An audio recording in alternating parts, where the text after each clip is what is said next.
Chapter 22. Belladonna Household, Nero's Room. The room was quiet, almost suffocatingly so, save for the faint crackle of a candle burning low on Nero's desk. Its flame danced weakly, bending whenever he exhaled too close, painting shadows across the walls like restless phantoms. He sat hunched forward in the chair, elbows on his knees, one hand absent-mindedly rolling a single green leaf between his fingers. The veins of the leaf were almost worn flat from his constant rubbing, his thumb dragging back and forth with a slow, compulsive rhythm. He stretched his other hand toward the flame, holding it there for too long, as though craving the sting of heat more than its comfort. A sharp click of his tongue broke the silence, unconscious, impatient, betraying a storm inside. Kali's voice wouldn't leave his head. "You don't have to hide it from me, I see the way you look at her." The words replayed like a curse, tightening around his chest every time they echoed back. It wasn't just what she had said, it was the certainty in her tone. She had seen something in him, something he had kept buried deep. If Kali Belladonna had pieced it together, how long before Blake did too? How long before his carefully guarded truth unraveled? At this point, he thought grimly, it's not a matter of if she finds out, it's a matter of when. The leaf in his grip crumpled slightly, a faint tearing sound making him glance down at it, irritated with himself. He forced his hand still, but the tension stayed coiled in his shoulders. What unsettled him more than anything was Sun. That meddlesome monkey wasn't blind. Nero had caught the way Sun's eyes followed him, measured him. Suspicion, distrust. "That pesky little Sun is onto me too," Nero muttered in his head, his jaw clenching hard enough to make the candle tremble from his breath. And then the thought crept in, what if Blake already knew? What if she had noticed his strange behavior, his secrecy, and simply chose to look the other way? Was her silence mercy, or a warning? Leaving wasn't an option. Even if suspicion pressed in on all sides, even if every knock at the door felt like a noose tightening, he couldn't abandon Blake. The guilt would eat him alive, especially with Adam lurking somewhere in the shadows. Nero didn't know the exact nature of their shared past, but he knew enough. "Nothing good comes with having history with that man, I know that well," he thought bitterly, the leaf shriveling further in his fist as he squeezed it.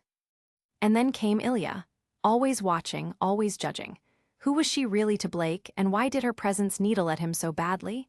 He had asked himself that question 100 times, running through scenarios, answers, connections, but each attempt ended the same.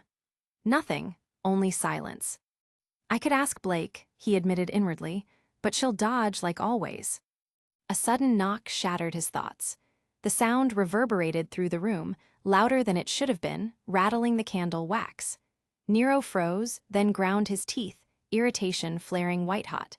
The leaf in his palm gave one last pitiful sound before splitting in half under his grip. He exhaled sharply. Turning someone away would only feed more suspicion, and he had enough of that already. "Yes," he called, his voice flat, "come in." The door creaked open, and Nero's eyes darkened instantly. The last person he wanted to see stepped through the frame. "Sun Wukong. If you're here to lighten the mood," Nero's voice was ice, dripping with disdain, "postpone it until tomorrow. I'm trying to get some rest." Sun leaned against the doorframe, arms crossed, tail swaying lazily behind him with mocking ease. His grin was as infuriating as it was careless. "So you do sleep," Sun shot back with exaggerated sarcasm. "Honestly, with how weird you act, I was starting to blame it on insomnia. Makes sense, though, your people skills are worse than I thought." Nero's jaw twitched, though his face stayed a mask of indifference. He rose slowly from his chair, unfolding to his full height, and with measured steps, walked until he stood close enough to point at the door. "If you're here to spit childish sarcasm," he said coldly, "then by all means use the door." "Good thing that's not why I came," Sun replied, brushing off the jab like dust from his shoulder. With deliberate defiance, he strolled past Nero and sat himself down in the wooden chair by the wall, making himself comfortable.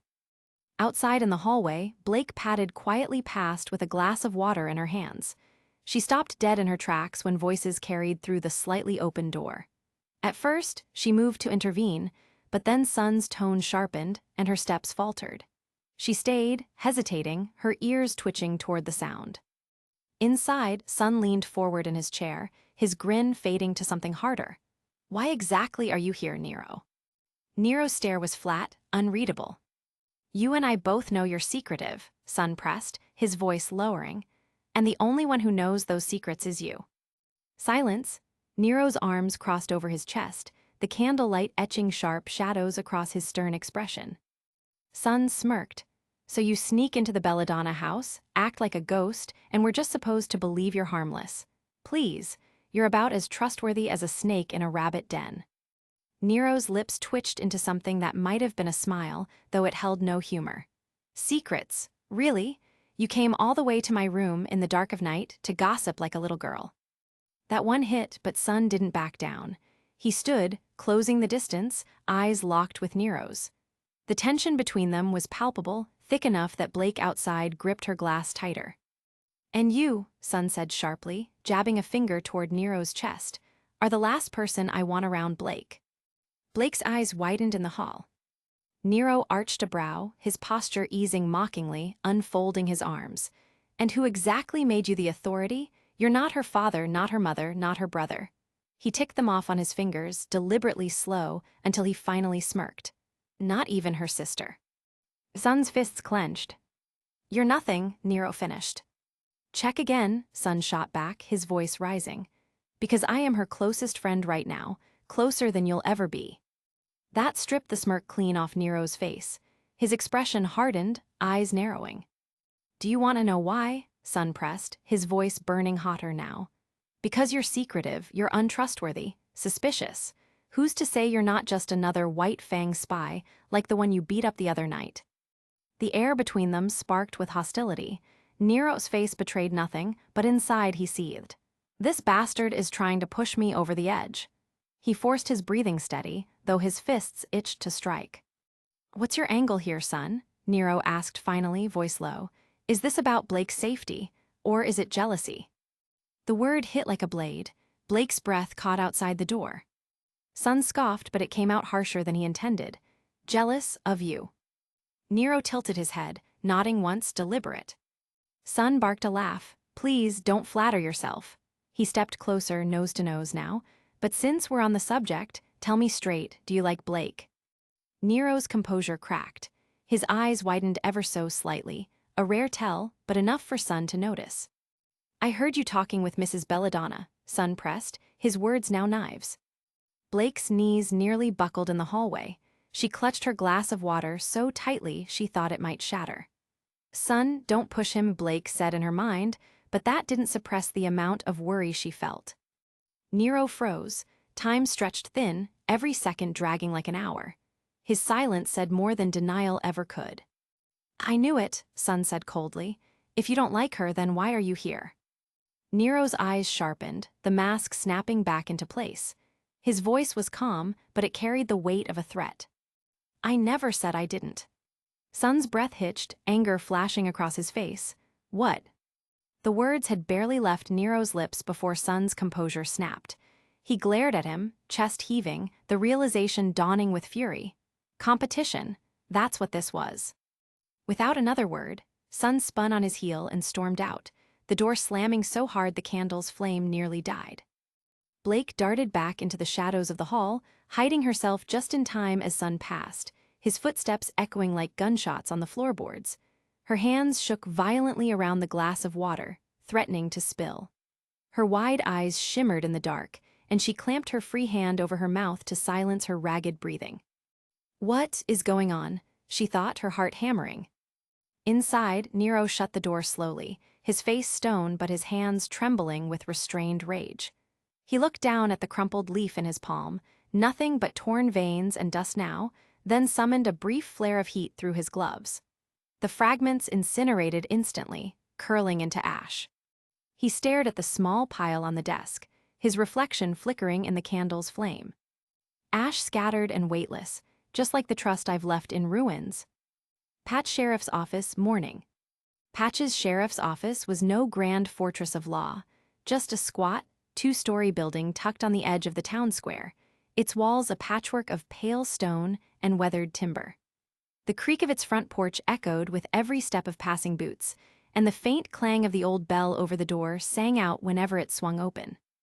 Inside, the air was thick with the mingled scents of burnt coffee, ink and dust, paper stacked high on desks, corkboards covered in pin notes, maps dotted with red pins marking trouble spots.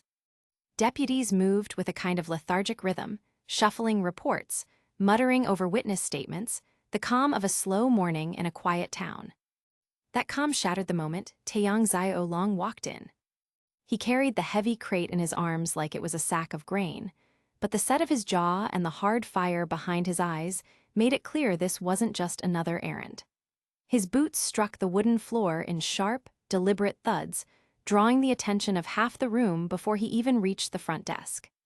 The sheriff, a broad man with graying temples, a bushy mustache, and the tired eyes of someone who'd seen too much of Patch's darker corners, looked up from his paperwork. "Taeyang Xiaolong," he rumbled, voice thick with surprise. "Haven't seen you in here in a long time. What's got you dragging in cargo this early, and what the hell's in the box?" Tai didn't waste time. He set the crate down with a solid thunk that rattled the deputy's coffee mugs. Folding his arms, golden hair catching in the sunlight, he stared down the sheriff with an expression carved from stone. "Evidence," he said flatly, "and a problem you can't afford to ignore." The sheriff raised a brow, skepticism twitching under his mustache.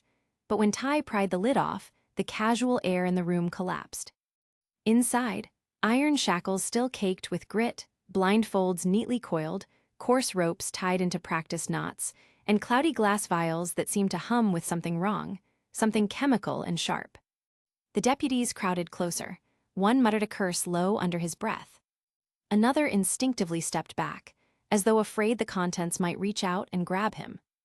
A silence stretched, heavy, suffocating, until the sheriff crouched, running a calloused hand over one of the restraints. His jaw clenched. His voice came out low, edged with steel. "Where'd you find this?" "The docks," Tai replied, grim and certain. "My daughter and her friend caught sight of men unloading crates in the dead of night. They grabbed this before it was loaded onto a truck." His eyes swept the room, making sure every deputy heard him. "The villagers have been whispering for weeks, people vanishing, whole families gone. They've been too scared to talk, but this," he jabbed a finger toward the box. "This is why." The sheriff's mustache twitched, his scowl deepening. He spat the word like poison. "Traffickers." "Not just traffickers," Tai countered, his voice hardening further. "Organized, coordinated, and bold enough to operate on Patch soil, right under your nose. Whoever's behind this isn't a couple of lowlifes looking to make a coin. They've got roots, manpower, confidence that nobody's going to stop them." The sheriff rose slowly, like the weight of the discovery was pressing him down. He glanced around at his men, saw the fear settling into their eyes, and forced himself to stand taller. "Lock it up," he ordered. His tones snapped like a whip.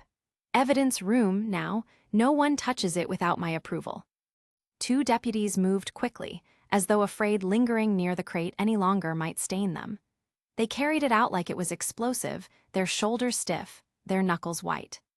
The sheriff turned back to Tai, his voice dropped, grave. "You're right. We can't sit on this. I'll put men on the docks tonight, see if we can catch these bastards in the act." He paused, gaze sharpening. "But your daughter stays out of this. Understand? This is dangerous work, Tai." Tai's arms folded tighter, his expression carved from iron. "Yang's already involved," he said.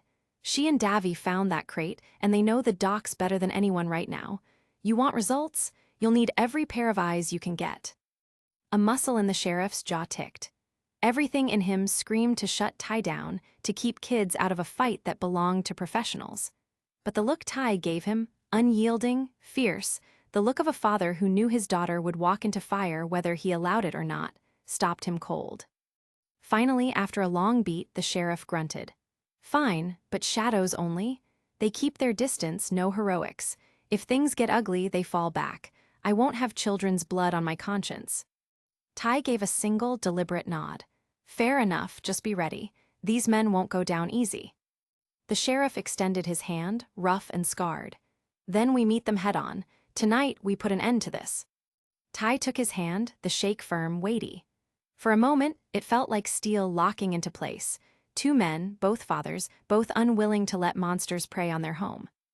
When Tai stepped back into the sunlight, it hit him square in the face, blinding and hot. For the first time in years, the air around Patch didn't just smell of the sea or the forest.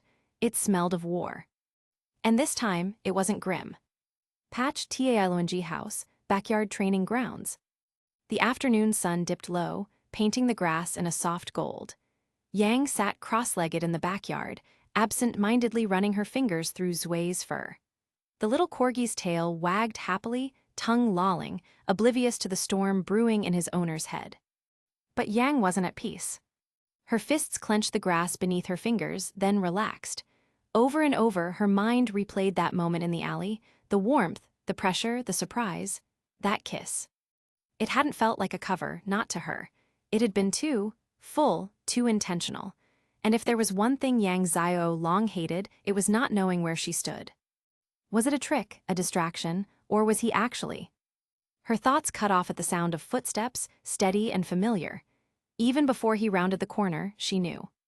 Speak of the devil, Yang muttered, scratching behind Zway's ear to ground herself. Davy strolled into view with that same infuriating calm, hands in his pockets like the world couldn't touch him. You know, he said casually, I've been accused of many things, devil's a new one. Yang rolled her eyes, though her heart picked up its pace. You're giving me a hard time mentally, she said, her tone sharp then under her breath, and physically. I heard that, Davy shot back with a half-smirk. And by the way, yes, I do remember meeting your sister back during the fall of Beacon. Yang's head snapped toward him. What? He plopped down on the grass beside her, leaning back on his elbows. Don't act surprised, RWBY made quite the impression, though, his grin widened as he tilted his head toward her. I'd like to hear how she described me. Yang's lips curled into a dangerous smile. Oh, you want me to tell you? She scooted closer, poking him in the chest with each word. Annoying, bossy, intrusive, hard to work with, harder to talk to, and most of all, she shoved him flat onto his back with the last jab, leaning over him. A guy who rudely kisses someone for a very baseless reason. Davy blinked up at her, feigning wounded innocence. Ouch, that doesn't sound like me at all. RWBY must have been talking about someone else. I'm adorable. He covered his cheeks with his hands, batting his lashes like a cartoon character. Or maybe RWBY wasn't the one describing. Davy said, looking at Yang with a judgmental glare. Yang's glare didn't budge. Do I look like I'm joking?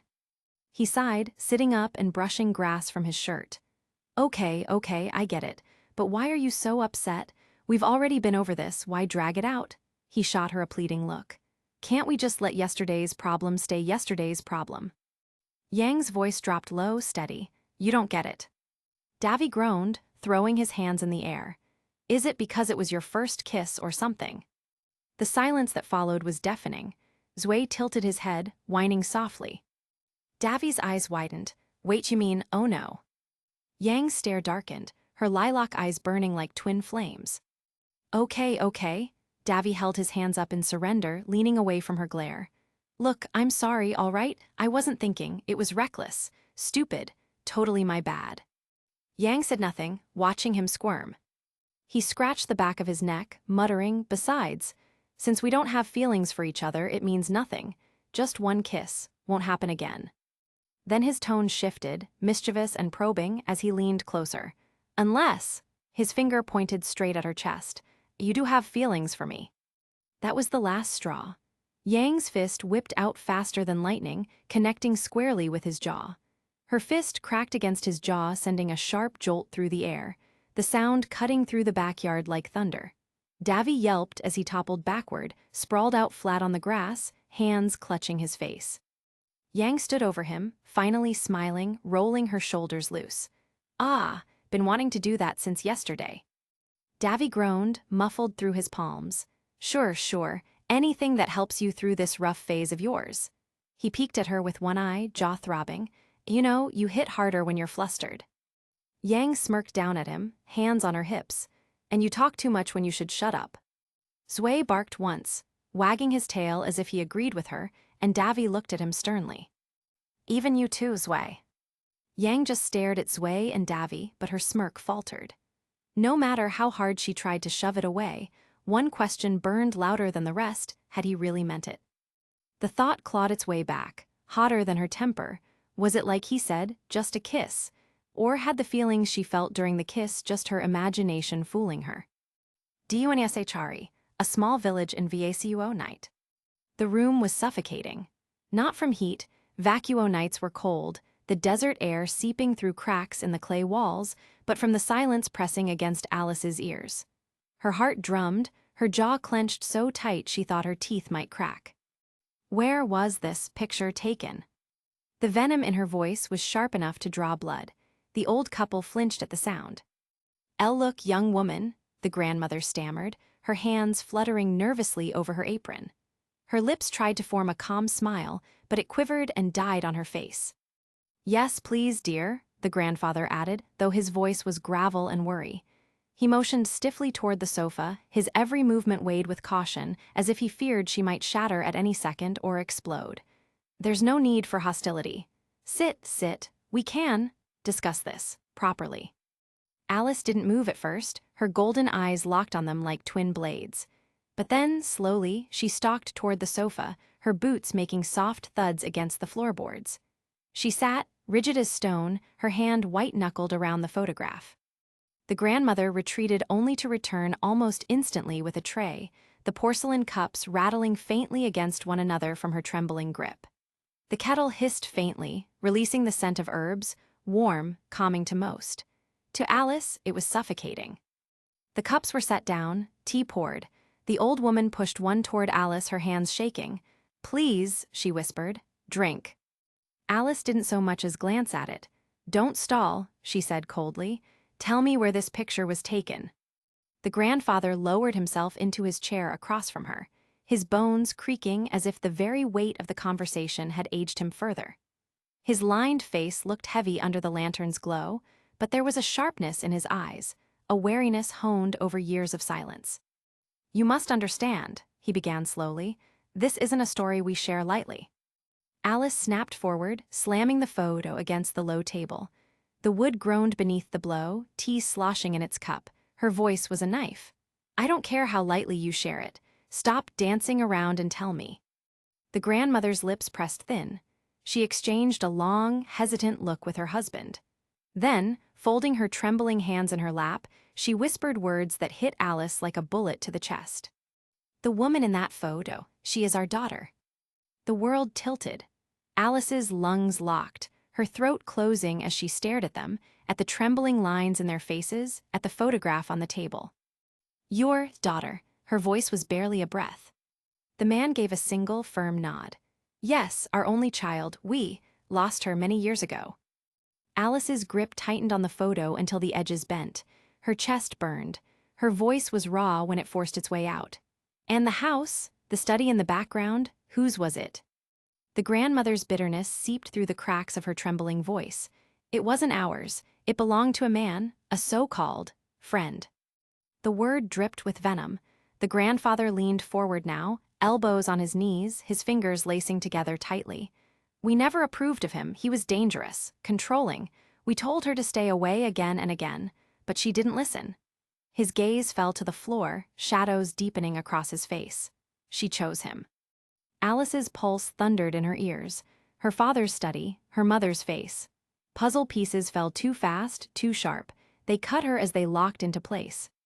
"Where is she now?" she demanded, her voice cracking, trembling.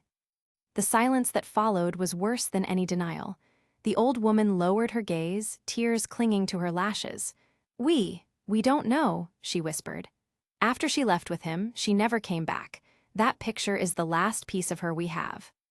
Alice's breath came shallow, the photograph swimming in her vision as if it were trying to sink her.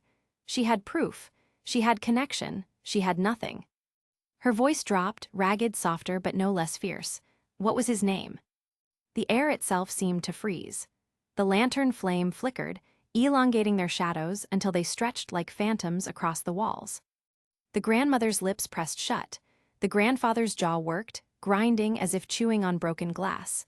Finally, his mouth tightened into a line. "That," he said, his voice low and heavy, "is not a name spoken lightly in this house." Alice trembled, rage and dread twisting together in her chest. Her fists curled, knuckles bone-white, the photograph quivering in her grip. Her golden eyes burned like fire in the gloom, locked on the couple with the weight of a storm demanding answers. And in the suffocating silence that followed, one thing became clear. They knew. And they were afraid. Flashback. The halls of the house were endless to a child's eyes. Sunlight streamed through tall windows, spilling gold across polished wooden floors. The air smelled faintly of parchment and ink, of dust motes dancing in light beams above her head. A young Alice, barely more than a toddler, scampered down the corridor, her little feet slapping against the wood as she giggled at the sound echoing back at her. Every door loomed impossibly tall, their brass handles gleaming like treasure just out of reach. One door in particular caught her eye, half hidden at the end of the hallway. Curiosity burned in her tiny chest. She reached up, fingers stretching desperately, but the handle was far above her grasp. She grunted in frustration, bouncing on her toes, but it was no use. And then, the door swung open from the inside. Alice stumbled back, wide-eyed, just in time to see her, the woman from the photograph. At first, surprise flickered across the woman's face, her brown eyes widening in shock. But in the very next heartbeat, that expression melted, softened, transformed into a smile so warm it seemed to fill the entire hallway with light. "Oh," she breathed softly. Her voice was like a lullaby, gentle and melodic. "What do we have here?" She crouched, her dress rustling as she lowered herself to Alice's level. The golden-haired child blinked up at her, nervous but drawn in by that smile. A hand, delicate and warm, reached out and patted her head. Fingers lingered there for a moment, tender and protective, as though she were something fragile, precious. Alice giggled, leaning into the touch. For the briefest moment, the cold, echoing halls didn't feel so big. They felt safe. They felt like home. The woman's eyes softened, a flicker of something unspoken, longing, sorrow, love, passing across her face. But all young Alice saw then was kindness. Alice blinked hard, her vision swimming as the memory bled away. The lantern light of the present pressed back in, but it felt dimmer, colder, like stepping out of the sun into a grave. Her hand trembled around the photograph. She had felt that touch. She remembered it, not a dream, not a story, but real. That smile, that warmth, the sound of her voice. For a fleeting moment, she had been loved. And then it was gone. Her throat closed, a raw ache clawing up her chest. Questions swarmed, but none sharper than the one tearing her apart. Why did she leave me? Alice's golden eyes shimmered, though no tears fell. She refused to give them that.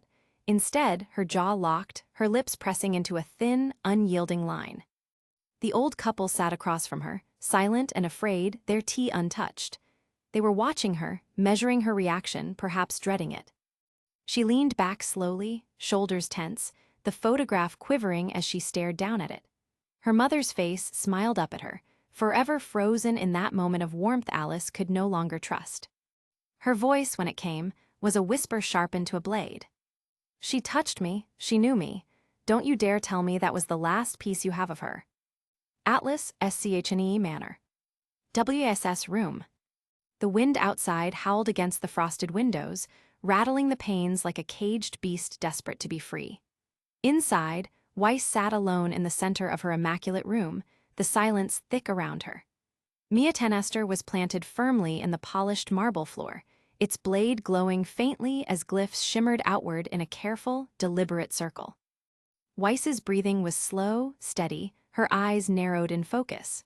Sweat beaded lightly on her forehead. She had been practicing for hours, pushing herself against the walls her father had built around her life. A low hum vibrated through the floor. The glyphs expanded, and with them rose the towering silhouette of the Armagigas. At first it was faint, nothing more than translucent lines forming in the air, but gradually the figure took shape, 10 feet of spectral armor, massive and imposing, its hand reaching forward as if ready to obey. Weiss's heart pounded. She could almost feel the aura of the summon, its weight, its strength, its promise of defiance. Just a little longer, and she would have control. But then footsteps, heavy, purposeful, echoing down the long corridor toward her room. Weiss froze. Her concentration wavered, and the Armagigas faltered, the armor flickering like a candle in the wind. She grit her teeth, holding on for a moment longer, then let out a quiet, bitter sigh. The glyphs collapsed in on themselves, the phantom giant dissolving into pale sparks before fading to nothingness. Quickly, Weiss yanked Mia Tenester from the floor and shoved it into its case, hiding it away in a drawer. She smoothed her dress, brushed her hair back into place, and sat down on her bed, every movement precise. She already knew who was coming. WSS. Her father's voice bellowed through the halls, sharp and commanding. His tone carried the fury of a man insulted, not injured, a fury she had learned to recognize long ago. Moments later, the door slammed open. Jacques Schnee stormed in, his face twisted with indignation. His presence seemed to fill the room, though Weiss remained seated, her expression calm, cold.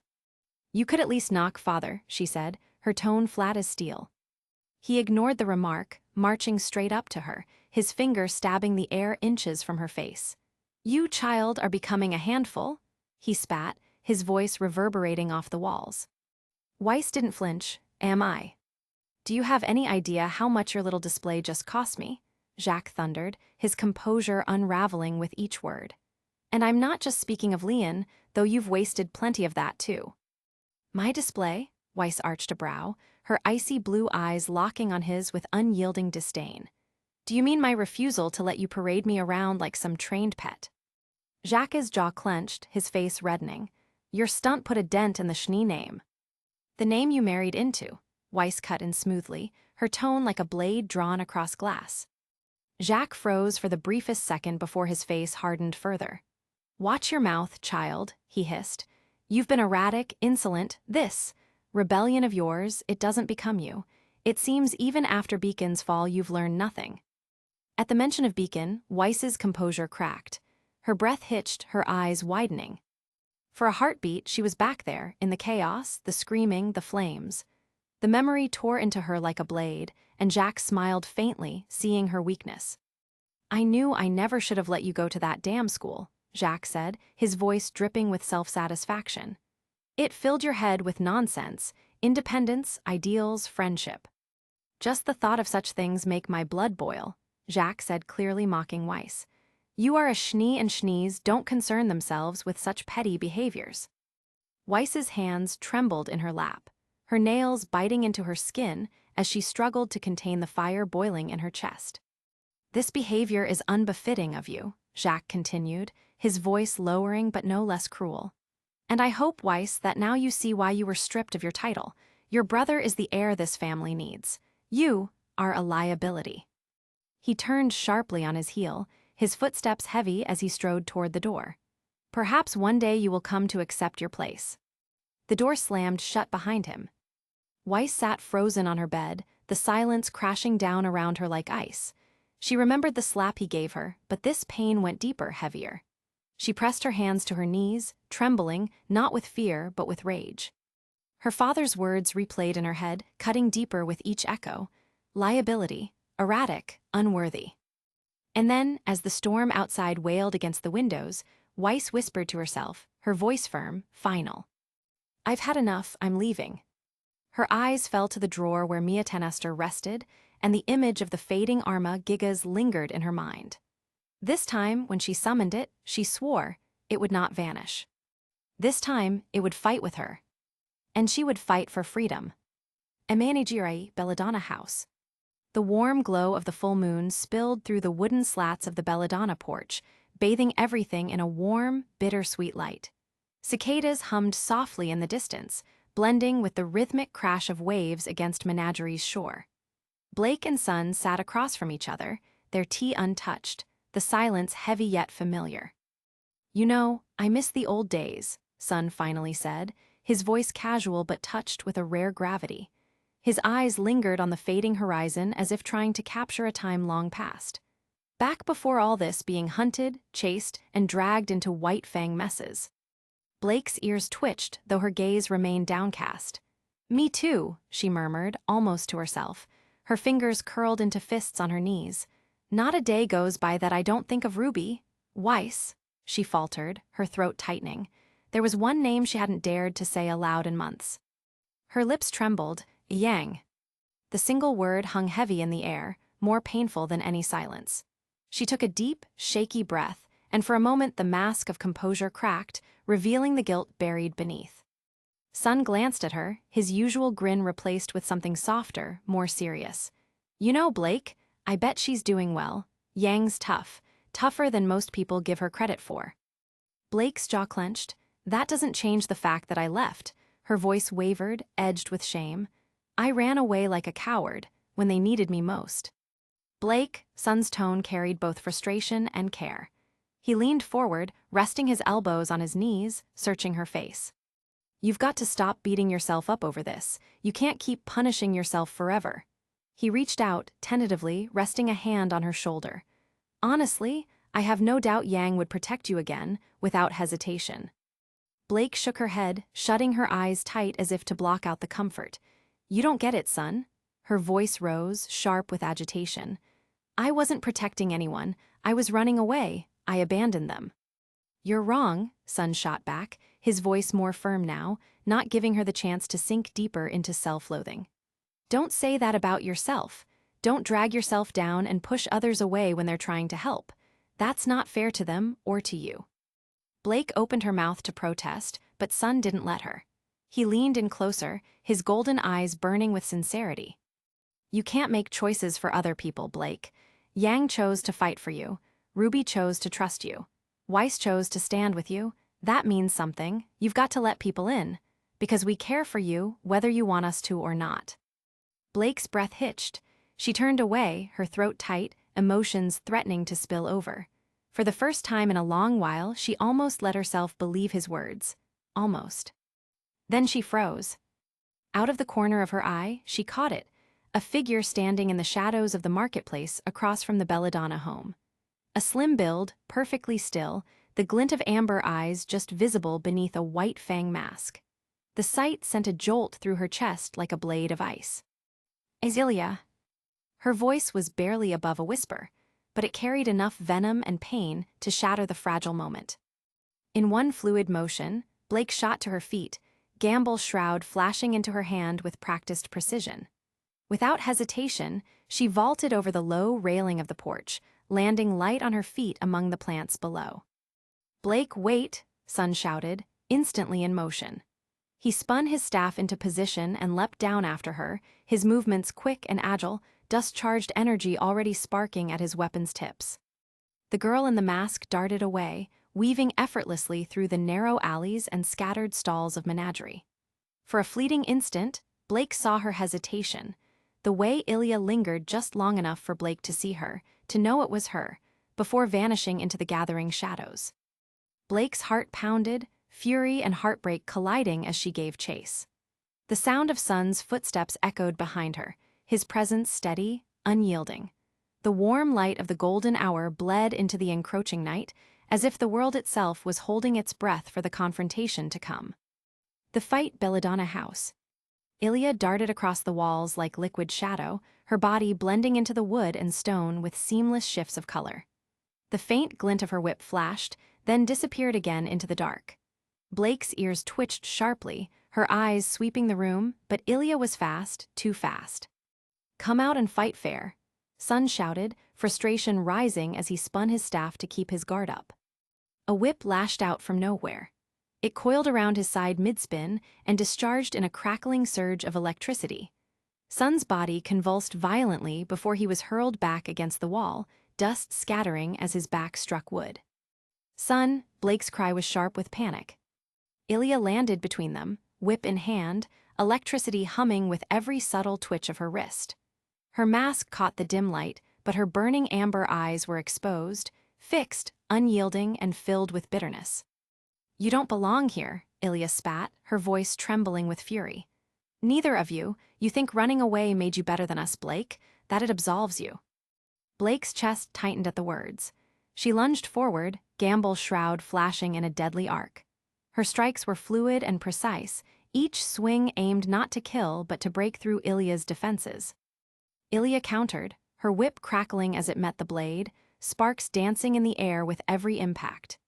Each clash echoed with violent rhythm, steel against electricity, the sound of their clashing ideals as much as their weapons. Sun groaned, pushing himself up with shaking arms. Pain lanced through him, but he gritted his teeth and swung his staff into place. With a sudden burst of movement, he hurled it toward Ilya, the staff embedding itself against the wall to block her escape path. Not going anywhere, he muttered through clenched teeth. Blake pressed forward, Gamble Shroud carving quick slashes that forced Ilya to retreat step by step, her back inching toward the staircase. The tension in the air was suffocating, each second sparking with the threat of one fatal mistake. Then it happened. A scroll slipped free from Ilya's belt, skittering across the floor in a metallic slide. Blake's sharp eyes caught it instantly. "Son, cover me." Though he could barely stand, Son nodded. He moved between Blake and Ilya with a stubborn grit, his staff twirling defensively despite his sluggish movements. Every block was clumsy, but filled with raw determination. Blake dashed low, diving for the scroll. Ilya's eyes widened. "No." Her whip lashed out like lightning. Blake braced herself, but Son threw his body into the strike. The electrified lash tore across his arm and chest, burning fabric and skin alike. The air filled with the acrid smell of scorched cloth and ozone. Son screamed in agony as he collapsed, smoke curling from his wounds. "Son," Blake's voice cracked as she skidded across the floor, clutching the scroll tightly in her hand. Ilya froze, whip still sparking, her gaze torn. The scroll, or finishing the fight, her jaw clenched, her entire body trembling with conflicted rage. "Leave him out of this," Blake shouted, her voice breaking with fury. She held Gamble Shroud ready, her stance defiant, eyes wet with anger and grief. "This is between us, Ilya." Ilya's expression twisted, her bitterness cutting deep. "Between us? You mean between you and the people you abandoned? Between you and the cause you quit on?" Her voice dripped venom, every word sharpened by old wounds. "You gave up on the Faunus race, Blake. You gave up on me." Her whip cracked violently, the sound shattering the air. But instead of striking, she flicked it upward. The whip lashed into the ceiling lights. Glass shattered, sparks rained down as darkness swallowed the room. When Blake's eyes adjusted, Ilya was gone. Only the faint sound of retreating footsteps echoed through the shadows. Blake dropped to her knees at Son's side. His breathing was ragged, uneven, every inhale strained by pain. The burns across his chest and arm were raw and angry, his skin trembling under her touch. "You idiot," she whispered, voice trembling as she pressed a hand against his burns, trying to steady him. Her other hand clenched around the scroll so tightly her knuckles turned white. "Always throwing yourself in front of me." Despite his pain, Son forced a grin, weak but unshaken. "Heh, somebody's gotta keep you in one piece. That's the job, right?" Blake bit her lip, tears threatening to break free. She squeezed the scroll tighter, forcing the emotion down. When she looked up, her eyes were steeled, sharp as her blade, even as they glistened. Ilya had made her choice, and Blake now held something that might explain why. This fight was far from over. Patchdiosikeas night. The salty air hung heavy with the stench of oil, rust, and despair. Lamps along the dock flickered, struggling to push back the shadows, as if even the light itself wanted no part in what was happening. The traffickers worked quickly and mercilessly. Crates were stacked into vans with dull thuds, while terrified men, women, and children were herded like cattle into the back of a reinforced truck. Their chains rattled with every step, thick, ugly lengths of iron that dug into skin. A cruel hum pulsed from the cuffs, shock mechanisms that made even the thought of escape unbearable. Some captives looked too weak to walk, their eyes hollow and skin pale from neglect. The sight of children with trembling hands and Faunus ears drooping in exhaustion made the horror feel all too real. The traffickers barked orders, shoving anyone who faltered, treating them as less than human. And then came the voice, cold, mocking, familiar. "Pack it up quickly, we're moving to the warehouse." Felix stepped out from the shadows, flanked by 2 lieutenants, Sable with his sharp eyes and curved daggers at his sides, and another brute carrying a crowbar like it was a toy. The dockhands instantly straightened at his presence. His long coat swayed with each step, the faint gleam of his weapon, Magnus, strapped to his back. Felix stopped in front of the 3 men from earlier. His smile was razor-thin. "So you 3 let someone sniff out my little business, huh?" One stammered, "Well, when you put it like that." Felix's glare cut him down mid-sentence. The silence was worse than a shout, dripping with menace. "And don't get me started on how you didn't even find the pests." he continued, his tone as sharp as broken glass. "Now, after your failure, you want to feed me excuses." The first two shrank back, the third dropped to his knees, bowing his head. "We're sorry, boss." Felix chuckled low, like a predator amused with its prey. "At least one of you remembers his manners." His voice dropped colder. "Don't make me ask twice next time, or I'll let Magnus teach you respect." The massive Gatling gun shifted slightly on his back as he said it, the barrels catching the dim lamplight. The men paled, bowing lower. Outside the warehouse, Yang and Davy pressed against the wall, peering through a cracked window. The light inside painted everything in harsh yellows and shadows, every cruel detail of the operation clear as day. Yang's breath hitched. She clapped a trembling hand over her mouth as her lilac eyes widened in horror. Children, small, fragile children, were being shoved into the truck like sacks of grain. Her hand curled into a trembling fist around the fabric of her pants. I can't believe this," she whispered, her voice breaking. Davy shifted closer, placing a steadying hand on her shoulder. His grip was firm but gentle. "Yang, you've got to hold it together. If we're going to stop them, we need a clear head." His words barely reached her, drowned out by the sound of a trafficker striking a young Faunus boy who refused to step inside the truck. The child cried out, clutching his ribs as the man sneered. "Respect yourself, kid," the trafficker spat, then grabbed the boy by the collar and hurled him into the truck. The child hit the floor with a dull thud. The other captives screamed in fear, only for the brute to roar back, "Keep it down, or you'll wish you hadn't been born." Yang's aura flared. Her eyes ignited into burning red, hair shimmering with a faint golden glow.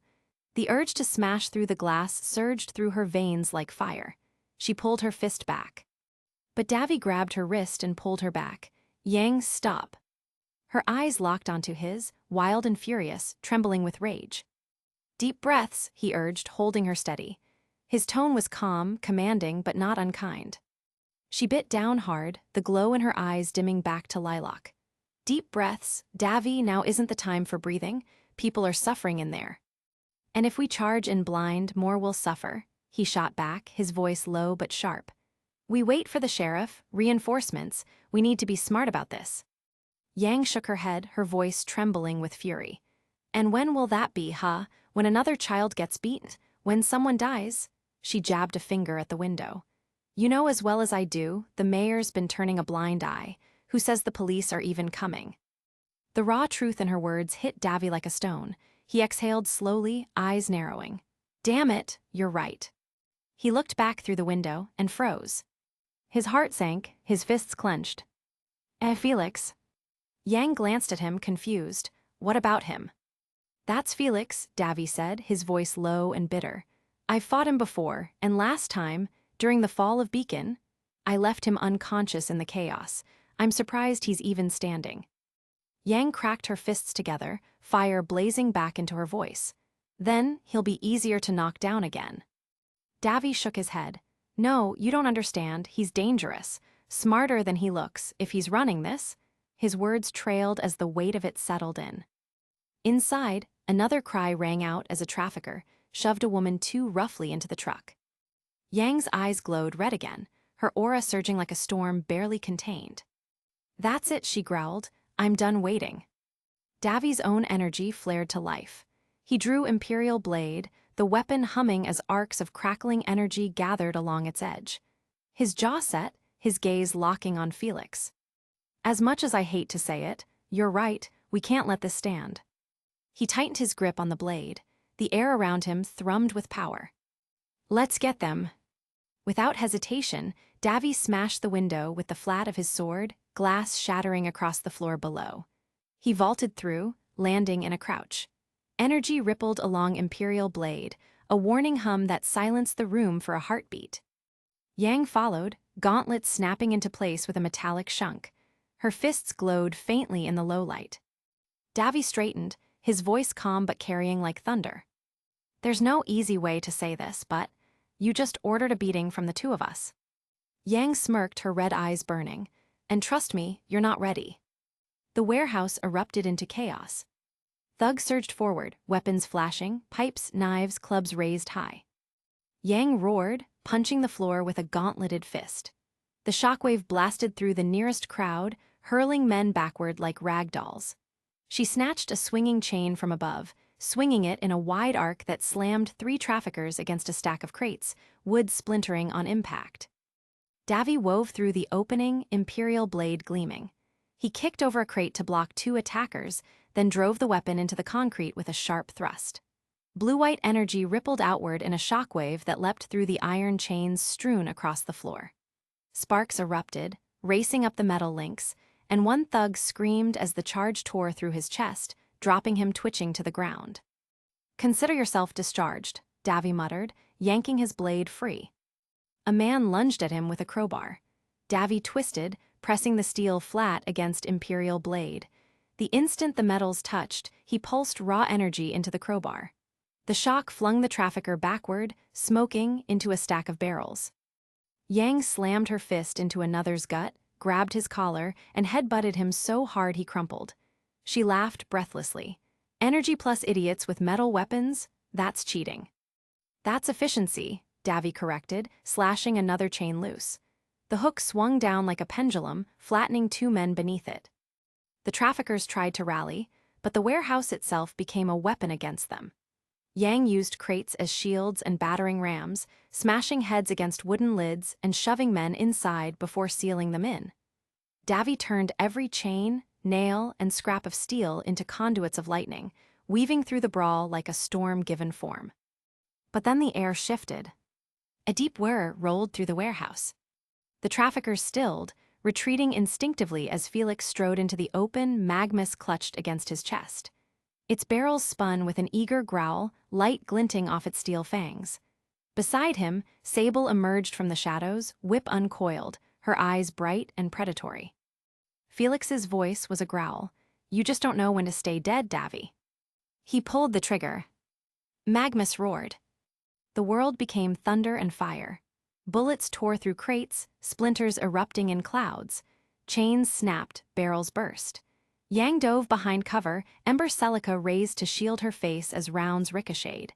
Davy rolled low, sparks trailing as bullets shredded the air just inches above him. "Guy really brought a cannon to a fistfight," Davy muttered. "Then we break his toy," Yang snapped, slamming her fists into the floor. A shockwave toppled an entire stack of crates, crashing them down between her and Felix in a storm of wood and dust. "Now," she shouted.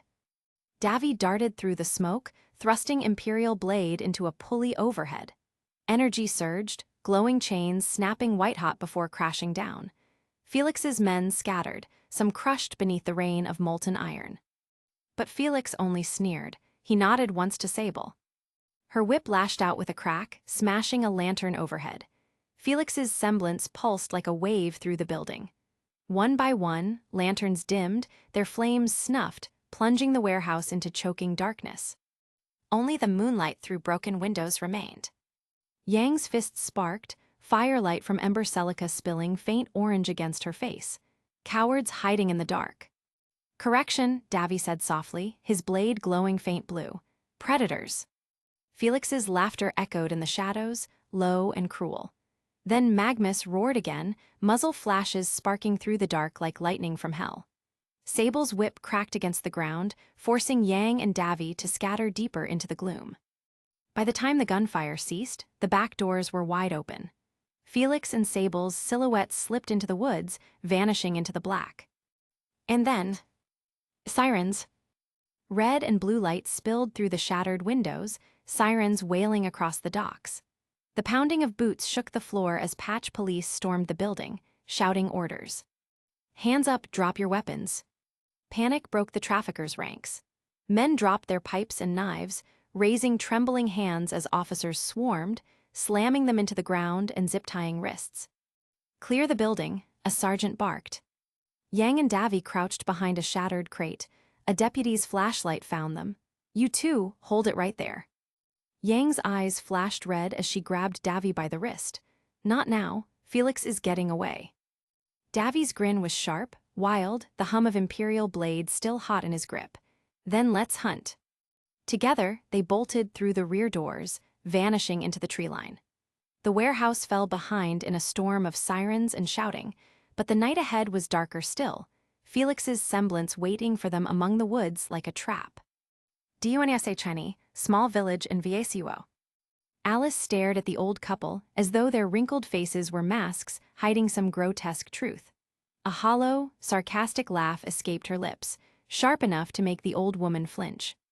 "So you're telling me," Alice said slowly, her voice laced with venom, "that you know the owner of the house in this picture. But you refuse to tell me who." "Sadly, yes," the old man admitted, his voice carrying the weight of something unsaid. Alice tilted her head, golden eyes narrowing. She leaned forward slightly, the photograph dangling carelessly between two fingers like bait. "Then, what exactly can you tell me?" The old woman, her voice thin but still touched with warmth, tried to soothe the storm brewing in the room. "What do you mean, dear?" Alice's stare cut right through her like glass. "Tell me," she said, voice tightening, "what was your daughter's name?" The words were pressed out with curiosity, yet the rage beneath them lingered, coiled like a snake ready to strike. The woman's breath shuddered before she finally spoke. "Celeste Verdia." The name cracked something inside Alice. For a split second her mind screamed with questions, emotions she couldn't afford to show. She bit them back, locking her face into an expression of cold control. The man, noticing his wife's trembling hands, reached over and gently held them. That simple gesture of comfort twisted like a knife in Alice's chest. Weakness, she thought bitterly. Pathetic. "And what happened to her?" Alice asked, pressing harder, her voice an unrelenting edge. "She became a huntress," the man said, his eyes distant as though recalling a memory carved in brighter years. "She left home after graduating from Beacon." Alice's heart clenched, too fast, too sudden. Her throat tightened, but she forced the words out steady. "Is she still alive?" The old couple exchanged a look that was answer enough, but still the man whispered, "We don't know, we're not sure of that anymore." "She hasn't contacted us in a long while," the woman added, her voice carrying both grief and guilt. Alice's jaw clenched. "And why is that?" The man gave a weary sigh. "This world is full of many dark things. Who wouldn't want to hide from them?" His tone suggested finality, but Alice wasn't finished. Her eyes glinted, dangerous, as she leaned forward, her voice a low growl. "I'm just going to imagine she was hiding from this so-called friend." The words spat from her lips like venom, and the air in the room grew colder. Silence settled like dust after the accusation, thick, suffocating. The only sound was the faint hiss of the lantern's flame as it flickered against the draft. The photograph between them seemed to glow in the dim light, its edges curling slightly as if even paper recoiled from the weight of the conversation. Alice's final question came like the snap of a trap closing. Her golden eyes blazed, her voice sharp, unrelenting. "What was his name?" The words hung in the air like a blade, suspended by a thread. The old man's jaw tightened, his lips pressed into a thin line. He shifted in his chair as though carrying a burden he had sworn never to lift. The woman clutched her teacup so hard the clay whined under the strain, her eyes glistening as if the mere thought of speaking it was too much. Neither of them answered. The silence stretched, oppressive, the kind that felt heavier with every breath. Even the lantern flame seemed to shrink, throwing long, warped shadows across the cracked walls, making the house itself feel complicit in their secrecy. Alice's patience cracked like ice underfoot. Her hand slid to the hilt of her blade, slow, deliberate, a whisper of steel against leather. The gesture was enough to make the couple stiffen, fear creeping into their eyes. "Don't," Alice said, her voice deadly soft, "make me ask again." Alice's voice cracked the silence like a whip. "What was his name?" The words didn't rise in pitch. They fell, heavy and cold, dragging the temperature of the room with them. The old man shifted in his chair, his jaw locking tight as if clenching it would keep the truth buried. The old woman's hands trembled so violently that the teacup slipped and clattered against its saucer, a thin crack webbing across the clay. Neither of them spoke. Alice let the silence stretch. She stood slowly, every movement deliberate, her shadow spilling across the lantern light until she loomed over the table like a predator over prey. Her golden eyes gleamed, burning holes into their hesitation. "Don't make me ask again." The words were soft, but they rolled like thunder, the kind you felt deep in your chest. The old man's breath rattled. "Child, you don't understand," speaking his name.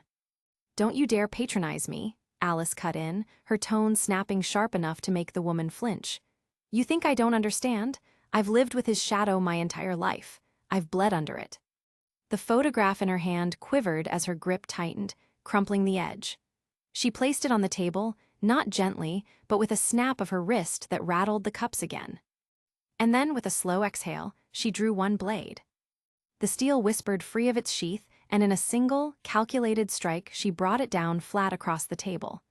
The crack of wood splitting shot through the room like lightning. Tea splashed, hissing as it bled into the raw grain. The photograph slid an inch, teetering on the edge of the break as if daring to fall. The old woman cried out softly, clutching at her husband's arm. The man himself flinched but forced his back straight, though his knuckles whitened against his knees. Alice leaned forward, one hand resting on the blade embedded in the scar it carved into their table. Her voice lowered, husky with control she was barely maintaining. "You will tell me his name, not tomorrow, not when you think it's safe, now." Her gaze shifted between them, her presence filling the tiny room like smoke. "Because if you keep lying to me, if you keep pretending this is some story you get to ration out at your convenience, you'll find out just how many ways I can break this house before I even touch you." The old woman's lips trembled, her eyes glassy with both terror and grief. "You'll kill us," she whispered. Alice's smile was small and cruel. "No, I'll make you wish I had." For a moment, the only sound was the groan of the table under the pressure of her blade. And then something broke, not the wood, not the steel, but the old man's resolve. His voice rasped out like a confession, dragged from the depths of his soul. "Geordie Fedora." Alice froze. Her heart hammered in her chest, though her face remained carved from stone. Slowly, she lifted her blade from the wood, the sound of steel leaving splintered grain loud in the suffocating quiet. "Say it again," she demanded, though her voice wavered ever so slightly. The old man swallowed hard. His eyes, glassy with both fear and shame, met hers. "Geordie Fedora." The name hung in the air, heavy, poisonous. Alice's hands trembled before she forced them still, sliding the blade back into its sheath with a whisper that felt like punctuation. Her golden eyes cut from the couple to the photo, back to them again. The truth burned, but it wasn't enough. "What else?" she asked, her tone sharpening once more. "Where is he now? Why did she leave?" The old man lowered his gaze, his voice cracking. "South, to the city, he has an estate. Wealth, power, too much of both. When she went to him, she disappeared from us. We never approved of him. We begged her to stay away. She didn't listen." "That sick son of a bastard," the man said, still holding resentment against him. "Why do you call him that?" Alice questioned, now pointing Excel to the man, so he knows she has the upper hand. "Why, I call him that," the man shouted, not fearing Alice one bit. "He just toyed with our daughter's emotions," the man said, now his tone being more sad and broken rather than angry. "They even had a child together. And she's nowhere to be found as well," the old woman added, bit little did they know that she was standing in front of them. The woman buried her face in her hands, sobs breaking free now that the name had been spoken, as though saying it aloud had shattered a dam they'd been holding for years. Alice stared down at them, her breathing shallow. Then she reached for the photograph, sliding it into her jacket with a firm, deliberate motion, pressing it against her chest as though she could anchor herself with it. When she spoke again, her voice was cool, measured, final. "Remember this night. If anyone asks, tell them the truth. Tell them Alice was here. Tell them you remembered." She turned toward the door, shadows trailing behind her like a cloak. But before she crossed the threshold, she paused. Her voice, softer now, carried like a blade hidden in silk.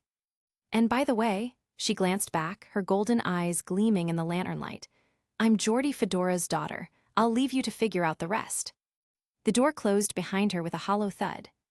The old woman's hand flew to her mouth, her sob cutting off into a sharp gasp. She's our granddaughter," she whispered, the weight of the words shaking her to the core.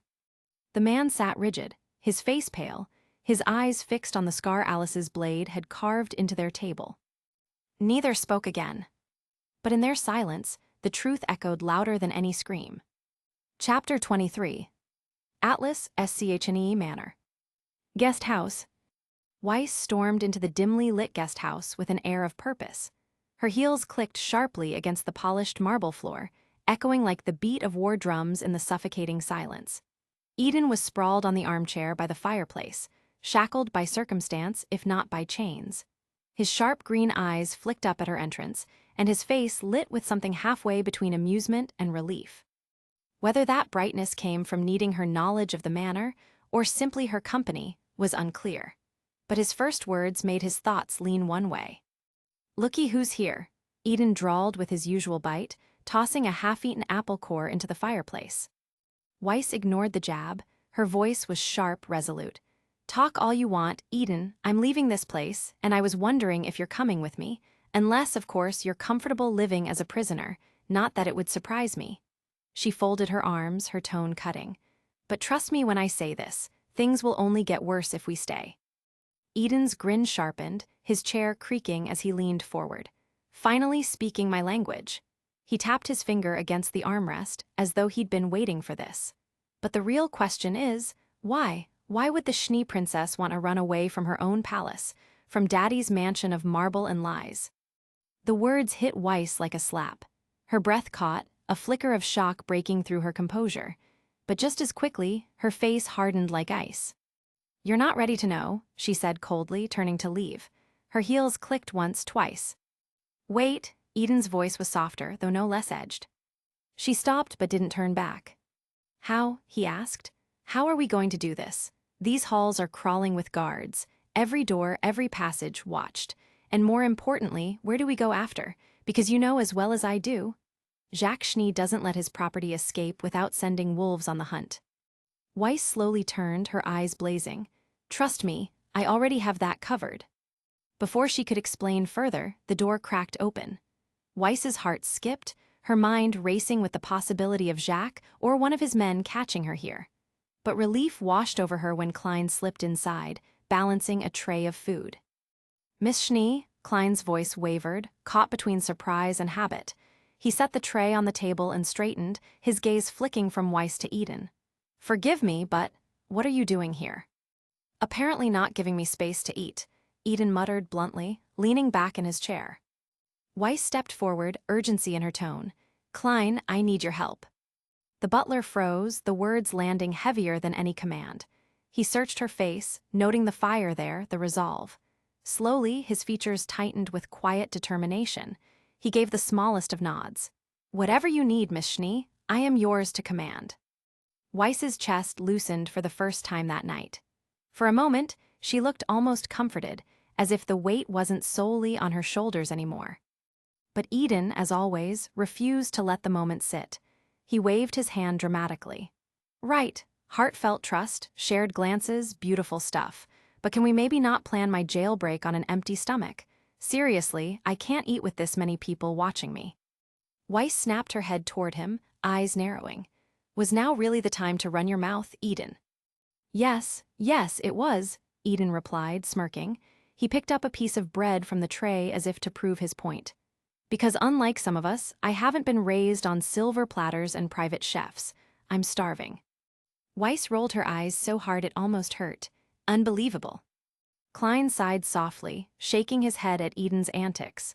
But behind the exasperation, a spark of intrigue glinted in his eyes. Because he knew this unlikely trio might just pull off the impossible. And from the look on Weiss's face, Eden had no idea what storm she was truly ready to unleash. The storm outside had dulled to a steady curtain of snow, muting the world in silence. The walls of the manor seemed to creak with the cold, every groan of the ancient beams sounding like the house itself resented what was happening within. Inside her room, Weiss had drawn the curtains tight and lit only a single lamp, its dim glow painting long, reaching shadows across the gilded wallpaper and polished floor. Her vanity, once a place of perfume bottles and delicate jewelry, was now a war table. Spread across it were old, yellowed blueprints of Schnee Manor, their edges curling with age. She had pinned them down with candlesticks, brushes, and even her silver hairpin, as though willing the plans to stay still under the weight of her decision. Klein stood near the door, his posture taut, hands folded over his waist but twitching restlessly every time the floorboards outside creaked. His eyes darted from door to window, then back to Weiss, as though expecting Jacques himself to burst in at any second. Eden sat slouched in an armchair, boot propped on his knee. He looked entirely too comfortable for someone planning an escape from one of the most heavily guarded estates in Atlas. His green eyes flicked lazily over the blueprints as his fingers drummed against the armrest, the picture of mocking disinterest. Weiss, hunched over the table, drew a line with her gloved finger. "We go here," she said, her voice sharp and low. "The West Wing corridor. There's a service passage behind the wine cellar. It leads to the outer gardens, beyond the perimeter guards." Klein leaned closer, squinting at the faint ink. Yes, I remember that passage. My word, it hasn't been used in decades. Locked doors, dust thicker than Atlas fog, and, his brow furrowed, structural weakness, perhaps, but it could still be viable. Viable? Eden snorted, his lips twisting into a smirk. That's noble speak for, we're gonna choke to death in a dead-end closet. Weiss snapped her head up, glare icy enough to freeze the lamp's flame. Do you have a better suggestion, or are you only here to be irritating? Actually, I do. Eden leaned forward, planting his finger on the map like he was stabbing it. Here, the Eastern Servants' Entrance.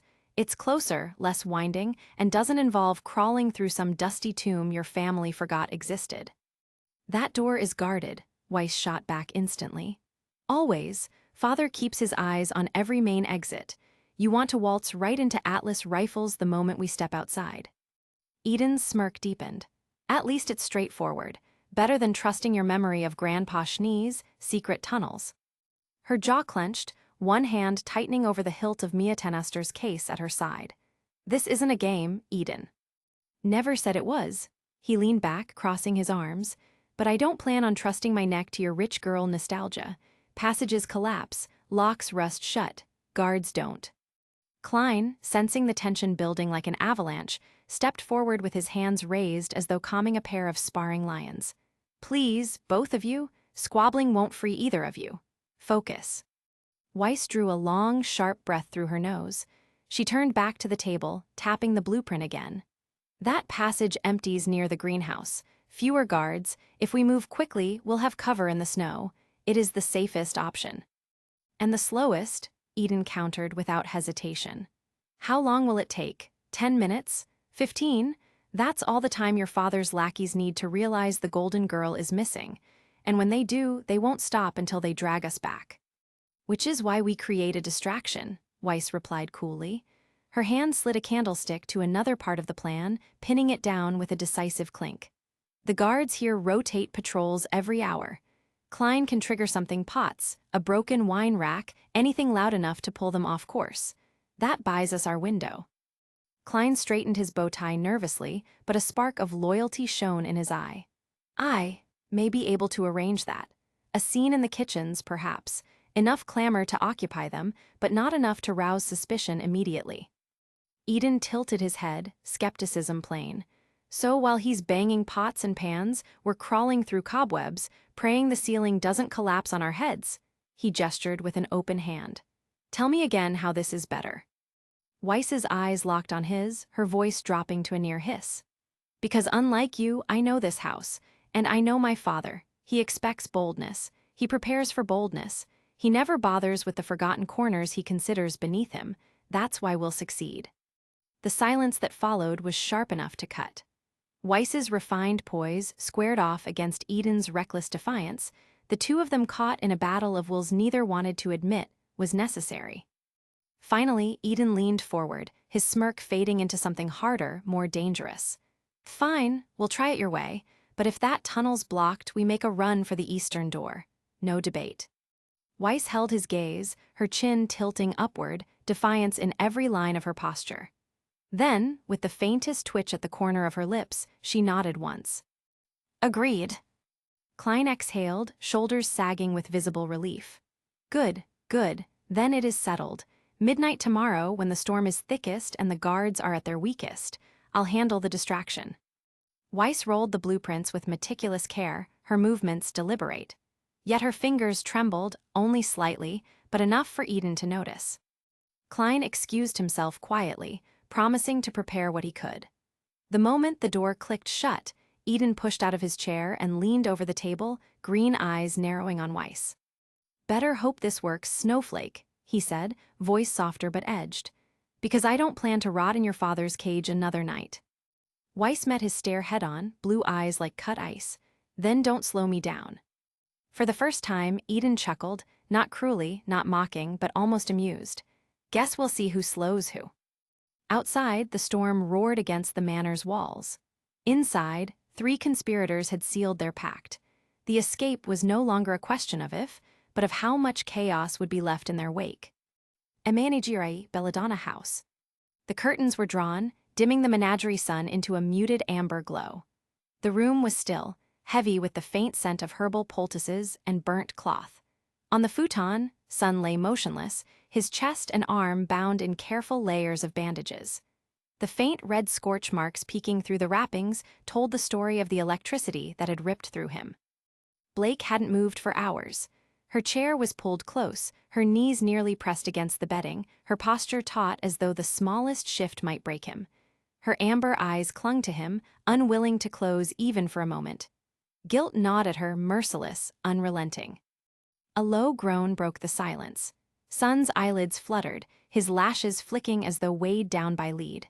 Blake nearly leapt out of her chair. Relief crashed over her so suddenly that her throat closed up. "Blake," Sun rasped. His voice was hoarse, but his lips quirked into that familiar half-grin. "You've been staring at me, haven't you? Kinda creepy." The laugh that left her was shaky, a broken little sound halfway between humor and tears. "Idiot! You shouldn't even be talking." She leaned in and brushed sweat-matted hair off his forehead, her fingers trembling despite her effort to be steady. Sun tried to push himself upright, but pain speared through his torso and he sucked in a sharp breath, his body buckling. Blake's hand shot to his shoulder, holding him down. "Don't, please," her voice cracked. "You're hurt enough already." He smirked weakly, his eyes flickering open just enough to meet hers. "Guess I make a lousy lightning rod, huh?" "Don't joke about this." Blake's hands hovered helplessly, smoothing his blanket, brushing over his bandages as though that could undo the damage. Her throat tightened as the words spilled out, raw and breaking. "You nearly died. Because of me, you always throw yourself in front of me, and now look at you. Burned, broken, because I couldn't stop her, because I keep dragging you into my mess." "Hey," Sun managed, his hand rising with agonizing slowness until it brushed her wrist. His skin was feverish but steady, grounding. "Don't say that. None of this is on you." His green eyes, dulled with pain, still held that familiar warmth that never failed to disarm her. "I'd take that hit again. Every time. It's not your fault, it's my choice." Blake's ears drooped, her eyes burning. She blinked rapidly, swallowing down the lump in her throat. "You're such a fool." "Yeah," Sun chuckled, though it ended in a cough, "but I'm your fool. At least until you figure out you're worth all this trouble." Her laugh this time was soft, weak, but real. She clutched his hand tighter, anchoring herself to him as her voice dropped to a whisper. "Just, don't make me lose you two, please." Sun's gaze softened, his grin faint but genuine. "Not planning on it," he murmured, before his eyes slid shut again, exhaustion pulling him back under. Blake lingered by his side long after, her hand still entwined with his, until the steady rhythm of his breathing calmed her own. At last, she eased his hand back onto the blanket and stood. "I'm going to get some tea. I'll be right back," she said softly, as though he could still hear her.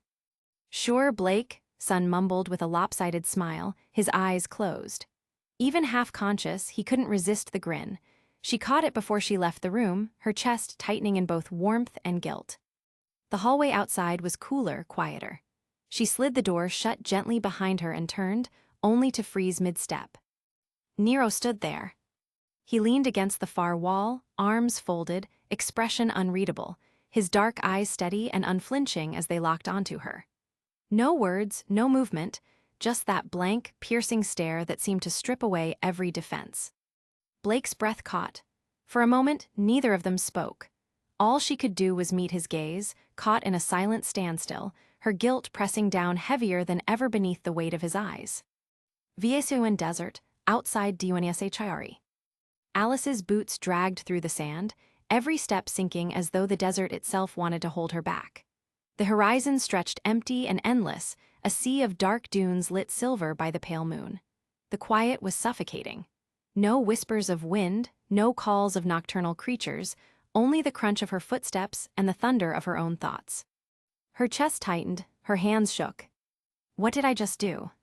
The question refused to let go, looping in her head like a cruel refrain. She stopped walking, clutching her temples as if she could press the memory out of existence. But it came anyway, the sharp split of her blade on wood, the old couple's fierce-licked eyes, the grandmother's trembling hands clutching a teacup like it was a lifeline. Alice staggered forward and sank onto a jutting rock at the road's edge. Her body folded inward, shoulders heaving. The desert was cool at night, but her skin prickled with heat, shame burning hotter than any Vacon sun. I can't believe I did that, she whispered. Her voice was ragged, small. What's wrong with me? She knew she hadn't struck them. No blood had been spilled, no bones broken. And yet, the weight of her presence, the venom in her words, it felt worse somehow. Bruises could fade. Fear lodged itself deeper. Alice's nails dug crescents into her palms. She remembered their faces again, the way the grandmother's eyes had glistened with both sorrow and terror. Not at the blade, at her. She squeezed her eyes shut. And in the blackness behind her lids, Geordie Fedora's image formed. That cold smile, that merciless gaze, that chilling authority that could bend others to his will without lifting a hand. For a heartbeat, she saw herself wearing that same expression. Her breath hitched. No, she muttered, shaking her head violently. No, I'm not him. But her father's voice slithered through her memory, curling like smoke. That's my girl. Alice's hands slipped from her head and gripped her knees, knuckles white. The desert silence pressed in harder, her heart thudding too loud. She wanted to scream, to break the night open with something that could drown out his voice. But nothing came. Only that hollow echo of approval, poison wrapped in pride. Grandparents. The word left her lips bitter, jagged. She spat it into the sand like it didn't belong to her. If they really are mine, then what kind of monster does that make me, to treat them like that? Her throat tightened. For the first time since storming out of Dunshire's fragile safety, her eyes burned hot. She blinked furiously, refusing to let the tears fall. Monsters didn't cry. Monsters didn't regret. And yet, part of her had enjoyed it. The control. The way the old man finally broke under her demand, that terrified her most of all. She shot to her feet as if she could run from the thought, pacing across the sand. It was necessary, she argued aloud, voice sharp, frantic. They weren't going to tell me. They were lying. They knew more than they said. I had to push them. I had to. The desert swallowed her words, offering no judgment. Her steps slowed. The fury drained, leaving only exhaustion. Alice's shoulders sagged, her shadow long and skeletal in the moonlight. Or maybe, she whispered, almost choking on the words, maybe it wasn't necessary at all. The desert wind finally stirred, cold against her damp face, like an answer she didn't want. Alice looked to the horizon. The dunes rolled endlessly, shifting, treacherous. Somewhere out there was the truth about her mother. Somewhere out there, Geordie Fedora's shadow stretched long enough to cover even this place. She clenched her jaw. No, she said, louder this time, her voice trembling but firm. I'm not his girl, I'm not. But as she walked onward, the sand crunching beneath her boots, the doubt still gnawed. Each step forward felt like moving deeper into his reflection. The moon followed her, silver and cold. And Alice knew, the more she searched for her mother, the more she risked becoming the very man she despised. Energized Belladonna house, outside Sun's room. The door clicked softly shut behind Blake as she stepped into the hallway. For a moment, she leaned against it, closing her eyes and pressing her palm flat against the wood. Sun's warmth still lingered on her skin, in her fingers, but guilt clung tighter, like chains across her chest. His smile, his words, his pain, all because of her. She drew in a shaky breath, lifting her head, only to freeze. Nero was waiting. He stood a few steps down the hall, leaning against the wall with arms folded, posture deceptively relaxed. But his silver-gray eyes weren't casual at all. They were sharp, steady, and locked on her like they had been waiting for this exact moment. His presence filled the hall in a way that made Blake's ears instinctively lower, her tail stilling behind her.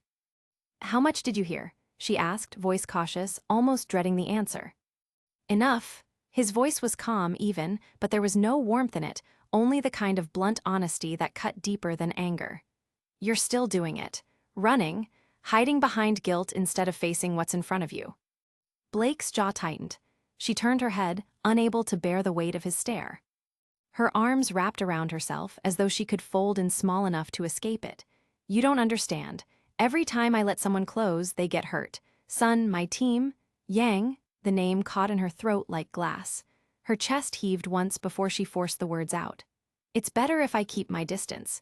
If I carry it, then at least no one else has to. Nero pushed off the wall, his boots echoing softly against the polished wood as he crossed the short distance between them.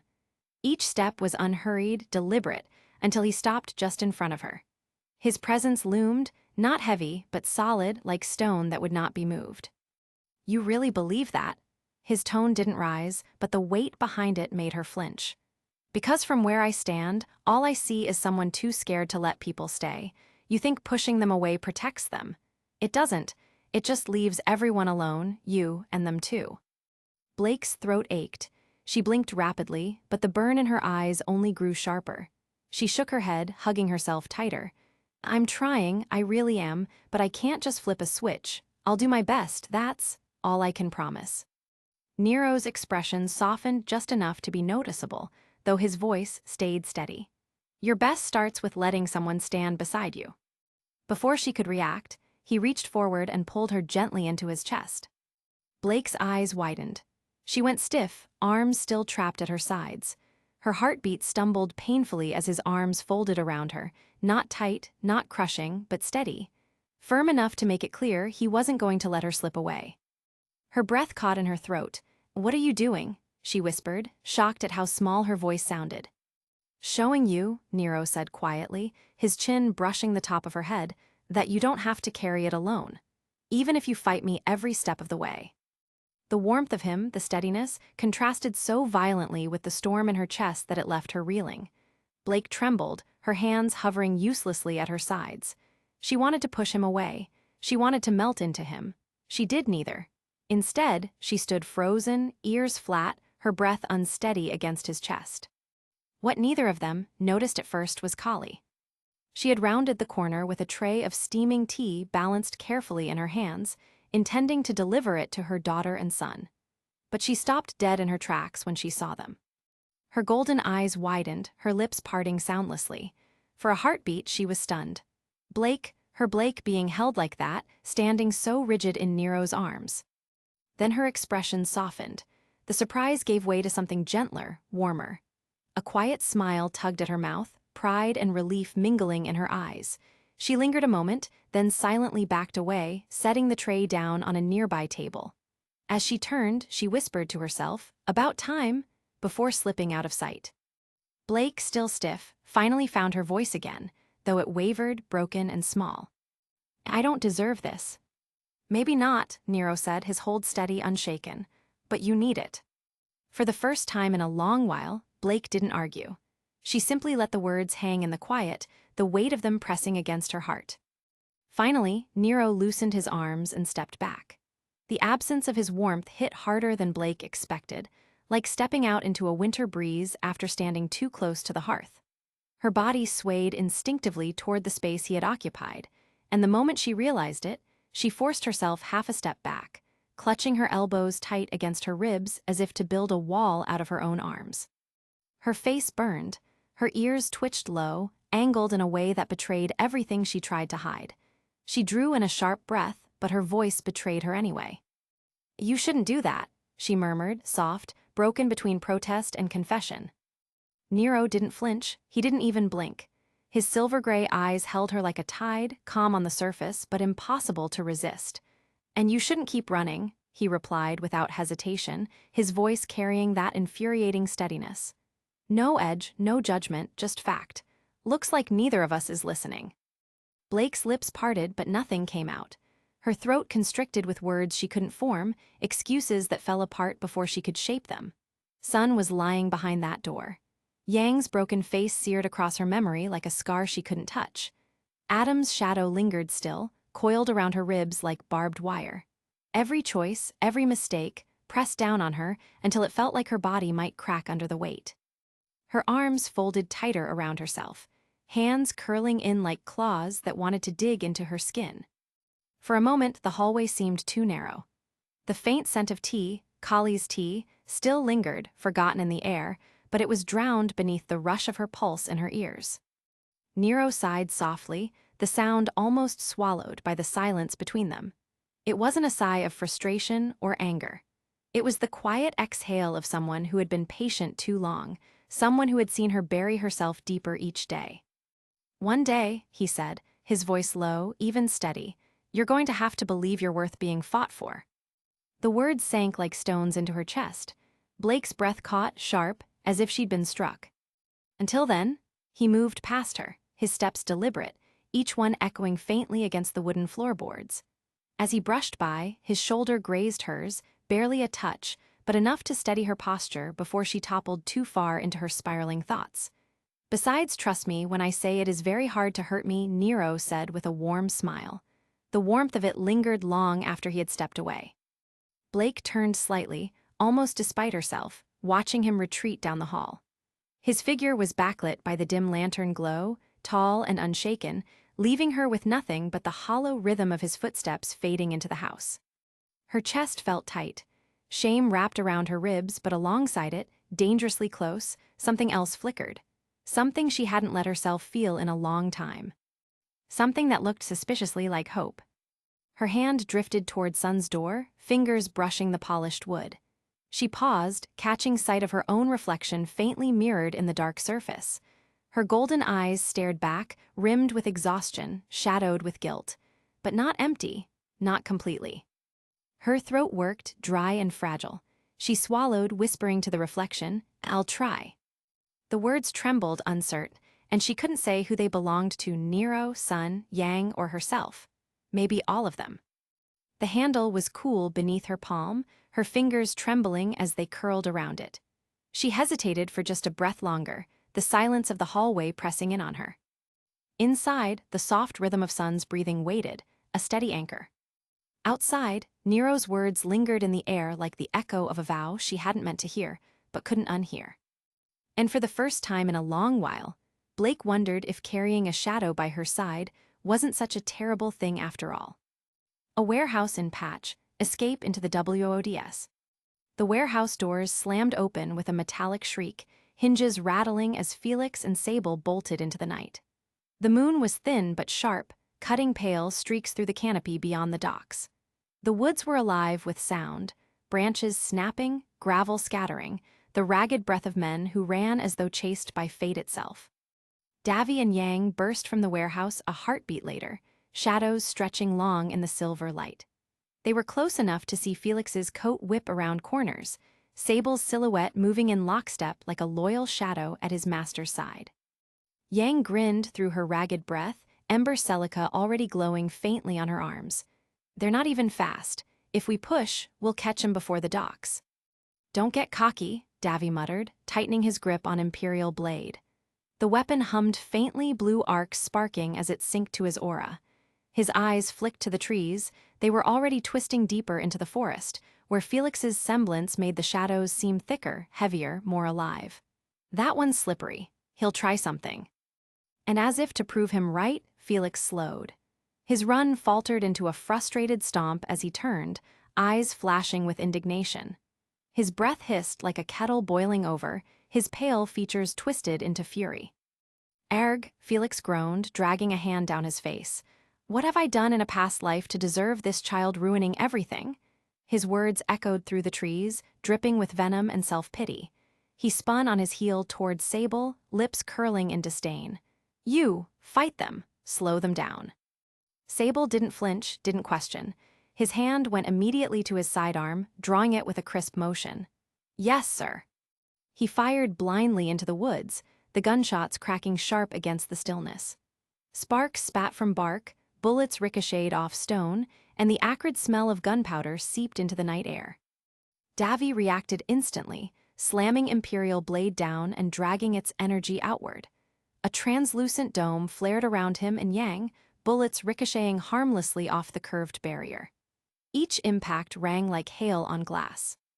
Yang raised an eyebrow, smirking even as the last round fizzled harmlessly. What's wrong with this guy? Does he even aim?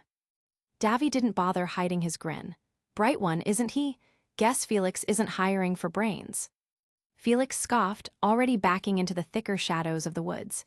Don't just stand there, Sable. Kill them. I'll deal with the brawler myself. His voice slithered with false confidence, but his retreating steps betrayed the truth. Sable, unfazed, holstered his firearm and uncoiled the whip at his hip. The weapon hissed through the air, hungry, alive in his hands. Yang cracked her knuckles, eyes locked on Felix's fleeing form. So what's the play, partner? We double-team him or split. Davy dropped the shield and rolled his shoulders, planting himself firmly in Sable's path. His eyes gleamed under the pale moonlight, blade humming with restless energy. Go after Felix. He's yours. Yang blinked. What about? I'll handle him.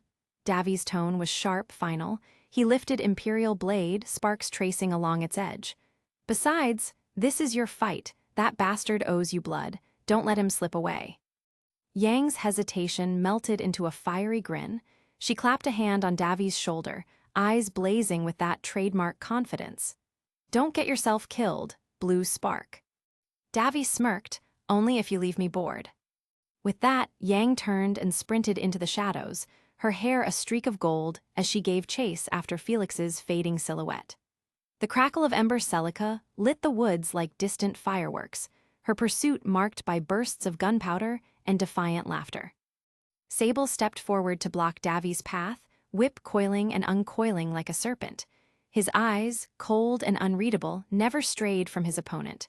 You shouldn't have let her go alone. Davy spun Imperial blade into a ready stance, its glow reflecting in his confident smirk. You shouldn't have followed a coward. The woods went still, the whip hissed, the blade hummed. The night held its breath, then the duel began. In the WODS, edge of the docks. Moonlight leaks through the pines in thin knives of silver. Felix's blackout hums in the air so the light feels careful, like it could be put out with a breath. The clearing smells of damp earth and spent gunpowder. Somewhere deeper, magma still coughs. Yang's fight answers it in blows and metal on metal. Sable waits like a wound about to open, rigid, patient. He flicks the whip open with a surgeon's economy, the leather uncoiling in a soft SHH. The tip glints, braided steel wire, barbed in sections. This isn't showmanship. It's a tool built to wound, disable, and deny footing. Davy folds into his guard. Imperial blade sings when he lifts it, not a note, but a pressure, the air thickening where the weapon's energy field hangs. He breathes once, slow. You don't get to pass, Sable says, voice flat. Not until my master is finished. Davy's grin is all teeth. Figure he sends the babysitter while he hides behind his cannon. Big surprise, coward tactics. How's the view from the front, by the way? Dust and shame. Sable's jaw tightens, but his answer is the same, dry and steady. I live to serve. The whip lashes. Sable's first tactic is reach. He aims to keep Davy at range, probing for openings while the shadow of Felix moves the battlefield. The whip snaps toward Davy's head, a hairline strike meant to rasp, to test, and Davy dips under, Imperial blade angled to intercept. When leather meets steel, Davy channels. Imperial blade accepts the contact like a conductor. He lets a short, concentrated pulse run into the whip where it rests across his forearm. The energy races along the braided steel and turns the whip into a live wire. The tip crackles, the barbs singe. Sable yanks with a grunt. The technique is immediate, effective. The whip stings its holder back. Davy takes 2 steps in, blade a blur. He slashes the whip mid-length, not to sever it entirely, the weave is too dense, but to nick the braid to create a fault. Sparks spit, fibers splay. Sable's eyes flash annoyance. He lashes again, but now the whip's balance is off. Davy feints left, then steps right, letting the whip's momentum carry it past him. Sable spins, pivoting to catch Davy's flank. Davy slams Imperial blade tip-first into the packed soil. The blade hums, and the ground around it crackles as a short-range capacitive field blossoms, an oval of humming blue that raises the hair on the back of Davy's neck. Leaves tremble inside the field. Any conductive object passing through gets a nasty surprise. Sable swings to close distance. The whip whips through the pulse. Where the braided steel crosses the oval, the field draws a luminous arc along the length and slaps Sable's palm with feedback. He grunts. The field doesn't last long, but it is enough to make him rethink a direct fingers-on-grip maneuver. Davy pulls the blade free and twists, grabbing a loose length of chain that hangs from a nearby logging pulley. He doesn't just yank it. He keys Imperial Blade's output into the chain, a controlled surge. The chain becomes a tether, a line of blue light that sizzles like a struck arc. Davy flicks it like a lariat. The chain wraps around Sable's thigh and yanks him off balance, but rather than finish him, Davy taps the chain's energy in a rolling pulse. It crawls up the metal toward Sable's glove, then leaps off into the undergrowth where a soaked root sucks away the charge into the earth. Sable stumbles, eyes wide. Davy's not trying to kill. He's reorganizing the fight, turning Sable's advantage against him. Sable recovers, whipping low to saw at Davy's knees. Davy jumps that, vaulting a fallen log and using Imperial Blade like a staff. At 2 meters range, he slams the pommel into the log. The blade hums and disgorges a small compressive pulse, a micro-concussive bloom that thumps the log and sends a shard of bark flying into Sable's face. It's precise, non-lethal, but it costs Sable a blink. Davy uses that blink. He steps in, presses the flat of Imperial Blade to Sable's ribs in a binding hold. The blade's field tethers to the whip's woven wire. For a breath, Davy doesn't move. He lets the whip's kinetic energy feed into the blade, then flings it out in another direction. Sable is yanked forward, momentum redirected, a classic Aikido-style redirection amplified by energy. Sable lands, then rolls to his feet with whip ready. He's fast, he's not clumsy. He lashes a crescent, aiming to shear through Davy's guard. But Davy's feet are pivot perfect. He deflects with the shoulder, steps close, and loops Imperial Blade's energy into a narrow arc, like a wire-thin blade that slices through the whip's braid. The whip screams as a segment separates. The tip snaps free and sails into the brush, burying barbs in moss. Sable snarls, now using a shortened length. He moves like a viper, each strike trying to sting through gaps. Davy adjusts in milliseconds. Short-range pulses across his boots that singe the leaves, a temporary slipfield that robs Sable of stable footing. The whip slashes the earth, digs, and Sable uses it to vault. Davy counters with a skin-burning palm strike of stored energy, timed to meet the whip's recoil, sending Sable tumbling. Sable scrambles up, whip coiled, breath-hot with anger.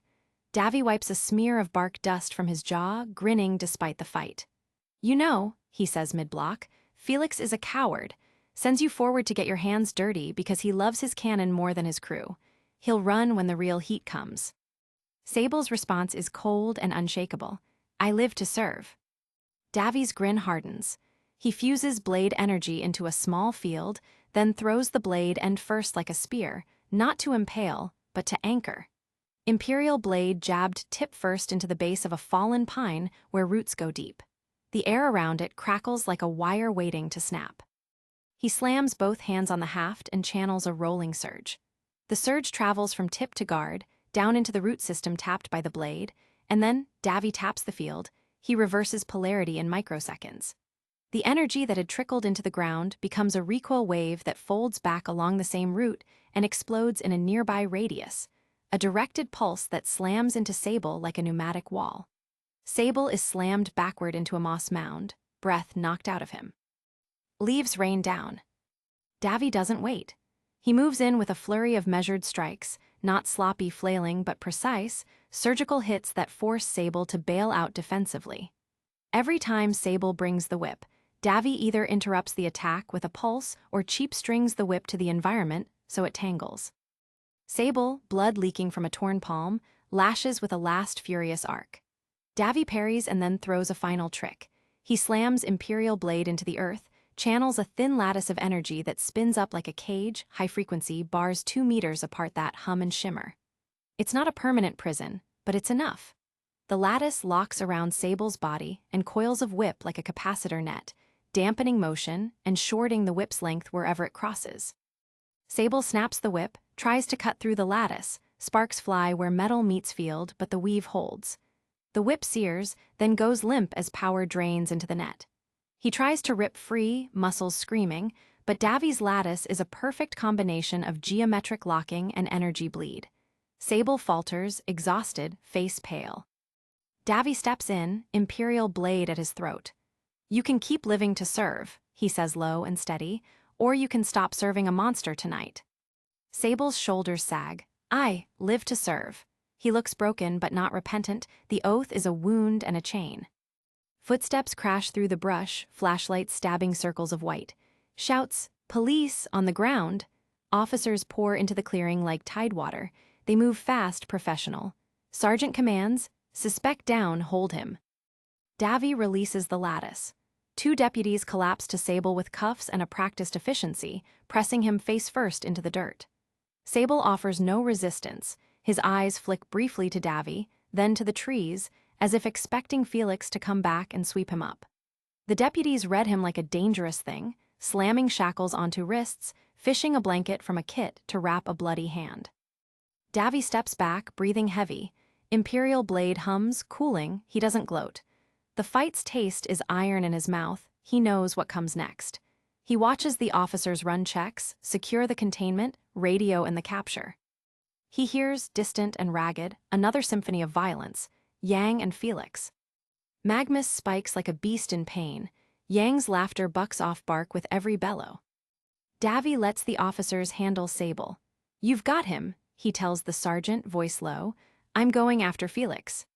The sergeant, already radioing, gives a quick nod, understanding the priorities. The forest is still alive with echoes, someone's gunshot, someone's curse.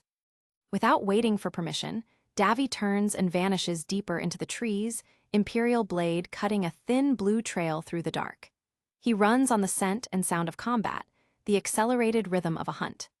Sable's capture behind him is a small, necessary victory, but the real battle still burns ahead, and Davy intends to reach Yang before Felix can carve the night into something worse.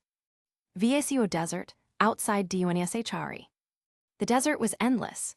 A black ocean of dunes and jagged ridges stretched beneath the fading twilight, each grain of sand whispering secrets the wind carried across the wasteland. Alice walked with her head bowed, boots sinking deep into the shifting ground, each step dragging like a weight on her soul. Her mind was still replaying the look on that old couple's faces, the fear, the trembling hands, the way her own voice had cracked like a whip against them. The desert swallowed her guilt, but it never dulled it. Then movement. A shape stirred in the horizon's mirage, cutting through the wavering heat. At first, it was only a blur, a shadow among shadows. But as the figure came closer, Alice froze. She knew that stance. That lazy stride, deliberate as if every second belonged to him and not the dying light, the informant. Her lips thinned. Relief never came, only a prickling in her chest, sharp and bitter. "Finally," Alice muttered under her breath, her eyes narrowing. She raised her voice, calling out. The man didn't answer. He kept walking, the desert's silence wrapping around him like a cloak. Only when he was close enough for her to see the bag slung over his shoulder, heavy and swaying with every step, did he stop. Something inside that bag made Alice's pulse quicken. Ominous, heavy, alive almost. "I finally get to give you what you came for," the informant said. His voice was low, unhurried, carrying more weight than the bag itself. His eyes glinted in the twilight, unreadable.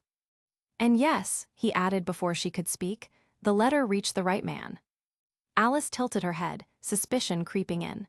An overly cheery, strange man named Darius Corin. The man nodded once.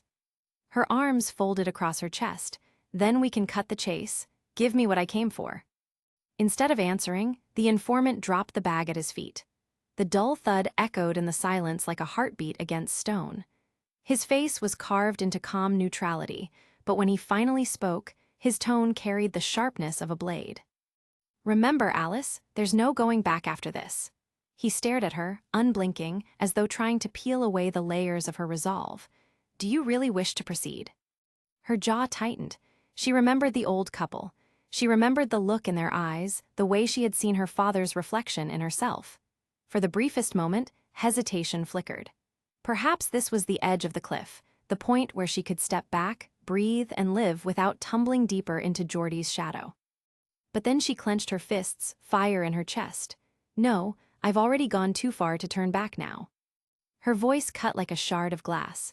I don't need your warnings, or your concern. I told you before, I will proceed. A subtle shift crossed his face. The tiniest flicker of something human, concern, regret, or pity.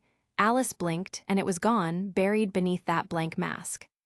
For the first time, she wondered, who is this man, really?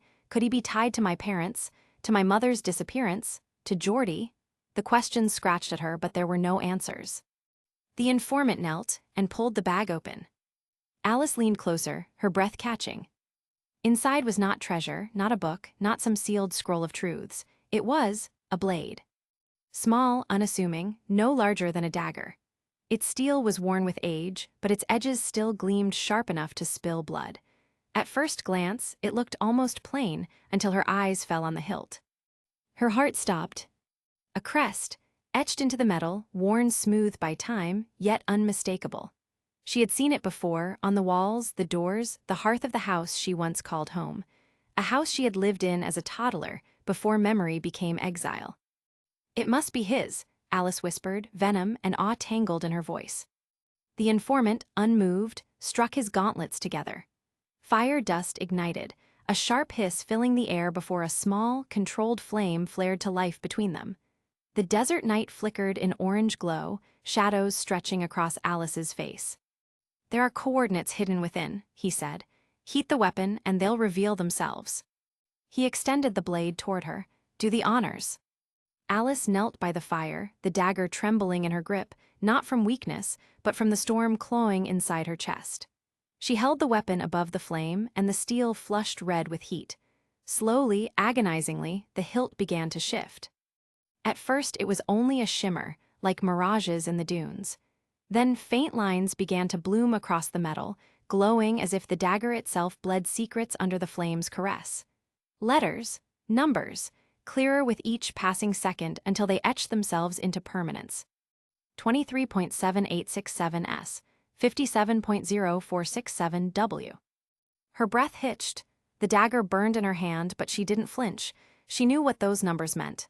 A destination, a beginning or maybe an end. She pulled the weapon from the fire, the coordinates still glowing faintly, pulsing like a heartbeat. That's it, she said quietly, staring past the horizon as though she could already see the house. She rose, brushing sand from her knees, her gaze never leaving the distance the numbers pointed toward. Without another word, she turned her back on the informant and began walking. Only when her figure had grown small against the dunes did the man let out a breath he had been holding. His eyes softened, his lips moving just enough to release a whisper that the desert winds swallowed whole. If only she knew. Somewhere far beyond the Vacuo desert. The chamber was cold, not from lack of fire, torches burned in iron sconces along the walls, but from the man seated at its center. Geordie Fedora leaned back in his chair of black iron, his silver hair gleaming faintly in the firelight. His fingers drummed idly on the armrest, the sound sharp and deliberate, like a ticking clock. Around him, screens flickered with surveillance feeds, maps of Vacuo, beacon archives long since stolen, names of operatives scrolling like scripture. But it was the sudden shrill beep that broke the silence. One of the monitors glowed red. Coordinates began to bleed across its display. 23.7867S, 57.0467W. The corner of Geordie's mouth curved upward, slow and predatory. He tapped a single key, magnifying the map until the marker pulsed brightly against the wastes of Vacuo. His eyes, cold steel gray, shimmered with satisfaction. She's found it, he murmured. His voice was velvet wrapped in knives, smooth, almost kind, but carrying the weight of something lethal. From the shadows of the chamber, a figure stepped forward, a masked lieutenant clad in black steel. Sir? The beacon was hidden within the blade, exactly as you ordered. She won't know she's being tracked. Geordie's fingers tightened on the chair, that faint smile never leaving. Of course she won't. My daughter may be clever, but she is still my daughter, and children always walk the paths their parents set before them. He rose, the torches guttering as if his presence drew the oxygen from the room. His cloak dragged across the stone floor, whispering like a serpent. Deploy watchers to the south dunes, he ordered. Make sure she never strays too far from my gaze. The lieutenant bowed and vanished into the shadows. Alone, Geordie turned his attention back to the glowing coordinates. His hand brushed the dagger's symbol burned into memory, the same crest Alice had just recognized by the fire. He let out a low chuckle, a sound that filled the chamber with ice. "That's my girl," he whispered, the words dripping with pride and possession. The flames and the torches shivered. Menagerie Belladonna study, late evening. The Belladonna study was steeped in shadows, the only light coming from a single lantern that painted the walls in flickering amber. Dusty tomes and old scrolls lined the shelves, reminders of history and wisdom that suddenly felt inadequate in the face of what sat on the table now. A cracked screen glowed faintly, casting pale light across grim faces. The recording was short, but it had been enough Adam's voice, smooth as venom, laying out his intent. Haven Academy was his next stage, and destruction his curtain call. No one spoke at first. The cicadas outside buzzed in waves, broken only by the distant crash of Menagerian waves against the shore. Inside, the silence pressed down like a weight. Gira finally broke it. His voice was low, thunder held back by sheer restraint. "So it's true, Adam has abandoned any claim of justice. This isn't about faunus rights anymore. It's about power, violence, blood spilled for its own sake." His fist came down against the table, rattling the scroll.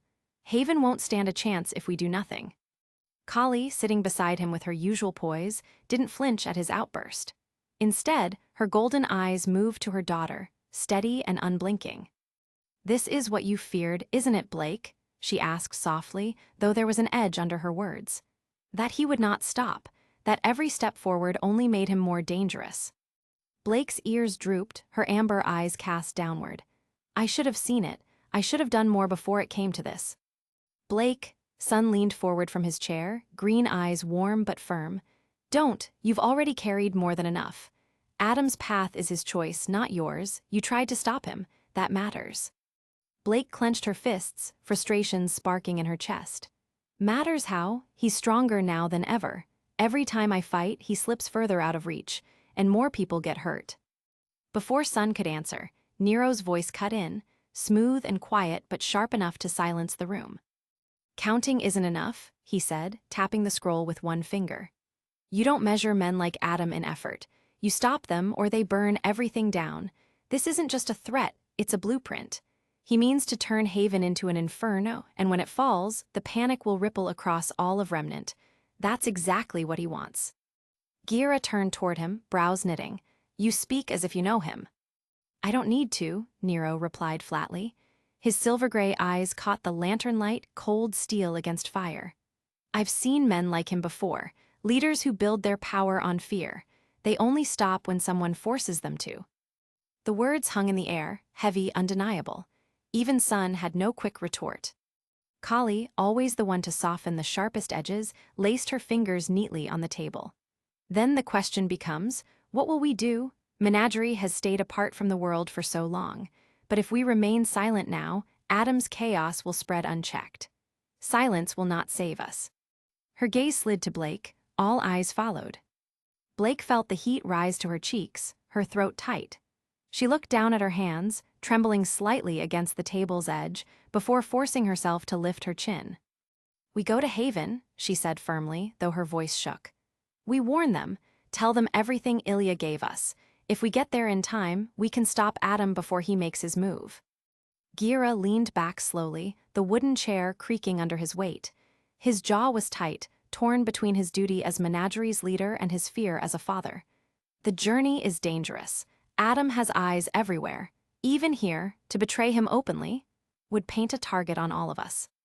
"Then let him," Blake said, sharper than she intended. Her voice trembled, but her resolve hardened behind it. "If Adam wants me, then let him come for me. I won't keep running. Not anymore. If he wants me," her hands curled into fists, knuckles white, "he can find me standing in his way." The words landed like a blade struck into stone. For a long moment, no one spoke. Son leaned back, a faint grin tugging at his lips despite the heaviness in the air. "That's the Blake I know," he said warmly. Then, with more seriousness, "So it's settled. We go to Haven. We warn them, we fight if we have to." Nero didn't smile. He didn't need to. His gaze found Blake's and held it firm and steady. Words won't be enough when the time comes. Adam won't hesitate, neither can you. Blake swallowed hard, nodding once. Gira closed his eyes, exhaling through his nose. When he opened them again, resolve flickered there alongside the worry. If this is the path you choose, then you will not walk it alone. I will send word to the allies we still have in Mistral. Not all Faunus follow Adam. Some will listen. Kali reached across the table, her touch light against Blake's hand. Her voice was soft, but carried a mother's certainty.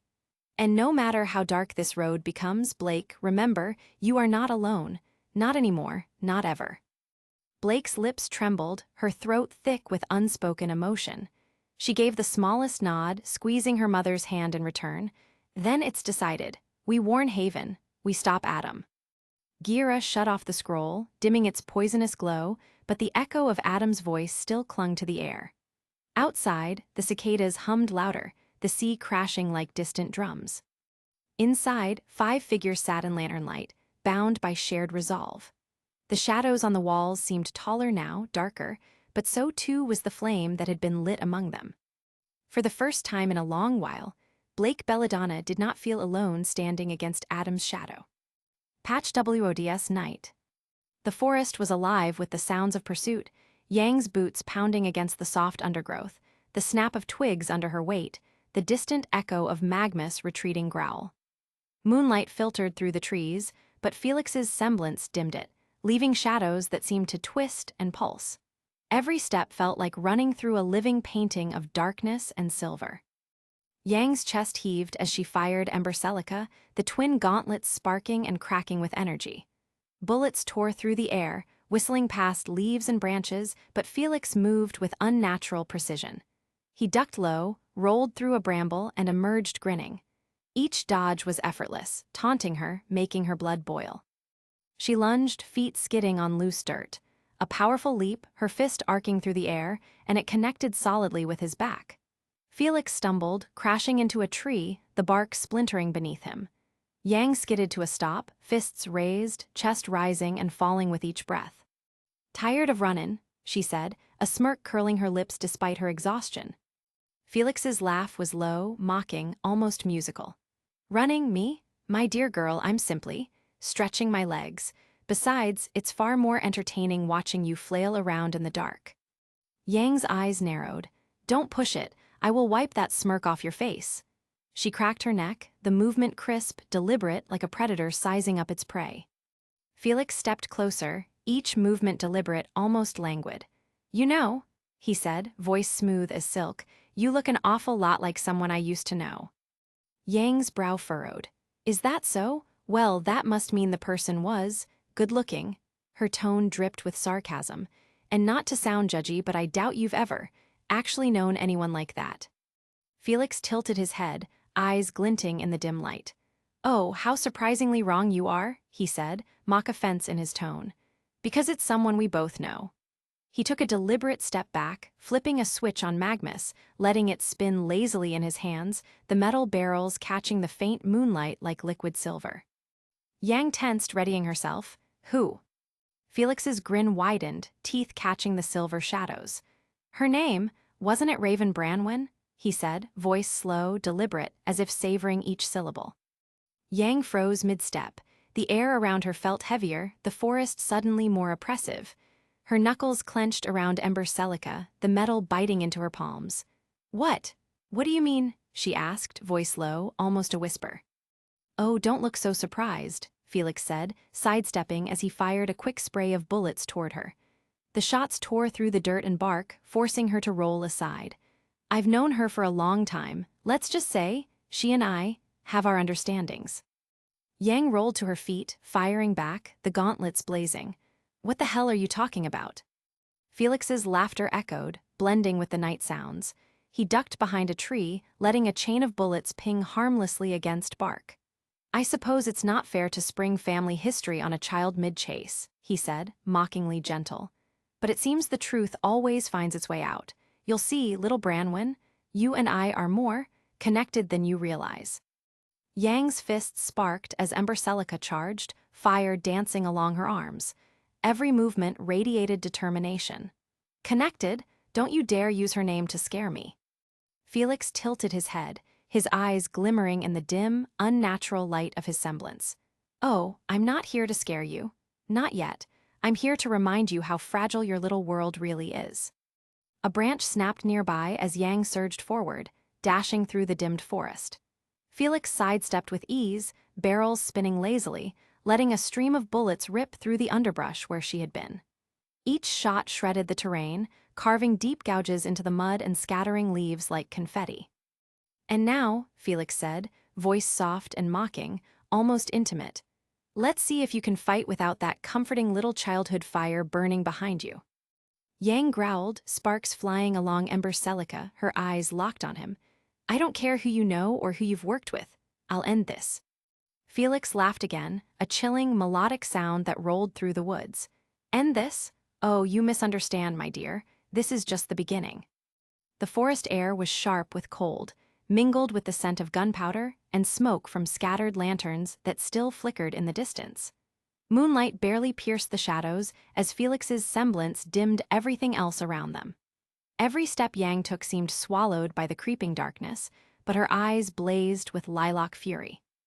Felix stood 20 meters ahead, Magnus cradled like a predator's plaything. He aimed a calm, deliberate spray of bullets toward her. Yang leapt high, Ember Celica's gauntlets blazing, each shot she fired shredding the underbrush. Her momentum carried her into a sprint, every movement precise, calculated, as though she had danced through this forest 100 times.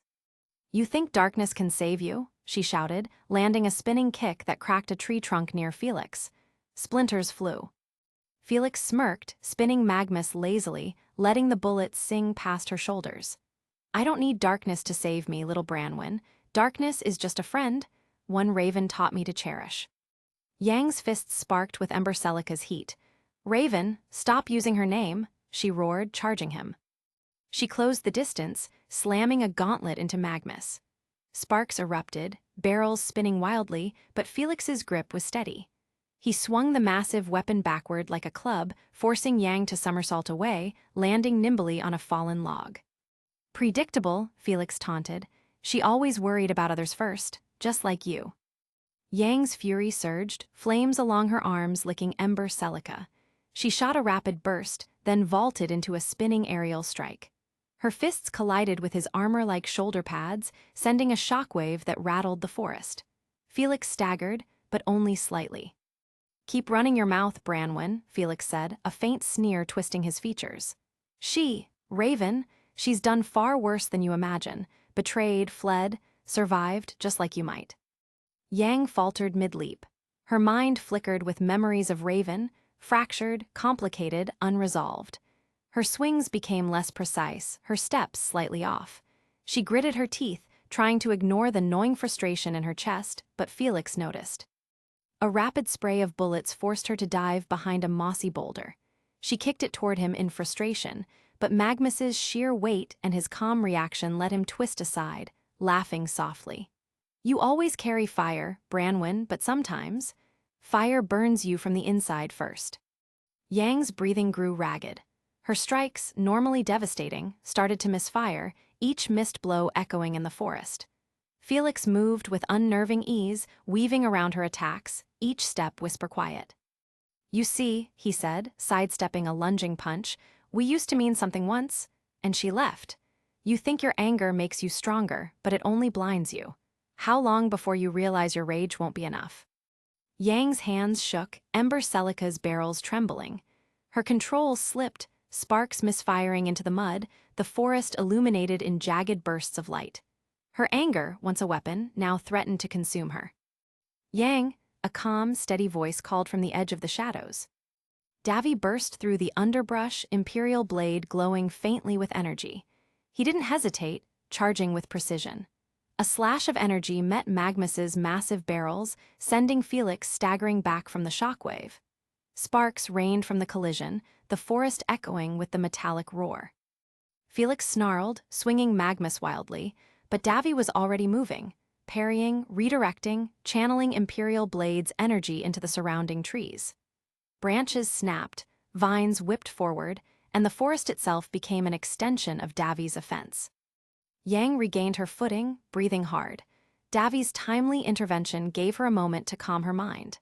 She leapt from behind a tree, Ember Celica blazing in tandem with Davy's energy bursts.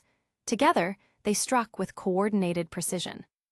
Yang barreled into Felix, hitting him with a flurry of gauntlet shots, each empowered by her semblance's remaining heat. Davy surged beside her, slashing Imperial Blade in arcs of energy that forced Felix to dodge continuously. Every shot from Magnus was now parried, deflected, or rendered useless as Davy's energy field interfered with its recoil and precision. "You," Felix spat, frustration growing. "You think you've learned nothing from your elders, you, from Raven Branwen." Yang's glare cut through the words like a blade. "Shut up," she roared, diving forward with Ember Celica's gauntlets igniting fully. Her fists collided with Felix's chest, the force shattering a tree behind him. He tumbled back, Magnus sliding from his grasp. Davy moved like a ghost, Imperial Blade crackling. A final, precise surge of energy surged through the weapon, creating a wave of force that knocked Felix to the ground, disarming him completely. Felix lay on the forest floor, chest heaving, eyes wide. Yang hovered over him, fists still blazing. Davy stood beside her, blade ready, energy humming along the forest floor. "It's over, Felix." Yang spat, the heat of Ember Celica bathing the clearing in crimson light. Sirens wailed in the distance, growing louder. Flashing lights cut through the shadows, the police were closing in. Felix's grin faded. He struggled to rise, but Davy pressed Imperial Blade lightly against his chest, energy pulsing, holding him in place. "You're done," Davy said firmly. "No one else gets hurt tonight." Yang's gaze softened slightly, Ember Celica lowering. "The cops are here, you'll answer for everything."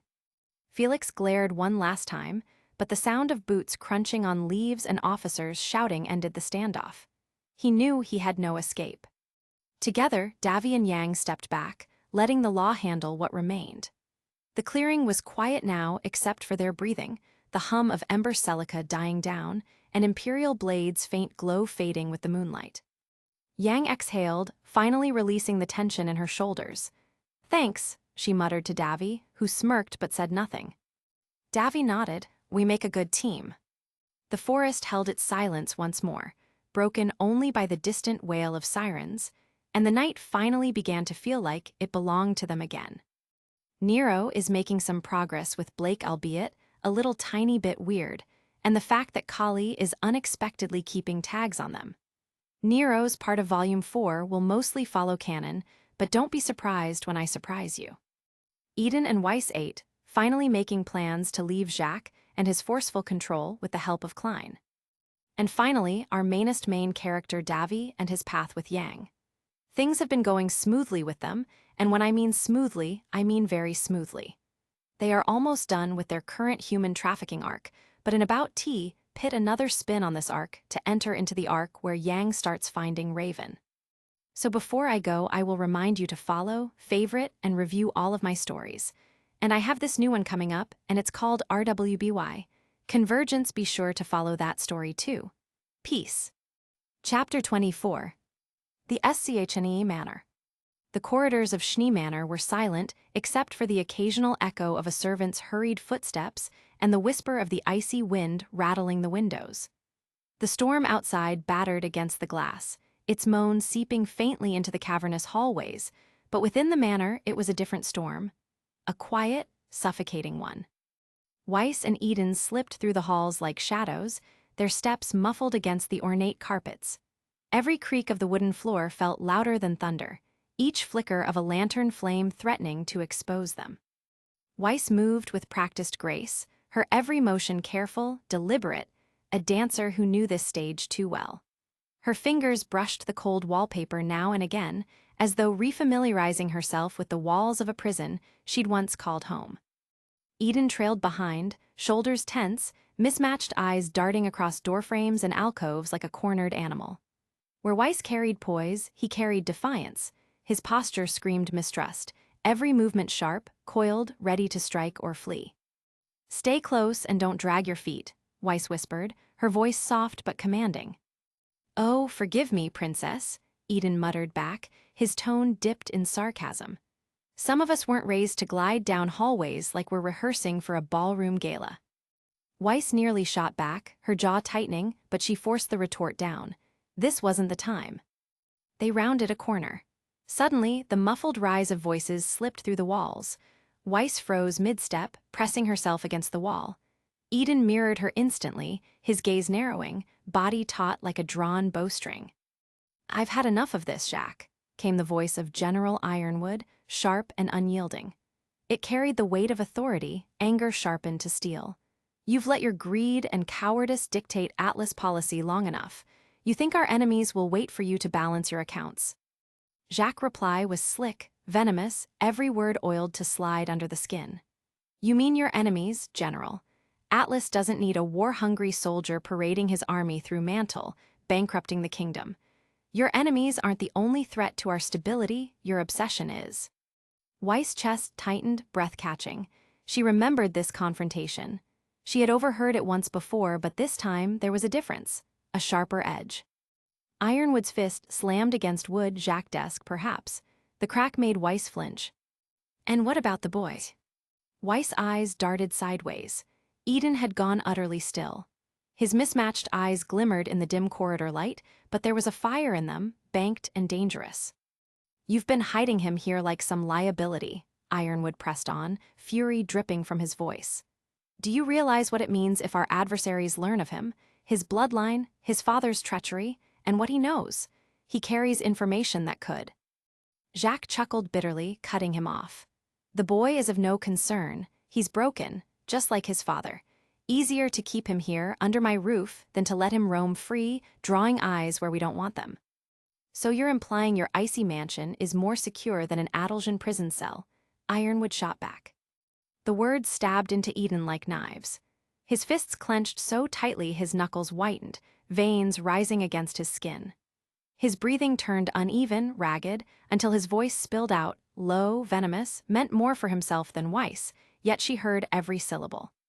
"Cowards, all of them, Ironwood, Jacques, every soldier in his army. They stood by while she died. And now they dare call me a liability. They're all the same.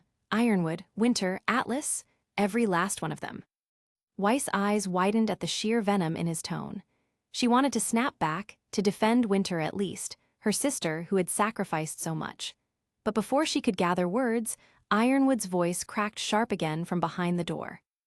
"Winter is in Mantle, doing her duty, something you've never understood, Jacques.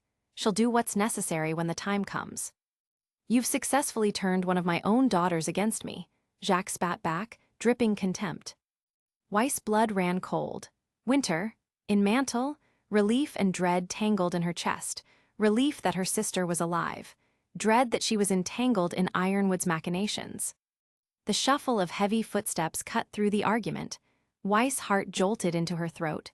Someone was moving toward the door. "Move," she hissed, grabbing Eden by the sleeve with surprising force and dragging him down the corridor. "Hey. Quiet." They darted down the hall, Weiss leading with precision, Eden pulled along like a reluctant shadow. She skidded to the nearest door, yanked it open, a storage room, and shoved him inside before slipping in herself.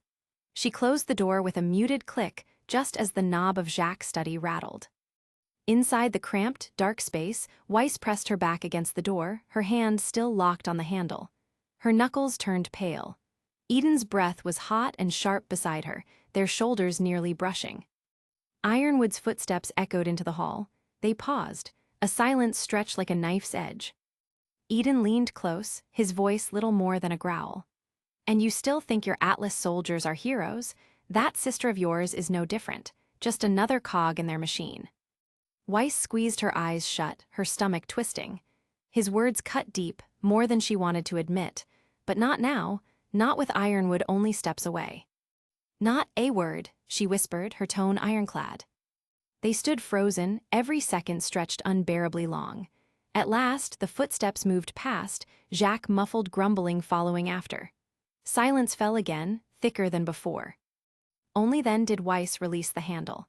She inhaled sharply, steadying herself, though her hand trembled against her dress.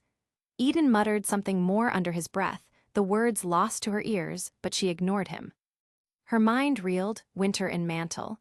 Eden's venom toward Atlas, father's willingness to keep him caged like a dangerous animal. This was no longer simply an escape. The walls of Schnee Manor had revealed truths neither of them could ignore. And Weiss realized Eden's chains weren't just physical. They were forged from grief, betrayal, and rage. The silence inside the storage room pressed on them like a weight. Eden's breath came in sharp, angry exhales, while Weiss kept her ear trained on the door. The echo of Ironwood's boots finally faded into the distance, but the tension lingered like smoke. Weiss slowly released her grip on the handle, her knuckles stiff from how tightly she had held it. Her hands trembled just enough for Eden to notice. "You still think they're worth defending?" Eden whispered, his voice dripping with venom. His mismatched eyes gleamed faintly in the darkness. Ironwood, Winter, the rest of them, they all stood by while Atlas rotted from the inside. They all let it happen. Weiss turned toward him in the thin shaft of light leaking through the cracks in the door. Her expression was tight, controlled, but her pulse pounded in her ears. "This isn't the time," she said firmly. "If you want to argue about Atlas, about Winter, then we'll do it later. But if you can't stay quiet, we'll both be caught." Eden's jaw worked as if grinding down his own fury. His body was coiled like a spring, ready to lash out. At length, he gave a stiff, reluctant nod. Weiss cracked the door open and peeked into the corridor. Empty. She stepped out and motioned for Eden to follow. He moved behind her with the sharp awareness of a cornered beast, scanning every shadow, every flicker of candlelight. They slipped through the halls like whispers, ducking behind pillars and slipping past tall windows where the snow outside painted pale light across the floor. The house felt hostile now, every creak of wood a warning, every flickering chandelier threatening to expose them. Weiss knew these halls better than anyone, every servant's path, every turn of the staircase. But tonight those familiar corridors felt like a labyrinth designed to swallow her whole. She thought of her father's voice, cold and clipped, echoing through these very walls. For the first time, she wondered if the manor itself resented her for daring to escape. At the base of a stairwell, a shadow detached itself from the gloom. Weiss nearly gasped, hand flying to Mia Tennester's hilt, but then she saw the familiar bow tie, the warm and tired eyes. "Klein," she whispered, her voice trembling with relief. The old butler's smile flickered like candlelight, warm but strained with worry. "I thought you might try something like this, my dear, and I thought you could use a proper escort." Eden bristled immediately, his mistrust flaring. He stepped half a pace forward, shoulders squared. "And you expect us to just trust you?" For a heartbeat, Klein's expression hardened, showing the steel beneath his gentleness. "I have served this family long before Jacques twisted it into what it is. My loyalty has never been to him, but to Weiss, and to what this house once stood for." Weiss placed a steadying hand on Eden's arm before his anger could boil over. "He's on our side," she said firmly, her gaze locking with his. "Trust me." Klein gestured for them to follow, lowering his voice. "There's a carriage waiting by the southern gate, but the patrols are thicker there than usual. If we time it poorly, we'll all be caught. I recommend the garden wall instead. The breach Eden found is still there." Weiss blinked, surprised. "You knew about that?" Klein's eyes twinkled faintly, even in the darkness. "I know every crack in this house, my dear, including the ones your father prefers no one remembers." Eden muttered figures, but this time he followed without complaint. They moved into the servant passages, Klein guiding them with uncanny precision. He seemed to anticipate every patrol, every guard's turn, every flicker of searchlight cutting across the frost-laced windows. His steps were quiet, deliberate, the pace of a man who had navigated this house in silence for decades. When they reached the kitchens, the warm smell of baked bread and spice lingered faintly in the air, jarring against their fear. Klein pushed open a side door, letting a gust of icy air bite at their faces. The garden stretched before them, hushed and silver under the moonlight. Statues loomed like frozen sentinels, their stone faces cracked and snow-dusted. Weiss shivered at the sight. They had terrified her as a child, and now they felt like watchful guards for her father's prison. Snow crunched beneath their boots as they darted from hedge to hedge. Lantern lights swung across the paths where guards patrolled, voices carried by the wind. Eden's shoulders tensed with every flicker of motion, his breath fogging thick in the air. If they see us, he began. They won't, Klein interrupted, his tone calm, absolute. Not tonight. He timed their movements with a perfection born of patience, raising a hand just as the guards' lanterns passed. Now, quickly. They sprinted across the garden, snow biting at their lungs with each inhale. The frost glittered like broken glass beneath their feet. At the far wall, Eden dropped to his knees and swept snow from the breach with frantic, practiced hands. Weiss hesitated. She turned to look back at the manor. Its towers and balconies glittered in the pale light, beautiful and cruel. Her throat tightened, memories rushing in, her sister's laughter, her mother's silence, her father's scorn. This house was everything she had been and nothing she wanted to be. Klein laid a gentle hand on her shoulder. "It's all right, my dear," he whispered, his voice rich with quiet strength. "You're not alone anymore." Weiss swallowed, her breath trembling, then dropped to her knees and crawled through the breach.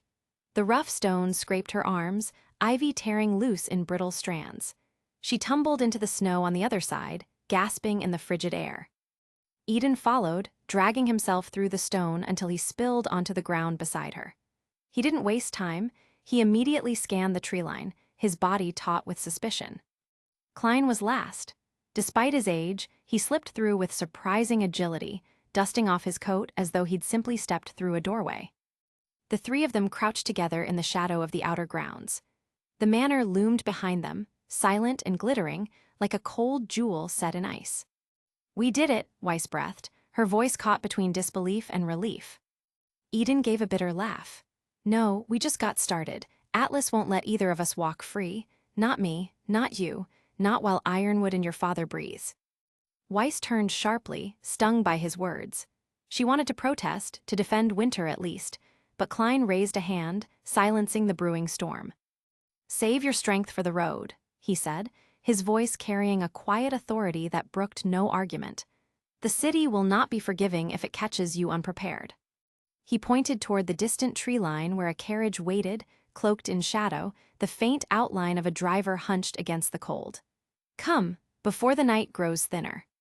The three of them moved into the snow-laden dark. Weiss' heart pounded, her breath fogging in the cold air. Fear and exhilaration warred within her, terrified and free all at once.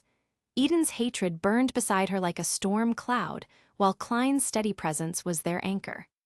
For the first time, Weiss truly believed escape was possible.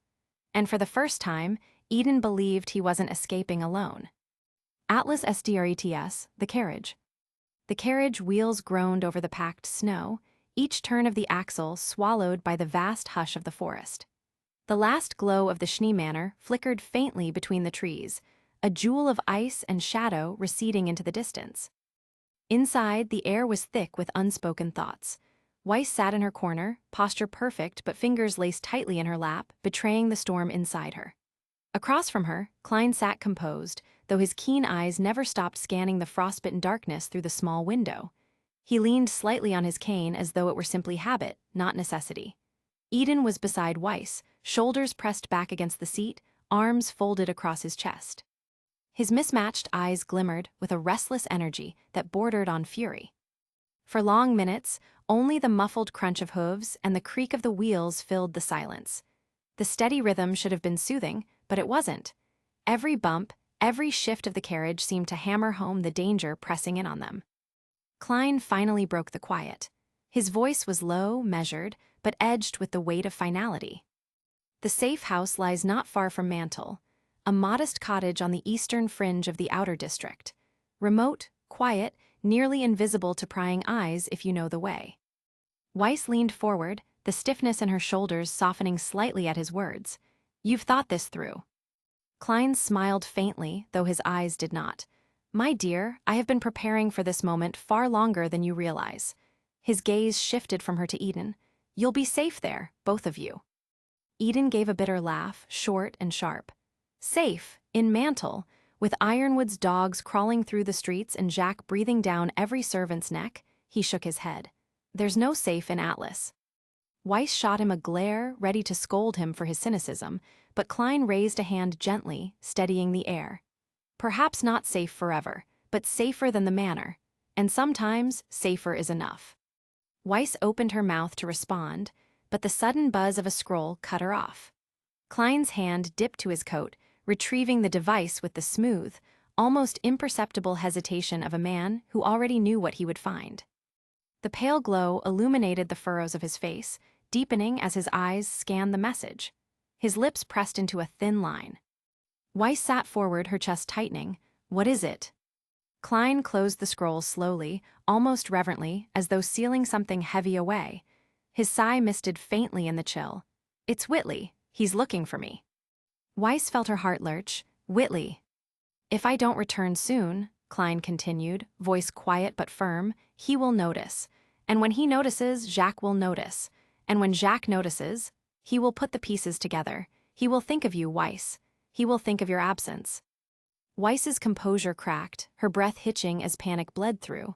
"Then let him. You don't have to go back." "My dear," Klein's smile was gentle, though sadness flickered behind it. "If Jacques suspects, if he digs deeper, he will not just come for you. He will hunt for me. And if he finds me gone, he will turn his gaze upon Whitley. That boy has no one else in that house. If I abandon him completely, I fear what shadows your father will mold him into." The mention of Whitley stung Weiss in ways she didn't expect. Her younger brother, aloof, cold, but still her brother. She saw him suddenly as Klein described. A boy cornered, caged, and far too young to survive Jacques venom alone. Eden leaned forward now, his eyes sharp as knives. "So what, you walk back into the wolf's den because the brat sends a message? That's suicide. Jacques will see through you sooner or later. And Ironwood? He'll string you up the second he thinks you've picked a side." Klein met Eden's glare without flinching. His voice remained calm, but it rang with steel. "And what would you have me do, young master? Run? Hide? Abandon Weiss to Jacques' wrath? Abandon Whitley to grow in the shadow of cruelty? No, I am many things, but I will not be that. A kindness withheld is no different than cruelty delivered." Eden's lips curled in disgust, but the words stalled on his tongue. He turned away, muttering, "You'll regret it."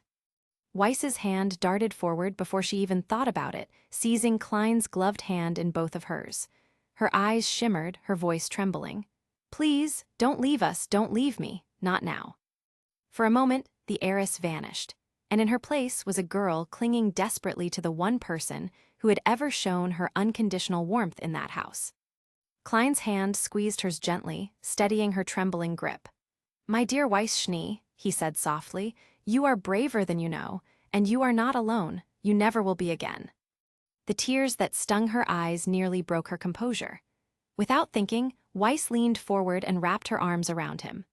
The old butler stiffened in surprise, then slowly returned the embrace, his arms firm and warm like a father's embrace she had never known. When she finally pulled back, her chest ached. Klein's smile was faint but resolute. He rapped the carriage wall twice, signaling the driver to halt. The carriage creaked to a stop, the silence of the woods rushing in around them. Adjusting his coat and cane, Klein spoke with crisp clarity, each word etched into memory. "The safe house lies just beyond Mantle's lower ring, a cottage with green shutters and a crooked chimney. The key rests beneath the third stone of the front step. When you reach it, listen for the glass wind chimes. They are blue, faint, but unmistakable. That will be your signal that you've found the right place." Weiss repeated the details silently, over and over, burning them into her mind. Klein lingered in the doorway, his eyes sweeping once more over Weiss, then over Eden. "Guard her well," he said simply. "She has more strength than she knows, but even the strongest need allies." Eden's jaw tightened, the muscles in his face twitching, but he gave a short, reluctant nod. "I don't need you to tell me that." Klein's smile deepened, faint but real. "Good, then I'll rest easier." The old man stepped down into the snow. His silhouette was briefly illuminated in the carriage lantern light before the forest swallowed him. Weiss leaned forward in the doorway, her fingers gripping the frame as if holding onto him by sheer will. "Klein," her voice cracked, "please come back." He paused only long enough to tip his head in a small bow, one final gesture of loyalty, before disappearing into the night. The carriage jolted forward again, wheels biting into the snow. Weiss sank back into her seat, her arms wrapping tightly around herself as though she could still hold on to him. Her eyes stung, but she bit back the tears. Eden glanced at her from the corner of his eye. His expression softened for just a flicker, then hardened again as he looked away. The silence was heavy, carved with absence. Weiss whispered to herself, barely louder than a breath, "We'll see him again." But the darkness outside seemed to swallow the words whole. The Belladonna household. The Belladonna home was quiet, save for the faint hum of cicadas in the gardens outside and the soft crackle of the lanterns burning along the walls. Blake stood in the entryway, her posture stiff, every muscle coiled like a spring. She had felt the shift in the air the moment the door opened, and now she found herself staring into a face she had once trusted. Ilya Amatola stood in the doorway, her chameleon skin flickering faint shades of pale blue before fading back to her natural hue. Her mask dangled loosely in one hand, the other raised in a silent gesture of surrender. "I'm not here to fight, Blake," she said, her voice low but steady. Blake's golden eyes narrowed. Her grip tightened around Gamble's shroud at her side, though she didn't draw it. "Then why are you here?" she asked coolly. "To convince me to crawl back to Adam, to the White Fang." Ilya flinched, her body betraying what her voice tried to hide. "You don't understand." "I understand perfectly." Blake stepped forward, her presence filling the room with a quiet authority. "I understand that the White Fang isn't what it used to be. It isn't about equality anymore. It's about fear, violence, control. It's about Adam." Ilya's eyes hardened, though her lips trembled faintly. "Adam is the only one strong enough to see this through. He won't stop, not until humans pay for everything they've done to us." She shook her head, her tone shifting from conviction to something that sounded like pleading. "You can't win against him, Blake. None of you can. You should do what you've always done, run. Survive. It's better that way. For you." Blake's jaw clenched. She remembered the countless times she had fled, deserting her friends, her family, even Ilya herself. Each time she had told herself it was to protect them, but in truth, she had been afraid. "No," Blake said firmly. Ilya blinked, the word cut sharper than any blade. "Running away is what started all of this," Blake continued, her voice growing in strength with every word. "Every time I left, I thought I was sparing the people I cared about, but all I did was give Adam more room to twist everything we once believed in. I left my friends, I left my parents, I left you." Her voice caught for the briefest second, but she pressed on. "And all it did was make the White Fang into something unrecognizable." Ilya's breath hitched, her fingers tightening around the mask in her hand until it nearly cracked. Her skin shifted again, flickers of sorrowful lavender rippling down her arms before snapping back to neutral. "You think you can fight him," she whispered. "You think you can fight them, but Adam doesn't stop, he doesn't forgive, he doesn't lose." Her eyes flicked up, filled with a storm of fear and loyalty and something deeper she couldn't name. "You'll regret this, Blake. I don't want to see you." She cut herself off, shaking her head. "You'll regret it." Blake took another step closer, her voice soft but unyielding.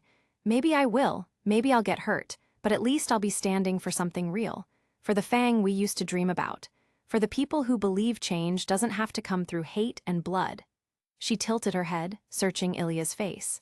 "And you can still be part of that, Ilya. You don't have to follow him down this path." For a fleeting moment, Ilya looked like she might break. Her shoulders sagged, her eyes glistened as though she wanted to believe Blake, wanted to take her hand and leave Adam and the shadows behind. But then the mask came up, pressed tight against her face again, as though it was the only thing keeping her together. "You're wrong," she said, her tone flat but shaky. "You'll see soon enough." She turned sharply, slipping back into the night with footsteps as quiet as the breath she carried. The door clicked shut behind her, leaving the house in silence once more. Blake exhaled slowly, her fingers finally easing off her weapon. She stared at the door Ilya had vanished through, the weight of memory and regret heavy on her chest. Her heart ached with the knowledge that she hadn't saved her, not yet. But her resolve stood unshaken. This time, she wasn't running. Vytal Desert Night. The desert stretched endlessly under a star-scattered sky, its rolling dunes bathed in a silver glow. Each step Alice took sent small clouds of sand spiraling around her boots, glittering like tiny fragments of glass in the moonlight. The cool of night was a brief relief from the searing heat of the day, but even now, the desert air felt heavy and alive, whispering with unseen movements. Her mind raced with the events at Dunshire. The old couple, the locket blade, the hidden coordinates, all of it felt surreal. Yet there was no time to dwell on her doubts. Every instinct screamed that danger could be near, and the desert didn't forgive hesitation. A faint, almost imperceptible hiss slithered through the stillness, making her pause mid-step. Her golden eyes darted across the shadows between dunes. The sound was wrong, mechanical in its precision, yet organic in its malice. Something was moving out there, something not human. From the darkness, 3 twisted silhouettes emerged. Grimm. Their jagged spines caught the moonlight like shards of black crystal. Their elongated limbs scraped against the sand, claws scraping in sync with the hiss of their low growls. Their eyes, or what seemed like eyes, burned with malevolent hunger. Even the air around them seemed to darken, a pulse of unnatural cold radiating outward. Alice's hand instinctively went to her twin katanas, fingers tightening around the familiar leather. She dropped into a crouch, letting the curves of the dunes conceal her form. Every muscle in her body coiled like a spring, senses sharpened to the slightest twitch of movement. The lead Grimm lunged with terrifying speed, a grotesque blur of sinew and jagged bone. Alice pivoted, narrowly avoiding the snapping jaws, and brought her katana down along its forearm, sparks erupting where steel met bone. The creature howled, a sound like metal being torn, and recoiled, but it wasn't finished. 2 others flanked her, circling like predatory wolves, claws gouging the sand with each silent step. Alice ducked under a claw swipe, rolling across the dune, sand stinging her arms. Her katanas moved in precise, fluid arcs, deflecting claws and delivering calculated slashes. Each strike sent splatters of shadowy ichor across the moonlit sand, black streaks that clung unnaturally before dissipating into the wind. The first Grimm recovered, its jagged tail whipping toward her. She leapt onto a small rise, sand giving beneath her boots, and kicked the creature backward. It crashed into the dune with a thud, rolling to its feet and continuing its pursuit, unrelenting. Another lunged from the left. Alice spun with a predator's grace, letting the flat of her blade meet its jaw in a sharp clang. Sparks flew, and the creature shrieked, reeling back. Her heart pounded, adrenaline surging, but every movement was measured. She danced between attack and defense, her body a perfected weapon honed from years of discipline. Sweat dripped into her eyes, stinging as sand clung to her hair and skin, but she didn't falter. "Does the desert throw its worst at anyone who wanders alone?" she muttered through gritted teeth, voice carried by the cold night wind. The lead Grimm lunged from behind, its form a dark blur against the silver dunes. Alice rolled forward, feeling its hot breath scrape her neck, and brought her blade up mid-roll, slicing cleanly through its spiny appendage. The creature shrieked, flinging a smear of darkness across the sand, and collapsed in a heap. 2 Grimm remained. They circled, testing her, claws digging grooves into the dune, sand tumbling like tiny avalanches with each movement. Alice's chest heaved as she calculated her next move. She leapt into the air, spinning like a whirlwind of steel, both katanas tracing deadly arcs through the night. One struck the second Grimm's head, cleaving through sinew and bone, sending it toppling to the sand. The final Grimm advanced with reckless ferocity. Alice sidestepped, slashing across its chest and feeling the creature's resistance like a living wall. It retaliated with a jagged swipe, but she caught the arm with the flat of her blade, redirecting its momentum and delivering a precise thrust to its torso. The beast let out a final, guttural cry before collapsing into the dune, twitching as the darkness within it dissipated. Silence reclaimed the desert, heavy and profound. Only the crunch of sand beneath her boots broke the stillness as she steadied her breath. The moon glimmered coldly overhead, casting long shadows across the dunes. Alice's chest rose and fell, each inhale sharp, each exhale a hiss of hot air mingling with the faint metallic tang of spilled Grimm ichor. She sheathed her katanas carefully, the metal whispering against leather. Her golden eyes scanned the horizon, alert, every sense still taut. The desert had tested her tonight, and though she had survived, it had left its mark, not in wounds, but in the echo of fear and triumph intertwined. Her thoughts flickered back to the locket blade and the coordinates it revealed. There was no turning back now. The desert was both a crucible and a guide, pushing her toward the unknown. Alice pressed onward, each step deliberate, the memory of the Grimm attack etched into her mind, a reminder that in Vaku, even the sands carried the teeth of darkness. And somewhere beyond the dunes, she knew, lay answers. answers to the questions that had haunted her, and perhaps a confrontation that would define her future. Mantle. The carriage wheels finally clattered to a halt on the cracked cobblestones of Mantle's outer district. Weiss stepped out first, her heeled boots crunching softly against the snow-dusted ground. Her breath curled in front of her face in pale wisps, but it wasn't the cold that made her chest feel tight, it was the sight of Mantle itself. It was nothing like the polished, glimmering spires of Atlas above. Here the buildings were squat and utilitarian, a patchwork of metal and stone dulled by years of snow and soot. Rusted pipes hissed faintly from walls, and neon signs flickered over storefronts that looked older than she imagined Mantle itself. People bustled past in thick coats and threadbare scarves, their faces set in lines of exhaustion. Some wore the dull gray of factory uniforms. Others were little more than children, with baskets of coal or scrap metal balanced in their arms. Weiss's lips parted, caught between dismay and awe. This is how the people of Mantle live.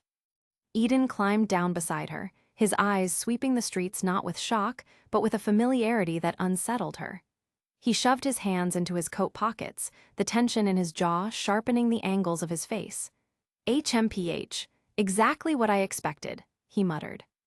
Weiss tore her gaze from a group of miners huddled around a barrel fire. What do you mean? Eden gestured at the patrols.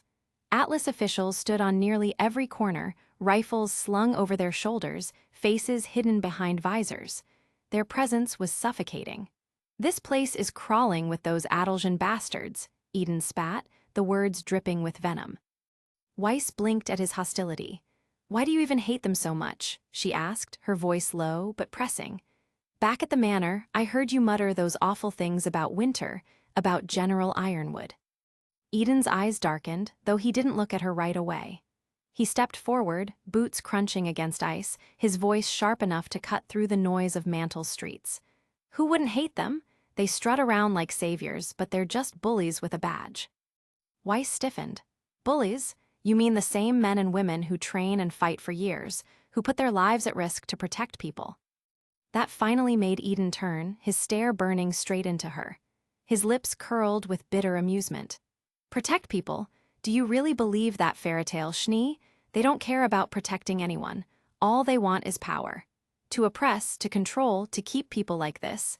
He gestured to the ragged crowd trudging past them, living beneath their boots. Weiss faltered at the venom in his tone, but before she could speak, he leaned closer, his voice lowering, rough with a truth he carried like a wound. And honestly, your sister Weiss, Winter is no different. The words hit like a blade. Weiss froze, her breath hitching. Her heart thudded in her chest, disbelieving. No, he didn't just say that.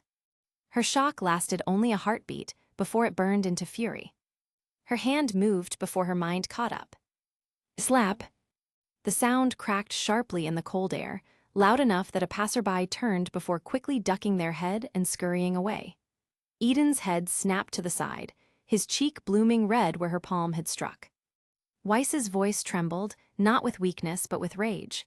Don't you dare talk about Winter that way. Eden's eyes widened slightly, not at the pain, but at the fire in her. Weiss pressed forward, jabbing her words like daggers. You can't just accuse people you don't know because of your own foolish insecurities. Winter has sacrificed more than you could ever understand. She is nothing like the monsters you paint her to be. For the first time, Eden seemed shaken. He swallowed, staring at her with a mix of defiance and something more fragile buried underneath. He forced out a scoff, but his voice wavered. I thought you said you shouldn't accuse people you don't know. The words hung heavy between them. Weiss's anger still burned hot, but something about his voice, the quiet hurt behind his mask, gnawed at her. She opened her mouth, ready to fire back, when the hiss of a shop door sliding open froze her in place. An Adaljan officer stepped out, adjusting the rifle on his back. His visor gleamed, reflecting the neon glow of the street. Weiss's blood turned to ice. Eden's instincts snapped to life. He seized her hand without hesitation, pulling her sharply into a narrow alleyway before she could resist. Her shoulder scraped the brick wall as they pressed into the shadows, the cold airtight between them. The officer's boots clanged against the street as he passed, his shadow sliding across the alley mouth like a blade. Eden held Weiss close, their shoulders brushing, his grip firm on her hand as though letting go meant certain death. Weiss held her breath, every second stretching into an eternity. Finally, the officer's footsteps faded, swallowed by the crowd. Weiss exhaled shakily, the tension easing from her shoulders. But then she noticed Eden's hand was still wrapped around hers, strong, unyielding. Her heart lurched in her chest, not from fear this time, but something else entirely. Her eyes darted to him. Eden's face was unreadable, his gaze locked on the street beyond. He hadn't even realized he was still holding her. That realization made Weiss's cheeks burn hot. She tore her hand free, shoving him back a step. The glare she gave him could have frozen fire. "Don't touch me," she snapped, her voice as cold as Atlas itself. Eden blinked, taken aback, then his jaw tightened again, anger flickering back into place to cover the sting. He turned away, muttering under his breath. The silence between them was heavier than the snow-choked air. And though neither said it aloud, the slap still echoed louder than any words. Patch WODS. The back of the security van was dim, lit only by thin slits of light leaking through the barred windows. Felix lounged against the cold wall in his cuffs, humming softly to himself. There was a strange serenity on his face, as if he were a guest of honor rather than a criminal en route to prison. His smile was small but constant, mocking, secretive, daring the world to think it had cornered him. The van slowed, then came to a complete stop. Felix tilted his head lazily, his eyes flicking upward. The rear doors creaked open, and a uniformed officer stepped inside with a stiff, rehearsed gait. "We are here, sir," the man said, dipping his head slightly. Felix's grin widened. "Of course we are." He rose from the bench with casual grace, allowing the man to uncuff him as if they were merely undoing a gentleman's cufflinks. Stretching his shoulders, he straightened Magnus, the long, sinister weapon that was practically a part of him, and slung it over one shoulder. "Those spoiled brats that call themselves huntsmen didn't see this coming," Felix said, his tone mocking as his eyes glinted with amusement. "Pathetic. They thought they had me caged." The officer said nothing, only gestured toward the back exit. The driver had already stepped out and waited with arms folded. Together, they led Felix into the tree line. The forest greeted them with the cool hush of twilight. The air smelled of damp earth and pine, shadows weaving between the trees as if listening in on the meeting. Ahead, lantern light flickered against rough bark, marking a small clearing. There, waiting like a viper coiled and ready, stood Vernal. She was younger than Felix expected, her tattoos winding faintly along her arms and collarbone, not yet covering her body in the way older tribe members wore their marks. But her presence was sharp and cold, the kind that made men hesitate before drawing near. 2 Branwen tribe warriors flanked her, both armed, one carelessly swigging from a bottle while still keeping his blade within easy reach. Felix's steps slowed, savoring the sight. He spread his arms wide in theatrical welcome, bowing low in mockery. "If it isn't Raven's little girl, Vernal," Felix purred, his voice dripping with sarcasm. Vernal's eyes narrowed. "The last thing I need right now is more of your blubber." Her tone was flat, almost bored, but her stance was firm, like steel sheathed in silk. Felix chuckled low, lifting his head to meet her gaze. "How is your leader?" he asked with deliberate mockery, as if spitting the words at her feet. The warrior with the bottle sneered and immediately drew his pistol, leveling it at Felix's chest. "Watch your mouth. We don't tolerate disrespect to the chief." Felix didn't even blink. He leaned forward slightly, as though daring the man to pull the trigger. "Don't waste a bullet," Vernal said sharply, not breaking eye contact with Felix. "He isn't worth the trouble." "Is that what she told you?" Felix asked, his smile curling into something crueler. Vernal's jaw tightened. "Yes, Raven says she won't tolerate any more of your failures. This is your last chance." For a moment, the clearing went quiet, the tension thick enough to choke. Then Felix laughed. Not just a chuckle, an open, echoing laugh that rang unpleasantly through the woods, sending a crow squawking from its perch above. "Last chance?" he repeated mockingly. "Oh, how precious. It seems your mighty chieftain forgets who's been keeping her little tribe armed, fed, and feared. Without me, without my shipments, without Magnus, you're nothing more than a gaggle of desert rats scraping coins from pickpocketing." He jabbed a finger at Vernal, his voice suddenly sharp, venomous. "Don't you dare speak to me of failure." One of the men shifted uneasily, tightening his grip on his weapon, but Vernal didn't flinch. Instead, she tilted her head, a smirk ghosting across her lips. "Excuses, that's all I hear from you," she said mockingly, her tone a mirror of his own earlier drawl. "You hide behind deals and threats, but you're just a parasite leeching off our strength. I see why Raven is done with you. You're a liability." The words should have stung, should have broken his composure, but to everyone's surprise, Felix suddenly went still, then calm. His smile returned, smoother now, as though he had decided to indulge in a private joke only he understood. He stepped past the gun still pointed at him, brushing it aside without care, and began walking slowly back into the trees. "If you need me," he said over his shoulder, "I'll be rebuilding, at my safe house. You know the one." He paused mid-step, turning just enough for the lantern light to catch the cold amusement in his eyes. "And tell your dear leader," he said softly, almost tenderly before his grin sharpened into cruelty, "that her daughter is coming." His laugh rose again, mocking, echoing, unnatural, before he disappeared into the shadows with his men, leaving Vernal staring after him, her expression unreadable but her grip tightening around the hilt of her weapon. TALONG house, patch. The living room was quiet except for the faint crackle of the fire in the hearth. The walls of the house were lined with old family pictures, reminders of a time when things had been simpler, when questions about Raven Branwen hadn't hung like a storm cloud over Yang's head. Tai sat at the dining table, arms crossed over his chest, his expression carved into a mask of caution. Yang stood near the window, the moonlight catching the golden strands of her hair, restless energy rolling off her like heat. "So what you're saying, Yang," Tai began slowly, his tone weighted with disbelief, "is that you want to march into the police station and talk to a criminal who's about to be charged with kidnapping and human trafficking." His eyes narrowed, his voice sharp. "And why would you want to do that exactly?" Yang shifted her stance, fists balling at her sides. "Because," she hesitated, her lips tightening, "he said something about Mom."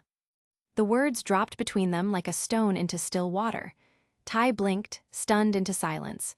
"What are you talking about?" he asked, leaning forward, his voice sharper now, laced with a sudden urgency. Yang turned toward him fully. "He said he and Mom had history or something like that," she admitted, her brow furrowed as she tried to recall. "I can't really remember, it was during the heat of the battle." Tai sat back, his jaw tightening, processing this revelation. "Yeah," he said finally, his tone low and controlled. "I'm going to need you to remember every word he said." "And that's why I need to talk to him about it," Yang shot back, her voice firm, defensive. "No." The single word came so swiftly, so decisively, that Yang actually flinched. Her eyes widened before narrowing. "No, what do you mean no?"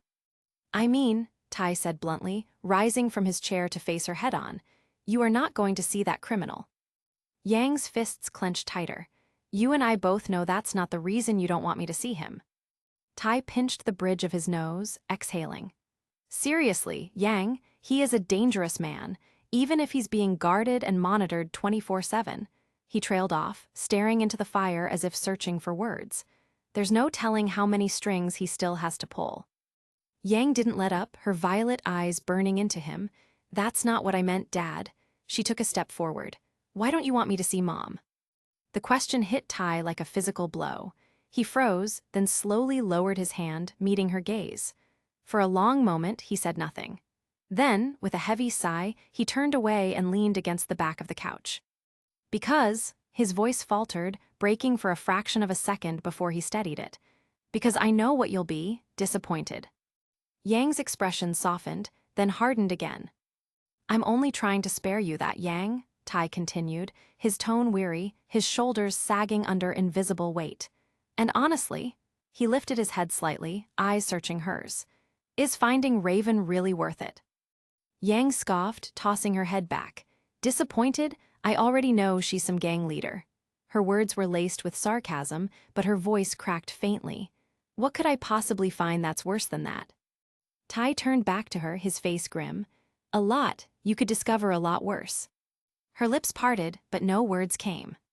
"Like what, Dad?" she asked finally, her voice quieter now, though still edged with defiance. "Her personality, her mentality." Tai's voice was blunt, stripped bare of sugarcoating. She's not the best person, Yang, not by a long shot.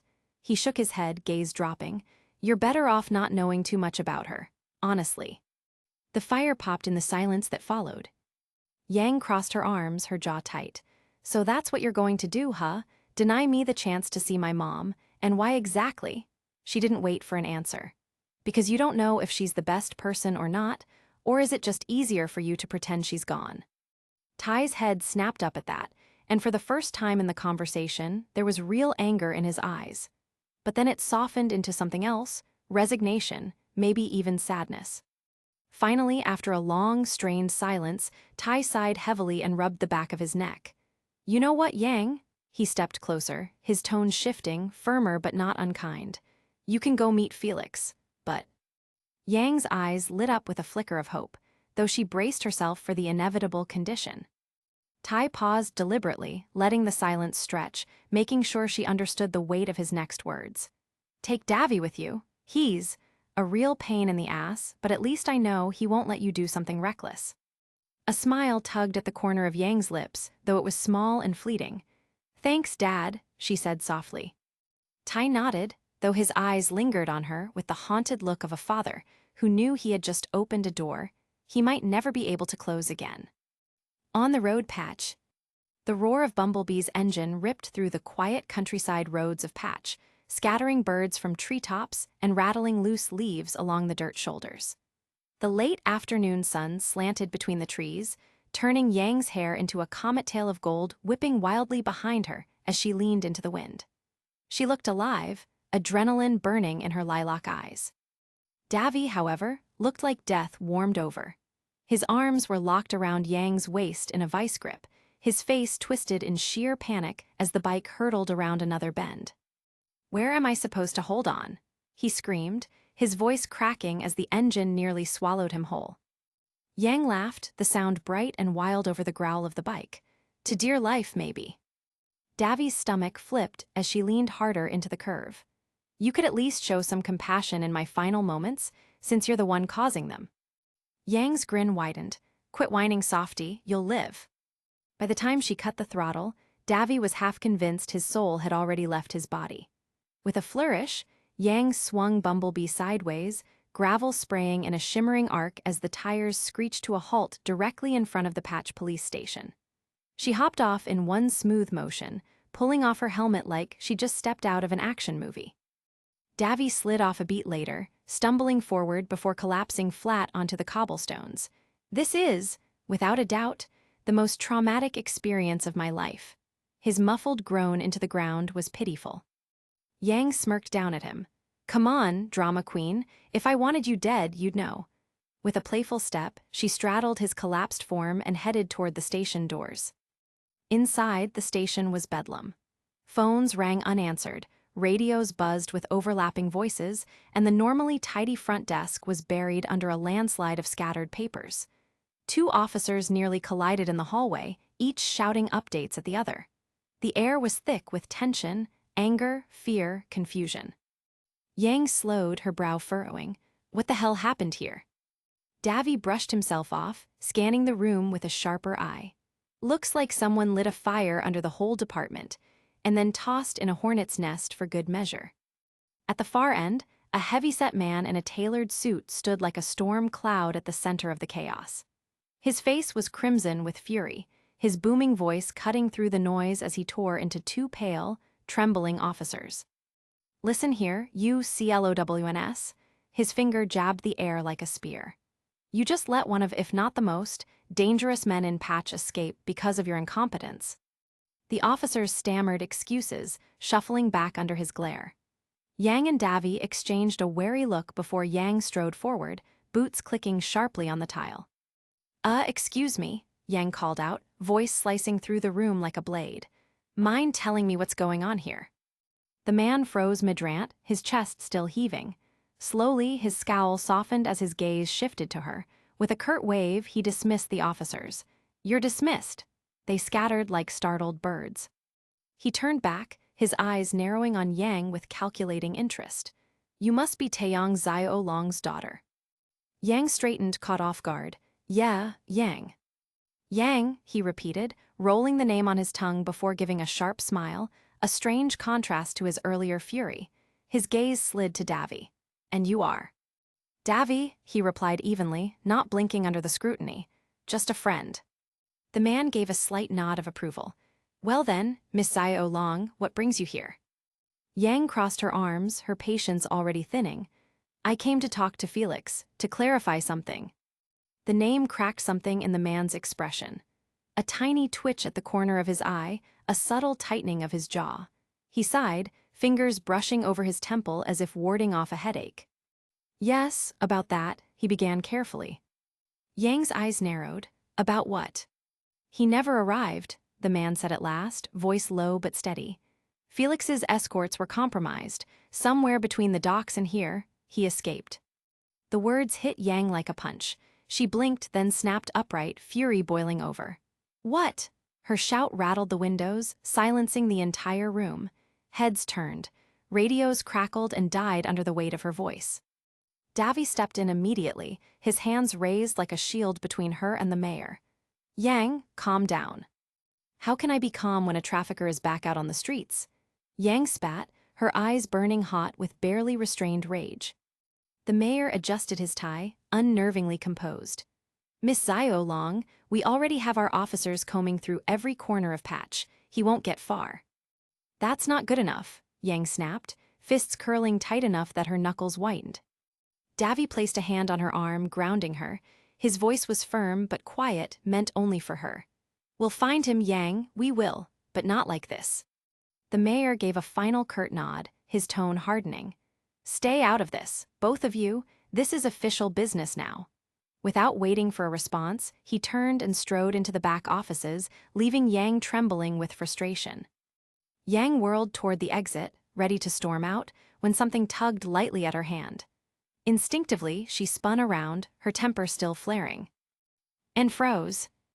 A boy stood there, no older than 10, the Faunus child, the one she'd saved from the warehouse.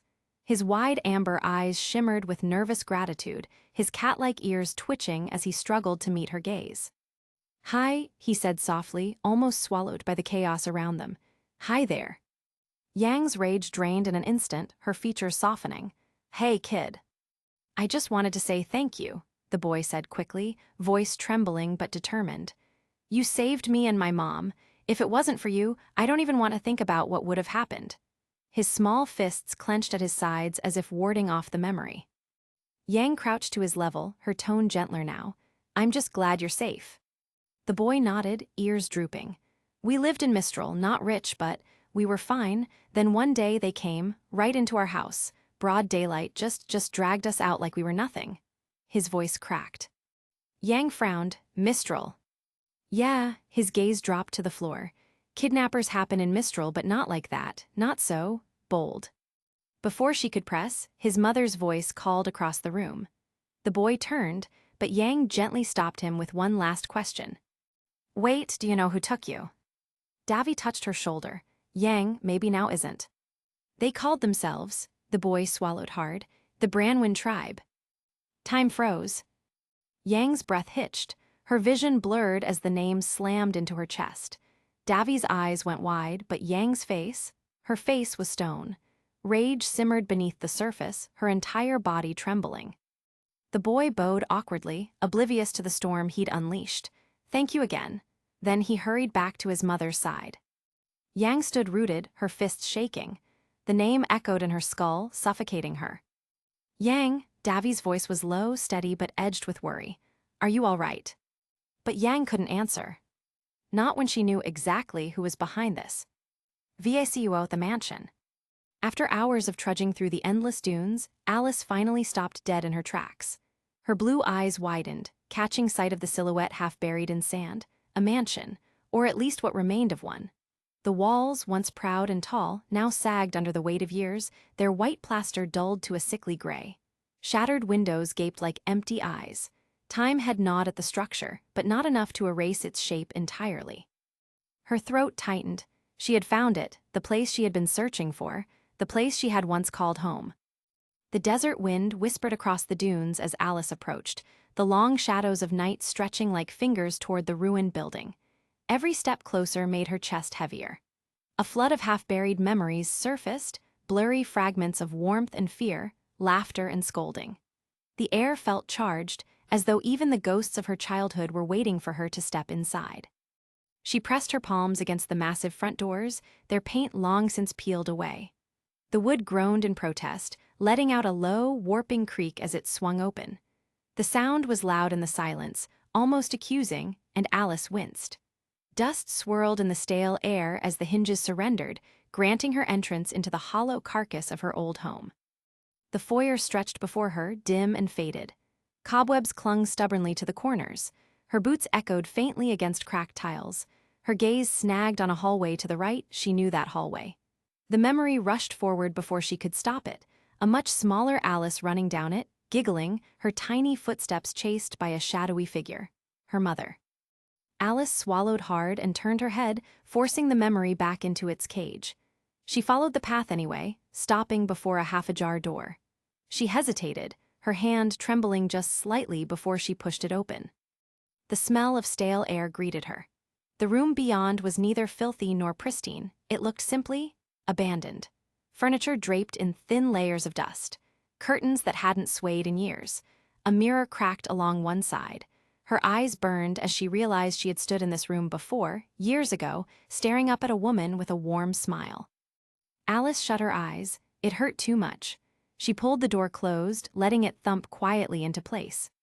She wandered through more rooms, each a hollow echo of what they once were, until at last, her steps brought her to the place she dreaded most, her father's study. "Let's see what exactly you're hiding," she muttered, her voice tight with resolve.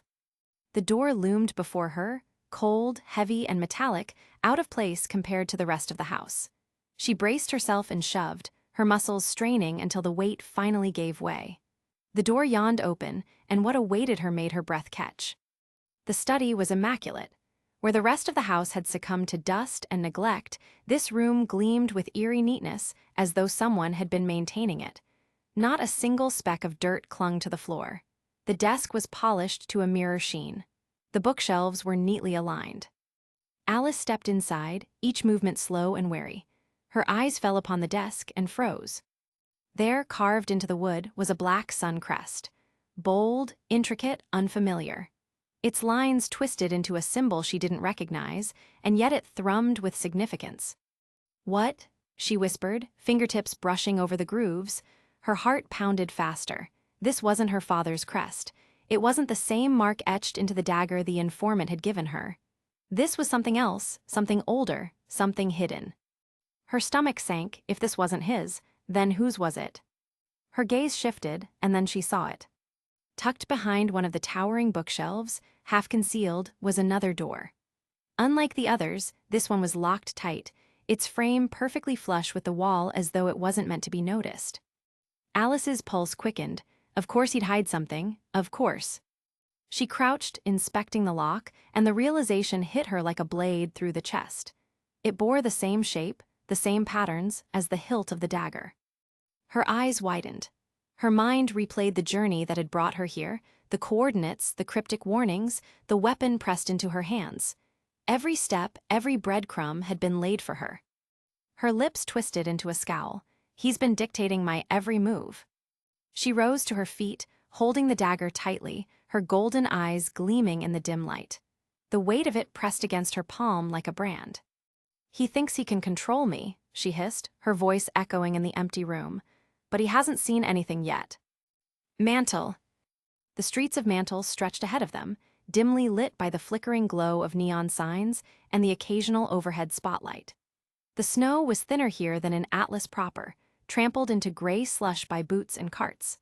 Men and women in heavy coats shuffled past, their faces weary, their eyes darting warily at the Adaljan officers who stood stationed at nearly every corner. Weiss walked with her chin high, arms folded tightly against the cold, though her icy posture had little to do with the weather. Eden kept to her side, his shoulders tense, hands shoved into his pockets. The silence between them was sharp, like a blade unsheathed, and whether it was born from their earlier spat in the alley or simply the constant friction between them, neither cared enough to break it. Eventually, Weiss spoke, her voice clipped and cold. Well, we should arrive at the house soon. Good to know, Eden muttered, blunt as ever. Weiss's eyes flicked toward him. To think you didn't trust Klein. Forgive me for trying to keep myself safe. His tone dripped with scorn. Not everyone is who they pretend to be. Weiss narrowed her gaze. Are you speaking from experience? Eden didn't flinch. Because it's hard to believe you have any kind of experience whatsoever. Weiss's lips curled into a bitter smile. Very fun, Ice Princess. Very funny, Eden added flatly. She smirked, pleased with the jab, convinced she'd found a crack in his armor. But Eden only leaned closer, his voice low and sharp. But I'm damn sure everyone has more real-life experience than someone who's been locked in a mansion for 17 years. His smirk was cruel, mocking, as if daring her to strike back. Am I right or right? Weiss froze, words caught in her throat. The blow landed deeper than she wanted to admit. For the briefest moment, the proud heiress faltered, her heart twisting at the truth buried in his venom. Why are you even like this? She asked, her voice quieter, almost cracking, though she tried to mask it with disdain. Stop whining, child, Eden shot back, his eyes narrowing. You started it, but it's obvious you couldn't finish it. Weiss's scoff cut through the air, brittle and sharp. She quickened her pace, heels clicking louder against the cobblestones. Eden's lips curled in satisfaction as he watched her storm ahead, his smile edged with cruel pleasure. But then Weiss stopped dead in her tracks. Her breath hitched. Her gloved hand rose, pointing to something just beyond the dim light of a street lamp. Eden, her voice wavered, do you see that? Beside the road, half hidden behind an iron gate dusted with snow, lay a graveyard. The stone markers stretched in neat, uneven rows, their shapes warped by frost and shadows. A crooked lantern swayed above the entrance, its flame sputtering in the cold wind. Weiss's skin prickled, unease crawling up her spine. She had seen cemeteries before, of course, but something about this one felt different, closer, heavier, as though the dead themselves were watching. Eden didn't answer. She turned, expecting him to mock her nerves, but instead found him frozen in place. His posture was rigid, his face drained of color. His green hair whipped slightly in the breeze, but he didn't move, didn't blink. His eyes were locked on the graves with an intensity that made Weiss's chest tighten. Eden, she whispered, stepping closer. He didn't look at her. His breathing had quickened, each exhale fogging the air in harsh bursts. His fists trembled at his sides, though his body seemed otherwise paralyzed. Utter panic carved itself across his features, but it wasn't the panic of someone afraid of being caught. It was deeper, rawer. Mom. The word fell from his lips in a broken whisper, shattering the silence between them. Weiss's heart lurched. She had never heard his voice sound like that before, fragile, stripped of all the venom and fire he usually hurled at her. It was the sound of something buried clawing its way to the surface. The graveyard loomed, silent and still. And in that moment, Weiss realized this place wasn't just a random detour. It was part of Eden's past, part of the story he never told. And for the first time since they had fled Atlas, she saw him not as the sharp-tongued boy who pushed her buttons at every turn, but as someone carrying a weight so heavy it threatened to crush him. The streets around them seemed to fade, the noise of mantle distant and dull. The only sound was Eden's whisper, and the wind sighing through the iron gate of the graves. Chapter 25. Menagerie Town Square. The square of Cuquana overflowed with bodies. Faunas from every corner of Menagerie pressed together, their voices buzzing with unease, tails flicking, ears twitching, wings rustling in anticipation. Banners of the Belladonna family rippled faintly in the sea breeze, the painted crest fluttering against a sky heavy with heat. The air smelled of salt, sweat, and smoke from the market stalls abandoned for this gathering. When Gira Belladonna stepped forward onto the balcony, the restless tide of noise surged, then broke into silence at a single gesture of his hand. His massive frame loomed over the crowd, shadows stretching far down the stone steps. His golden eyes swept over his people with the weight of a leader who had seen war, peace, and betrayal in equal measure. When he spoke, his voice carried like thunder over water, deep, commanding, impossible to ignore. "My people, you have heard the lies," Gira began, his words rolling out with controlled power. "You have heard Adam Taurus speak of strength, of pride, of vengeance. You have heard him promise liberation through bloodshed. But Adam does not lead us to freedom, he leads us to slaughter. The crowd stirred uneasily, like a sea about to turn storm. Some muttered in denial, others shouted agreement, but most held their breath, caught between belief and doubt. Gira raised his voice, sharp and resolute. Not long ago, one of our own brought us proof of his treachery, a message stolen from Adam's very hand, a scroll meant only for his generals. His hand tightened on the railing as he spoke, his tone hardening with righteous anger. On that scroll, he revealed his plan in plain words: Haven Academy, that is his next target. He would burn it to ash and call the ruin justice. He would send our children, our brothers, our sisters into a war they cannot win. Gasps rippled through the crowd. Some voices rose in disbelief, lies, propaganda. Others cried out in fear, clutching one another. Gira pressed forward, voice like a hammer striking iron. He would destroy an academy filled with innocents, human and faunus alike, because he cannot see past his hatred. He believes our suffering justifies genocide. I say it does not. Kali stepped to his side, her presence softer but no less commanding. Her gaze was sharp as a blade, her voice clear and sure. We are faunus, yes. We have suffered, yes. But suffering does not make us killers. Pain does not make us executioners. We are not Adam's pawns, and we are not his beasts. Menagerie will not march to his war drum. The words fell heavy. Some faunus lowered their heads in shame, ears flat, tails still. Others clenched fists and bared fangs, hearts torn between fury and loyalty. From the shadows of a narrow alley, Nero leaned against the wall, arms crossed, golden eyes scanning the crowd with predatory calm. His tongue flicked once against the hot air, smoke, sweat, and something sharper beneath. Wrong. His instincts whispered of venom waiting to strike. On the balcony, Blake stepped forward. The noise died instantly. She gripped the railing, knuckles white, amber eyes sweeping the sea of faces below. For a moment, her chest tightened under the weight of hundreds of eyes and the ghosts of Beacon in her memory. Then she drew a breath and let her voice ring out. I fought at Beacon, Blake said. The square froze. I saw what Adam is capable of. He claimed that attack was for the faunus.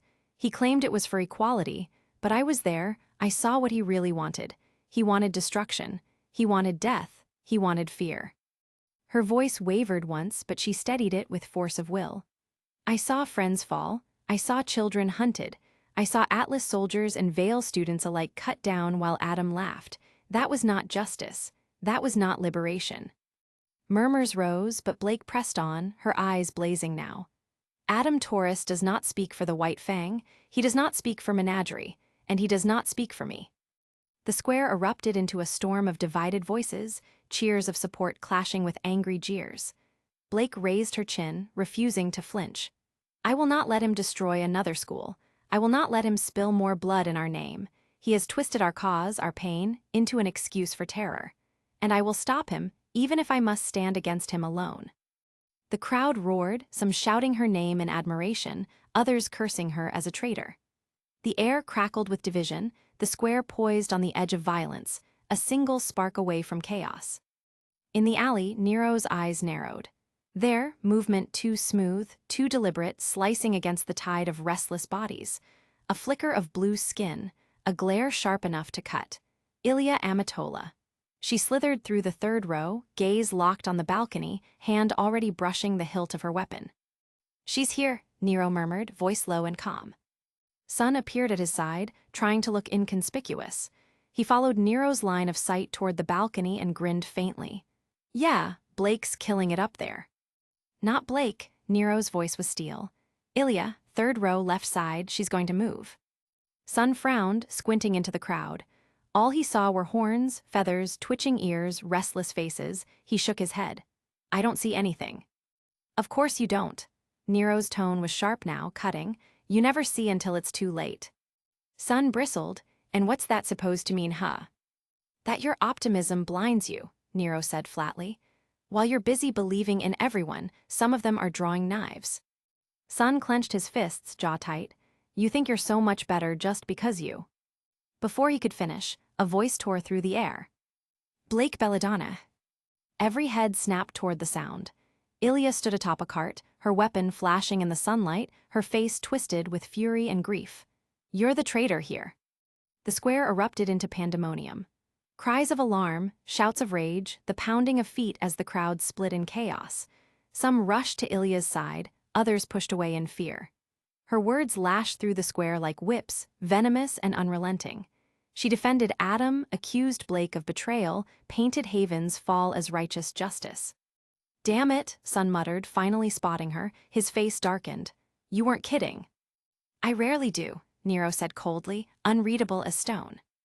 Ilya leapt down into the throng, vanishing in a swirl of bodies and panic.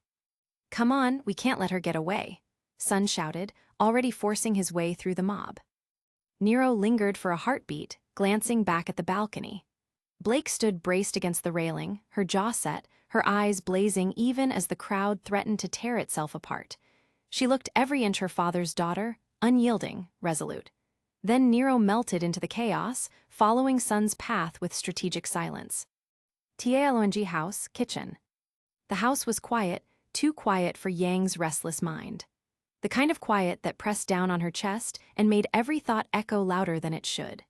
She sat alone at the kitchen table, elbows on the wood, her chin propped in one hand. The other hand tapped against the glass of water in front of her, sending tiny ripples across its surface. A single lamp hummed faintly overhead, its light soft and yellow against the shadows that clung to the corners of the room. Outside, crickets chirped, steady and indifferent, while the wind brushed against the windows. For most people, it might have been peaceful. For Yang, it felt like being locked in a cage with her own doubts. Her mind wouldn't let her rest. RWBY was out there somewhere, fighting monsters, chasing leads, carrying the world's weight on shoulders that were still too young, too small. Yang's little sister had always been the dreamer, chasing ideals and following Ozpin's path, but Yang had always been the protector. The one who was supposed to make sure RWBY didn't carry too much, too fast. And Raven, her mother. The woman who walked away and never looked back. The woman who somehow still lingered in Yang's chest like a half-healed scar, sharp whenever it was touched. Ty's words from earlier clung to her like smoke. Go to RWBY, stick with her. That's where you're needed. Good advice, maybe the best advice. And yet every time Yang tried to take it, Felix's voice cut across her memory like a blade. Your mother, I know her. Better than you think. Yang's fists curled tight in her lap. If Raven was tied to Felix, if she really had anything to do with the human trafficking, then she wasn't just a ghost from Yang's past. She was part of the reason people suffered. Part of the reason those cages existed. And if that was true, Yang couldn't just walk away. She had to know. She had to face it. RWBY or Raven, sister or mother, heart or instinct. She groaned softly and pressed her hands to her eyes, trying to rub away the pressure.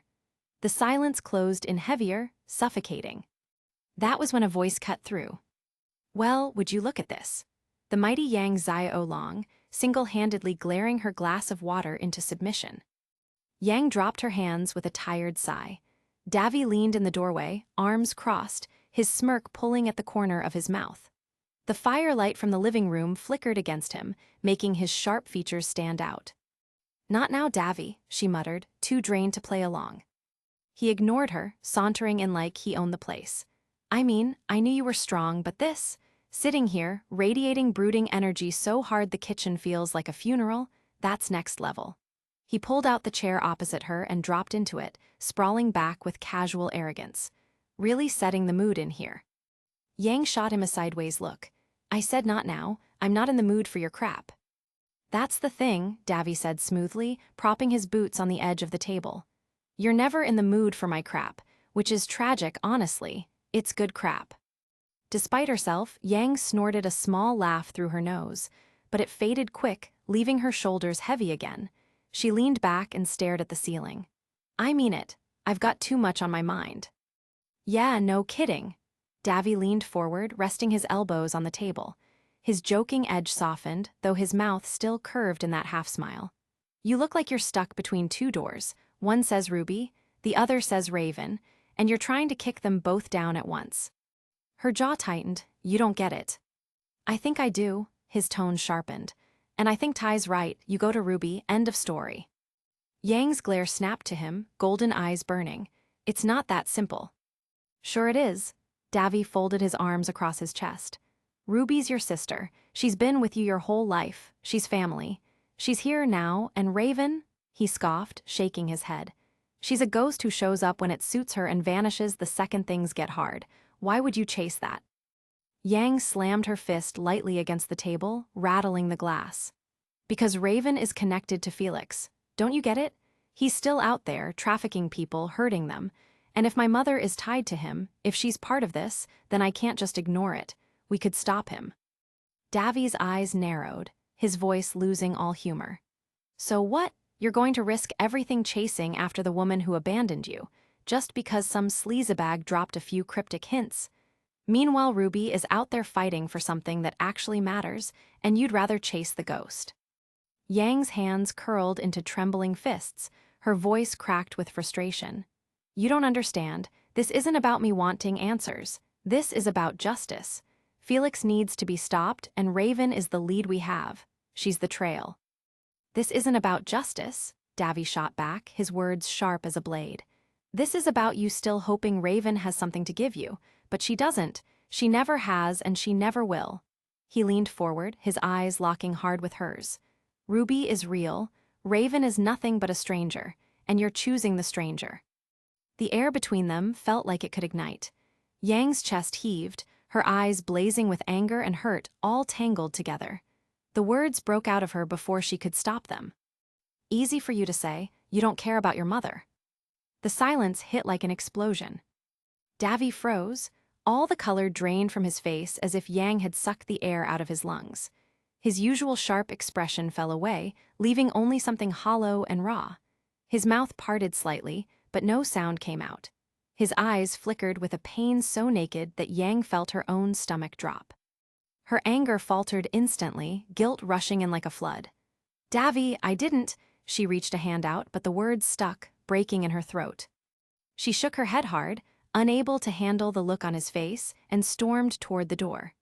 Her boots thudded against the floorboards, the slam of the door echoing behind her like a gunshot. Davi stayed where he was, staring down at the table. His hands clenched so tight his knuckles blanched white, the muscles in his jaw twitching as he tried to swallow the weight pressing down on his chest. He felt hollow, drained, like his blood had been sucked out of him. That was when he realized Tai was there, standing in the doorway with his arms crossed. How long had he been there? Watching, listening, judging. Davi blinked, trying to gather his voice, to build the shield of sarcasm he always wore. It came out hoarse, brittle. "Guess she gets that temper from you." Tai didn't bite. His eyes softened slightly, though his face stayed steady.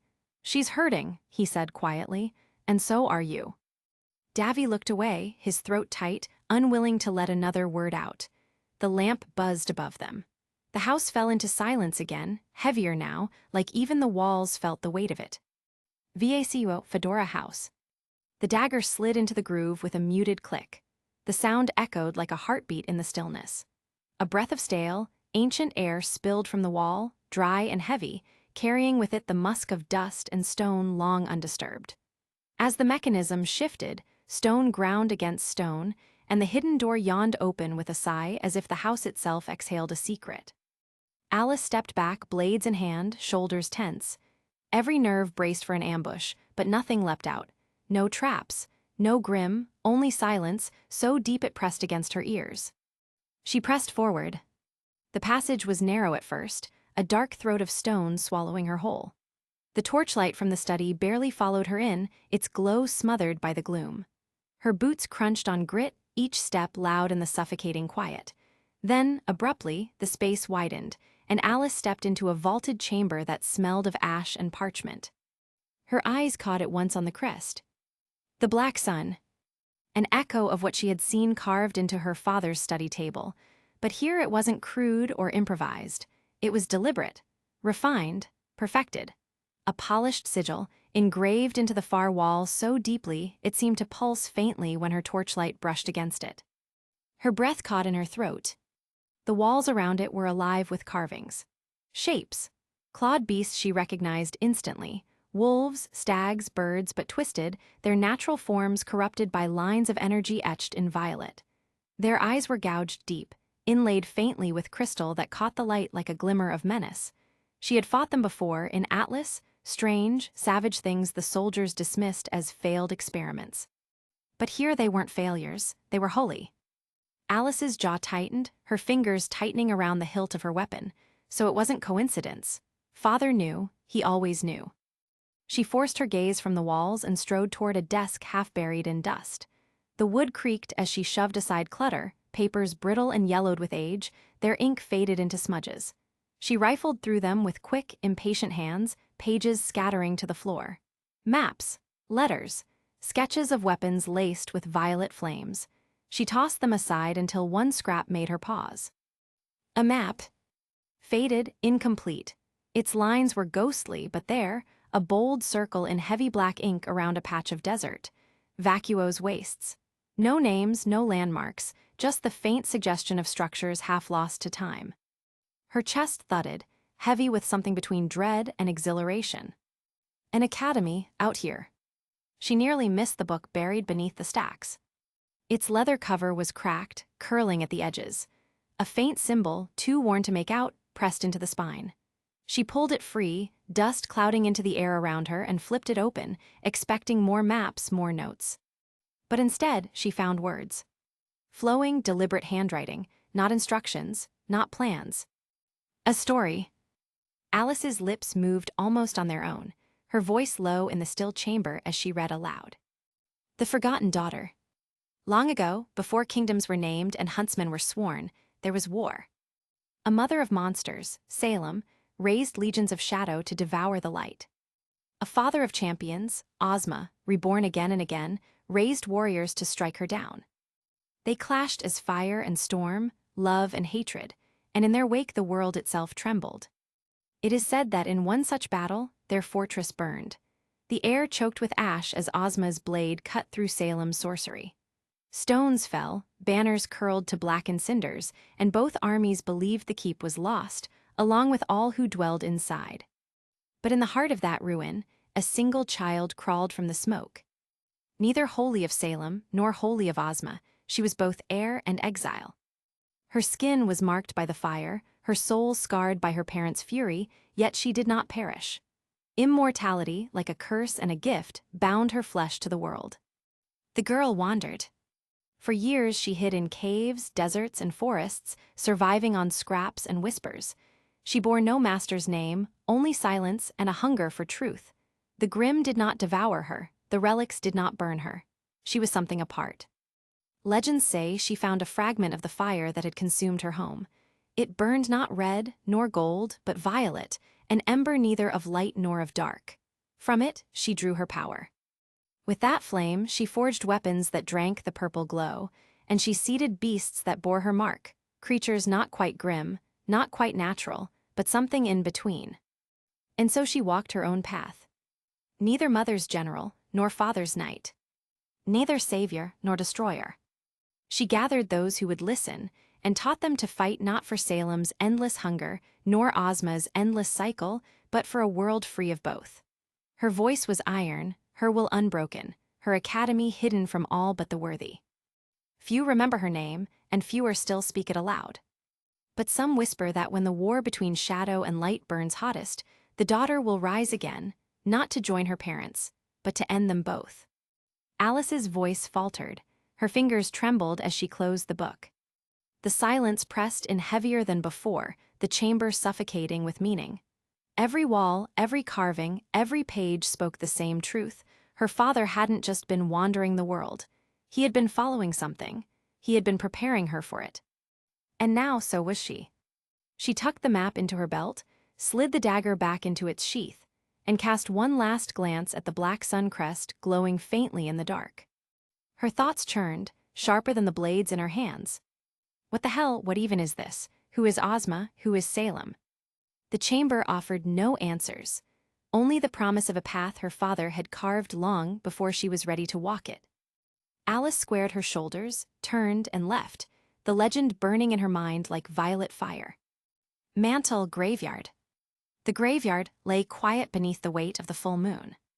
It was no gentle glow that bathed the marble stones, but a piercing white light, cold and unyielding.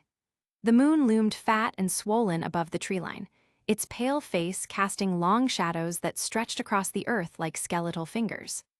Clouds dragged slowly past its edge, brushing against it as though reluctant to obscure it fully. And each time they passed, the graves seemed to shift between stark brilliance and muted gloom, as if the world itself couldn't decide whether to reveal or conceal this place of sorrow. The wind threaded through the graveyard with restless persistence, tugging at Weiss's cloak and whispering against her ears like words she couldn't quite make out. The skeletal trees that ringed the site swayed and rattled in the breeze, their bare branches clacking together like brittle bones. Every gust carried with it a dry, hollow whistle that seemed to echo through the stones, as if the earth itself were sighing for the dead. The headstones themselves were immaculate. Rows upon rows of white marble stretched into the distance, catching the moonlight until they gleamed with a glassy sheen. Each one was perfectly smooth, polished as though freshly carved, their edges sharp, their surfaces free of dirt or moss. Names and dates were etched with care, deep grooves that would endure mantle's harsh winters long after the mourners were gone. They stood not only as memorials, but as silent guardians, watching, judging, enduring. Weiss felt the air press heavier on her lungs the deeper she walked among them. This was no simple graveyard, it was a monument. Every polished stone seemed to carry the weight of tragedy, a story sealed in marble, a silence that shouted louder than words ever could. And beside her, Eden was unraveling. His steps, usually so swift and steady, dragged. His shoulders sagged as though the wind itself had grown heavy and pinned him down. His face, lit silver by moonlight, looked carved from anguish. Weiss had seen him fight Grimm, dance between blows with roller blades sparking, strike down Atlas operatives with the kind of ferocity that made soldiers hesitate.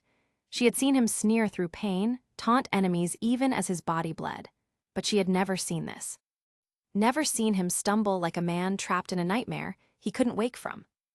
Weiss followed his gaze. Eswylviani Blazer. The name was carved deep, the letters crisp and merciless in the moonlight. Below it, beloved daughter and mother, devoted scientist, lost too soon. Age 34, the marble caught the glow of the moon like a cruel trick of fate, shining too brightly for words meant for the dead. Eden's breath fractured, sharp and uneven. His lips quivered but made no sound, his face caught between disbelief and devastation. A single tear broke loose, trailing down his cheek like silver in the moonlight before it vanished against his skin. And for one agonizing moment, Weiss didn't see Eden Blazer the fighter, the sarcastic thorn in her side. She saw a boy standing over his mother's grave, stripped raw, drowning in a grief so deep it seemed endless. Her throat tightened, words rising and dying before they could leave her tongue. She had no quip, no lecture, no shield of poise to fall back on. The cold air burned in her chest as she simply stared, heart twisting with something she hadn't expected, sympathy. But just as quickly as it came, it was gone. Weiss pushed forward, boots skidding against the frosted ground as she caught up, her hand darting out to grasp his shoulder. Eden, wait up, his body jerked to a stop. Slowly he turned, and when his eyes met hers, Weiss recoiled. Gone was the broken boy at the grave. In his place blazed fury, molten and raw, burning away the grief she had glimpsed. What was that about? She demanded, breathless, though the words felt foolish the moment they left her mouth. Eden's voice came low and shaking, but sharp as a blade. And why, he hissed, does a Schnee-girl care? The words dripped with venom. Weiss's heart gave a startled jolt, not from fear, but from the bitterness etched into every syllable. Before she could reply, his hand clamped around her wrist and tore hers from his shoulder, shoving it away as if her touch scalded him. He turned and stormed off, his figure swallowed by the dark streets of Mantle, leaving her standing alone among the graves. The wind rose again, cold fingers running through her hair, tugging at her cloak. Around her, the polished marble headstones gleamed silently in the moonlight, hundreds of watching eyes, thousands of silent voices. Weiss stood rooted in place, her chest heavy, realizing she had just glimpsed the weight Eden carried, and that it was heavier than even she, with all her scars, could yet understand. The wind rose again, cold fingers running through her hair, tugging at her cloak. Around her, the polished marble headstones gleamed silently in the moonlight, hundreds of watching eyes, thousands of silent voices. Weiss stood rooted in place, her chest heavy, realizing she had just glimpsed the weight Eden carried, and that it was heavier than even she, with all her scars, could yet understand. The wind rose again, cold fingers running through her hair, tugging at her cloak. Around her, the polished marble headstones gleamed silently in the moonlight, hundreds of watching eyes, thousands of silent voices. Weiss stood rooted in place, her chest heavy, realizing she had just glimpsed the weight Eden carried, and that it was heavier than even she, with all her scars, could yet understand. Vytal Fedora House, Hidden Chamber. Alice lingered in the chamber long after the echo of her own words faded. The book's weight still pressed against her palm, though she had closed it. Her mind churned in jagged fragments: Ozma, Salem. The daughter, names she had never heard whispered in Vale's classrooms, not in Atlas's dossiers, not even in Ironwood's guarded briefings. And yet here, buried in the bones of her father's house, they were carved into stone and scripture as if the world itself spun around them. The silence gave her no answer. Then the silence broke. A grinding crack echoed through the vault. Alice's head snapped toward the far wall just as dust rained down in a shiver. One by one, seams split open across the carved stone, forming dark mouths. She took a step back, blades drawn, every muscle coiled tight. From the openings came sound, low, guttural growls reverberating like drums beneath the earth. And then they emerged. Wolves, but not Grimm, not animals either. Something between. Their bodies were massive, shoulders nearly to Alice's chest, muscles straining beneath shaggy black fur laced with veins of pulsing violet. A faint haze of purple energy clung to their frames like fire without heat, distorting the air around them in flickering waves. Their eyes burned brightest of all, twin orbs of violet flame that didn't glow so much as pierce, their light cutting through the shadows like cruel lanterns. As they padded out, the hue spread across their teeth and claws, glowing faintly, each movement trailing violet streaks through the air as though reality itself struggled to keep up with them. Alice's heart thudded once, hard. Bigger, faster, stronger. The first wolf lunged, Alice twisted, steel flashing as her katana cleaved across its flank. The blade bit deep, but instead of blood there was a spray of glowing embers, violet sparks that hissed as they hit the ground. The wolf barely faltered. Another slammed into her side, sending her skidding across the stone floor hard enough to rattle her teeth. She pushed to her feet, breath sharp. They didn't attack like mindless Grimm. They circled, coordinated. One drew her attention head-on while another flanked her blind side. A third hung back, waiting for the moment she stumbled. Their teamwork was precise, surgical. Alice cut down one charge, pivoted into another slash, but her guard slipped for half a heartbeat and claws raked across her arm. Pain flared white-hot. She staggered, barely raising her other blade in time to block snapping jaws. Her clones, use your clones, she gritted her teeth and summoned them. 3 shimmering doubles burst into being, flickers of her imagination given form. They darted into the fray, intercepting lunges, drawing bites, forcing the wolves to scatter. But the beasts adapted too quickly. They tore through the illusions in synchronized strikes, their glowing claws shredding each clone after only a handful of blows. Alice was left breathless, cornered, sweat stinging her eyes. The largest wolf stalked closer, violet haze rolling from its fur like steam. Its gaze fixed on her, unblinking, merciless. Another step and she knew she'd be done. Not today, Alice hissed. She closed her eyes for half a second, just enough. Instead of conjuring 1 or 2 clones, she poured everything into her semblance. All her focus. All her will. The chamber erupted in a storm of light as dozens of copies flared into being, their forms unstable, flickering like candle flames, but there were enough. The wolves hesitated, their pack formation broken in confusion. Alice seized it. She and her clones swarmed the largest wolf. One illusion after another threw themselves into its claws and teeth, bodies bursting like shattered glass with each strike, buying Alice slivers of space. She leapt through the chaos, both blades igniting in violet sparks as she drove them down into the wolf's throat. The beast shrieked, a hollow, vibrating howl that rattled the chamber. Its purple aura guttered, then extinguished in a violent flash, leaving only a husk that crumbled to ash. The remaining wolves faltered. Without their leader's focus, they grew sloppy. Alice forced her aching body to keep moving, directing her surviving clones into desperate strikes. One by one, the wolves fell, each bursting apart in a flare of violet embers until the chamber was silent once more. Alice collapsed to one knee, chest heaving, her clones dissolving into nothing around her. Sweat ran down her temple, mixing with the blood seeping from her torn arm. Her blades trembled faintly in her hands. If those weren't Grimm, what are they? She looked at the ashes littering the stone floor, glowing faintly like dying coals. Not Grimm, not human, something in between her father had known. The carvings proved it, the legend explained it, and now, so did she. Alice forced herself upright, her breath ragged but her eyes steady. The wolves had tested her, nearly broken her, but they had also given her an answer, if she wanted to understand her father. If she wanted to uncover the truth behind Ozma, Salem, and their daughter, she would have to go to the academy. I don't get paid enough to do this. Snowy RUNS. Snow whipped sideways in the wind, biting at Eden's cheeks. He was only 4 years old, his tiny hand clamped desperately around his mother's. Her grip was firm but trembling, the leather of her glove slick with melting flakes. She moved quickly, her white trench coat snapping in the gale. Black hair whipped across her pale face, but her blue eyes, sharp, determined, so full of life, never left the path ahead. Behind them, the great house groaned as it collapsed, timbers shrieking and stone shattering beneath the pressure. Shouts rang out, the sharp staccato of gunfire crackling against the night as Atlas soldiers tried to hold back the flood of Grimm spilling through the breach.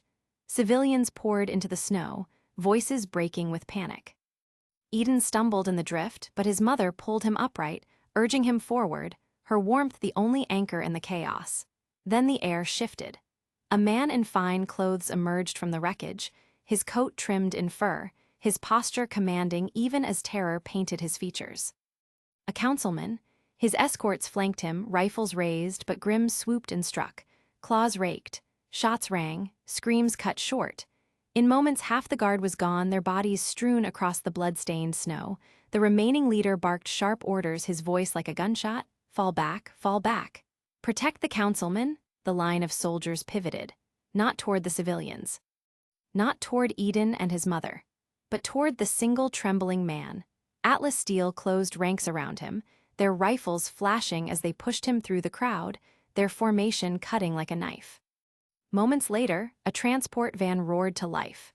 Its door slammed, tires shredded the snow, and in an instant the councilman was gone, leaving the rest behind. Eden's small chest heaved, his breath clouds in the freezing air. He turned, and the world lurched. A massive Geist loomed before him, its stone mask gleaming, shadowy tendrils writhing like smoke given form.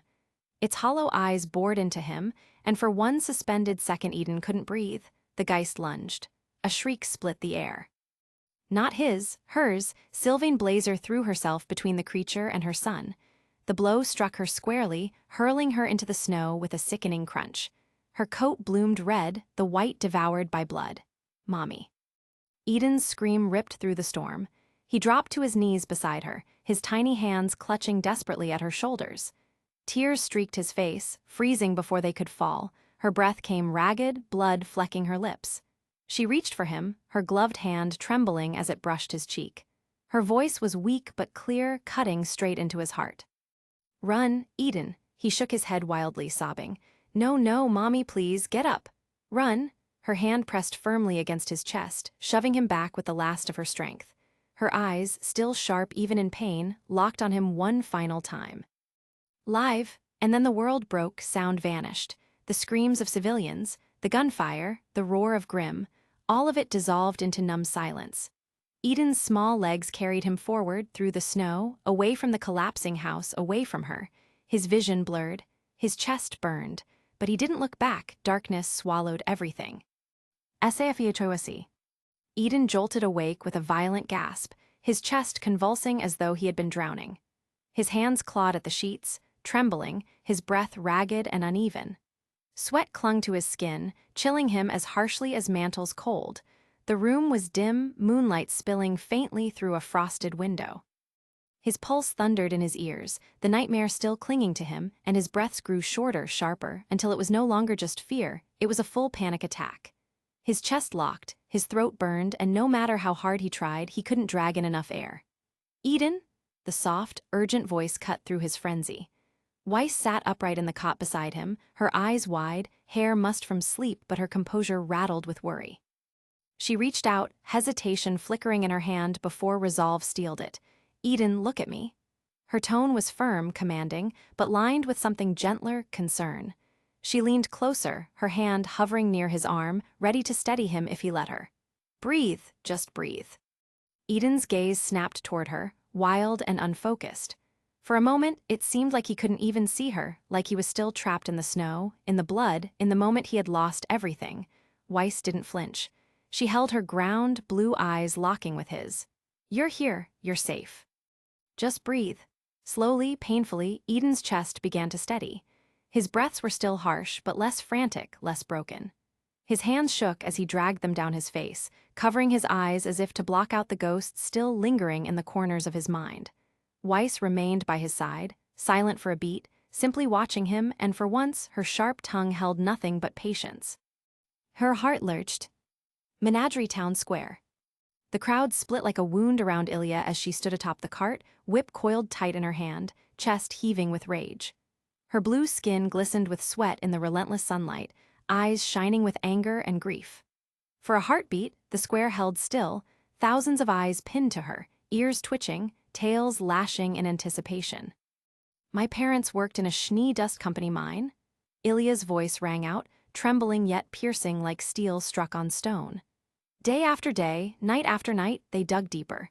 They dug until their hands bled and their backs broke, because they had no choice, because they were Faunus. A ripple of unrest coursed through the crowd. Some shifted uncomfortably, muttering about similar stories, old wounds rising to the surface. Others stared in grim silence, their jaws clenched tight.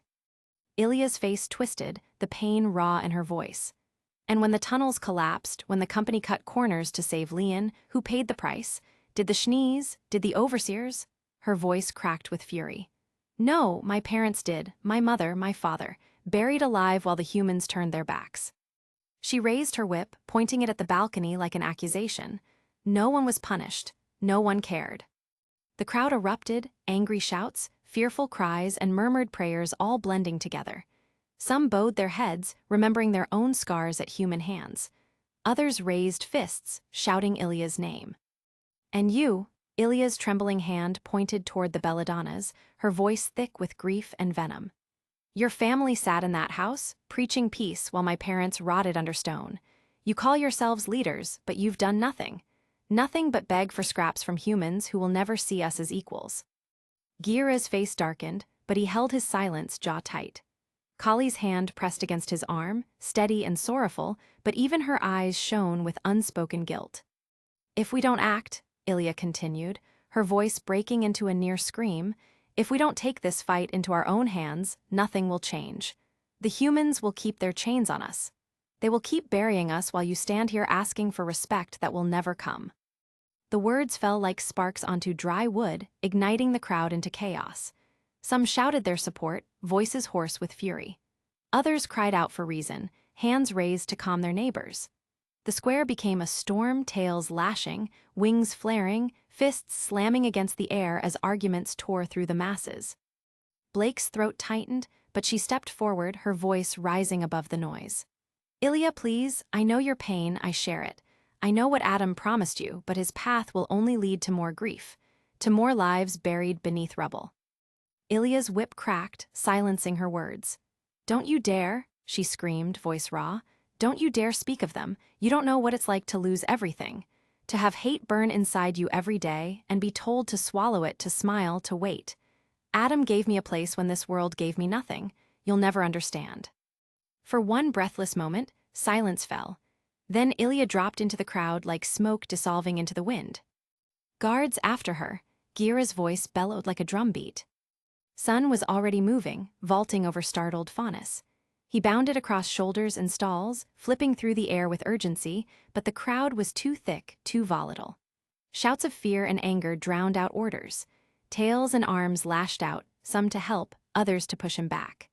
2 guards tried to follow, but were shoved aside, weapons raised uselessly as the press of bodies swallowed them whole. Ilya darted between the masses, her movements smooth, practiced, like water slipping through clenched fists. Sun cursed as she slipped past another alley corner. By the time he burst through the edge of the square, she was gone, leaving only the echo of shouts behind her. "Damn it," Sun growled, scanning every shadow, every rooftop. Sweat rolled down his neck as the guards stumbled to catch up. "She's fast, too fast." Elsewhere, the noise of the rally faded, replaced by the soft wash of waves against the docks and the cries of gulls overhead. Nero walked alone through the narrow streets, his steps steady, his eyes sharp. He carried himself like a man expecting something, the echo of unfinished business drawing him deeper into Menagere's veins. He turned a corner, and there she was. Ilya stood at the end of a dim alley, whip coiled but ready, her shoulders trembling with pent-up rage. When she sensed him, she turned sharply, her face a mask of fury and grief. "You," she spat, venom dripping from the single word. The quiet one, always watching, always judging. Nero's gaze was cool, unreadable. He flexed his fingers, sliding his gloves tighter. The dust cartridges gleamed faintly as sunlight broke across the stone. His voice came low, calm, with no trace of mockery. "You've made enough speeches for today." Ilya's whip unfurled, sparking as it licked the ground, the crack reverberating through the narrow alley. "Then let's see if you're more than just a shadow in the corner." The two stood locked in silence, the air between them thick with tension. Ilya's grief simmered into rage, her stance low and ready. Nero's calm was unnerving, his every movement deliberate, measured, as though he already knew how this would play out. The gulls cried again, the waves crashed against the docks, and the narrow alley seemed to shrink around them. The fight was about to begin. Alleyway Nero vs. Ilya. The alley was narrow and suffocating, hemmed in by tall, sun-baked stone walls that radiated heat like a furnace. The air shimmered faintly with the day's warmth, carrying the distant murmur of gulls and the crash of waves from the Menagerie shoreline. Shadows pooled thick at the alley's edges, broken only by shafts of harsh midday light cutting between the buildings. Ilya stood coiled and trembling in the middle of that strip of light, her whip already unfurled, its metal links sparking faintly as they dragged against the stone. Her blue skin glistened with sweat, her eyes sharp and wet with fury. The first strike came without warning. The whip cracked through the air, trailing a burst of sparks that hissed like angry insects. Nero slid back a step, the cord missing his chest by inches and scoring a blackened scar into the wall behind him. Dust still flaked from the stone as she lashed again, low and fast. Nero twisted smoothly, boots scraping the ground as he pivoted. The whip grazed the edge of his glove, the faint hiss of scorched fabric lingering in the air. His golden eyes narrowed. "You fight angry," he said, voice calm and cutting as a blade. His fists tightened, glowing faintly with the low burn of flare. "That makes you predictable." Ilya's lip curled. She spun sharply, the whip snapping back toward his throat. It coiled like a striking serpent, fast, precise, but Nero ducked. His gloved hand shot up, seizing the cord mid-crack. Sparks seared at his palm, but his grip was like iron. Ilya's eyes widened, a flash of panic breaking through her anger. "Let go." Instead, Nero yanked, dragging her forward with sudden force. She stumbled, boots scraping across the dust-stained ground. His free hand ignited in a burst of searing light, flare coursing through the dust channels in his glove until it roared with heat. He slammed his fist into the wall beside her head. Stone cracked, a smoldering crater spread outward, glowing faintly at the edges. The heat radiated across her cheek, making her breath catch. "Next one," Nero murmured, his voice quiet, steady, and merciless. "Doesn't miss." Ilya's chest heaved, but her resolve hardened, and in a blur of motion she dropped low, slipping free as her whip snapped upward. Sparks spat against the walls as Nero jerked back, his boots kicking up dust. Her strikes came faster now, a storm of lashes that filled the alley with crackling light and vicious echoes. Each movement carried her grief, sharp, desperate, unrelenting. Nero answered with precision. His fists glowed hotter, each counter leaving trails of fire etched into the stone. He ducked, deflected, sidestepped, his movements cold where hers were raw and furious. The alley filled with the acrid scent of scorched stone, the walls around them painted with glowing scorch marks like battle scars. Finally, she screamed and swung high, an overhead lash meant to break him. Nero's hand shot up, deflecting the whip aside. In the same motion, he stepped inside her guard and drove his fist forward, the light from his glove sparking so bright it painted the walls white. Ilya gasped, her whip falling slack. His punch stopped inches from her jaw, the heat washing over her face, forcing her to flinch. Her knees buckled slightly. One more strike and she'd be finished. But a voice split the air. "Nero." Two figures dropped from the rooftops with the grace of predators. Cloaks rippled in the hot air as boots struck stone. The Fennec brothers stood tall, one slightly ahead of the other, their lean frames coiled with purpose. Abel the elder wore his sleeveless desert coat open, twin curved blades gleaming at his hips. His sharp features were framed by windswept hair, ears twitching forward like a wolf's as his cold eyes fixed on Nero. The younger twin, Adam's loyal shadow, wore darker tones, a hood drawn low, crimson sash tied at his waist, and a dagger already poised in his hand. His presence was quieter, but no less dangerous. Their arrival filled the alley with menace. Abel's blade lifted, its point aimed at Nero's chest. "You've made a mistake," he said, his voice smooth but edged with venom. Ilya stumbled back, steadying herself as the younger twin placed a protective hand on her shoulder. Her chest still rose and fell in ragged breaths, eyes flickering between Nero and the brothers, shame battling with the fire of her convictions. Nero's golden eyes lingered on them all. Calm, calculating, the unspoken promise in their glares was clear: stay out of our way or bleed for it. Slowly, deliberately, Nero lowered his glowing fist. The flare dimmed to embers, his lips curled into the faintest smirk. Noted. The brothers didn't relax. They eased back only enough to draw Ilya with them, their weapons never wavering from Nero as they retreated. Step by step, they vanished into the shadows at the far end of the alley, their silhouettes swallowed by the lightless streets.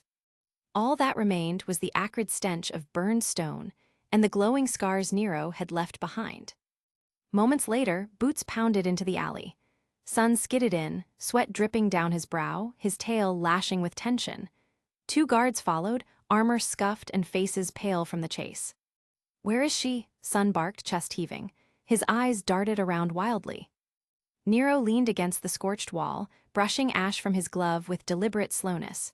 "Gone, you're late." Sun's head snapped toward him, bristling. "Late, we've been chasing her through half of Menagerie." "Exactly." Nero's eyes half-lidded as he glanced at the glowing burn marks all around them. "Chasing, while she slipped right past you." One of the guards coughed awkwardly, shifting his weapon. Sun's fists tightened. "You think you could have done better." Nero tilted his head, the faintest smile tugging at his lips. "I already did." The glow of scorched walls spoke louder than his words. Sun's face flushed red, his tail lashing like a whip behind him. "You." "Enough." The senior guard raised a hand, firm but weary. "Save it, we need to report back to Gira. Now." Sun glared at Nero, the tension thick enough to snap. But Nero only turned, sliding his hands into his pockets, expression unreadable. He walked away as if nothing had happened, his shadow long against the sunlit stones. The silence he left behind was heavier than any insult. Yang's room. The night had stretched long, but Yang hadn't slept. Her room was dim, lit only by the faint silver glow of moonlight slipping through the half-drawn curtains. Shadows clung to the corners, stretching over walls lined with old posters and keepsakes she hadn't had the heart to take down. A photo of her and Ruby sat on the nightstand, the glass cracked but still standing upright. Next to it, a dusty pair of goggles and a stack of books she hadn't opened in months. The bed creaked as she shifted, sitting on the edge with her arms folded tight and her head tilted into one hand.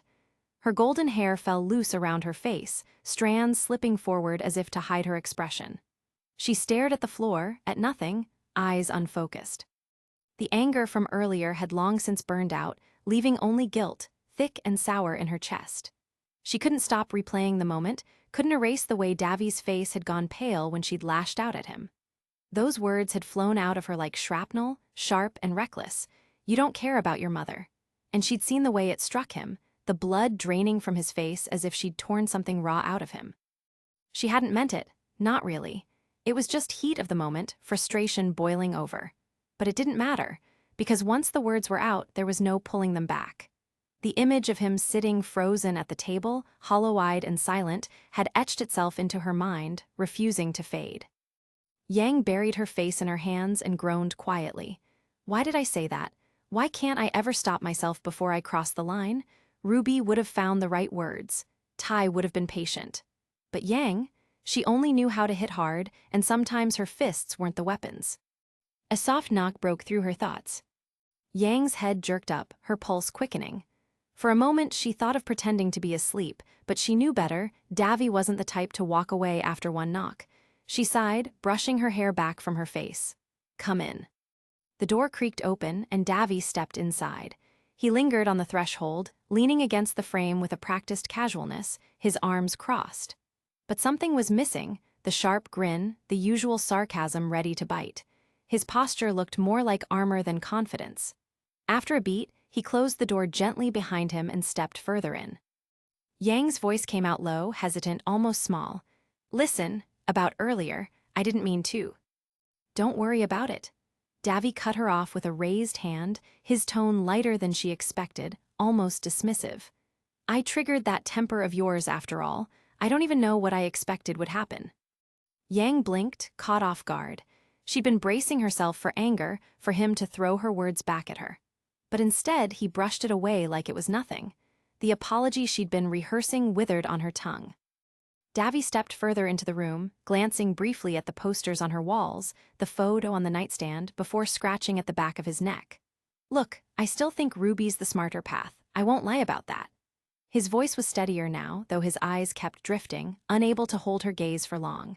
But if chasing Raven is what you want, if that's where your gut's pulling you, then I'm in. Who am I to deny you the opportunity, honestly? He exhaled slowly, shoulders dipping, as if the words carried more weight than he let on. It'd probably leave you feeling empty if you never actually confronted her. Yang tilted her head, frown softening into something more thoughtful. His words rang true in a way that hit deeper than she expected. Speaking from experience. For a heartbeat, something flickered in Davy's expression, a shadow crossing his features, there and gone in an instant. His jaw tightened. Then he let out a short, nervous laugh, raising a hand as though to wave it all away. Nah, just making an observation. The laugh wasn't convincing. Not to Yang. She felt concern tug at her chest, a quiet ache she didn't know how to voice. She wanted to press him, to ask what ghosts he carried, but the look in his eyes warned her not to, not tonight. So she didn't push. Instead, she studied him for a moment longer, searching his face, then let out a slow breath. Her lips curved into a small, warm smile. Thanks, Davy, really. That smile seemed to disarm him. For once, his reply came quick, unguarded. He smiled back, not the sharp, sarcastic grin she'd grown used to, but something softer. Something real.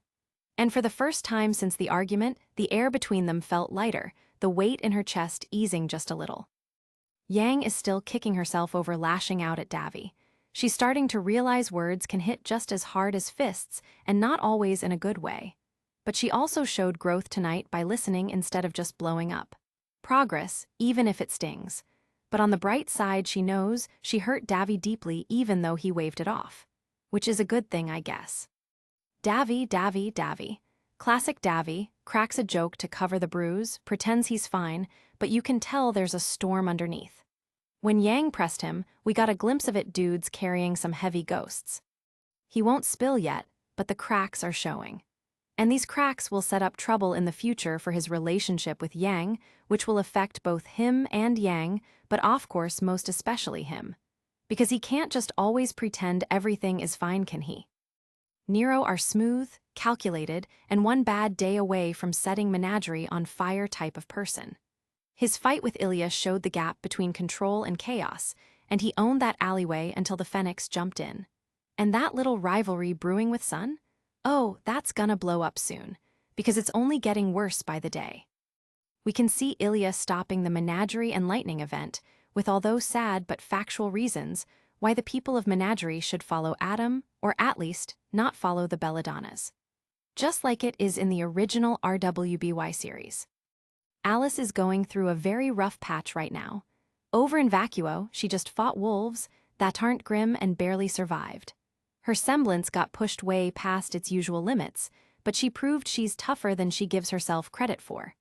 Now she's walking away with both scars and answers, ready to chase the bigger truth at the academy. And spoiler alert, I'm about to add a new weight on Alice's shoulders to the mix. She is going to wish she had never met this mystery person, and this is going to help guide Alice in and through more ways than one, although if she could speak to me, I will be having it. Because this mystery person will be very curious about Alice and what she is digging into. And there is Eden, our ice prince himself. He might even be a more Weiss than Weiss herself, and him still criticizing Weiss just shows how hypocritical he is. On the outside, he's still rocking that sharp tongue and cold front, but Mantle cracked him wide open. That graveyard scene? First time we've seen him vulnerable in a way even. Weiss couldn't ignore. It's the kind of moment that changes how people look at him and how he starts seeing himself. Underneath all the sarcasm, there's a kid carrying way more fear and pain than he'll admit, and now the team knows it too. Chapter 26. NSFW and Mantle, Morning. The safe house was wrapped in silence, broken only by the faint hum of the old radiator fighting to push warmth into the drafty room. Morning light filtered weakly through frostbitten glass, painting pale streaks of gold across the worn floorboards. Dust floated lazily in the shafts of light, drifting as if Mantle itself had yet to wake. Weiss sat at the rickety wooden table, porcelain teacup cradled between her hands. The tea had long since cooled, but she held it anyway, the fragile weight grounding her. Her gaze kept flicking across the room, to the cot where Eden sat hunched, lacing up his rollerblades with mechanical precision. He worked the straps too tightly, leather squealing in protest. His movements were brisk, clipped, almost desperate. It was the same way he fought, fast, relentless, but here it looked more like he was trying to anchor himself to anything but thought. Weiss exhaled softly, then cleared her throat. "You startled me last night." Eden didn't look up. It was nothing. His voice was flat, the kind of practiced dismissal one used to kill a conversation before it even began. Weiss frowned, her knuckles tightening around the cup. "It wasn't nothing. You woke in a panic, gasping like you couldn't breathe. That isn't nothing." Her words made him pause, but only for a heartbeat. His mouth twitched into a humorless half-smile. "Well, I don't know. Maybe you should worry about the fact that someone's still trying to lock us up in a mansion instead." The sarcasm dripped like acid. Weiss's voice snapped sharper. "You had a full-blown panic attack. If that isn't something to be worried about, I don't know what is." Eden's head tilted, his eyes flashing as he tugged another strap hard enough that the buckle groaned. "Our weapons are loaded. We're at full health. If Jacques men find us, we can fight them." Weiss's grip on her teacup tightened. "That isn't the point." "Who's to say Jacques doesn't know where we are already?" Eden cut across her, his tone rising, bitter and sharp. He gestured around the room with a sweeping motion. This could just be one of his many safe houses, signed in his name. Nothing stopping him from walking through that door right now. Weiss's jaw clenched, but she forced her voice to stay steady. "Take a look at the positives for once, Eden. And take a look at the facts, Weiss." The words landed heavy, a hammer to her patience. Her lips parted, but no words came immediately. She set the cup down carefully, porcelain clicking against the wood, and looked at him across the thin strip of space that divided them. "Really, Eden," she said finally, her voice tight. "The facts here are that you had a panic attack last night, that you're downplaying it, that you're doing everything you can to change the subject." For the first time, Eden stilled completely. His hands froze on the strap, his shoulders drew taut as if he'd been struck. "You don't need to worry about it," he said at last, his voice quieter now but no less sharp. Her eyes narrowed. "I am worrying about it, because I was there, because I saw you." Her tone hardened, but the edge wasn't cruelty, it was resolve. "Jokes aside, this isn't something you just brush off like it's nothing. If it happens again, it could leave you vulnerable in a fight. Imagine how disastrous that could be." Eden's head lifted. Slowly, deliberately, he met her eyes. His stare was sharp, steady, dangerous in its calm, like a blade held just shy of striking. "Why?" he asked, his voice low and lined with steel. "Do you want to know that badly? And why do you even care?" The silence that followed was suffocating. Weiss's heart jolted, but she didn't flinch. She straightened in her chair, chin tilting upward, her posture radiating defiance. Because, she said firmly, though her voice shook at the edges, you've constantly painted me as nothing more than some rich girl who doesn't care about anyone else. And I want to know why. Her words hit harder than she intended. For a flicker of a second, Eden's eyes widened, but then they narrowed, the fire flaring hotter. You paint all Atlas military operatives as narcissists, Weiss pressed, her tone quickening, passion breaking through her practiced calm. As if they don't care about the people they protect, when you and I both know that's why they risk their lives every single day. Eden's jaw clenched, his fists curled. He rose suddenly from the cot, his shadow stretching long in the light from the frosted windows. Each step he took toward the window pane carried the weight of unsaid words. Because that's how you all are, he spat, his voice clipped, bitter. His reflection glared back at him in the frost-glazed glass, taking everything, leaving scraps for the rest. Weiss's breath caught. She stood slowly, her chair scraping faintly against the floorboards. That isn't true, Yes, it is. The words cracked like a whip. He spun toward her, eyes burning now with a fire that was no longer restrained. His voice rose, fractured with fury he could no longer chain. My mother and dozens of others died because Atlas decided some councilman's life was worth more than theirs. Soldiers abandoned us, left her, left everyone, and for what? His voice broke, searing in its rawness. To protect the more important people. His hands trembled at his sides, fists clenched so tightly that his knuckles whitened. The room itself seemed to hold its breath. More important people just like you. The words dropped like stone into water, ripples of silence following in their wake. Weiss's composure cracked, her chest constricted as though the air itself had grown heavy. She wanted to deny it, to defend herself, to argue, but the grief and rage in his eyes froze her tongue. Eden stared at her for one long, damning moment.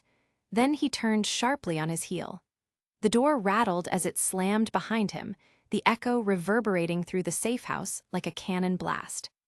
Weiss remained where she stood, her hands trembling faintly at her sides. Her teacup sat abandoned on the table, its contents cold, forgotten. The silence was deafening. She lowered herself back into the chair, staring at the empty doorway. Her chest ached. She had wanted answers, had pressed him for the truth, and she had gotten them, but not in the way she expected. Now she knew, the truth of his pain, the truth of his hatred. And it left her shaken, her own reflection in the frosted window suddenly unfamiliar, as if she too were being judged by the ghosts Eden carried. Tailong House, front porch, dawn.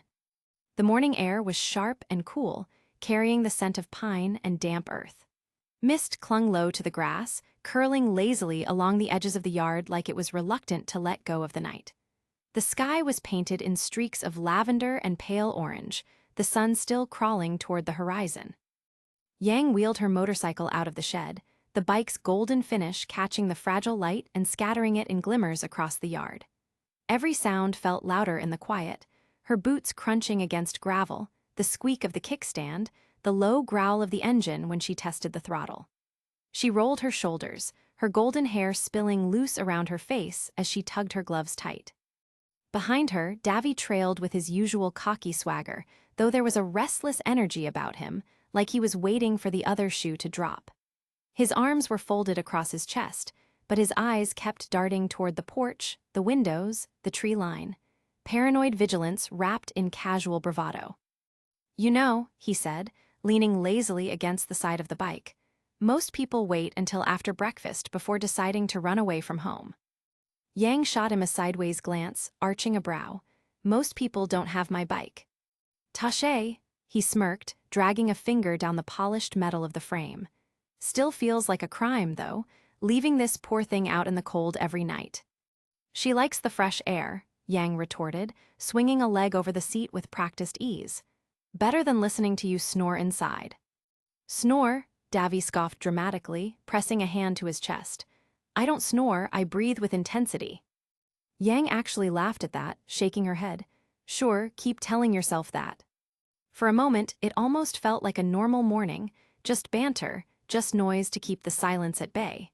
But Yang's fingers tightened on the handlebars, her jaw set. The road ahead wasn't just a joyride, and they both knew it. Davy caught the shift in her shoulders, the stiffness in her back. His smirk softened slightly. Nervous. Yang didn't look at him, revving the engine instead. No. Liar. Shut up. See, nervous. His grin returned, sharp but not unkind. He leaned closer, his voice dropping. It's okay, though. I'd be nervous too, meeting her. Yang's throat tightened at the mention of Raven, but she didn't respond. She didn't have to, because that was the moment the porch door creaked open. Both heads snapped up. Taeyong stepped out into the dawn, the mist curling at his feet as he crossed his arms over his chest. He didn't yell, didn't rush toward them. He just stood there on the top step, watching.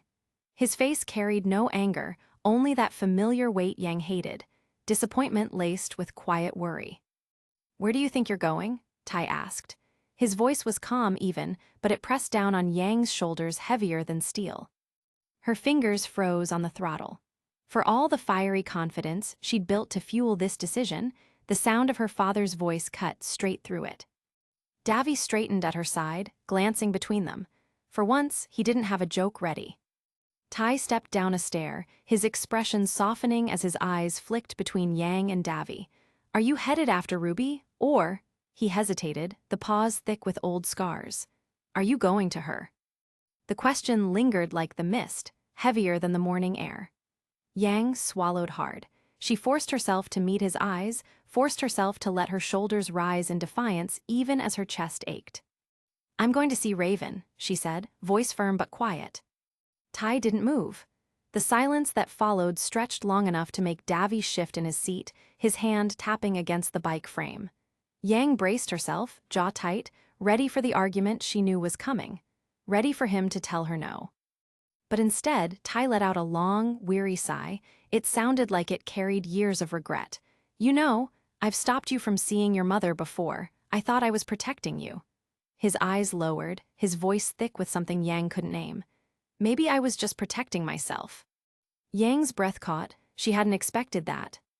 When Tai lifted his gaze again, there was no fire in his eyes, just a steady, tired kind of acceptance.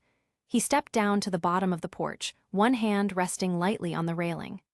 I won't stop you this time. If this is what you need to do, then go. Just don't forget you already have a family here that cares about you.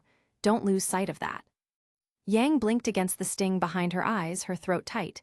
She gave a single, sharp nod. I won't. Davy climbed onto the back of the bike, breaking the tension with a crooked grin. Don't worry, old man. I'll make sure she doesn't do anything too reckless. Tai's expression didn't change, but one corner of his mouth twitched upward. That's what worries me. Yang revved the engine again, louder this time, the roar filling the misty yard. Tai stepped back, giving them room. As the bike rolled toward the dirt road, Yang glanced into the rearview mirror. Tai stood framed against the dawn, arms folded, his figure outlined by the pale gold light of sunrise. She clenched her jaw and faced forward, the wind catching her hair as she twisted the throttle harder. The house fell away behind them, swallowed by the trees and the mist. For better or worse, she was finally going to see her mother. Vytal Fedora House, hidden chamber. Ashes still glowed faintly on the stone floor, violet embers drifting like fireflies as the last of the wolves crumbled to nothing. The air stank of scorched stone and something else, sweet, almost metallic, like burnt aura. Alice leaned against the desk, blade still in hand, her breath ragged. Sweat dripped into the shallow cut along her temple. Her left arm throbbed where claws had raked her flesh, but she pushed the pain down, jaw set, eyes fixed on the smoldering remains. Then, tap, tap, tap. The sound of boots echoed faintly, growing louder with each measured step. Alice's head whipped up, blades snapping into guard, until the figure stepped into the thin cone of torchlight spilling from the study beyond. A boy around her age, but his features were a little too mature for 17. Taller by a few inches, lean but wiry in a way that spoke of constant training. His black hair was windswept and uneven, the kind that looked as though it refused to stay, tamed no matter how many times he dragged his hand through it. Strands fell across his brow, shadowing sharp, storm-gray eyes that cut across the chamber with unnerving precision. He wasn't dressed in Shade's regulation uniform. Instead, a desert hunter's ensemble clung to him, a sleeveless dark vest reinforced with light armor plating at the shoulders and chest, fitted to allow free movement. A faded crimson scarf was wrapped loosely around his neck, the fabric frayed at the ends as though worn for years. Fingerless gloves hugged his hands, scuffed and torn, and across his back was slung a folded, collapsible weapon, a sword that could clearly change into something else, which was a crossbow, its edges catching what little light bled into the chamber. His trousers were sand brown, tucked into worn leather boots caked with dust and grit. The desert had clearly shaped him. He carried himself not like a pampered academy student, but like someone who had lived in danger long enough to grow comfortable with it. Cale Veyer. His eyes swept across the chamber's walls, the black sun crest looming above them like a silent judge, the grotesque carvings of beasts frozen mid-snarl, their purple inlays still faintly pulsing. His gaze flicked to the ashes at Alice's feet, glowing faintly violet as they dissipated into the air. He let out a low whistle. "Well, I didn't expect this." Alice's grip tightened on her blades. Her chest still rose and fell too quickly, her aura frayed, but she masked it with steel in her voice. "You shouldn't be here." Cale ignored the bite in her tone, drifting further inside as though the chamber had called to him. His fingers traced along the wall, over a carving of a wolf with eyes gouged into the stone, painted with a violet pigment that shimmered faintly. Purple eyes. That haze. They weren't Grimm, were they? Not really. His voice was hushed, reverent almost, caught between awe and suspicion. Alice turned away, snapping her blade clean with a flick of cloth torn from a forgotten parchment. "Doesn't matter what they were. They're gone." "Gone?" Cale scoffed, stepping around the ashes to face her fully. His voice sharpened, cutting through the stale air. "You almost got torn apart. Those things moved like a unit, like huntsmen. And that aura—" He glanced back at the wall, then to her again. "It wasn't natural." Alice sheathed her katanas with a sharp click. The sound echoed like a warning. "You talk too much." Cale's storm gray eyes narrowed, focusing on her like a hawk's on prey. He stepped closer, boots crunching softly over grit, and deliberately blocked her path toward the exit.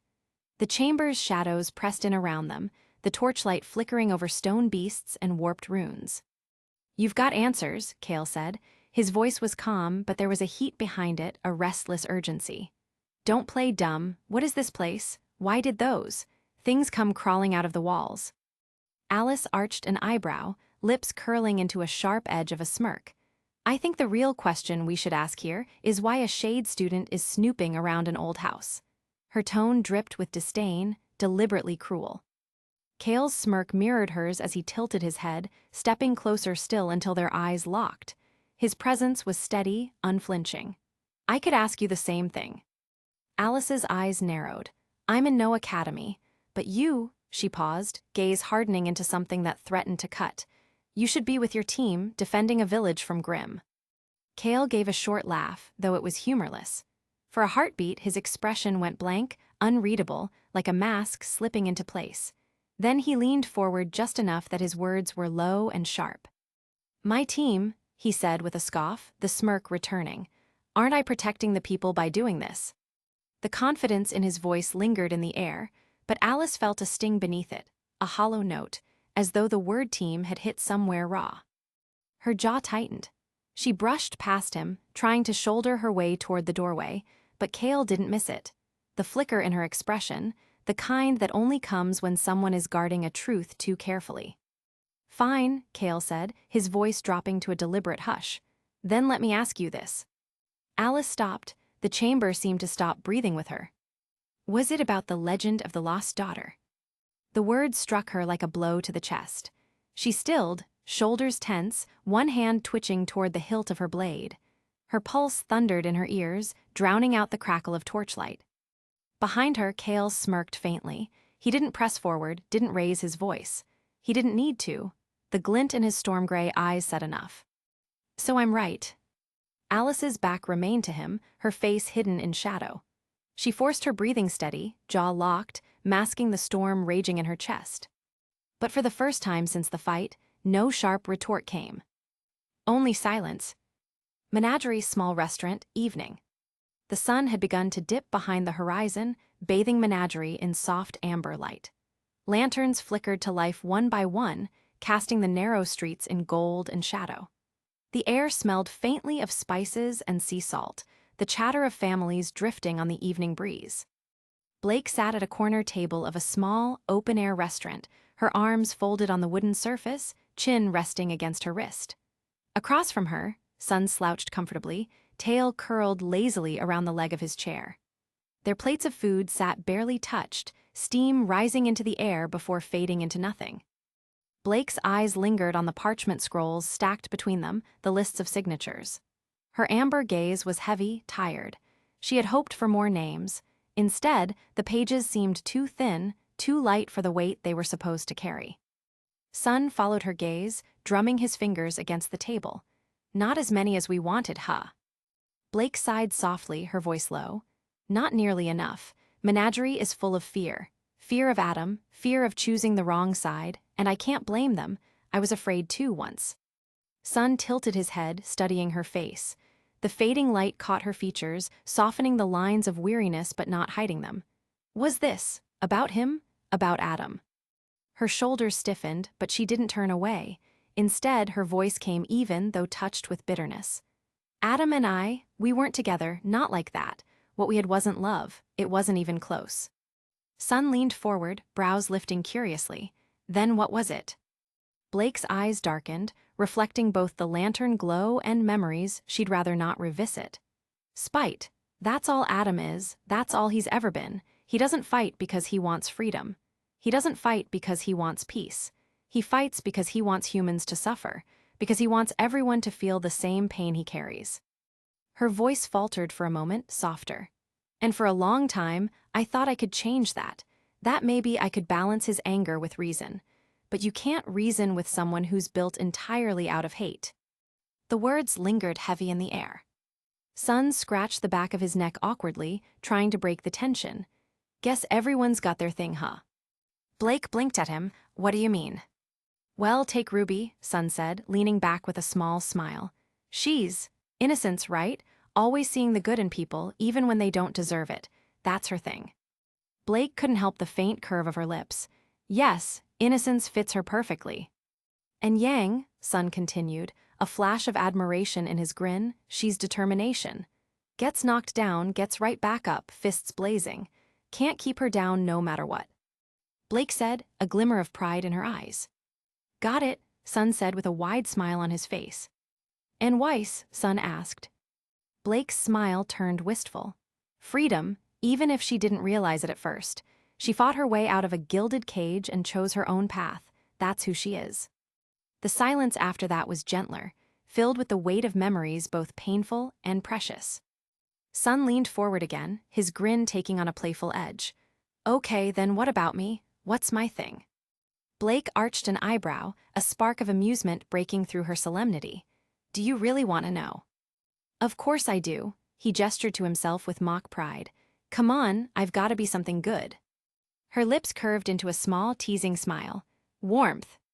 Sun blinked, caught off guard. Warmth. You're reckless, sometimes loud, sometimes frustrating. Blake's voice softened, her expression gentler now. But you care, you brighten rooms without even trying. You make people feel safe. That's warmth, Sun, that's you. For once, Sun didn't have a quick comeback. He rubbed the back of his neck, ears tinged faintly pink. Huh, warmth, I'll take that.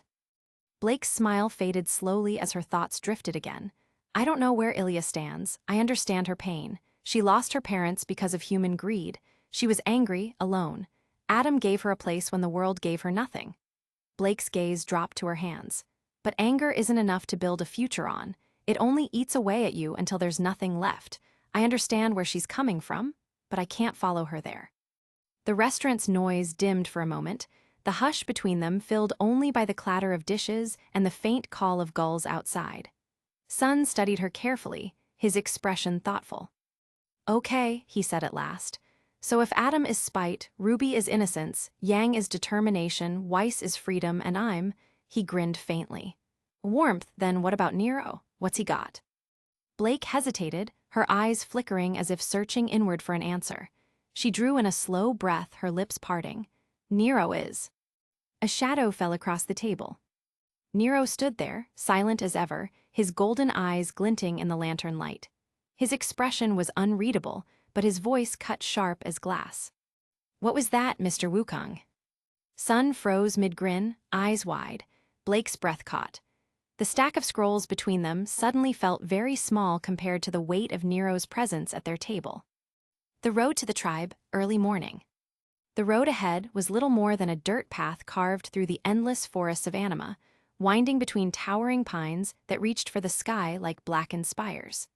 Dawn light filtered weakly through the canopy, fractured into slivers of gold that painted the mist clinging to the earth. Every twist of the path seemed to fold them deeper into silence, a silence broken only by the low rumble of Yang's motorcycle. The engine thrummed beneath her hands like a living thing, steady and reliable, a heartbeat she could cling to. She focused on that rhythm, tried to let it drown out the other rhythm pulsing in her chest. Guilt. Her mind wouldn't let go of the kitchen, of the way Davy's face had gone pale, like someone had ripped open a wound he hadn't even known was there. She had apologized, sure. He'd laughed it off, brushed it aside with his usual sharp wit. But Yang wasn't stupid. His humor was armor. She'd seen the hollowness behind his eyes, the kind of emptiness you couldn't joke away. And now, riding into enemy territory with him sitting just behind her, the memory pressed down on her like an extra weight on the bike. Davy's arms weren't holding on to her, of course they weren't. He sat loose, arms folded, like he couldn't care less whether the bike pitched him into a tree, but Yang knew better. She could feel the tension in the way his body shifted with the road, too controlled to be casual. He was scanning the tree line with every turn, alert in a way he wouldn't admit. "You're awfully quiet back there," Yang called, her voice cutting against the engine's growl. "You're welcome," Davy shot back without missing a beat, his tone bone-dry. "Usually you complain I talk too much." Yang snorted, eyes still locked on the narrow strip of dirt ahead. "I was expecting something about my driving, actually. Thought you'd be terrified back there." "Terrified?" His voice lifted into mock offense. "Please, I've stared down creatures twice your size with fewer emotional breakdowns. Your reckless turns don't even crack the top 10. Yang's smirk tugged at her lips despite herself. Pretty bold for a guy who doesn't even have a helmet. "I don't need one," he countered smoothly. "If you crash, I'll just use you as a cushion." She rolled her eyes, though her grip on the handlebars loosened a little. Banter with Davy always felt like sparring, half annoying, half comforting, a rhythm she could fall into without thinking.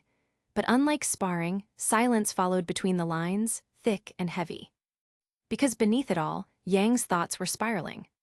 She was going to see Raven. The woman who left her. The woman who haunted her every unanswered question.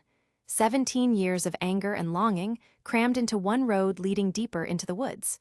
Every mile brought her closer to finally facing that shadow, and Yang wasn't sure if she was ready. Her hands clenched tighter on the handlebars, her knuckles pale. Davy must have noticed. He leaned closer, his voice brushing her ear just loud enough to carry over the engine. "You're squeezing that throttle like it owes you money." Yang didn't answer. "You nervous?" he pressed, the edge of a grin in his tone. "No," she snapped too quickly. "Liar," Davy said sing-song, leaning back again. Yang growled under her breath, "Shut up." "See, nervous." His smirk carried through his words, sharp and teasing. "It's okay, though. I'd be nervous too, meeting her." Yang's throat tightened at the mention of Raven. She wanted to fire back to deflect, but before she could. A gunshot split the morning. The bullet sparked against the dirt ahead, spraying grit across the road. Yang swerved hard, the bike skidding sideways. Davy's hand shot out instantly, clamping onto her shoulder and steadying her before the machine fishtailed into the trees. The engine roared to a halt. Shapes moved in the mist. Figures stepped out of the shadows, rifles glinting, blades catching the weak dawnlight. Too many, too organized, too clean. Yang's gut tightened. "They're not bandits." "Nope," Davy muttered, his grin razor-sharp but colder than usual. His eyes tracked the advancing line, already calculating. Felix's welcome wagon. The mercenaries spread out, boots crunching against the gravel, moving in practiced formation. Their armor gleamed in places, reinforced plates etched with marks Yang didn't recognize, but Davy did. Branwen's touch was all over them. Yang's jaw clenched. Her bike rumbled low under her palm as she revved it one last time before snapping the kickstand down. She rose, golden hair spilling forward as ember silica hissed into place around her arms. Sparks caught in her eyes, her fury igniting with the hum of her weapons. Guess we're not sneaking past. Good. Davi's imperial blade lit with a low, thrumming glow, the hum slicing through the fog like a warning. He rolled his neck, that crooked grin curling on his lips. I was getting bored. The mercenaries charged. The mercenaries surged forward like a tide of steel and shadows, boots pounding against the dirt road. Their rifles spat bursts of fire, muzzle flashes tearing through the morning mist. The acrid sting of gunpowder mixed with the earthy dampness of the forest, choking the air with heat and smoke. Yang didn't flinch. She roared into the hail of bullets, golden hair a blazing banner behind her. Ember Celica snapped open with a metallic clack, and her fists barked in violent bursts of fire. Explosions lit the fog like lightning, shells sparking against her aura as she powered through the first volley. Her gauntlet caught a bullet mid-flight, deflecting it with a sharp metallic scream, before her fist connected with the first mercenary's chest. The impact shook the ground, launching him off his feet and slamming him into a tree with such force that bark exploded outward. Come on, Yang shouted, already pivoting into another strike. Her fists became meteors, every swing trailed sparks, smoke, and fire. Mercenaries staggered and fell under her relentless fury, armor denting like tinfoil against her punches. She was unstoppable. She was fire. But she was also wild. Where Yang was a storm, Davi was precision. He moved like a blade through water, smooth, clean, unshakable. His imperial blade glowed with arcs of bluish-white light, each swing exact, each movement economical. A mercenary raised his rifle. Davi cut the barrel clean in half in a single step, the molten edge hissing as the attacker froze in shock. One twist of Davi's wrist, and the flat of his blade sent the man sprawling into the dirt. He never wasted motion. No roar, no flourish, just silent, surgical violence. Another mercenary lunged with a halberd, sweeping low to take Davi's legs. He stepped back once, letting the weapon hiss across the ground, then slid forward, his blade cutting a glowing crescent that severed the weapon's shaft in two. Before the man could blink, Davi's boot struck his chest, folding him over with a grunt. Meanwhile, Yang plowed into a cluster of three.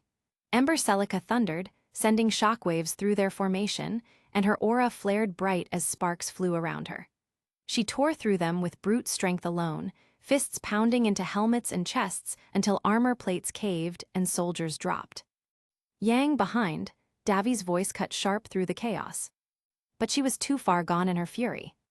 A shadow blurred from the mist, one of Felix's faster men, blade gleaming, sprinting straight for her exposed back. Davi blurred forward. His imperial blade screamed with energy as it intercepted the strike in a shower of sparks. Steel met steel, crackling in the air. He twisted hard, knocking the attacker's blade wide, then stepped inside the man's guard. His elbow smashed into the mercenary's jaw with a sickening crunch. The man dropped boneless to the dirt.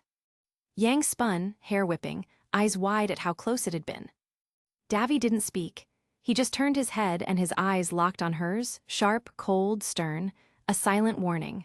Focus, or you'll get yourself killed. Yang's chest heaved, her anger flaring hot against the weight of that look. She wanted to snap back, to snarl that she had it under control. But the words died in her throat. Instead, she turned back to the nearest enemy and unleashed her fury on him, Ember Celica blasting so hard the man's body cratered the earth when he hit. The battle raged on. Bullets ripped through the fog, sparks and fire lit the shadows, and the forest rang with the clash of steel. Yang fought like a wildfire, reckless, unstoppable. She leapt into groups, fists detonating with shotgun blasts, knocking mercenaries into trees hard enough to splinter trunks. Every strike came with a guttural shout, raw emotion bleeding into every punch. Davi was her counterpoint. He wove through the chaos with perfect control, blade arcs glowing like lightning. He deflected bullets with precise swings, each impact crackling with energy. At one point, two mercenaries flanked him from opposite sides, blades raised. Davi ducked low, spun in a tight circle, and his blade carved through both of their legs in a glowing sweep. They dropped before they even registered the strike. Yang blasted another pair into the tree line, the shockwave shaking loose a rain of leaves. She was breathing heavy now, sweat sticking golden strands of hair to her forehead, aura burning hotter with every strike. The mist thickened with smoke and dust. The cries of birds had long gone silent. The battlefield had shrunk to fire, sparks, and the ragged rhythm of combat. Finally, the last mercenary stumbled back, armor cracked and bleeding from a shallow cut across his chest. His hands shook as he raised his weapon, but Yang was already there. Her fist, wreathed in flame, struck his face with the force of a cannon. He dropped like a stone, unconscious before he hit the dirt. The silence that followed was deafening. Yang stood hunched, fists trembling, her aura flickering faintly like dying embers. Sweat dripped down her brow, her golden hair wild and matted to her cheeks. Her chest rose and fell with ragged breaths, but her eyes were still burning, alive with that reckless fire. Davy stood a few paces away. The imperial blade hummed softly, casting arcs of pale light, until he flicked his wrist and let it fold away. He breathed steadily, his chest calm, his movements deliberate as he scanned the fallen mercenaries one last time. When he turned back to Yang, she felt it immediately. That stare, wordless, piercing. Yang clenched her jaw and looked away, teeth grinding. Defiant, guilty, angry all at once. She hated that look. She hated that he was right.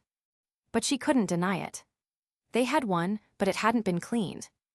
The mist crept back in, swallowing the world piece by piece as the battle's echoes faded into silence. Smoke still coiled from scorched rifles and shattered plating, the acrid scent mixing with the earthy tang of dew and torn soil. Bodies littered the road, and the tree line, sprawled in broken heaps where Yang and Davy had put them down. Yang stood at the center of it, hunched and heaving, her fists trembling inside ember silica. Her hair was wild, plastered with sweat in some strands, glowing in others under the morning light that pierced through the canopy in fractured rays. Every inhale rattled, shallow and sharp, the burn of aura depletion prickling along her skin. She hadn't paced herself. She never did when the fire took over. Damn, Davy's voice broke the heavy quiet, level and dry but edged with focus.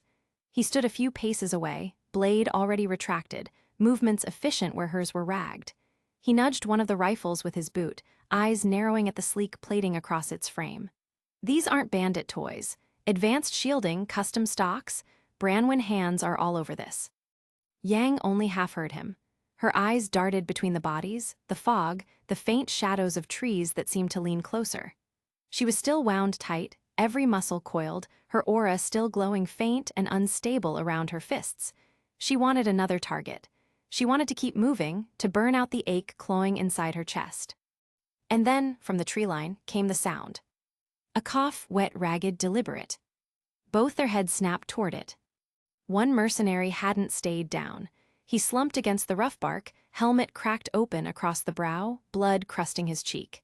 His breathing rattled like broken glass, yet somehow he still grinned. His single good eye gleamed mean as he locked onto Yang. You, his voice dragged, sharp as broken metal. You fight, just like her. Yang froze mid-step. The mercenary coughed again, his grin widening, turning ugly. Hot-headed, reckless, throwing yourself around like you're immortal, all fire, no control. His teeth bared, pink with blood. You're your mother's daughter, all right. Something twisted in Yang's gut. Her fists clenched tighter, gauntlets groaning. The man leaned his head back against the tree, laugh a rattling wheeze. And you'll end up the same way, running from the people you love, breaking everything you touch. Alone. It cut her deeper than any blade had touched her tonight. Shut up, Yang growled low, dangerous. But he didn't stop. He spat blood into the dirt, then smirked through the crimson. Raven Branwyn's legacy. That's all you are, and when Felix's boss is done with you, maybe you'll learn what kind of monster she really is. The words ignited the fuse. Yang surged forward, gauntlet hissing as her fist detonated across his jaw. The crack snapped through the forest like thunder, birds erupting from the canopy in panicked flocks. The mercenary's body jolted sideways, slamming against the tree before crumpling to the dirt, limp, unconscious. Maybe worse. The silence that followed was suffocating. Yang's chest heaved, every breath a struggle, her aura flaring weak but wild. Her fist still hung in the air, trembling from the force of the strike. For a moment, she stared at the motionless body, her own reflection staring back in the visor's shattered glass. Her golden eyes were burning holes in her own soul. And then she felt him. Davy's gaze. She turned, and he was there, standing just far enough to stay out of the explosion of her anger, but close enough that his presence filled the air between them. His expression was unreadable but sharp, his eyes steady and cutting, a cold weight against her raw fire. Yang, his voice was low, clipped. Each syllable fell like stone. Get your act together. Her stomach twisted. The words struck harder than the mercenary's taunt, because this time it wasn't an enemy trying to wound her, it was Davy, her ally, the one who had stood beside her through blood and smoke just minutes ago. She wanted to snap back, to spit out an excuse, to claim she'd only silenced a threat. Her jaw opened, but his eyes pinned her. There was no cruelty in them, no mockery, just that piercing steadiness that left her bare. Her teeth clenched, her jaw grinding shut again. Heat flooded her chest, burning in the pit of her stomach. Fury, shame, guilt, all tangled until she couldn't tell them apart. Her gaze fell away, to the ground, to the bodies, to her trembling fists. She hated how much that look stripped her down. She hated that he was right. The mercenary's words still lingered, whispering in her ears even though his body lay still in the dirt. You're just like her. But louder, heavier, sharper, Davy's words anchored in her skull. Get your act together. For a long stretch, no one spoke. The mist crept back in, wrapping around the aftermath like a shroud. The silence pressed on them both, leaving Yang's chest tight, her thoughts in a storm she couldn't quiet. NSFW. The slam of the door echoed through the safe house like a gunshot, rattling the cracked window panes and sending a few dust motes spiraling in the air. Then silence. Heavy, suffocating silence that pressed down on Weiss's shoulders until she felt as if even her breathing was too loud. She remained frozen in her chair, porcelain teacup still balanced between her fingers. The steam had long since thinned into nothing, leaving the liquid inside lukewarm, stagnant, and bitter. She couldn't bring herself to drink it, nor set it down. Her knuckles had gone white around the delicate handle, and her jaw clenched tight enough to ache. More important people just like you. The words didn't just linger, they echoed, rebounding off the hollow walls of the safe house, amplified in her head until they felt like a chant. She tried to dismiss them, to cast them off as nothing more than Eden's sharp tongue cutting out of anger. He was always biting, always scathing. That was who he was. And yet the barb had struck too deep. Her lips pressed into a thin, bloodless line, because what if he wasn't wrong? Her gaze drifted downward, away from the cold walls and toward the floor. Pale gold sunlight filtered through the frost-laced window, spilling in long, tired beams across the worn wooden boards. Dust floated lazily in the glow, each mote suspended in its own slow, aimless drift. The stillness should have been calming, but instead it only magnified the storm rising in her chest. The world around her was frozen in silence, and all she could hear were the questions screaming inside her head. Was she really different from the legacy she despised? Was she truly anything more than the Schnee heiress, cloaked in privilege, pretending she was better, pretending she was different? Or was she simply acting out a rebellion, only to fall back into the same patterns the moment things grew difficult? Weiss's jaw tightened further until her teeth ached. No, she wasn't like Jacques, she couldn't be. And yet, her fingers trembled, the porcelain trembled with them. A sharp crack rang out as the teacup split along its seam, a jagged line spreading like lightning across its surface. Hot liquid spilled over her hand and onto the table, dripping down to the boards below. The burn seared her skin, but she didn't flinch. She hardly noticed it. The fire in her chest eclipsed everything else. Anger, not just at Eden for daring to say those words, but at herself, because part of her feared he was right. Because hadn't she used the Schnee name when it suited her? Hadn't she relied on it as both shield and sword, even as she cursed it? In battle, she barked orders like her voice was law, her tone sharp and commanding in ways she told herself were necessary. Leadership, she called it. But was it? Or was it simply control, the same kind Jacques had wielded with a smile and a sneer? Her thoughts spiraled, one bleeding into the next like ink in water. Jacques. Just the name was enough to sour her stomach. Jacques Schnee, who had carved the Schnee Dust Company into an empire of cruelty, who sneered at Mantle's workers as if they were vermin, fit only to grind themselves into dust in his mines while he sat fattened in his manor. Who taught her, drilled into her, that faunus were lesser, not people, but obstacles. And she She had believed it. Her breath hitched, though no sound escaped. The memory cut deep, unbidden, the venom she'd spat at Blake, the curl of her own lip, the arrogance that came so easily when she carried her father's words like gospel. She remembered Blake's eyes, the hurt in them, and the shame that followed her long after she began to understand. Her hatred hadn't even been hers. It had been his, poured into her veins like poison. Her throat grew tight. And then there was her mother. Willow Schnee, the woman who had once been graceful, intelligent, dignified, hollowed out into a ghost of herself. Jacques hadn't simply controlled her. He had bent her until she broke, until she found solace only in the bottom of a glass, drowning night after night while her children learned to step quietly around her. Weiss could still see her, the unfocused eyes, the fragile hands trembling around the neck of a bottle. Once, Weiss had thought her weak.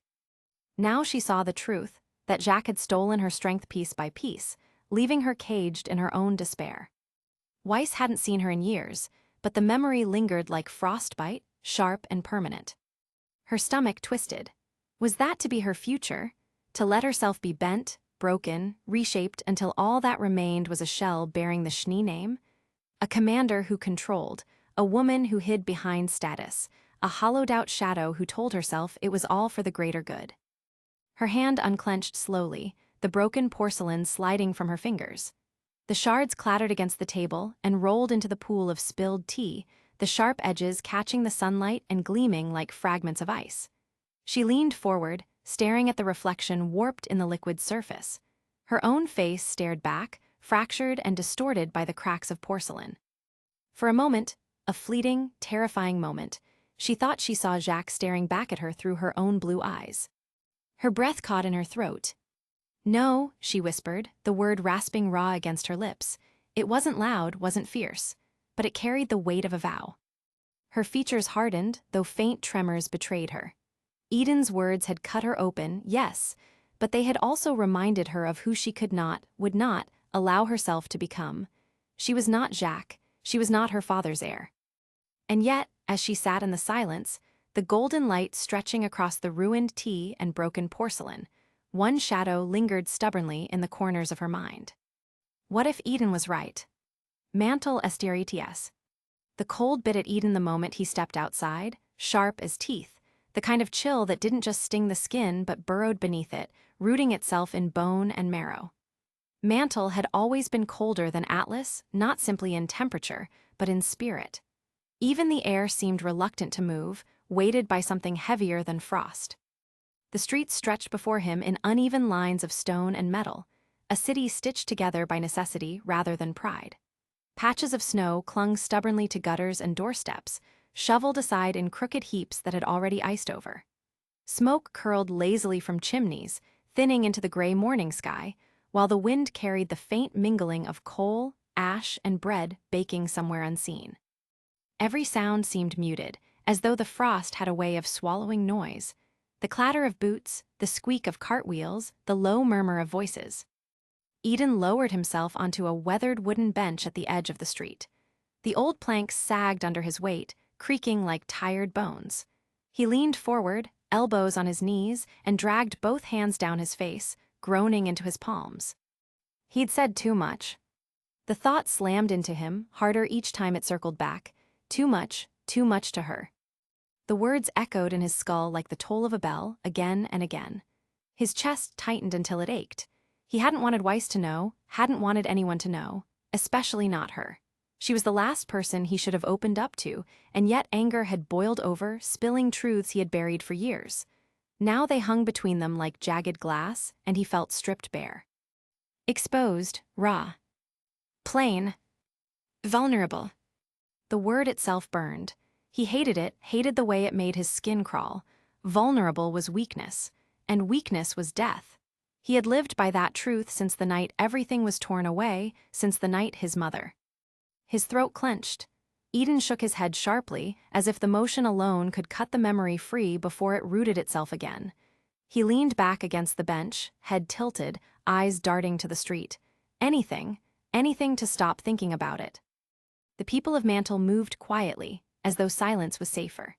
Civilians shuffled along the cracked cobblestones, their faces pale from the cold, their shoulders hunched like beaten dogs. A baker carried a crate of hard bread, muttering curses under his breath while soldiers lounged at the corner, rifles slung casually over armored chests. A mother tugged her son closer by the wrist as an Atlas patrol strode past, the boys' wide eyes fixed on the gleaming barrels of their weapons. Men in threadbare coats crossed streets early just to avoid brushing against soldiers. Everywhere Eden looked, there were uniforms. Too many. Steel blue jackets with crisp insignias, boots polished to mirrors, rifles gleaming as though freshly oiled. They barked clipped orders at one another, voices hard, rehearsed.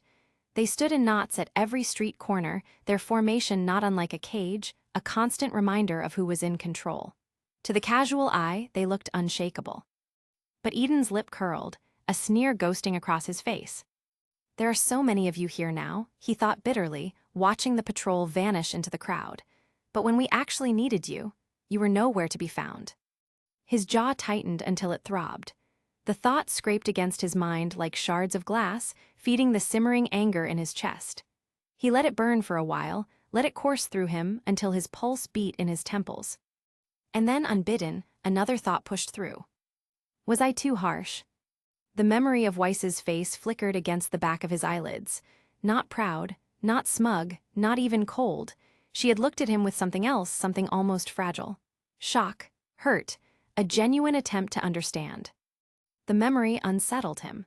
He hated the way it lingered, the way it refused to be brushed aside. He hated how her expression, of all things, made his chest feel tighter than any wound ever had. For a single second, when he wished he could forget, he wondered if maybe she wasn't just the Schnee heiress. Maybe she wasn't Jacques' daughter, or Atlas's puppet, or a pampered brat hiding behind her name. Maybe, against all odds, she was simply human. The thought coiled hot in his stomach. He clenched his fists until his knuckles went pale, nails biting his palms. No, don't be a fool. That's how it starts. You let someone in and you lose everything, just like before. He forced the thought away, exhaling it like smoke, but his mind betrayed him all the same. Slowly, softly, an image rose before him, as vivid as if she were standing across the street. His mother, Sylvain Blazer. She appeared as though the years had never stolen her away. Her long, dark hair caught in an imagined breeze, strands of black tumbling in gentle waves, but streaked with faint, bright green threads that glimmered when they caught the light. They had always made her look unique, like spring itself had left its mark upon her. Her white trench coat flared at the bottom, belted tight around her waist, a design that was equal parts elegance and practicality. And her eyes, magenta, brilliant, impossibly alive, met his with that same warmth, that same pride, that same love that had once shielded him from the world. For a moment, Eden's lips curved into a smile. Small, fragile, he was a boy again, staring up at her, basking in the glow of someone who made him feel safe. He let himself drink in the illusion, memorizing every strand of hair, every crease of her smile. For that heartbeat of time, happiness felt possible again. Then the wind howled down the street, bitter and biting, and the image scattered like smoke. The space in front of him was empty. The magenta eyes were gone, the trench coat gone, the warmth gone. His chest hollowed as the illusion collapsed, leaving only the cold, only the silence, only the ghost of her presence clinging stubbornly to his heart. Eden turned his face away, eyes squeezed shut as though he could force her back by sheer will. But there was nothing. Nothing but the chatter of weary civilians, the march of boots, the rattle of rifles, and the ache of a memory that refused to fade. Menagerie, a modest home, late afternoon. The house was a humble thing, nestled between others like it, its faded blue shutters swaying gently in the coastal wind. The smell of the sea was everywhere, salt, wood, and faraway rain. Inside, the air was warm and dim, the fading sunlight filtering through gauzy curtains to fall across a small table set for three. A kettle hissed quietly in the corner, the sound soft and steady, like the heartbeat of a weary home. Blake stood near the doorway, scrolls tucked neatly under her arm, her tail curling close to her leg in silent anticipation. Her voice, when it came, was measured and gentle, the kind of calm born from rehearsed hope. "We're asking for your support," she began softly. "To stand with the Belladonnas, to stand for Haven. Adam Taurus is planning something terrible. If we act now, we can stop him before it's too late." Across from her, a young Faunus couple sat close together. The husband's hands were rough and calloused, marked by long years of labor. His wife's tail twitched in quiet worry, her eyes flickering between Blake and the man standing in the corner by the window, Nero. Nero's posture was still as stone, his arms crossed, golden-red eyes fixed on the street outside. The fading light painted the sharp lines of his face in bronze and shadow, making his expression unreadable. Even when he was silent, his presence filled the room like pressure before a storm. The husband cleared his throat, his voice heavy with hesitation. "Miss Belladonna, we've heard about Adam, we've seen the posters, the broadcasts, but..." He looked down at his hands, the weight of years pressing on his shoulders. "We're just trying to live peacefully. We've got a child to think about. We can't afford to get involved." His wife nodded, clutching her husband's arm. Her tone was apologetic, almost pleading. "We're not saying you're wrong, Miss Blake. We don't know who's right anymore. Every time someone promises change, people like us end up suffering. If Adam wins, we'll be punished. If he loses, we'll still be punished." Blake stepped forward slightly, ears tilting in sympathy. "If you do nothing, he wins by fear alone," she said gently. "Every person who stays silent gives him power." The woman's gaze fell to the floor. "Maybe, but fear keeps us alive." The air hung thick with that truth. Nero moved then, a quiet, deliberate shift that drew every eye in the room. He stepped out of the shadow near the window, the boards creaking softly beneath his boots. For a long moment, he said nothing. His gaze had drifted toward the adjoining room, where faint, innocent laughter echoed, the laughter of a small boy playing with a wooden toy. When Nero finally spoke, his tone was low but resonant, smooth as steel dragged across stone. "You think Adam will leave Menagerie untouched?" he asked, eyes narrowing ever so slightly. "He burned Beacon, he'll burn Haven, and when that's not enough, he'll come for this island. For your homes, for your children. Will you still cling to your comfort when the fire's at your door?" The husband flinched. "You can't know that." Nero's eyes turned on him, molten and sharp. "I can," he said simply, "because men like him don't stop when they win. They stop when there's nothing left to burn." His voice carried something strange, something Blake couldn't name. It wasn't just conviction, it was memory, a resonance that came from knowing.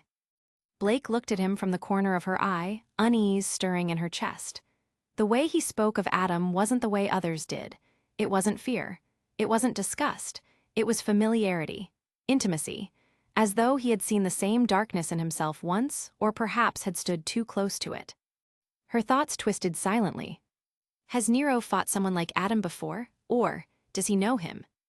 The question planted itself like a thorn in her mind, refusing to leave. Nero's gaze hadn't wavered from the couple. He took another step forward, his voice steady as ever. "Adam doesn't care about peace," he continued. "If he wins, your son will be conscripted. If he loses, your house will burn. Those are your choices." His tone softened, not in mercy, but in precision. "Sign, and you have at least one chance to stop him. It's better than blind obedience." The words hung in the air like smoke. Blake's chest tightened. His logic was brutal, but it was impossible to argue with. She felt torn between admiration and discomfort. Nero didn't threaten them, he simply left them no illusion of safety. The kettle stopped whistling. The clock on the mantel ticked once, twice, 3 times. Finally, the wife looked toward the room where her son played. The laughter there seemed to falter, as though the child had felt the weight pressing through the walls.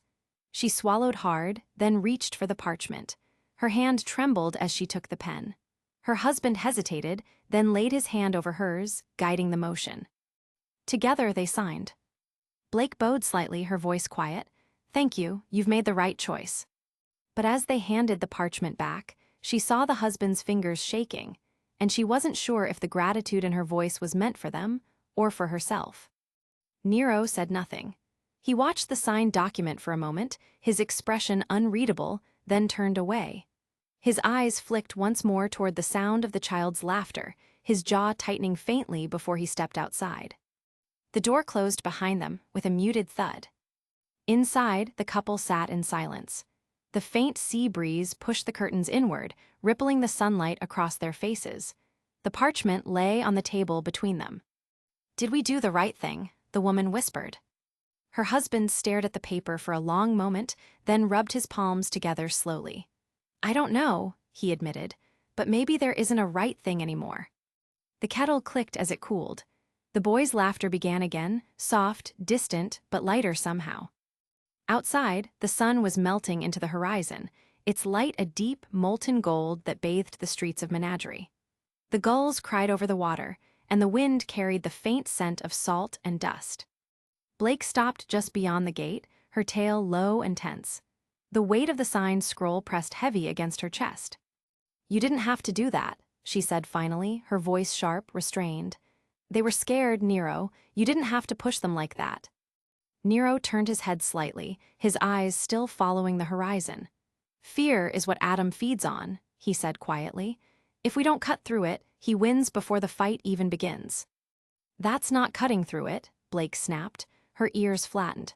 "That's replacing one fear with another. They should sign because they believe, not because they're terrified." For a moment, he didn't respond. Then his gaze met hers, calm, unwavering, carrying something ancient in its stillness. There was no anger in him, only certainty. "They don't have the luxury of belief," he said softly. "Not anymore." Blake's breath hitched. There it was again, that cold familiarity when he spoke of Adam, of fear, of survival, as if he's lived this before. Her anger faltered for just a heartbeat, replaced by curiosity, maybe even pity. But then she shook her head, clinging to her conviction. "That's not the world I want to build," she whispered. Nero's voice followed her as she turned away. "Then build it," he said evenly. "But remember, someone has to keep it standing long enough for you to try." His tone wasn't mocking, it wasn't cruel, it was honest, too honest. Blake froze for a moment, her back to him, the wind tugging at her hair. The glow of the sunset caught her face, highlighting the storm of emotions flickering there, frustration, guilt, understanding, and something else she couldn't name. She didn't answer him. She simply walked on, her footsteps quick and restless, the sound of her tail flicking sharply against the dirt road. Nero stayed behind, standing motionless by the fence. The golden light bled slowly into red, shadows lengthening over the rooftops. He didn't move until the house behind him grew quiet again. Then, faintly, the sound of the boys' laughter reached his ears once more, soft, innocent, defiant against the dark. Nero's eyes softened, just barely. And then, without a word, he followed after Blake, the dying sun catching the faint glint of the dust channels along his gloves. We started at Taelong House with Yang and Ty's early morning goodbye. That one was a little quieter, more emotional, just a father trying to hold on while his daughter is already halfway out the door to the next battle. It's short but heavy, and I really wanted that silence between them to say more than the words ever could. Then we moved to Mantle, where Eden stepped out into the cold alone. His scene's all about reflection and regret, the fallout after saying too much, and the way grief sometimes sneaks up in the quiet moments. He's wrestling with things he doesn't want to face, and that small glimpse of his mother, Sylvain, really hints at just how much pain he keeps buried under that tough exterior. And finally, we close on Menagerie, where Blake and Nero take the stage. This one's about conviction versus fear, how both of them want the same thing but approach it in completely different ways. Blake wants to inspire hope, Nero deals in harsh truths. Their clash is subtle but meaningful, and that faint echo of a child's laughter at the end was meant to remind us what they're fighting for. Chapter 27. Flashback. Vytal, Shade Academy, lower levels. The lower halls of Shade were nothing like the grand sandstone towers above. Down here, the air was cooler, stale with age and silence. The stone was older too, carved long before the academy existed. The walls hummed faintly with aura residue, relics of some forgotten construction magic. Dust danced in beams of sunlight slanting through narrow cracks in the ceiling, painting the corridor in long stripes of gold and shadow. Kale's boots echoed softly with every step, the sound swallowed by the vastness of the place. His scroll's light painted pale arcs across pillars etched with half-erased murals. Huntsmen in flowing cloaks, their weapons raised against serpentine monsters, vacuous symbols of suns and serpents, sand and shadow. He descended the spiral ramp slowly, each level colder and darker than the last. His breath fogged faintly in the air, mixing with the faint metallic scent of ancient aura residue. "The hidden academy," he murmured to himself. The words came out reverent, almost fearful. It wasn't the first time he'd said them. He had heard the story years ago, around a desert campfire, the kind that burned low and flickered blue under vacuous stars. A huntsman from Vale had told it between drinks, a hidden school, older than Beacon, where the forgotten daughter trained warriors of her own. Not for kingdoms, not for glory, for freedom. Back then, Cale had been a child, wide-eyed, hungry for something greater than the world's half-truths. And now, years later, here he was. The lower vault doors loomed ahead, massive slabs of dull metal framed by cracked stone. Most of the warning signs painted across them had peeled away, but faint traces remained. Restricted access, seal intact since VYT-23. He crouched near the base of the door, the edge of his light catching on something out of place. 2 sheets of paper lay half buried in dust, one corner folded, edges brown by age. Cale reached out, carefully brushing the grime away.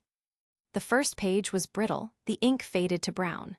A map fragment, vacuous arid plains sketched in a rough hand. A red circle marked a region deep in the outer ridge, far beyond the boundaries of any known settlement.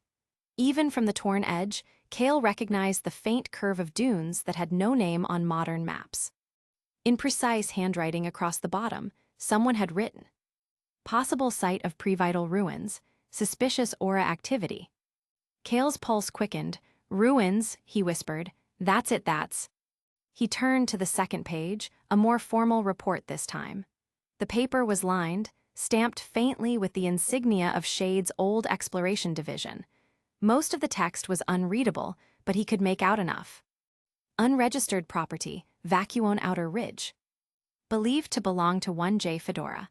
Aura traces inconclusive. He frowned, Fedora. As he flipped the page over, his breath caught. On the back was a photograph, aged, grainy, but still legible. A mansion sat half-buried in sand.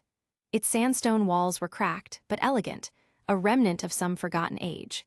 Overgrown vines crept up broken arches, and a black sun-shaped emblem was carved into the stone above the door. It was the kind of place that looked like it shouldn't exist anymore, like a memory someone had forced back into the real world. Across the photograph, scrawled in thick ink, were 2 words. The Fedora House. The letters were bold, written with enough pressure to almost tear the paper. Cale traced the ink with his thumb, the name burning itself into his thoughts. "Fedora," he muttered, "where have I?" "Cale." The voice hit him like a shot. He nearly dropped the papers, heart leaping into his throat. Laughter echoed down the corridor, light, musical, alive. 3 figures emerged from the far end of the passage, their torchlight scattering the shadows like frightened insects. The first was a girl with bright violet hair, cut short and choppy, her fringe uneven from what was definitely a self-inflicted trim. Her black eyes gleamed with perpetual mischief. She had her hands behind her head and that unshakable grin that said she'd seen Cale sneak off again. Beside her walked another girl, taller, calmer, with straight black hair that fell to her shoulders and ice blue eyes that seemed to read every secret before you said it. The flickering light danced off the edge of her silver pendant and the polished badge on her collar. Shade insignia, perfectly maintained. Trailing behind them was the third, a broad-shouldered boy with tousled blonde hair and bright blue eyes that caught the torchlight like morning sky. He was balancing 3 cups of melting ice cream in one hand and lazily waving the other. "There you are," the violet-haired girl called out, her grin widening. "I swear, if I had a lien for every time you went off chasing ghost stories." Cale stood up too quickly, stuffing the papers behind his back. "It's not a ghost story this time. It's real, I found something." The blonde boy Terran raised an eyebrow. "Oh no, not this again." Cale stepped forward, his expression fierce in the half-light. "Listen to me, there's a pattern. Look, these files talk about an unregistered site, a mansion, traces of aura energy. It's connected to the legend, the Hidden Academy." "Cale." The black-haired girl's voice was calm but firm, and it stopped him mid-sentence. She moved closer, placing a cool hand on his shoulder. "You've been spending too much time in the archives again. Whatever that myth was, it's just that, a myth. The world's got enough monsters without digging for new ones." Her blue eyes softened, and for a moment Cale wanted to believe her. But his heart wouldn't stop pounding. But the legends say the daughter. Before he could finish, the violet-haired girl laughed and reached out, pressing a finger to his lips. SHH, no ancient conspiracies today, detective. You promised you'd actually touch grass. Cale blinked. There's no grass in Vacuo. Then sand, she shot back with a smirk. Taryn stepped forward, holding out the ice cream with mock solemnity. Here, vanilla, chocolate, or berry blast, you can tell us all about your secret ghost school after you eat. Cale looked between them. His stubbornness wavered, softened by the warmth of their teasing. The light in this cold, empty place suddenly didn't seem so harsh. He sighed, tucking the papers carefully into his vest pocket. Fine, but I'm telling you, one day you'll see I'm right. Yeah, the violet-haired girl teased, slinging an arm around his shoulders as they started walking toward the light filtering from above. And when that day comes, we'll buy you the ice cream of your choice. Their laughter followed them up the winding stairs, echoing off the stone walls like sunlight in sound. Cale glanced back once, just once, down the dark corridor, the sealed vault, the forgotten symbols, the shadowed walls. He didn't notice the faint purple shimmer that rippled across the photograph tucked into his pocket, or how the words "the Fedora House" seemed, for the briefest second, to glow. Then the light swallowed them all. Vytal Desert, night. The desert was a sea of silver dunes beneath the twin moons, the air crisp and still except for the faint hiss of shifting sand. The ruins of what had once been a trade outpost jutted from the ground in broken silhouettes, walls half-buried, doorframes leading nowhere, a single rusted windmill creaking lazily in the distance. A small fire flickered near one of the stone remnants, its light casting fractured shadows against the ruins. Alice sat cross-legged beside it, sharpening one of her katanas in rhythmic silence. Sparks leapt with each pass of the whetstone, her face unreadable, her gaze fixed on the blade's edge. Cale crouched a few feet away, tossing a pebble into the sand every few seconds. The sound was the only thing breaking the silence between them. You know, he muttered, his tone edged with irritation, if I didn't know better, I'd say you were trying to pretend I wasn't here. Alice didn't look up. Maybe I am. Cale let out a dry laugh, standing to pace around the campfire. That's funny, considering I'm the one who knows where we're going. Her hand paused mid-motion. I don't need a guide. Sure you don't, Cale said, kicking lightly at the sand. That's why you've been walking in circles for half a day. You passed the same rock formation 3 times. Alice's gaze flicked to him, sharp as the blade in her hands. You've been following me that long. Someone had to make sure you didn't fall into a sinkhole. He smirked. You're welcome, by the way. She sighed through her nose and set the katana down, sliding the whetstone into her pack. If you're expecting gratitude, don't hold your breath. Cale sat down across from her, the fire's glow catching the faint silver strands in his dark hair. You've got a real talent for making people want to walk the other way. Good, she said flatly, less noise. He studied her for a moment, the stillness in her movements, the way her eyes never stayed on him for more than a second. It wasn't arrogance, not exactly. It was something colder, like she'd learned not to expect anyone to stay. He leaned back, propping an arm against one knee. You fight like someone who's used to being watched. That made her glance up, just for a heartbeat. What's that supposed to mean? Cale shrugged. Means you move like every swing has to prove something. People who fight for themselves don't fight that. Clean. Alice stared at him across the fire, the flames dancing in her eyes. You talk too much. Yeah, Cale said, smirking faintly, and you dodge questions too much. He reached into his coat and pulled something folded and yellowed from his inner pocket. A photograph, edges worn and corners frayed, a faded image of a mansion half swallowed by desert sands, its tall windows cracked, its roof sagging like an old spine. The word Fedora House was scrawled across the bottom corner in black ink. Alice's breath caught almost imperceptibly. Where did you get that? He held it up, studying it in the firelight. Found it back in shade. Old files, half buried under reports nobody cared about. Most people figured the place was a myth. Her expression hardened again. It's not. I figured as much, he said quietly, tucking the photo away again. Not after seeing what I saw back there. The fire popped softly. A gust of wind swept through the ruins, carrying grains of sand across their boots. Kale glanced around and frowned, noticing something carved into the nearest stone, a faint circular mark half swallowed by dust. He crouched, brushing the sand away. The black sun symbol revealed itself, old and worn, but unmistakable. Alice's eyes flicked toward it, and for just a moment her composure cracked. She reached out, touching the mark with her fingertips. The lines shimmered faintly with violet light, so faint it could have been a trick of the fire, then vanished again. Kale stared, eyes narrowing. What was that? You didn't see anything. Oh, I saw something, he muttered, sitting back on his heels. You planning to explain, or are we going to keep pretending this is all just normal desert ruin stuff? Alice's tone was dry. What do you care? He looked at her across the fire, and his voice lost its earlier edge. Because every time I chase a story, it ends up leading to people like you.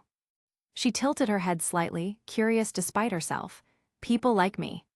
Kale's smirk returned, but there was no humor in it this time. People who act like they don't want answers, when really they're afraid of the ones they'll find. The silence between them stretched long and heavy. The wind whispered through the dunes. Somewhere far off, a wolf howled, faint, distorted, almost metallic. Alice stood, slinging her pack over one shoulder. We leave at dawn. Kale rose too, brushing sand from his coat. Sure thing, partner. She shot him a look. We're not partners. Right, he said with a grin, following anyway. You just happen to be going exactly where I'm going. Total coincidence. Alice ignored him and started walking toward the ridge where the moons burned low against the horizon. The fire flickered behind them, dying to embers, and for a brief moment, the faint outline of the black sun symbol glowed again in the dark, pulsing once before fading to black. The WODS, midday. The forest was alive with sound. Not the gentle song of birds or the rustle of wind through leaves. No, this was a heartbeat of danger. Twigs cracked, leaves whispered under something heavy, the air itself thrummed with malice. Yang and Davy stood in the middle of a narrow dirt path that snaked between towering pines. Shafts of sunlight broke through the canopy in fractured beams, lighting the mist that coiled low around their boots. It should have been quiet, peaceful even, but something in the air was off. The silence had teeth. Tell me you feel that, Davy murmured, his hand resting on the hilt of the imperial blade at his back. The weapon hummed faintly, reacting to the tension in the air like it could sense what was coming. Yang's golden eyes scanned the tree line. Yeah, and I don't like it. Her aura flickered faintly, pulsing with her heartbeat. Ember Celica clicked and locked into place around her arms, the familiar weight grounding her even as unease crept up her spine. They'd been riding for an hour since the mercenary ambush, both silent, both thinking, the guilt, the tension, the anger. All of it had been simmering beneath Yang's skin, and now the forest seemed to feel it too. The first growl broke the air like a tear in fabric. From the shadows, a Beowulf lunged, its black fur rippling, bone-white mask gleaming in the light. Yang reacted instantly, her gauntlet flaring as she fired a shot point-blank into its chest. The blast sent it tumbling back into a tree, smoke curling from the hole in its torso. More growls answered, dozens. The trees shuddered as shapes emerged from the mist, pairs of glowing red eyes flickering between trunks, circling. Beowulfs, Ursai, and at least one deathstalker scraping its claws against stone in the distance. Davy's jaw tightened. We've got company. Understatement of the year, Yang muttered, bracing herself. The Grimm attacked all at once. The first wave of Beowulfs sprinted through the mist, snarling claws raking the dirt. Yang met them head-on. Her gauntlets barked with explosions, golden trails lighting up the shadows. Every punch was thunder. Every shot shattered the air. She ducked low, pivoted, drove an uppercut into one Beowulf's jaw so hard it disintegrated on impact. Davy moved differently, controlled chaos. His imperial blade shimmered with arcs of energy as he cut through the air in precise, fluid motions. One slash split two Grimm cleanly, the blade humming like a live wire. When another leapt at him from above, he shifted his grip, reversed the blade, and stabbed upward, impaling it midair before kicking the carcass off his weapon. Sparks of blue-white light scattered through the mist like shards of lightning. The forest became a blur of motion and color. The flash of aura, the crack of gunfire, the deep roars of Grimm echoing through the pines. Yang's laughter came sharp, wild, edged with adrenaline. Come on, that all you've got. Her hair flared, catching the sunlight like molten gold. She was a storm, fists detonating with fiery bursts that painted the trees in orange. For every Grimm that fell, 2 more came, drawn by her fury like moths to flame. Davy noticed it first. Between strikes, he glanced around, the tree line pulsing with more red eyes, more growls. He parried a claw swipe, countered with a blast of energy from his sword that sent 3 Grimm scattering and shouted over the noise. Yang, there's too many of them. Then we keep hitting, she barked back, driving a flaming knee into a Beowulf's ribs. That's what we do. But even as she said it, more shadows moved through the mist. Dozens, maybe hundreds. The Grimm weren't just attacking, they were flocking, drawn by something. Another Ursa burst through the trees. Davy spun, slicing its arm clean off before stabbing it in the chest. Black ichor sprayed across the dirt. He turned toward Yang, eyes narrowing as realization hit. Her aura was flaring wildly, unstable, pulsing with every beat of her heart. Her anger, her guilt, her frustration, it was radiating off her like a beacon. Yang, he shouted again, stepping toward her even as another Grimm lunged. He caught it midair, blade flashing, sending it crashing into the dirt. You've got to get a hold of yourself. I'm fine, she snapped, spinning and blasting another Beowulf apart. Her hair was glowing now, eyes burning like molten gold. You're not, Davy barked, closing the distance. He grabbed her shoulder just as she turned to swing at another Grimm. His grip was firm, not violent, but full of urgency. Look around you, they're not stopping because of me, they're coming for you. Yang froze mid-swing, her breathing ragged. All around them, the forest crawled with movement. Dozens of glowing eyes, crawling closer, drawn to the raw emotion pulsing off her like heat from a fire. Her chest heaved, realization flickering through her expression, but the Grimm didn't wait. 3 Beowulfs broke from the shadows at once. Davy moved first. His blade swept wide, cutting 2 in half in one glowing arc. Yang took the third, driving her fist straight through its skull. The forest shuddered with the echoes. More came. Together, they fought back to back, breathing hard, rhythm syncing instinctively. Yang would swing wide, and Davy would follow, filling her blind spots. He'd deflect attacks that came too close, pushing her out of harm's way even as he countered with precise, cutting slashes. Energy and flame merged in bursts of blue and gold, lighting the mist with every strike. Minutes blurred, bodies fell. The air stank of smoke and decay. Finally, the noise began to fade. The growls thinned. The red eyes retreated into the mist, disappearing one by one until the forest fell silent again. Yang stood still for a long moment, chest rising and falling like she'd just sprinted a mile. Sweat dripped down her temple, her aura flickering weakly. Davy released her shoulders slowly, stepping back, watching her with that calm, assessing look of his. She finally exhaled, a deep, trembling breath that broke the last of the tension hanging in the air. Her shoulders sagged. Ember Celica hissed softly as she disengaged it. The mist settled again. Only the sound of birds slowly returning to the trees broke the silence. Davy sheathed his blade, his tone quiet but cutting through the calm. You good now? Yang swallowed, still staring at the blood-streaked dirt. Yeah, she lifted her head, meeting his eyes, her voice steadier. Yeah, I'm good. Good, he said, glancing around at the carnage. Because I don't think the forest could handle round 2. A faint, exhausted laugh escaped her despite herself. She ran a gloved hand through her tangled hair, eyes softening. Guess I owe you another one. Davy shrugged, lips quirking into the faintest smirk. I'll start keeping count. The 2 of them stood there a moment longer, surrounded by the quiet aftermath, the calm after the storm. The road ahead was still long, but for now, the forest was still. And when Yang finally drew another steady breath, it came without fire, without rage. Just resolve. NSFW night. The safe house had fallen into an uneasy quiet, the kind that settled not out of peace, but out of exhaustion. A single lamp flickered in the corner, throwing tired gold light across the small room. The shadows it cast stretched long and uneven across the floorboards, swaying whenever the wind rattled the window panes. Outside, Mantle's night air was sharp with frost. The muffled sounds of distant machinery hummed through the walls like a low heartbeat. Weiss sat at the table again, her posture perfect but her expression distracted. A book lay open before her, unread for the past hour. Her eyes weren't on the pages, they were on Eden, sitting on the cot across from her, elbows on his knees, staring at nothing. His rollerblades rested by his feet, and his whip, the blazing lash, lay coiled neatly on the floor beside him, gleaming faintly in the lamplight. Neither spoke. The silence stretched between them, thick and awkward, broken only by the faint hiss of the radiator. Eden's fingers flexed restlessly against his knees. Every so often, he would glance toward Weiss, then away again before their eyes could meet. He wanted to speak, the words pressed against his throat, heavy and bitter, but refusing to come out. Finally, he drew in a slow breath. Weiss, He didn't finish. A floorboard creaked. Both turned at once.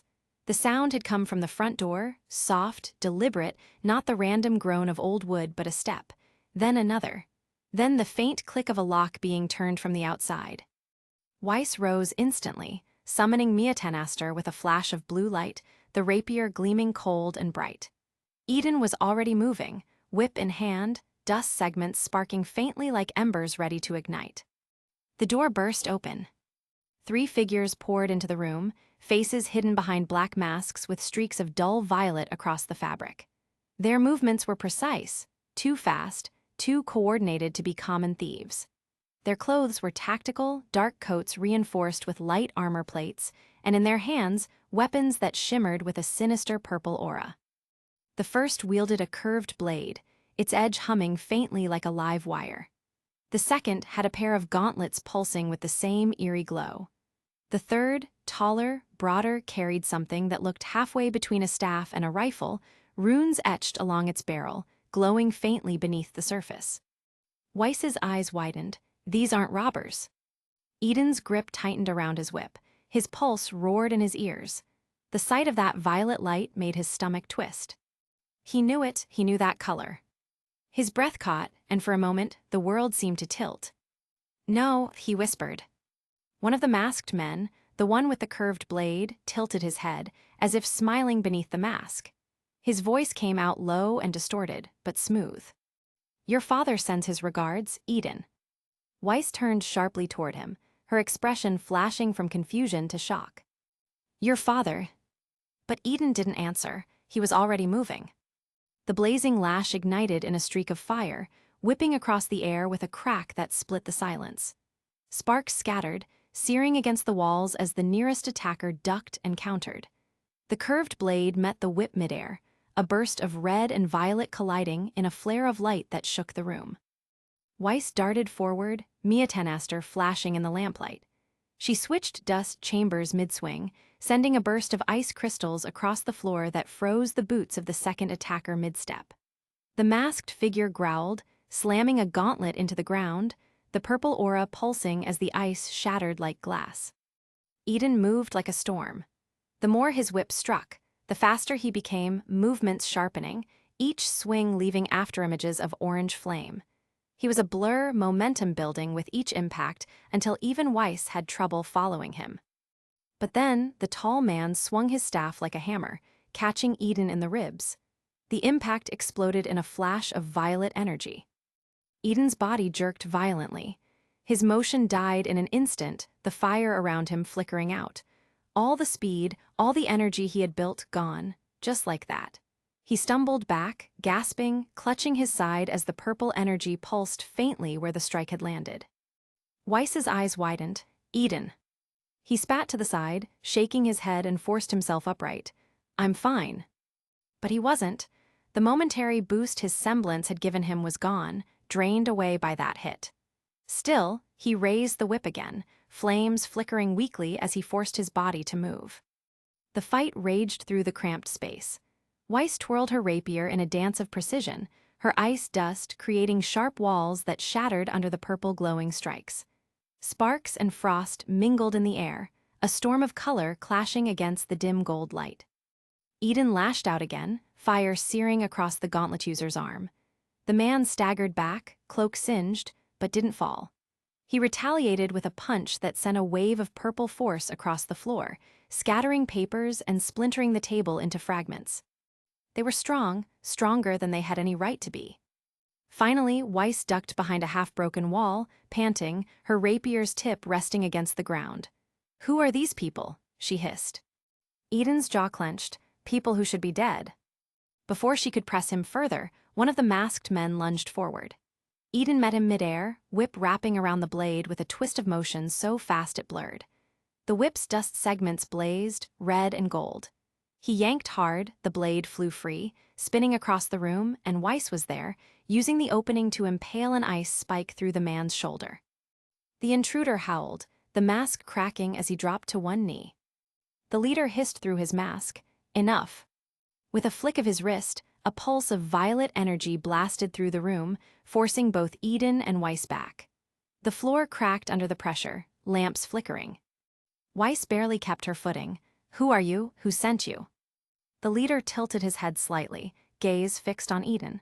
"You can do better than being a schneeze lapdog, boy." Eden froze, his whip trembled slightly in his grip. The masked man continued, voice smooth and venomous. "You know what they are, what they've done. These kinds of people, her kinds of people, killed your mother." The words hit like a knife. Eden's eyes widened, his breath caught in his throat. Weiss stepped forward before he could speak, placing herself slightly in front of him. Her voice was cold, clear, but there was fire underneath it. "I don't know who you are," she said sharply, "or what you want, but Eden doesn't belong to anyone. He'll make his own choices, not yours and not mine." For a heartbeat, silence filled the room.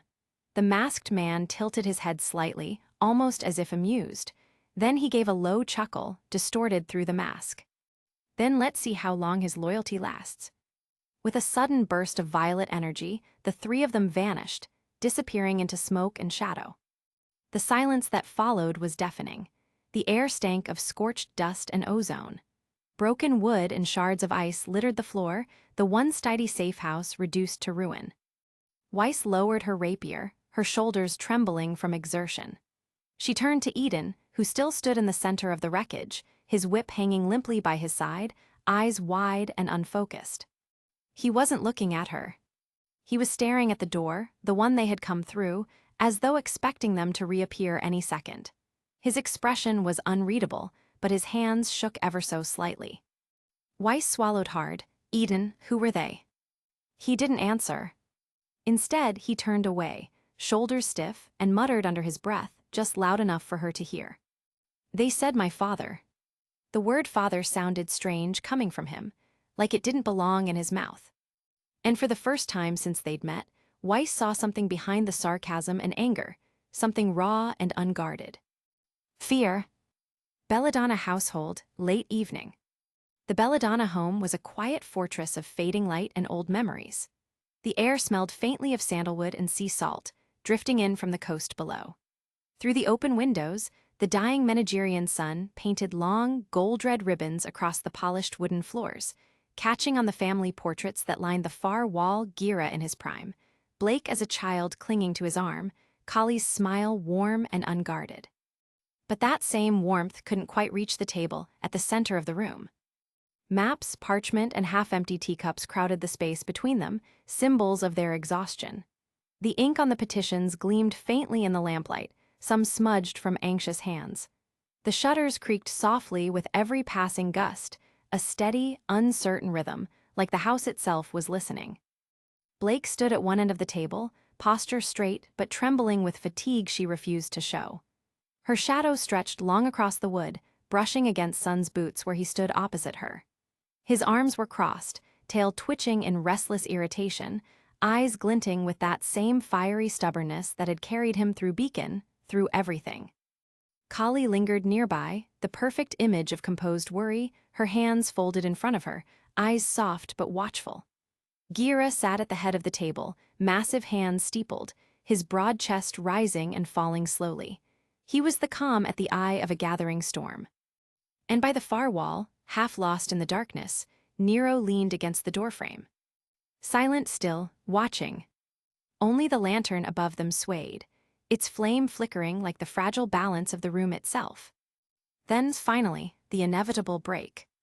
"Blake," Son started, his tone edged with disbelief. We've been at this for days, signing papers, knocking on doors, trying to convince people who don't want to listen. Meanwhile, Adam's gearing up to attack Haven. Haven, Blake, we don't have time for this. His voice cracked with that restless urgency of someone who couldn't sit still while the world burned. Blake's golden eyes snapped up, sharp as a whip. And if we leave now, Menagerie will fall apart the second Adam makes his move. Come on. No, her voice rose, echoing against the old walls, startling even her. I won't abandon this place. I won't abandon them. Not again. Her hands pressed flat to the table, shoulders shaking. She took a breath, steady but trembling at the edges. I ran from Beacon. I told myself I was doing the right thing, that I was protecting people, but all I did was hide. Her voice dropped, quieter now, full of something rower. I'm not hiding anymore. Sun stared at her, guilt flickering across his features. His tail stilled, curling loosely behind him. Blake, this isn't hiding, this is helping. Haven's next, if we can stop Adam there. Then what? She interrupted. You'll chase him to the next city, and the next, until there's no one left to protect. You think fighting him in one place will make him stop. Her eyes were wet, but her voice never broke. You think if you chase every battle, you'll finally feel like you've done enough. But that's not leadership, son. That's desperation. Her words landed heavy, pulling the air out of the room. Kali's ears drooped slightly, and Gira's jaw tightened. For a long moment, the only sound was the rustle of leaves outside and the low hum of the ocean far below. Then Gira's deep, rumbling voice cut through the silence. Blake's right. Sun turned toward him, startled. Gira rose slowly to his feet, his massive frame casting a long shadow across the table. Menagerie has always survived because its people believe in something bigger than themselves. If we leave now, we teach them that their faith was misplaced, that when things become difficult, even their leaders turn their backs. He paused, gaze softening slightly as he looked to Blake. You've done something here, daughter. You've made them hope again. Don't throw that away. Sun ran a hand through his hair, pacing a few steps, jaw tight. And what happens when Adam gets to Haven before we do? When more people die because we stayed behind? Kali stepped closer, her presence like cool water on flame. She laid a gentle hand on his arm, her voice almost a whisper. And what happens if you save Haven, but lose the faith of everyone here in the process? Sun hesitated. His tail flicked once, then drooped. He looked between them, Gira's conviction, Kali's quiet sorrow, Blake's trembling determination, and then his eyes drifted to Nero, still silent by the wall. Nero hadn't moved once. The faint glow from the lantern caught on the metallic lines of his gloves, on the small scuff marks that told stories of battles he'd fought, and maybe lost. His expression was unreadable, but his eyes were alive, burning with that strange, heavy calm that came from having already seen the worst. When Gira spoke his name, it wasn't a question of authority but respect. Nero. The others turned, waiting. He didn't speak immediately. His gaze moved to the window, to the last trails of sunlight spilling across the sea like fire on glass. The faint scent of salt carried in on the wind, brushing against the back of his neck. Then softly, but with weight that drew every eye, he said, "What's the point," his voice low, deliberate, "of starting something if you aren't going to finish it?" It wasn't loud, but it struck through the silence like a blade through silk. Nero pushed off the wall, each step slow, unhurried. The shadows followed him, his expression calm, unreadable, but his eyes burned with quiet conviction. "You've already chosen your side," he said, voice steady. "You've drawn the line. The moment you stood up and said you'd fight Adam, you made a promise to them, to yourselves. If you walk away now, you're telling every person who believed in you that resistance only matters when it's easy." He looked to Sun first, gaze level and unwavering. "You want to save Haven, that's noble, but this fight isn't about one place. It's about showing that Menagerie doesn't shatter under pressure." Then to Blake, his tone softening but never losing its edge. "You started this. You gave them something to believe in. If you leave now, they'll remember only that their leader walked away again." The word again lingered in the air, heavy and deliberate. Blake's breath caught. He wasn't cruel, he was honest, too honest, and it hurt because it was true. For a moment the room was still. The ocean's hum filled the silence. Then Sun exhaled, running a hand over his face, his earlier frustration melting into a tired grin. "You're all crazy, you know that? Fine, we stay. But if Adam shows up on our doorstep, I'm blaming all of you." Gira chuckled, a rare, deep sound that eased the tension like a crack in storm clouds. "That's leadership, boy, accepting the blame before the battle." Kali smiled faintly, the corners of her eyes softening. The weight in the air finally began to lift. But Blake didn't move.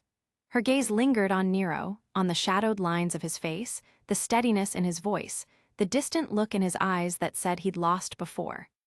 There was something in the way he spoke, something too familiar with the pain of promises broken, of causes half-finished. He spoke like a man who'd once stood on the wrong side of history and swore never to again.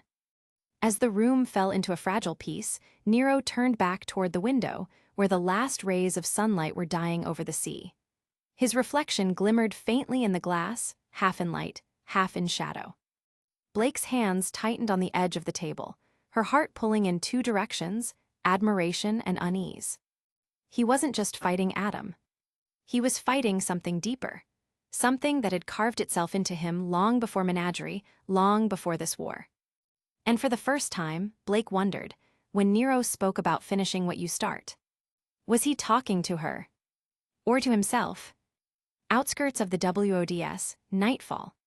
The day had surrendered slowly to the deep indigo of evening. The air was crisp now, clean, cold enough that every breath Yang took came out in faint wisps of mist. A small campfire crackled between her and Davy, the flames licking lazily at the dry wood, casting their faces in flickering shades of gold and amber. The clearing around them was quiet but alive. The soft whisper of the wind in the trees, the rhythmic song of crickets hidden in the tall grass, and somewhere far off, the faint cry of a lone nevermore echoing through the mountains. The stars above were only beginning to show, faint silver pinpricks struggling against the deep violet of the sky. Yang sat cross-legged beside the fire, shoulders slouched, her gauntlets laid neatly beside her boots. Her hair shimmered like molten sunlight in the firelight, but tonight, even that looked dimmer, muted by the thoughts weighing on her. Davy sat opposite her, his back against a fallen log, his imperial blade laid across his knees. He ran the whetstone over it in slow, steady motions, the SHHKT of metal on stone forming a quiet rhythm. The sound was grounding, stable, precise, like everything Davy did. They'd said little since setting up camp. Normally, Yang would fill the silence with teasing or complaints about how Davy made her do all the heavy lifting, but tonight, she couldn't bring herself to speak. Her mind was loud enough. Finally, she exhaled and murmured, "I'm anxious." The scraping stopped. Davy looked up, one brow raised. "Of what?" he asked, tone even. "The woods, or what's waiting past them?" Yang stared into the fire, the flames reflecting in her eyes. "Her," she whispered, "Raven." Davy tilted his head slightly, waiting. Yang's hands curled into the edge of her blanket.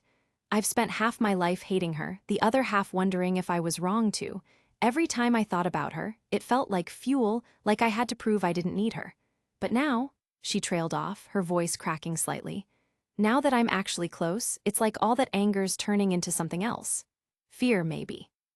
Davy set the blade aside and leaned forward, elbows on his knees. The firelight caught the scar on his cheek, making it look deeper, older. "You're allowed to be scared, you know." Yang snorted weakly, but it wasn't mocking. "You saying that like it's easy." He smirked faintly. "Never said it was, but fear means you care. If you didn't, you wouldn't be here." Yang stared at him, caught off guard by the gentleness in his tone. It wasn't what she expected from Davy, the man who usually handled feelings like he handled opponents, with calculated distance.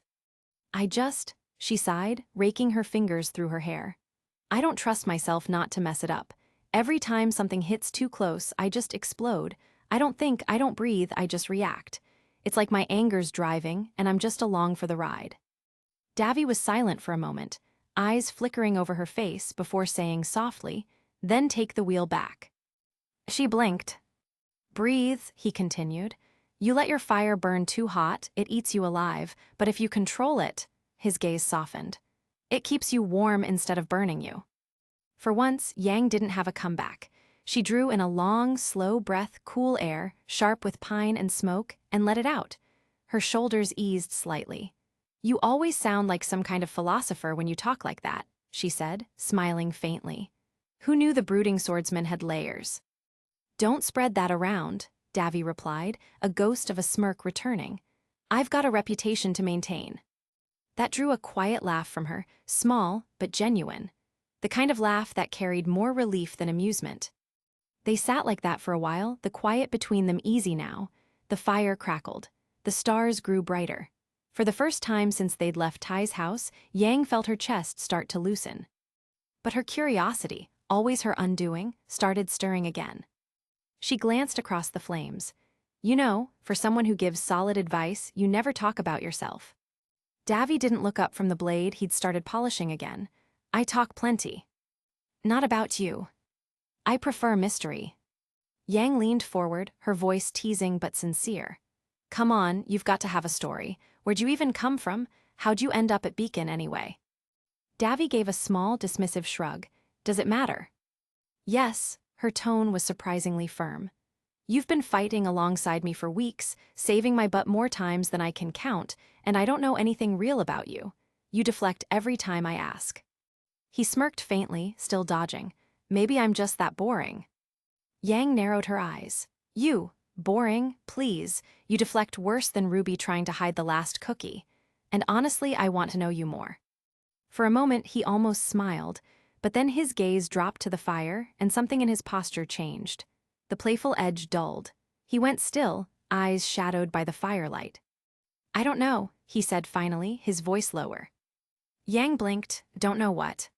He looked up, meeting her eyes. The usual steel in his gaze had softened into something raw, unguarded. "Who my parents are, where I'm from, I don't remember any of it." Yang's breath caught. "You don't?" "My first memory," he went on, voice steady but distant, "is waking up in a camp somewhere cold. Everything before that? Blank, just fragments, faces, sounds, nothing I can hold on to." He gave a hollow laugh and shook his head. "So no grand story, no home, no family, just me." Yang hesitated, the words sinking in. "You don't have to push me away like that, Davy," she said softly. "You're not alone anymore. You've got people now. You've got..." "People," he cut in, the bitterness sharper now. "You've got people, Yang. You've got Ty, Ruby, a family that's still there." He gestured vaguely, his expression tightening. "I've got no one, never did." The crackle of the fire filled the silence that followed, sparks snapping into the air like fleeting stars. Yang stared across the flames, her chest tightening. She saw the flicker of pain beneath his usual calm, the same pain she'd seen once before when she'd said those cruel words back in Ty's kitchen. Only now, she understood where it came from. "Maybe you don't have anyone from before," she said finally, her voice soft but sure. "But you've got me now, you've got us, that counts for something." For a long time, Davy didn't respond. He stared into the fire, his features bathed in its gold glow, expression unreadable. The wind sighed through the trees, carrying the smell of wood smoke and pine. Yang leaned back against her pack, eyes lifting to the stars overhead. The fire crackled. The forest hummed softly around them. And for the first time since their journey began, the silence between them wasn't heavy or sharp. It was peaceful for now. NSFW, Aftermath. The safe house was a wreck. Smoke curled from the splintered remains of furniture, the floorboards scarred with long black streaks where Eden's flames had burned too hot. Cracks spiderwebbed across the frostbitten walls, melting slowly into rivulets that dripped onto the scorched floor. The faint buzz of settling dust filled the silence like static. The air was heavy with the scent of burnt wood, melted ice, and the metallic tang of ozone left behind by dust discharges. Weiss stood near what was left of the table, Mia Tenister still in her hand, its blade rimed with frost. Her breathing came unevenly, quick, shallow pulls that fogged in the freezing air. Her hair was tousled, streaked with soot and a few thin strands of blood from a small cut at her temple. Her chest rose and fell as she stared at the devastation around them. Her heart pounded not from the fight anymore, but from the weight of what she'd seen and what she'd heard. Eden stood across the room, facing the window. His whip was still faintly glowing, the heat fading in small pulses of ember light that glowed against the ruined wall like dying fireflies. He hadn't spoken since the attackers vanished. His posture was rigid, shoulders squared but trembling ever so slightly. The faint steam of his breath ghosted in the air before him, disappearing into the cold. He looked out into the dim mantle streets, where snow had started to fall again, soft flakes drifting through the broken window like fragile ghosts. The wind slipped through the shattered panes, carrying with it the mournful howl of the city, distant alarms, footsteps on metal, the faint murmur of voices that didn't belong here. The safe house had gone from sanctuary to ruin in minutes. Weiss finally broke the silence. They knew you. Eden didn't move. His silhouette was dark against the white-blue glow of the snow beyond. They said your father sent his regards. Her tone was measured, calm but laced with unease. The words trembled slightly at the edges, like she wasn't entirely sure she wanted to hear the answer. You froze when they said it. Eden, who were they? Doesn't matter, he muttered, the words dull and heavy, like stones dropped into deep water. Weiss's eyes narrowed. The exhaustion in her limbs faded beneath the spark of stubbornness she was known for. It clearly does. They attacked us and they were after you. That's not nothing. Eden gave a short, humorless laugh. It wasn't amusement, it was armor. You say that like it's new. People have been after me since before I could spell my name. He unlatched his rollerblades, the metal clinking against the floor as he set them aside. His hands moved automatically, mechanically, like if he kept them busy, she'd stop asking. His fingers trembled as he unfastened a strap, and he clenched them hard to hide it. Weiss stepped closer, boots crunching over shattered glass. Eden, I'm serious. He turned to her, expression unreadable in the half-light. His eyes, usually burning with some simmering ember of energy, were dim now, hollow. So am I. Drop it. Something in the flatness of his voice hit her like ice water. It wasn't the tone of someone defiant, it was someone cornered.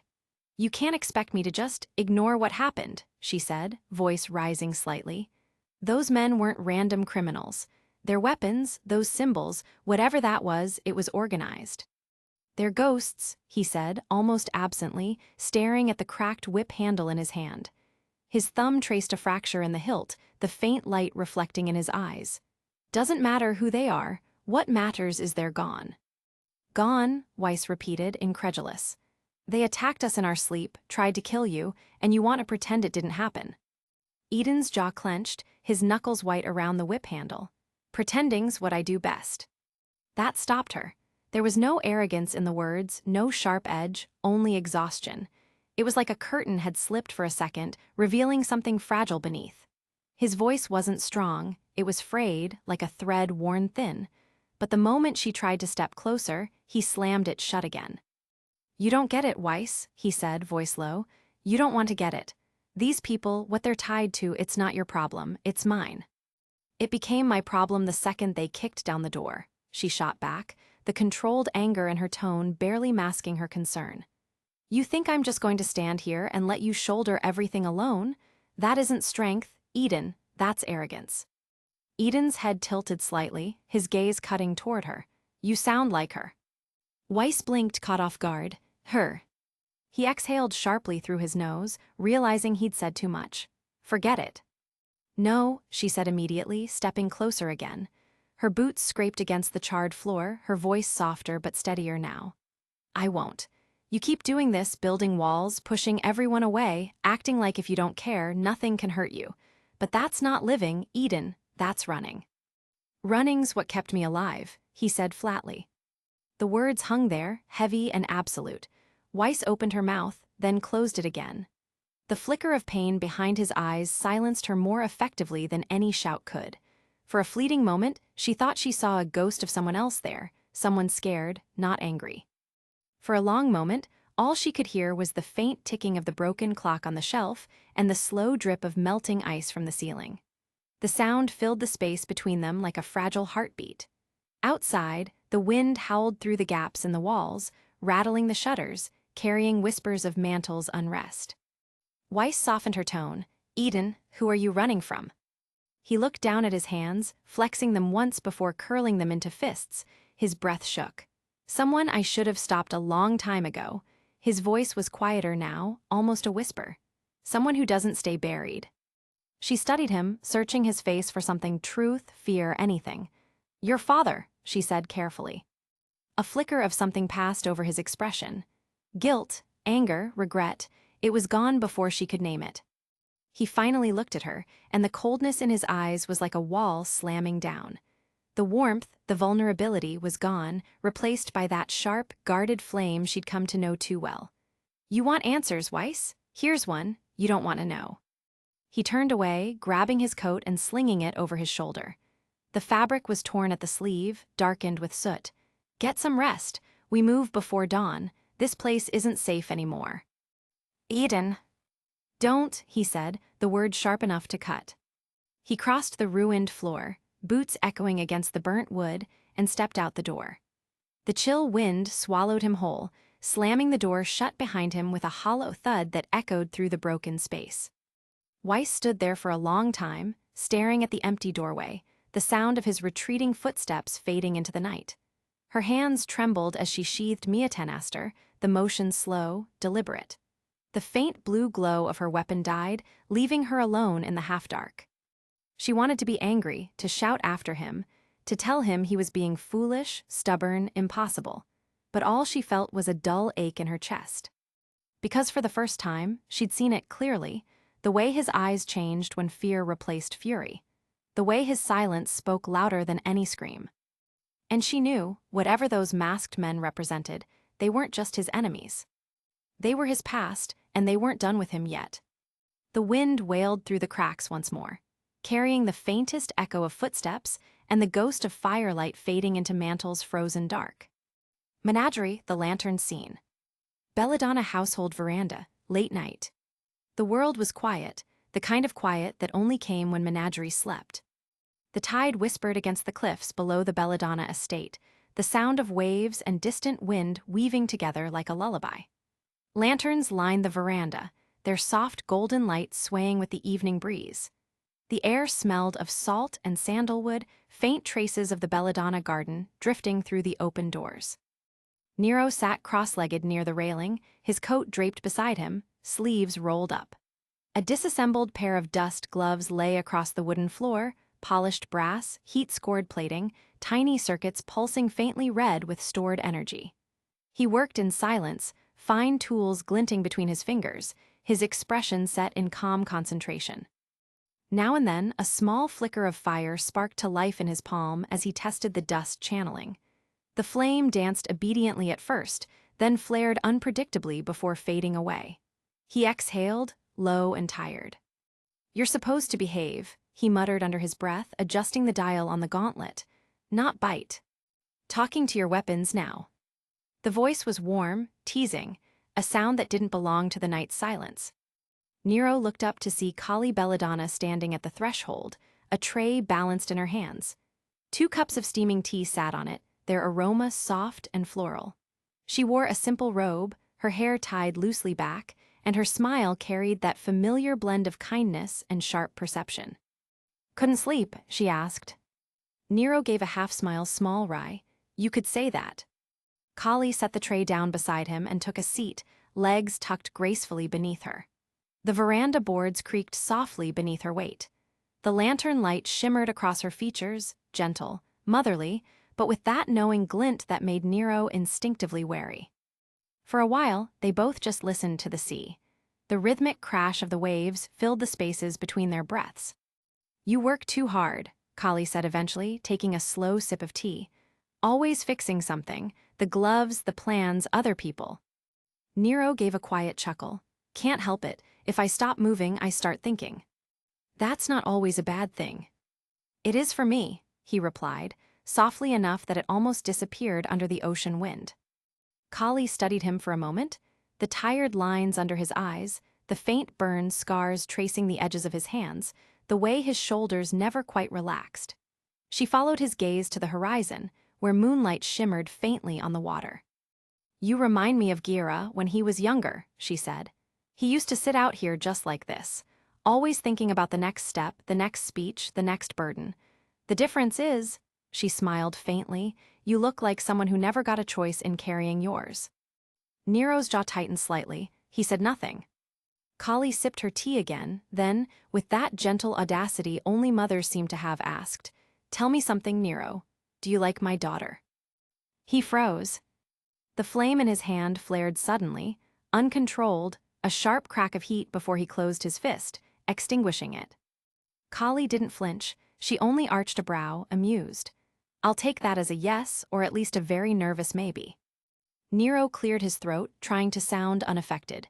"That's not really something I think about." "Oh, I think it is." He gave a soft, incredulous laugh, shaking his head. "You're remarkably direct." "I'm old," Kali said lightly, "and I've seen enough to know when someone's trying too hard to sound detached." The silence stretched again, this time heavier. Nero stared down at the gauntlets on the floor, tracing one of the burn marks with his thumb. When he finally spoke, his voice was lower. "Blake," he began, searching for the right words. "She brings out the best parts of me, the ones I didn't think were left." Kali's expression softened, her eyes kind. "She reminds me that I'm not just what I've done, or what I can destroy. She makes me want to be better, not because she asks it of me, but because she already believes I can be." He paused, his gaze fixed on the flame-shaped emblem etched into his gauntlet. "I don't know if that's love," he admitted. "Maybe it's something simpler, or maybe it's just clarity, but I care for her deeply, more than I probably should."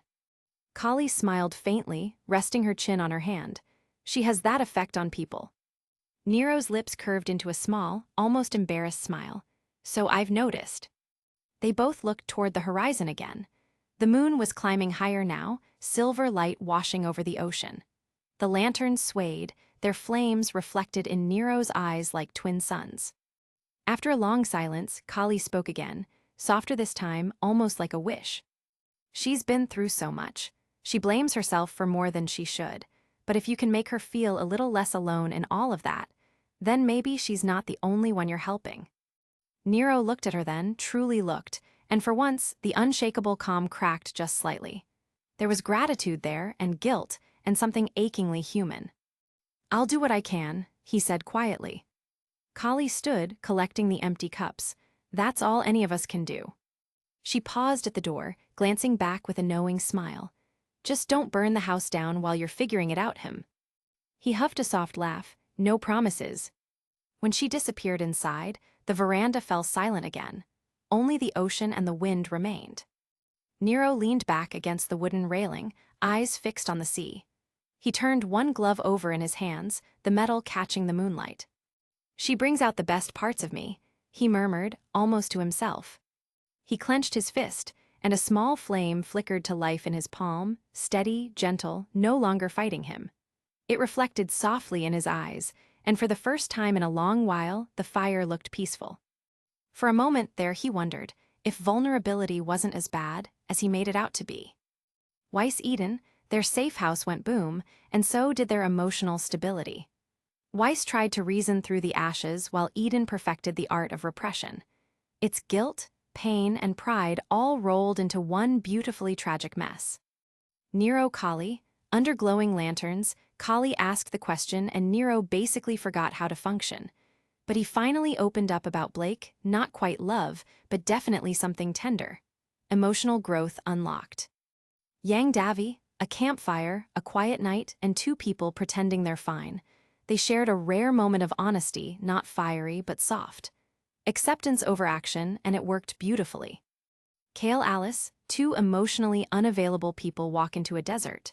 Sarcasm flies, tempers flare, and somehow they don't kill each other. It's mutual annoyance with undertones of "I care but won't admit it" in the future. Izo happy to develop them together. So yeah, fires, lanterns, and a whole lot of feelings. Everyone's cracking open just enough to bleed, and I'm loving every minute of it. Buckle up, friends, the next wave's not any softer. Chapter 28. Mantle Esterites, Night.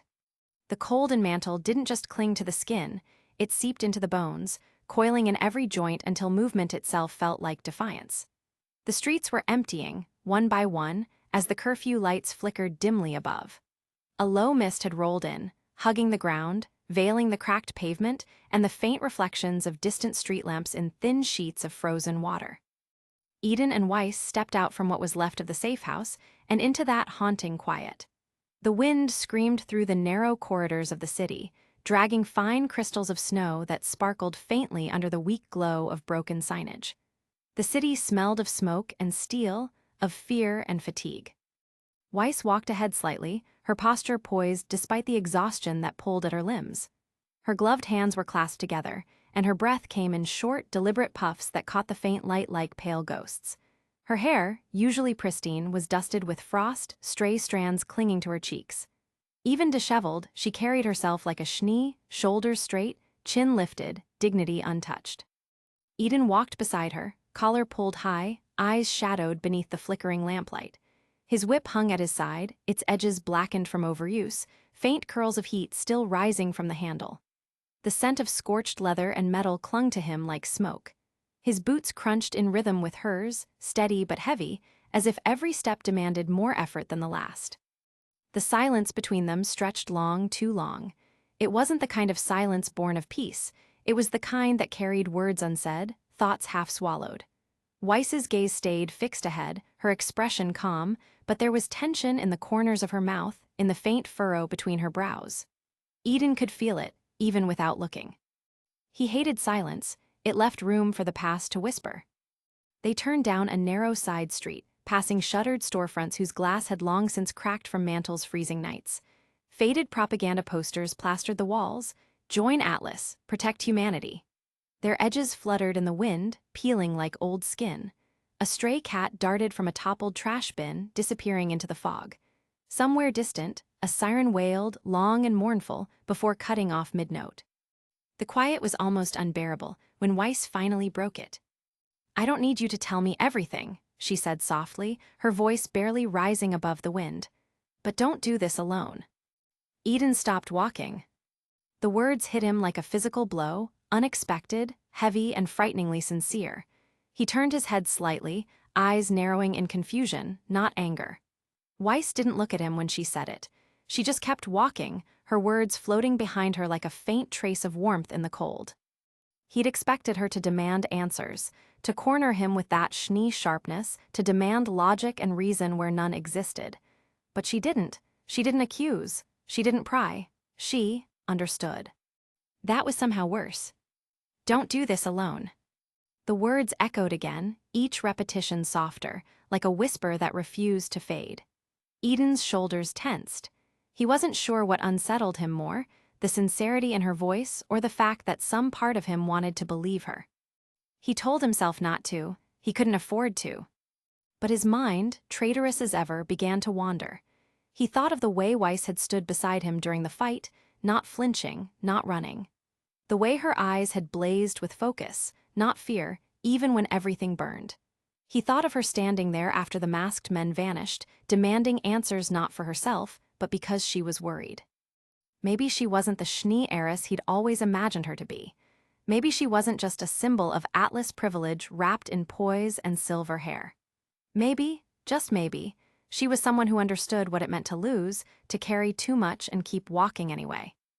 That thought sank deep and didn't let go. He'd spent so long defining people by where they came from. Atlas soldier, council brat, Schnee heiress. Labels were easy, they kept people at a distance. They made it simple to hate, to blame, to protect himself from the mistake of caring. Caring made you vulnerable. Caring made you human. And being human got people killed.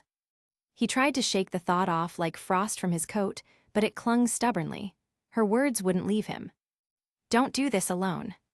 For the first time in years, the idea of not being alone didn't sound weak. It sounded terrifying, because if Weiss could look past what he was, if she could see something worth standing beside, what did that make him if he pushed her away? Before he could chase the thought further, a faint orange glow flickered at the end of the street. Then came the sound, engines humming, gears grinding, the synchronized march of metal boots. The distant hum swelled into chaos. They turned the corner, and the quiet of Mantle shattered.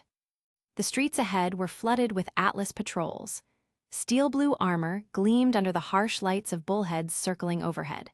Commanders barked orders through speakers, their voices distorted by static. "All citizens remain indoors. This is an active security operation." But Mantle didn't move like a city obeying orders. It moved like a city afraid. Civilians scattered in panic, clutching their coats tight against the wind. Shopkeepers slammed shutters, children cried as their parents dragged them away. An old man was shoved aside by an operative, falling into the snow as his cane rolled away. Eden's eyes darted across the chaos, catching the cold precision of the soldiers' movements. They weren't sweeping, they were hunting. "They're not looking for citizens," he muttered, voice low. "They're looking for the masked men." Weiss's gaze hardened, her lips tightening. "And they don't care who they hurt to find them." Then the world exploded in light. A burst of energy flared from one of the patrols, scorching a wall. The sound cracked through the air like thunder. People screamed and fled in all directions. Instinct took over. Eden grabbed Weiss's wrist and pulled her into a side alley, pressing her against the wall as debris rained down. "Come on," he hissed. They ran, weaving through Mantle's backstreets as the chaos thundered behind them. The smell of burnt metal and gunpowder filled the air. They ducked beneath a steaming vent, snow melting instantly where the hot vapor touched it. Their breaths came out in clouds, rapid and shallow. Weiss's heels clicked sharply against the pavement. Eden's roller boots clanged with dull echoes. The city blurred past in shades of gray and blue and red, flashes of warning lights reflecting off frost. They turned one final corner and found themselves before a derelict factory, its iron skeleton silhouetted against the cold sky. The smokestacks reached like blackened fingers toward the stars, and the massive doors hung loose, creaking with every gust. "This way," Weiss said, her voice steady despite the chaos still ringing in her ears. Inside, the air was thick with the scent of rust and oil. The remains of old machinery stood like tombstones, coated in decades of dust. Shattered glass glimmered faintly on the floor, catching what little light slipped through the cracks in the roof. Snow drifted down from above, slow and soundless, melting into puddles on the cold metal floor. Eden leaned against a rusted beam, exhaling heavily. His pulse still raced, the adrenaline not yet fading. Weiss moved to the window, looking out toward the lights of the city, Mantle bathed in the cold gleam of searchlights and sirens. Neither spoke for a long time. The silence now was different, not heavy, but fragile, like the air before dawn. Weiss's reflection shimmered faintly in the glass, her blue eyes tired but still burning with purpose. "We can't stay here long," she said softly. Eden nodded, his gaze fixed on the floor. "I know." But when he looked at her again, hair disheveled, soot streaking her cheek, Mia Tenester still faintly glowing at her side, something in him shifted. For years, he'd built walls around himself high enough to touch the clouds. But Weiss Schnee, of all people, had started to climb them without asking permission. "Don't do this alone." The words refused to leave. For the first time in a long while, he wasn't sure if he could. And for the first time, he wasn't sure if he wanted to. Vacuo, Dunshari outskirts. The desert stretched endlessly under a bruised sky, the last of the sunlight bleeding across the dunes like spilled fire. The air shimmered with heat that hadn't yet died, but the wind carried the first traces of coolness, a reminder that night was coming fast. Alice and Cale moved along a ridge overlooking Dunshire, their shadows long against the sand. From above, the village was a fragile thing, a pocket of light in a vast wasteland. Crude sandstone homes clustered close together around a central square. Wind-worn tents fluttered between old wooden beams. The faint smell of cooking fires and oil drifted up to meet them. It was the kind of place that shouldn't exist anymore, half forgotten, half surviving. "Looks quiet," Cale said, shading his eyes as he scanned the narrow streets below. Alice didn't answer. Her hand rested lightly on one of her sword hilts as her gaze swept across the rooftops and alleyways. The golden light washed over her face, turning her expression to stone. "Quiet doesn't mean safe." Cale smirked faintly, brushing desert dust from his coat. "You say that like it's supposed to make me feel better." "Then stop needing to feel better," she said simply, already walking ahead. They descended the slope, boots crunching into soft sand. As they neared the first outlying houses, the sounds of life grew clearer. A hammer clanging against metal, a mother calling her children in for supper, the lazy hum of conversation drifting from a tavern tent. For a moment, it felt almost peaceful. Almost. Alice's eyes traced every detail, the creak of the sign swaying over the saloon, the rhythmic sway of the well's pulley, the faint shimmer of aura dust lanterns hanging by doorways. But beyond the last ring of houses, the horizon looked wrong. The shadows there didn't move naturally. They shifted, pulsed, like something alive beneath the surface of the sand. Kale caught the flicker of unease that passed over her face. What? She didn't stop walking. Do you hear that? He tilted his head, listening. All he could make out was the whistle of wind through the narrow streets. Just the wind. Alice froze mid-step. No, she whispered. Then the ground trembled. Just a ripple at first, a shiver that passed through the sand and up through their boots. A few pebbles skittered down from a nearby rooftop. Then it came again, harder. The old man guiding a cart of scrap metal glanced up in alarm as his mule reared. Tools clattered onto the ground. The tavern's laughter cut short. A moment later, even the air felt heavier, as if something massive was pressing down on it. Kale's brows furrowed. That's not wind. The tremor deepened into a rhythm. Thud, thud, thud, dozens of feet, no, hundreds, pounding in unison across sand and stone. Then came the sound, a long, low growl that rolled over the dunes, deep enough to vibrate in their bones. The kind of sound that animals make when they don't want to scare prey, but to warn rivals. Villagers froze, heads turned. A child's toy slipped from their hands, clattering on stone. Alice's hand slid to her blade, muscles tensing like a drawn bowstring. Kale stepped beside her, scanning the horizon. The sun had almost vanished, just a dying red edge above the dunes, and in that crimson light, the shadows began to move. Shapes appeared, too many to count. Dark figures cresting the dunes, running in eerie unison. Massive beasts, their outlines flickering with a soft violet haze that clung to their bodies like smoke. Their eyes were bright, unnatural purple burning lines in the twilight. The sand beneath them cracked and blackened as they passed, the earth itself recoiling from their presence. Wolves with armored hides and claws like obsidian daggers. Stags crowned with twisted horns dripping faint violet light. Winged creatures that shrieked and circled above, their forms warping the air as if reality bent around them. They didn't roar like Grimm, they hunted like soldiers. Kale's voice was low, Grimm, those things again. Alice drew both katanas in one smooth, practiced motion. The blades caught the last glint of sunlight and threw it back as white fire. No, she said quietly, these ones are worse. The first of the creatures hit the outskirts of the village, crashing through fences and scattering livestock. Another vaulted onto a rooftop, its claws digging into stone as easily as sand. Its glowing eyes swept across the street, hunting. Screams erupted. A merchant dropped his lantern, spilling oil and fire across the square. Kale's aura flared to life around him, a storm-gray shimmer edged in silver light. You wanted quiet, he muttered, half under his breath. Alice didn't look at him. Her eyes were locked on the advancing horde, her expression unreadable, calm, but not fearless. It's too late for quiet. A roar tore through the village as the beasts broke formation, leaping from the dunes like a tidal wave of claws and violet light. The wind howled, the sand turned black where they landed. And as the twin moons rose over Vacuo, Duneshire was swallowed whole by the storm of purple flame. Flashback Vale, the fall of Beacon. The sky was on fire. Beacon had always been a sanctuary, white towers glinting in the morning sun, laughter echoing across courtyards filled with promise. Now, the academy was unrecognizable. Smoke blackened the once bright spires, flames crawled up the stone like living creatures, and the scent of burning dust filled the air so thickly it was hard to breathe.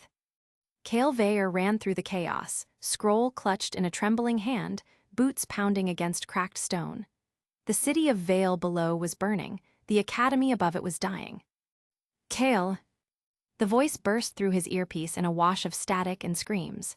It was Lyra, sharp, urgent, her voice always the calm in his storm. Kale, we're in the east courtyard. The bridge collapsed, we can't get through to the tower.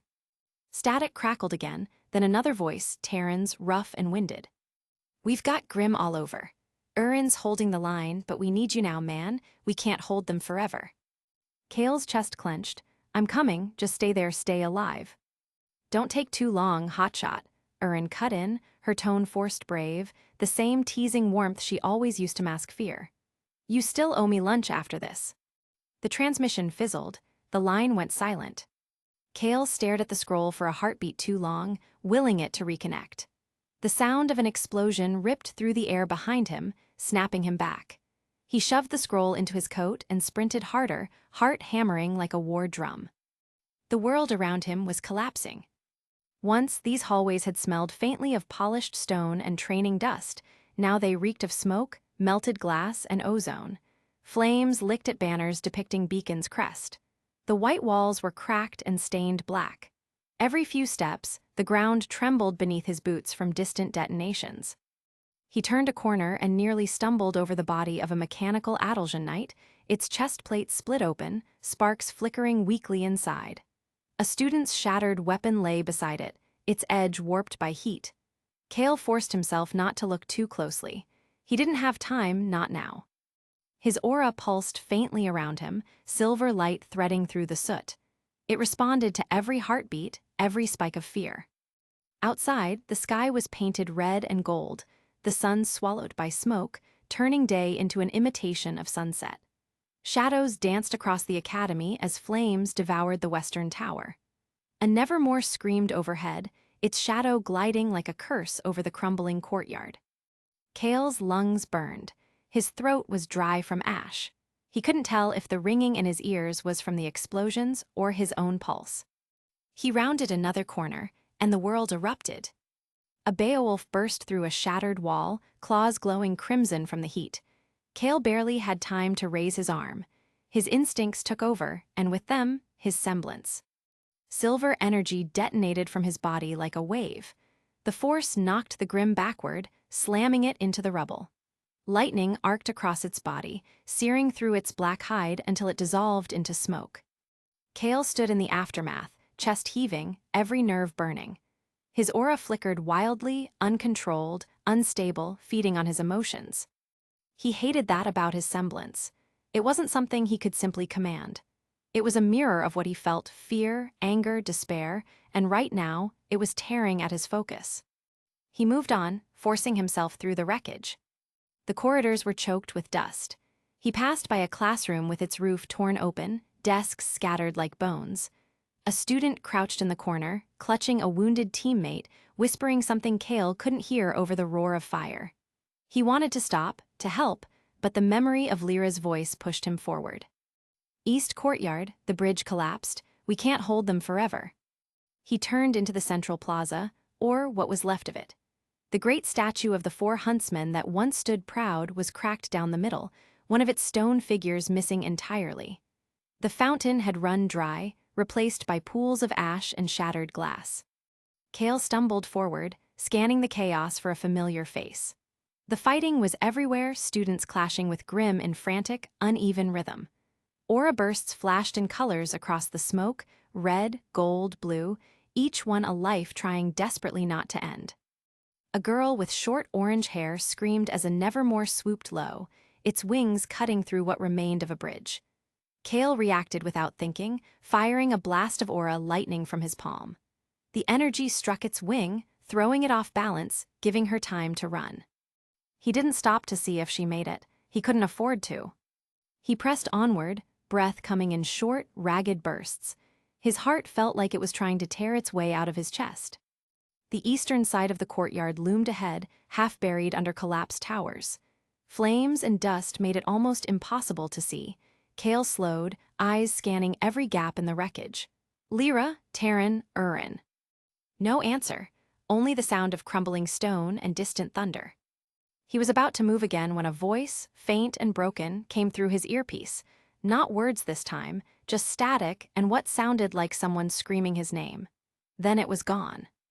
His stomach dropped. He took off running. Through smoke, through debris, through corridors where he could barely see his own hands.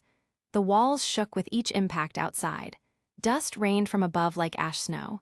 His coat was burned through at the sleeve, his gloves frayed and blackened. Then, through the chaos, a flicker of blue light cut through the smoke ahead, a hollow screen, half buried in rubble. Kale slowed, panting, as the faint hum of static filled the corridor. General James Ironwood appeared on the screen, his face tired, streaked with soot, but his eyes steady. The image flickered with interference, fragments of the broadcast breaking through the noise. "Students of Beacon." Cale stopped moving.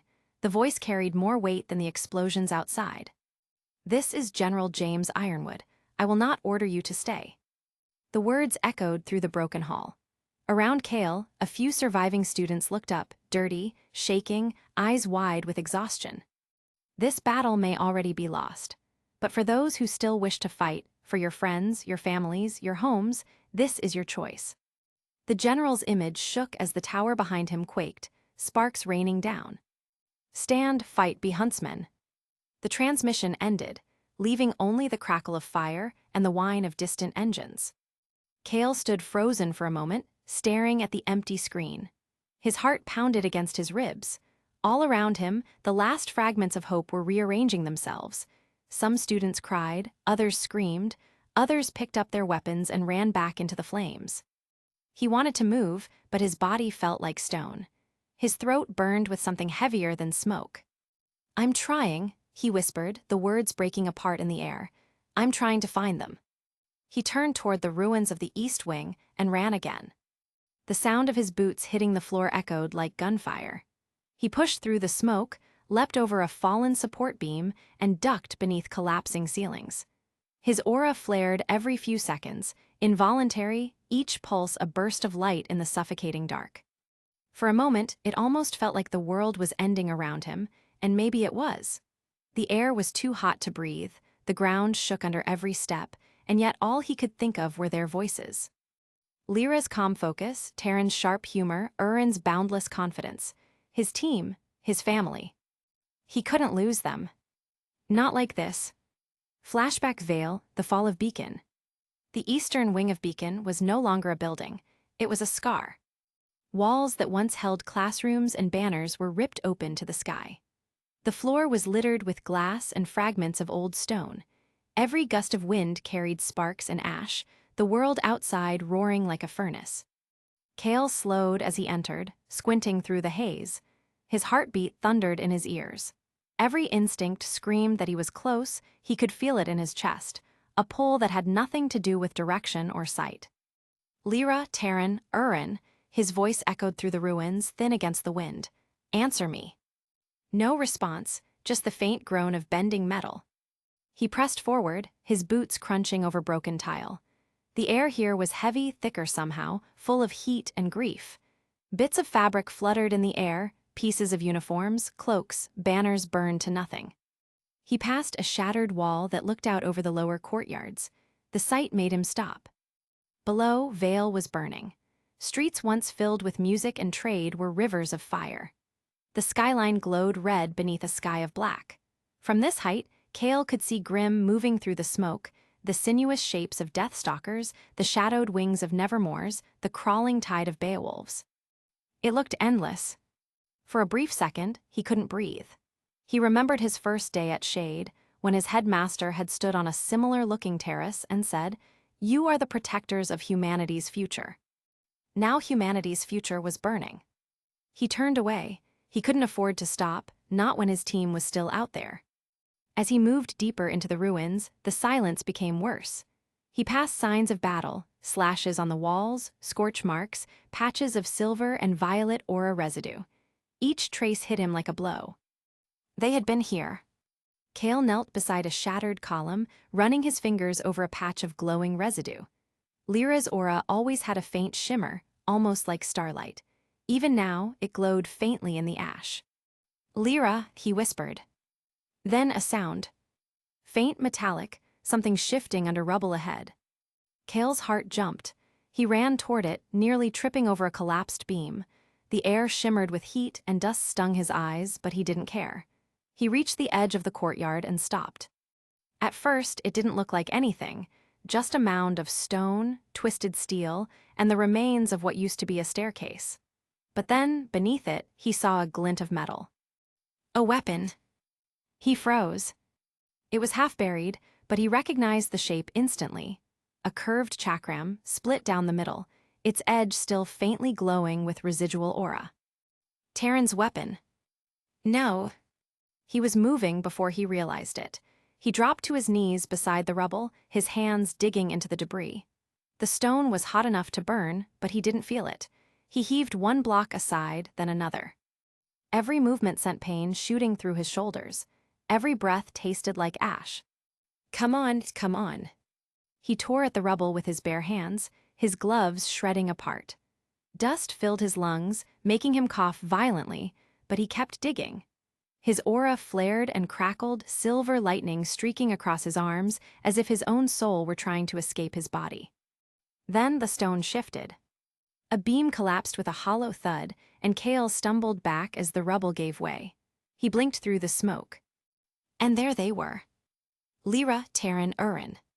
The three of them lay together near the base of the collapsed stairway, half covered in ash and debris. Taryn's hand was still wrapped around the handle of his broken chakram, his face turned toward the others as if guarding them even in death. Lyra's head rested lightly against Urin's shoulder, her silver hair streaked with soot, her face hauntingly calm. Urin, vibrant, reckless Urin, her body twisted as though she had thrown herself in front of them at the last second, arm outstretched in protection. Kale couldn't move. The sound left his body, no breath, no heartbeat, just silence. His vision blurred as his mind refused to accept what his eyes saw. No. He stumbled forward, nearly falling, and dropped to his knees beside them.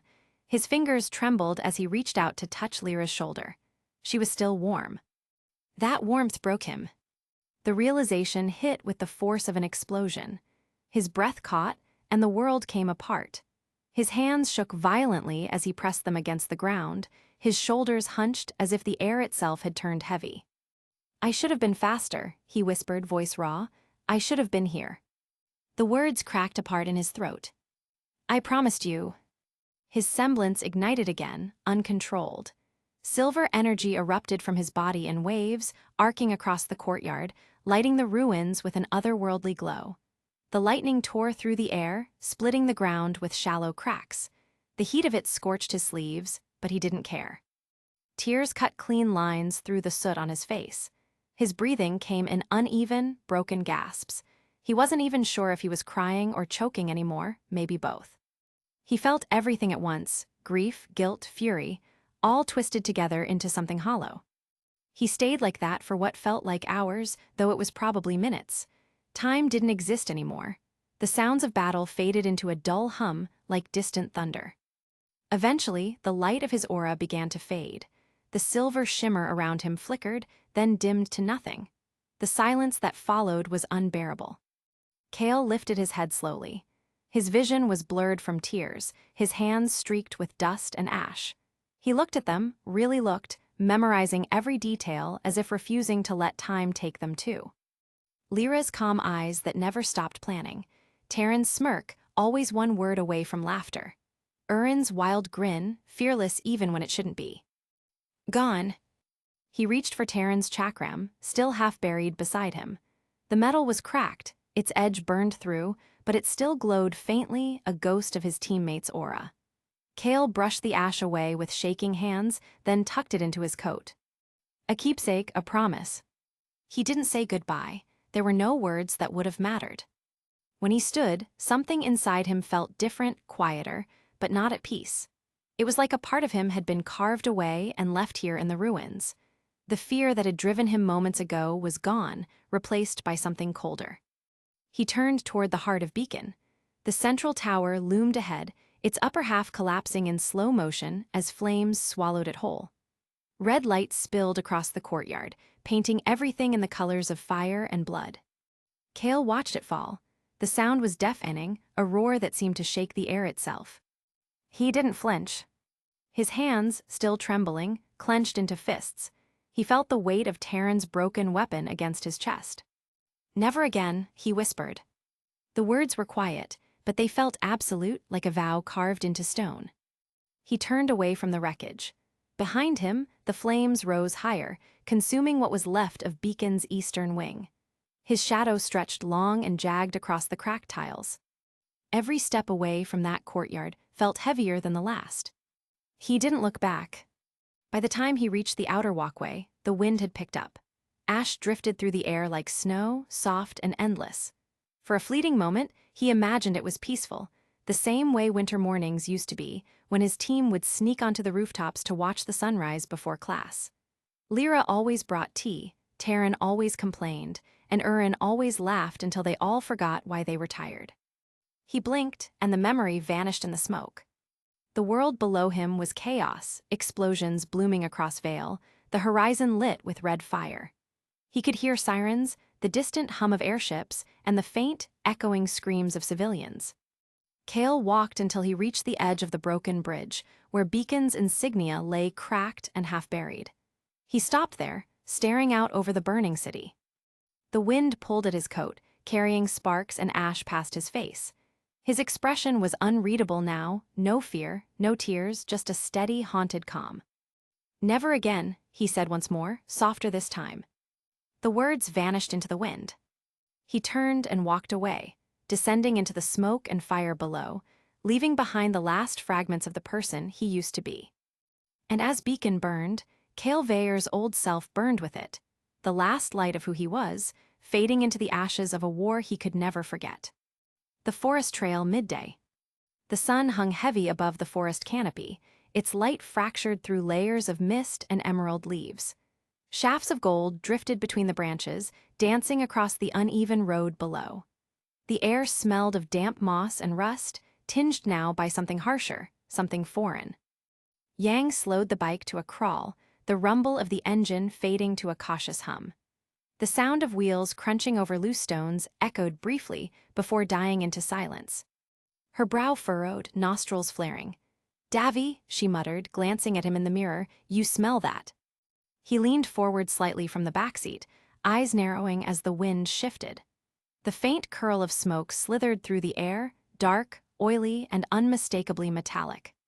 "Smoke," he murmured, his tone level but alert. "Not wood or food, that's burnt metal, oil too." He looked ahead, voice lowering. A battle site, recent. Yang killed the engine. The sudden silence was deafening, even the birds had stopped. Only the slow rustle of the trees remained, a cautious, watching kind of quiet. "Stay sharp," Davy said, his hand already brushing the hilt of his sword. They moved forward on foot, boots whispering through fallen leaves and damp soil.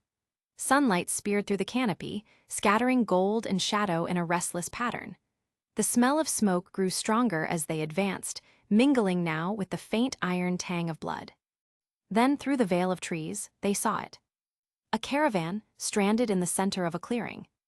2 wagons lay overturned, their wheels splintered and broken. Smoke curled lazily from a half-burnt wheel, and the Branwen tribe's insignia, 2 red, clawed wings, was smeared across the side of a carriage like a bleeding wound. A dozen people knelt in the dirt before it, hands bound. Men, women, and a few trembling teens, dust and fear on their faces. Around them stood Felix's mercenaries, their dark armor glinting with a cruel mercantile polish. A few smoked idly. Others leaned on their weapons. One, a tall man with a scar bisecting his lip, gave sharp orders, pacing like a wolf waiting for prey to step into its trap. Yang froze, fury already kindling behind her golden eyes. "That's a Branwen caravan," she whispered, jaw tightening. "My mother's tribe." Davy's gaze flicked across the clearing, cold, calculating. Or at least it's meant to look like one. Yang turned, scowling. "You think this is a setup?" He pointed subtly. "There, on the ridge, snipers, 2 of them, see the glint." Yang followed his gesture, squinting. Sure enough, faint flickers of light winked through the fog, rifle scopes catching sunlight. "And that wagon," Davy continued. "Front axles untouched, no drag marks, it's staged. Someone wants us to play the heroes." Yang's jaw clenched. "They're using hostages." "They're using bait," he corrected grimly. "If we go in head first, the hostages die before you land your first punch." Yang rounded on him, her aura pulsing faintly. "So what, we just stand here and watch?" "I didn't say that." "Then what?" she shot back. "Wait until they finish them off. We can't sit here debating while they're suffering right in front of us." Davy didn't flinch. His voice was low, steady, a blade cutting through her emotion. "If we go in blind, more will die. I've seen it before. Felix thrives on this kind of manipulation." Yang's fists tightened around the gauntlets at her side. The familiar surge of heat climbed her neck, the frustration bubbling under her skin. Then maybe it's time someone broke his game. Yang. But she was already moving. With a snap and click, Ember Celica unfolded over her forearms, golden metal glinting in the filtered light. The faint hiss of compressed dust filled the air before her gauntlets locked in place. Her hair caught the sunlight like wildfire as she stepped out from cover. The mercenaries noticed immediately. One of them chuckled, raising his rifle. Well, look who decided to show up, Blondie from the fall, huh? Yang cracked a grin, cocking her arm back. That's me. And she fired. A thunderous blast erupted from her gauntlet, the shockwave flattening grass and scattering smoke. The projectile struck a mercenary square in the chest, sending him flying backward into a wagon with a crash. The clearing exploded into chaos. Gunfire crackled from all directions. Dirt erupted around Yang's feet as bullets ricocheted off her aura. She charged through the haze, every punch detonating in bursts of fire and shockwave. Unbelievable, Davy muttered, unsheathing his imperial blade. The air around him shimmered faintly as energy pulsed through its glowing edge, painting the mist in silver-blue light. You couldn't wait 30 seconds, could you? Less talking, more fighting, Yang shouted, smashing her fist into another guard. Davy leapt into the fray. His blade sang through the air, a whistle of refined power. Sparks flew as it cleaved through a rifle, then through the soldier holding it. He moved with inhuman precision, every strike flowing into the next like a practiced dance.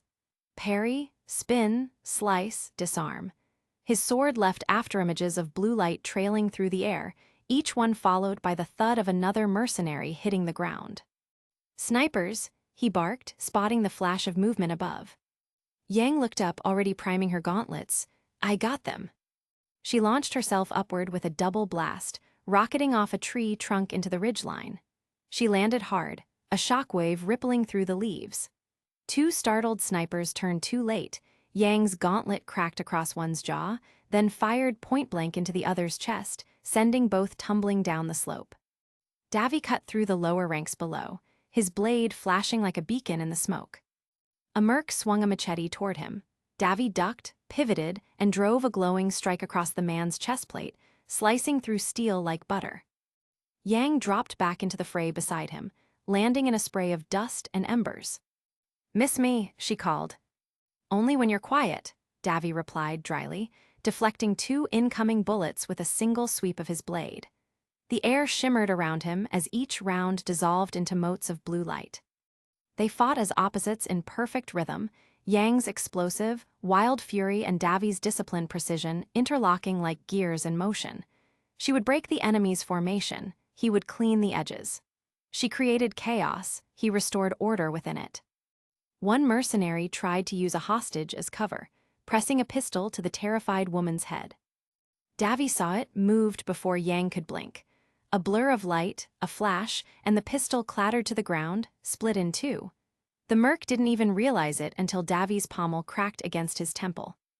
Yang followed up instantly, slamming a blast-powered punch into another soldier's chestplate, sending him sprawling backward into a burning carriage. The air was thick with gunpowder, smoke, and the electric tang of Davy's blade energy. The ground was torn up, cratered where Yang's blasts had landed. Then at last, silence. The final mercenary staggered forward, clutching his shoulder, and dropped his weapon. Don't kill me, he wheezed before collapsing to the dirt. Yang's chest heaved, her aura flickering faintly as the adrenaline ebbed away.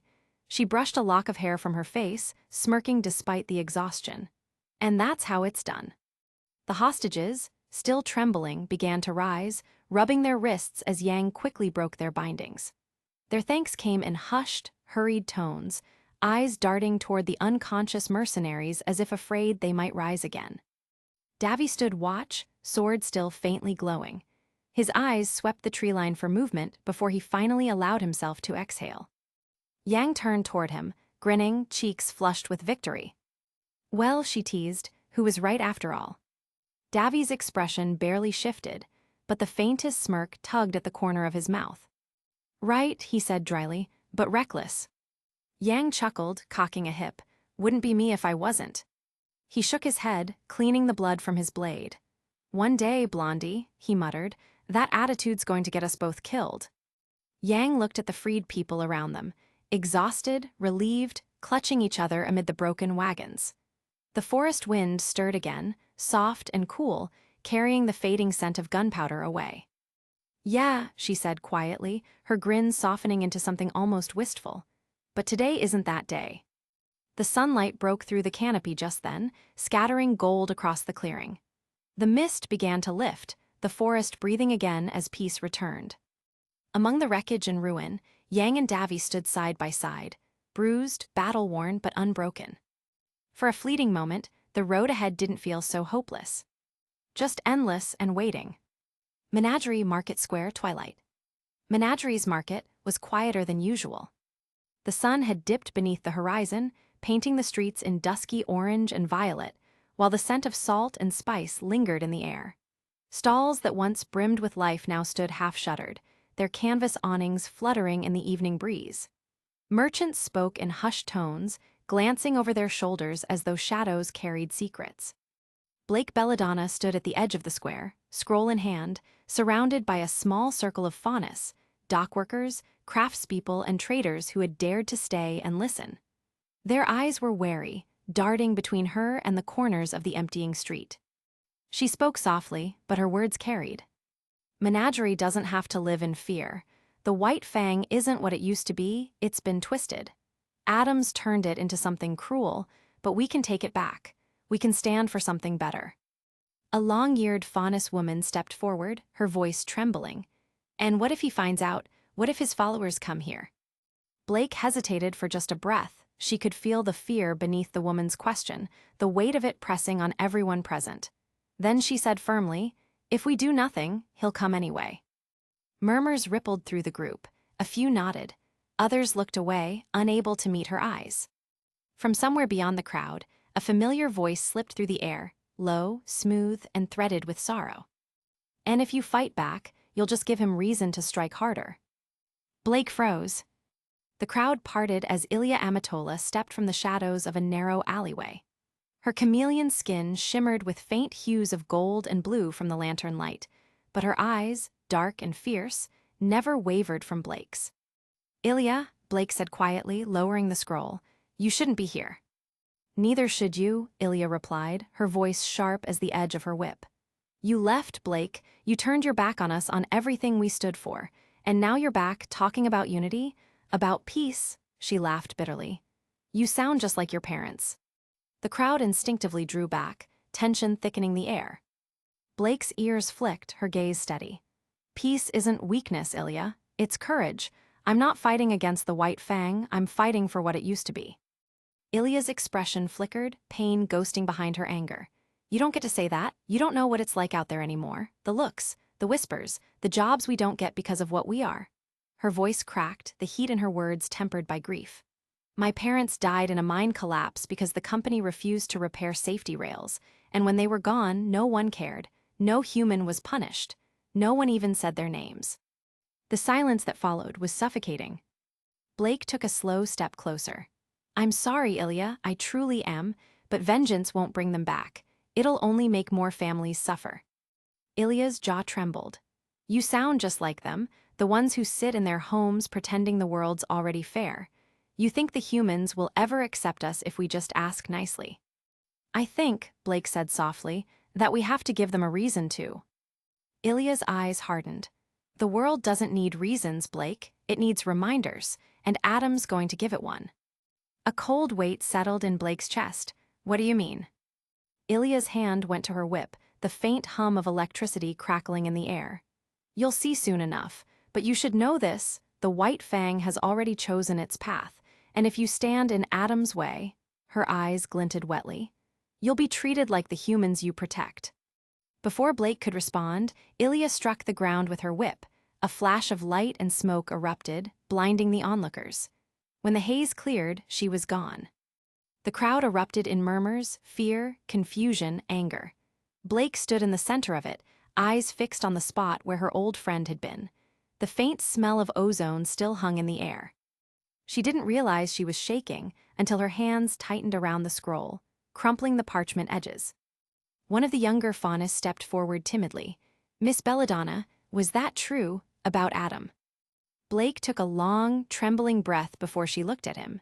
Her eyes were still fierce, but the hurt behind them was unmistakable. "Yes," she said, "and that's why we can't stop now." As the crowd dispersed, Blake turned toward the alley Ilya had vanished into, the shadows stretching long and cold in the moonlight. From a nearby rooftop, Nero watched in silence. He'd arrived midway through the exchange, his eyes following every flicker of emotion that crossed Blake's face: sorrow, conviction, fear. When the last of the market lights went out, he murmured under his breath, "She's already fighting ghosts." The sea wind stirred, carrying Ilya's last words like an echo across the empty square. "The White Fang has already chosen its path." Blake didn't look back as she walked into the night, scroll in hand, resolve burning like a quiet flame. Abandoned factory, late night. The factory groaned like a dying creature. Each gust of wind pushed through the shattered panes of glass, whistling through rusted beams and the hollow shells of forgotten machines. The air smelled of cold iron and burnt oil, the ghosts of Mantle's industrial heart lingering in every breath. Snow drifted in through the gaps in the roof, the flakes catching faintly on the broken conveyor belts and melted metal. It was a graveyard of progress, frozen, silent, and waiting for something to disturb its rest. Weiss sat on the edge of a conveyor belt that had long since corroded to a dull orange-brown. The faint light from a nearby street lamp spilled in through the cracks, brushing her pale skin in a soft blue hue. She looked exhausted, her posture still upright and dignified, but her fingers trembled slightly as she rubbed warmth back into them. Mia Tennister lay beside her, half buried in frost, its once brilliant sheen now dulled by grime. The weapon still pulsed faintly with light, as if refusing to die out completely. Eden leaned against a cracked pillar across from her.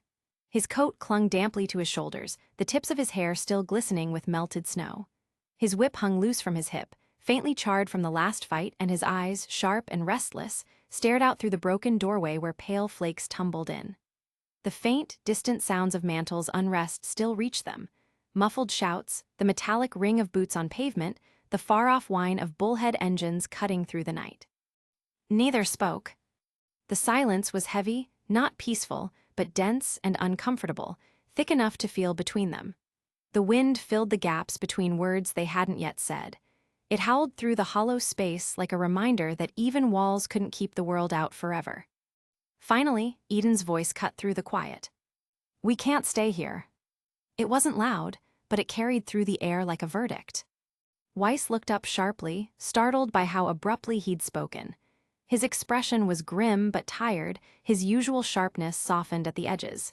He looked weary, like a man who'd run out of safe places to stand. "Mantle's not safe anymore," he continued, his voice low and even, every word carefully measured. "Not after what happened tonight. The safe house is gone, half the district's crawling with Atlas soldiers and those masked bastards." He paused, jaw tightening. "They're not finished." He started to pace, boots echoing across the metal floor. Each step reverberated like the steady ticking of a clock counting down. "If we stay here, they'll find us, either the soldiers or them. Doesn't matter which comes first." Weiss followed him with her eyes, her own heartbeat syncing with his steps. She had seen Eden angry before, cold and sarcastic, reckless in a fight. But this wasn't anger. This was something heavier. A controlled kind of fear, one that looked a lot like experience. "So what then?" she asked quietly, rising to her feet. "We keep running until there's nowhere left to go." Eden stopped mid-stride and turned, his gaze sharp enough to cut through the dark. "If that's what it takes." Her expression hardened, but her voice remained steady. "You can't mean that, Eden. You saw what's happening out there. Atlas isn't conducting a search. They're choking Mantle. The people are terrified. If we walk away now, how many more get caught in this chaos?" Her tone trembled just slightly, the faintest crack of emotion beneath her calm. "If we leave without doing something, what does that make us?" He stared at her for a long moment, then let out a quiet breath that looked almost like defeat. "You think we can fix Mantle?" he asked, voice soft but cutting. "You think we can stop this, Weiss? This city doesn't need heroes, it needs survivors." Weiss stepped closer, brushing the dust from her skirt as she faced him head-on. "And what happens when survival means turning your back on the people who can't?" Her question hung in the air like a challenge. The wind outside seemed to pause, as though even it was waiting for his answer. Eden didn't respond, not immediately. He turned his face toward the window, watching the red sweep of a passing searchlight trace over the snow. His reflection glimmered faintly in the glass, tired eyes, a scar just barely visible beneath the shadow of his jawline, the mark of a man who'd been running for too long. When he spoke again, the edge in his voice was gone. "You're right about one thing," he said quietly. "The military's tearing Mantle apart for something they'll never find, and the masked men, they'll be back, but staying here just paints a bigger target on our backs." He exhaled, watching the white fog of his breath drift and vanish.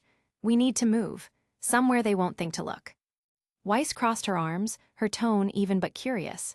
"And where exactly is that supposed to be?" Eden hesitated. The answer seemed to sit heavy on his tongue before he finally said it. "Haven." The word echoed faintly in the cold air. Weiss blinked. "That's Mistral," she said slowly, "across the sea." Eden nodded. "That's where your sister's stationed now, right?" The mention of winter caught her off guard. Her lips parted slightly as she blinked through a haze of memory, white uniforms, cold eyes, a steady voice that always knew what to say. "Winter," she murmured, the name soft as falling snow. Eden gave a half-hearted shrug. "If anyone can help us make sense of what's happening or how deep this mess goes, it's her. She's got connections. Pull. The kind of reach even Atlas Command thinks twice about crossing." Weiss's expression shifted, hope flickering behind her eyes, tempered with something fiercer. "You're right," she said slowly, her voice regaining strength. "And I know people, not Atlas-affiliated. People who still remember what the Schnees were before Jacques twisted everything." She stepped closer, her chin lifting with quiet confidence. "There's a pilot at the lower docks, a smuggler. He's flown under Ironwood's radar before, off-the-books shipments, transport for people who need to disappear. If anyone can get us to Haven, it's him." Eden tilted his head slightly. "You sure you trust him?"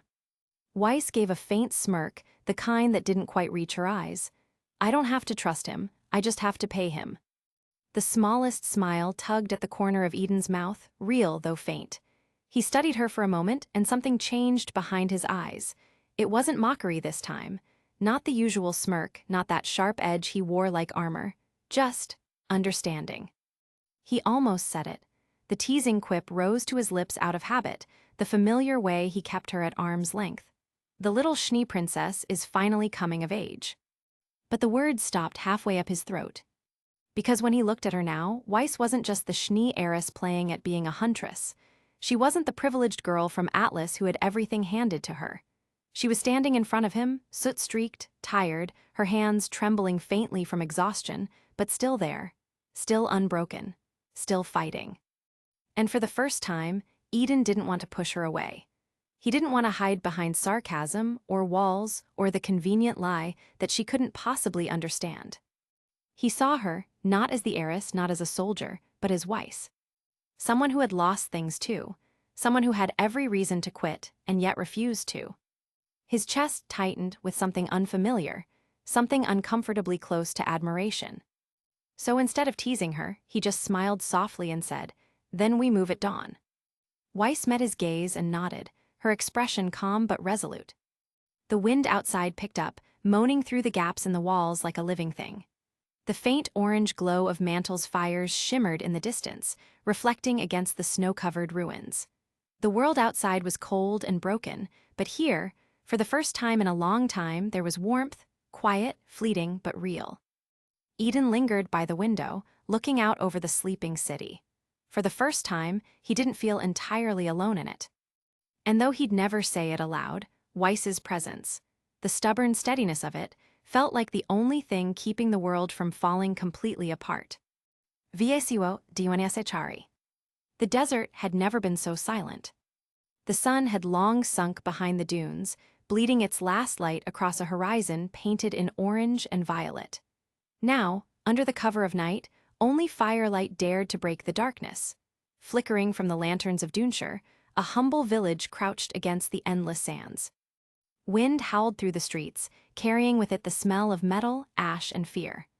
The whispers of the villagers, sharp, uncertain, rose and fell like ghostly prayers.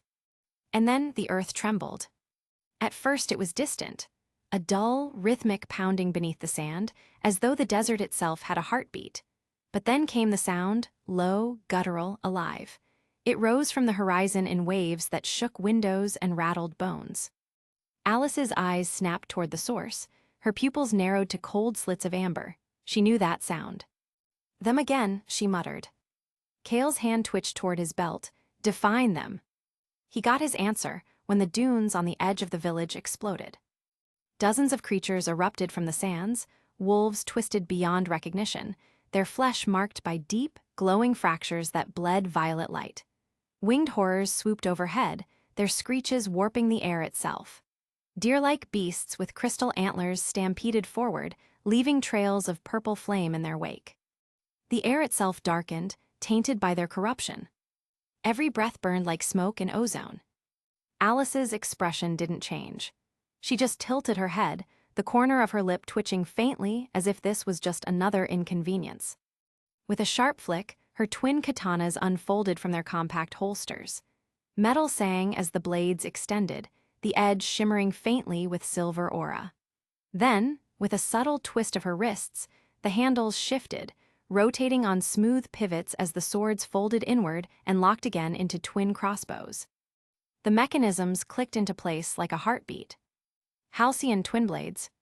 Kale beside her exhaled through his nose, shoulders loosening, eyes narrowing. He pulled two short batons from his belt, ordinary metal at first glance, but as his aura ignited, silver light bled from every groove in their surface. The desert wind coiled around him, responding to his focus. Where Alice's stillness radiated precision, Kale's stance thrummed with movement, the calm before momentum. "Let's move," Alice said, voice flat cold. And she was gone, sand spiraling behind her boots, as she sprinted into the oncoming storm. The first wolf lunged from the shadows, its jaw distended, purple flame burning in the back of its throat. Alice dropped low, sliding beneath its leap. Her crossbows snapped apart mid-motion, blades extending once more into gleaming katanas. A single upward slash split the beast open from chest to jaw, violet ichor spraying across the sand before its body burst into mist. She turned, spinning through another attack, her twin blades cutting arcs of light through the smoke. A stag charged her flank, antlers glinting with black crystal. She sidestepped, pivoted, and drove her knee into its neck, the impact followed by two clean strikes that carved glowing fissures across its skull. Behind her, Kale advanced, boots dragging shallow streaks through the sand. He ducked beneath a swooping bird-like beast, his hand grazing its wingtip as it passed. Silver ripples burst from his palm. The creature froze midair, its flight path arrested as though time itself hiccuped. Then Kale twisted his wrist. The beast reversed direction instantly, slamming into another behind it. Both detonated in a burst of violet dust. "Not bad," Alice called, not even glancing his way. "Keep count," Kale replied, his tone dry, the corner of his mouth twitching. He flicked his baton toward an approaching wolf, caught it in mid-leap, and used its own speed to sling it into another. A quick strike to the ground sent the pair tumbling apart. Alice vaulted over the wreckage of a fallen cart, slicing through a creature's spine as she landed. Her movements were surgical, efficient, beautiful in their brutality. But already, shadows gathered at the village's edge. The fight stretched on, each strike a flash in the dark, but Duneshire wasn't built for this kind of war. Fires bloomed across rooftops, the wind stoking their fury. The sky above turned a sickly shade of purple, lit by every creature's eyes and aura. The ground pulsed beneath them with unnatural rhythm, as if the corruption itself had a heartbeat. For every beast they struck down, more poured through the breaches, crawling over rooftops, bursting from alleyways, circling like predators who remembered strategy. Kale skidded back beside Alice, panting lightly, his aura sparking erratically. They're adapting. Alice's gaze flicked toward the rooftops where wolves lined the ridge, eyes like twin lanterns burning in the dark. "They're learning," she corrected coolly. Then a shadow fell over them. A massive wolf, 3 times the size of the others, dropped from above, claws digging trenches through the cobblestone street. It roared, purple embers spilling from its maw. The force alone shattered the walls of a nearby house. Kale barely rolled clear as debris crashed around him. He raised both batons and crossed them, catching one enormous claw before it reached him. Sparks of aura scattered as he strained. His semblance pulsed to life.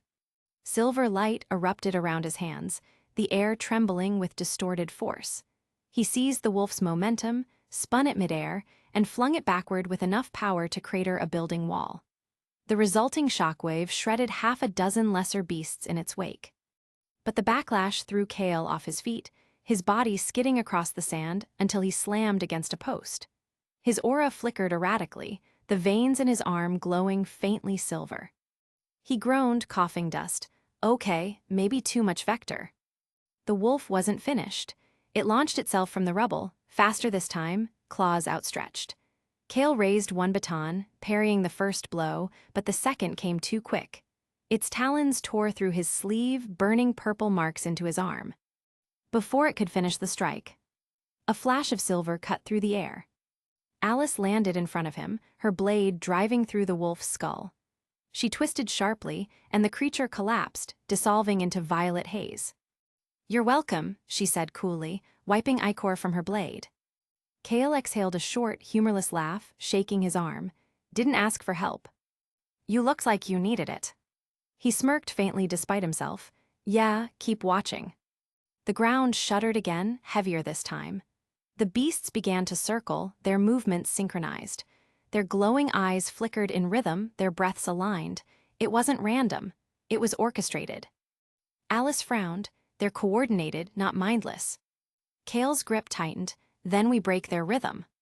She met his gaze, and, for the briefest moment, they understood each other. Alice's aura surged.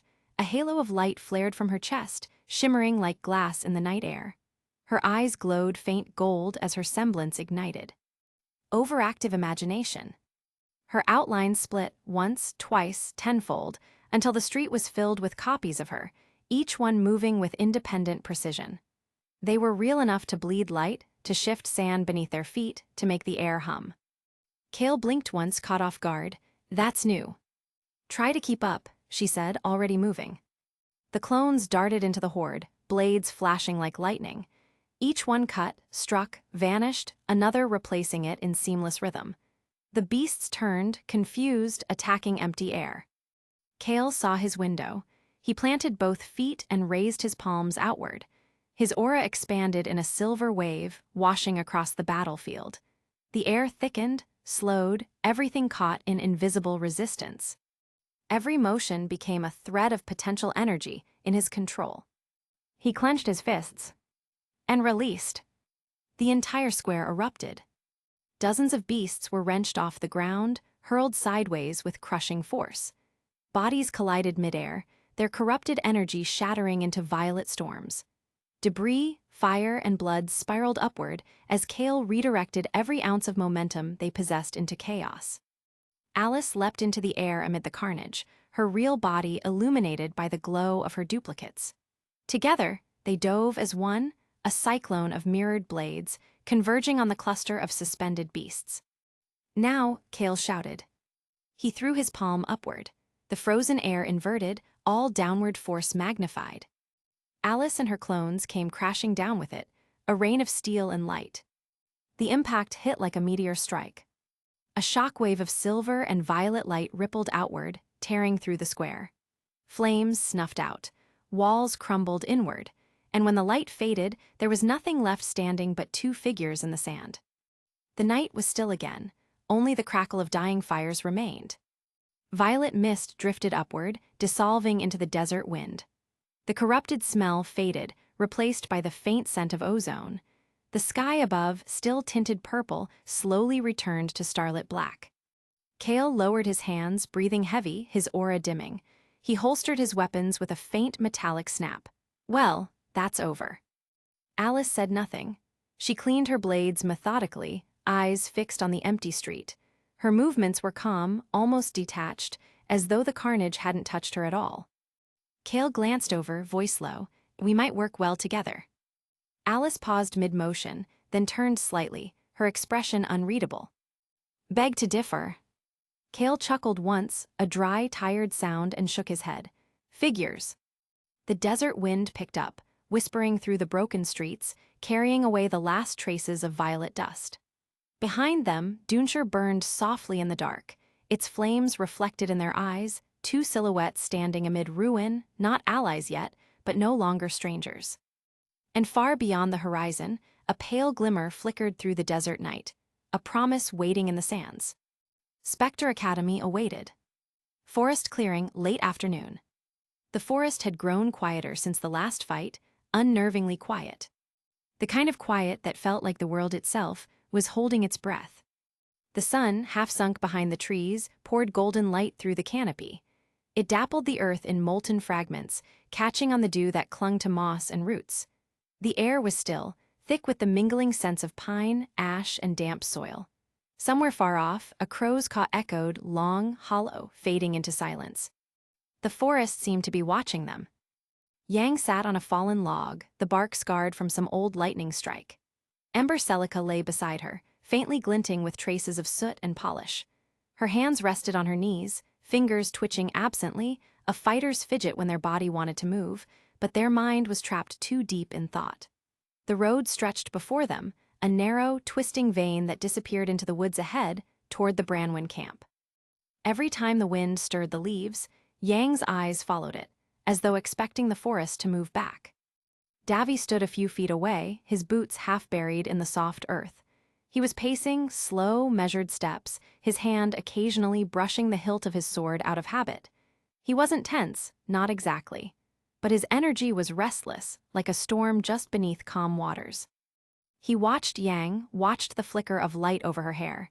He'd seen her in dozens of battles, reckless, fearless, sometimes infuriatingly bold, but this was different. The silence wasn't just hers. It was grief. It was old confusion, gnawing from the inside. She finally spoke, voice low and hoarse from a long quiet.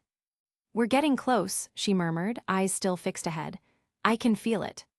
Davy stopped pacing. "You sure it's not just nerves?"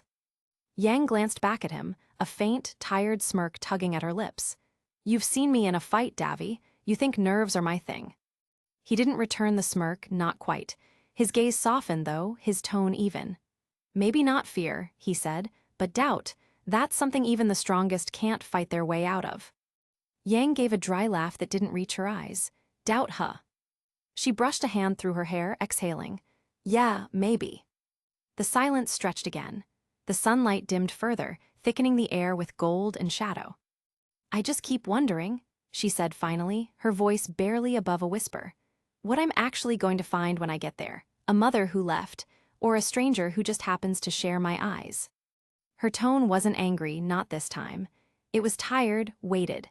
She had screamed, fought, hunted for answers, but now that she stood close enough to touch them, the rage felt smaller. What replaced it was something far heavier. Before Davy could speak, the forest exhaled.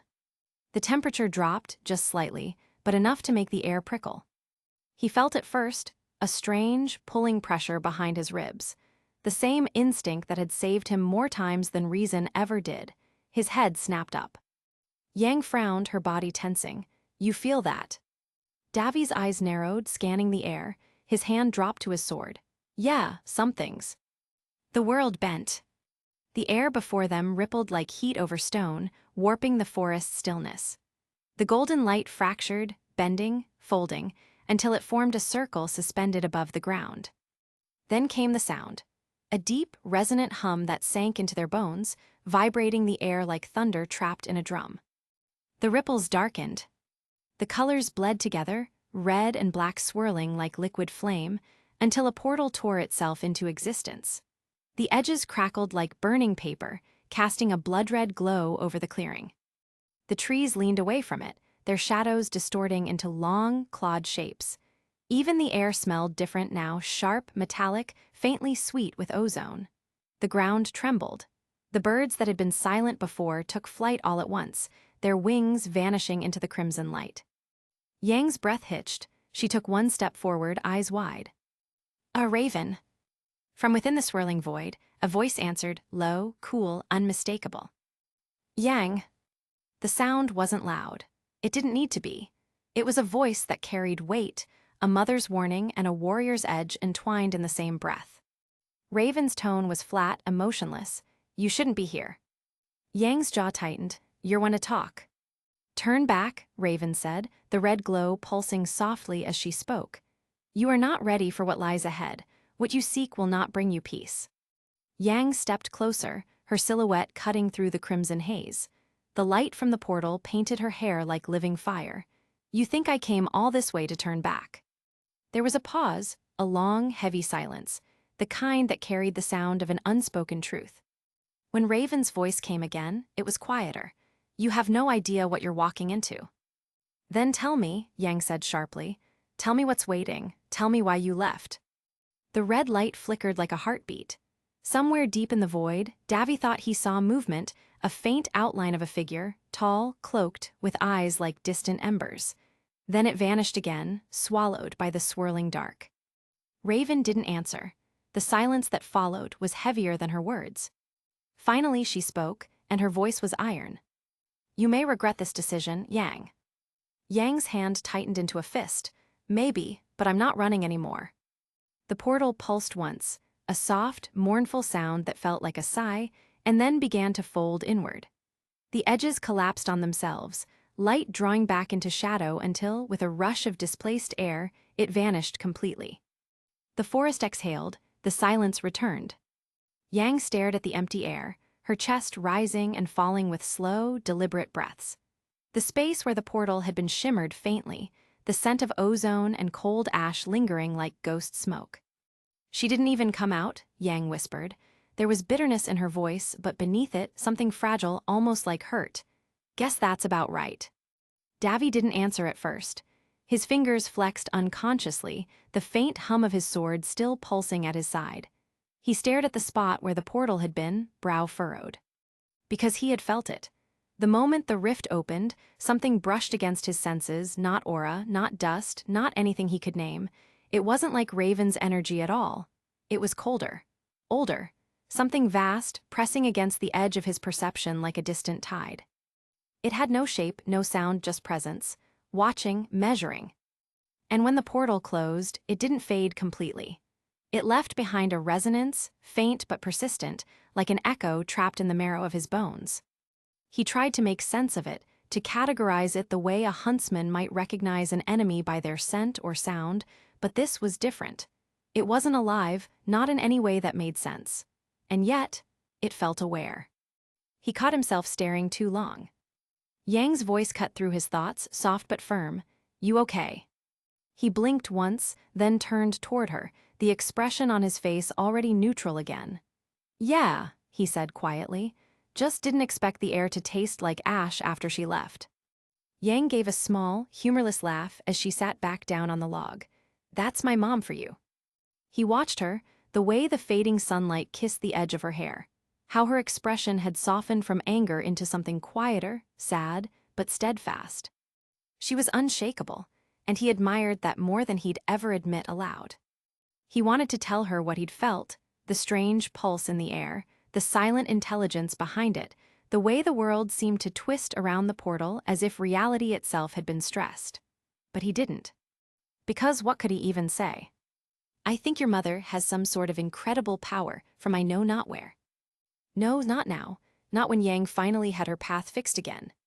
So he turned his gaze toward the horizon instead, where the last light of day bled across the trees in streaks of gold and crimson. The road ahead waited, silent, endless, daring them to keep walking. Behind them, the air where the portal had been shimmered faintly one last time, almost imperceptibly, like the last ripple on a pond after something unseen has sunk beneath. And though Yang didn't notice, Davy did. The faint hum lingered in his mind, soft, cold, infinite. We kicked things off in Duneshire, where Alice and Kale finally reached the outskirts, only for that eerie calm to shatter in seconds. One moment, it was a sleepy desert village at sunset, and the next, all hell broke loose. The way those corrupted Grimm poured over the dunes, smart, coordinated, almost alive, yeah, that wasn't your average fight. The chaos, the fire, the villagers running for their lives. It's safe to say our heroes didn't get the quiet evening they were hoping for. Then out in the forest, things slowed down, but the tension didn't. Yang and Davi's scene felt so different, right? It wasn't about explosions or monsters, it was about baggage. Two warriors sitting in the silence after too many battles, staring down ghosts they can't quite name. And then Raven showed up, or rather didn't. That portal scene? Oof. The way Yang tried to hold her ground while her mom stayed just out of reach. Painful, powerful, and very them. And let's not ignore Davi's moment at the end. He felt something inside that rift, something ancient, wrong, almost aware. A subtle hint that Raven's powers might tie into something much bigger than family drama. Yeah, that hum wasn't normal. Let's just say it's not the last time we'll feel it.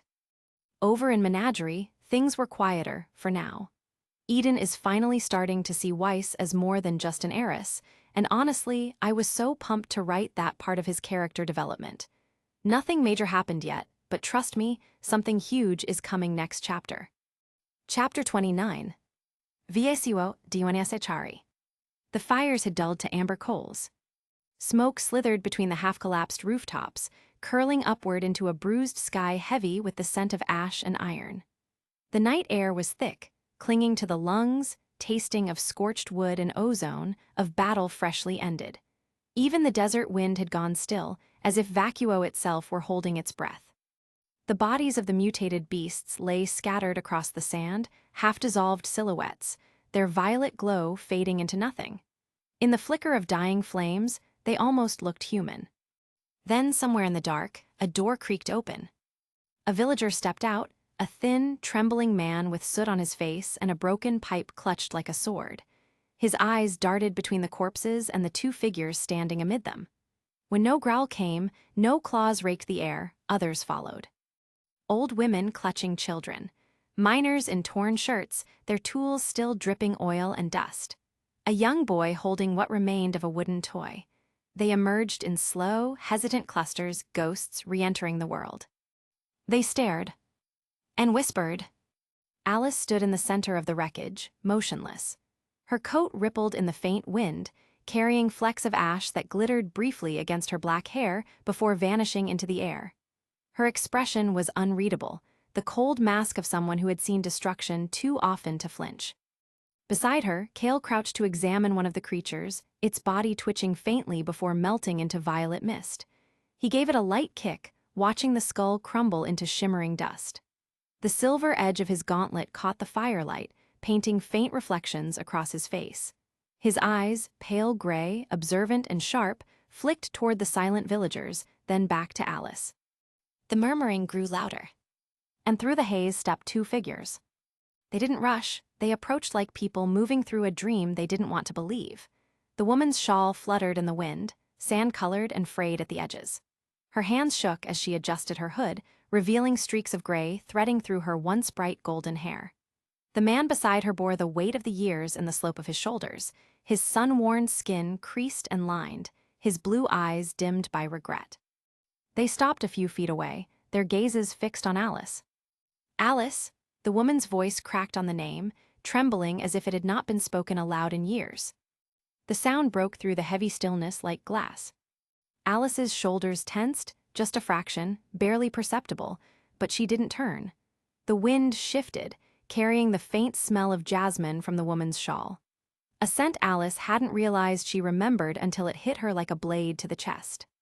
Kale's head tilted, his brow arching in quiet curiosity. He looked between the strangers and Alice, smirking faintly.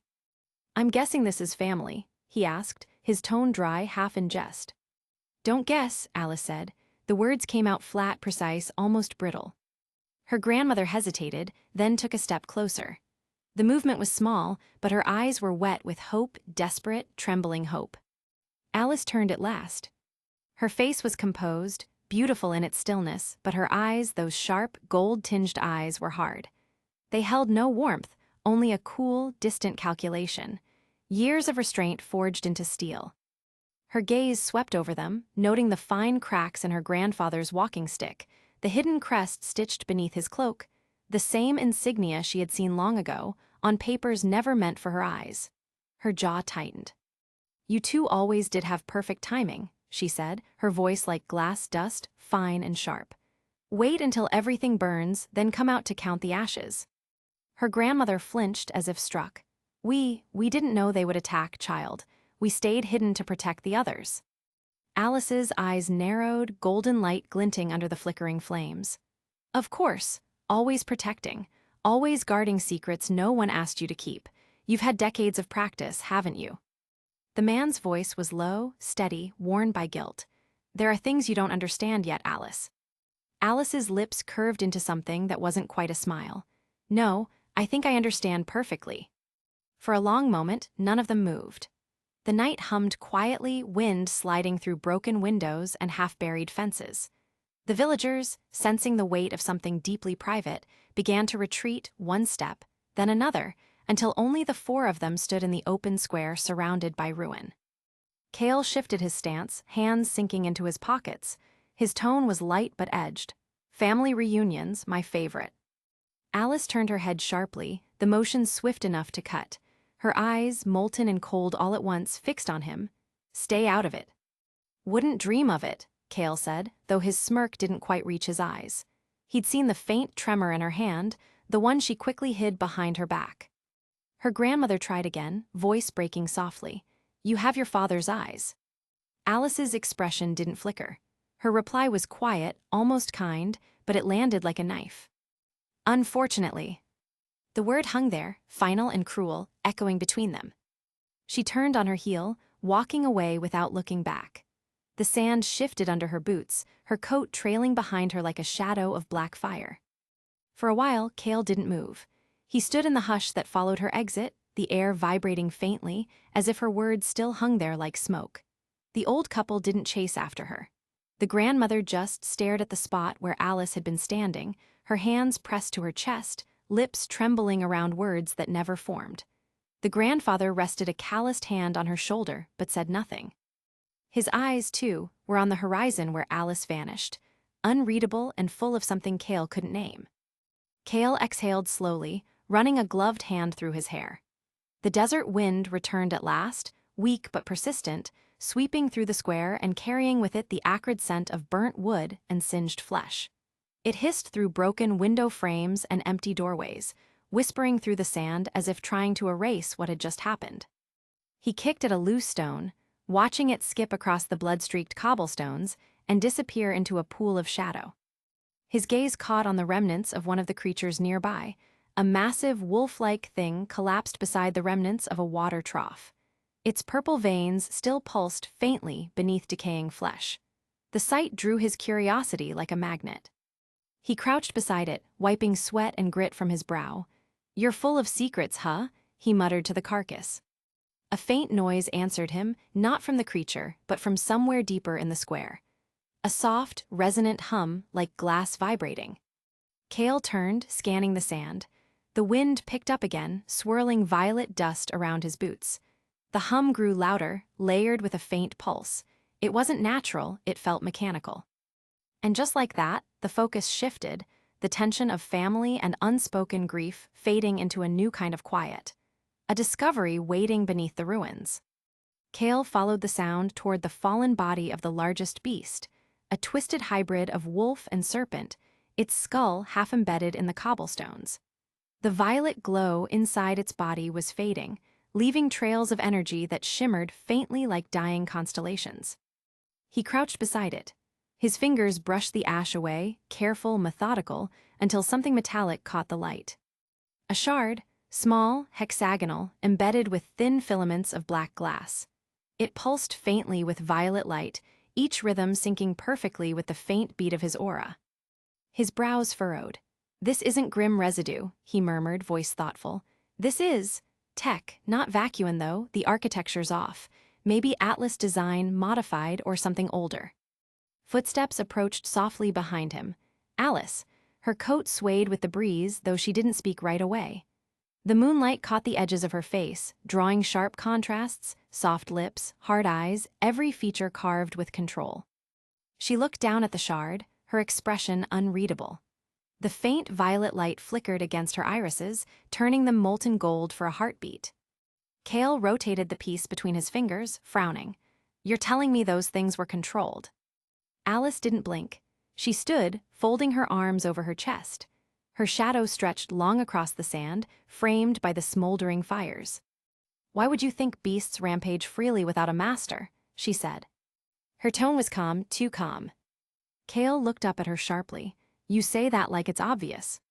Finally, she met his gaze. For a split second, her expression cracked, a flash of something buried deep, anger, recognition, maybe even guilt. Then it was gone. "It should be," she said simply, her voice returning to that distant calm. "Someone wanted Duncher erased." The wind stirred again, carrying the smell of soot and burning oil, twisting through the hollow streets. Alice turned away, her coat whipping around her as she started walking again. The moon caught in her hair, making it shimmer briefly, like white fire before darkness swallowed it whole. Kale remained crouched, the violet shard glowing faintly in his gloved palm. It hummed, alive, resonant, whispering something just beyond hearing.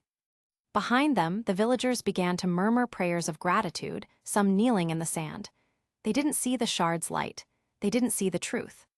Kale rose slowly, staring at the dying fires, at the distant silhouette of Alice cutting through the night.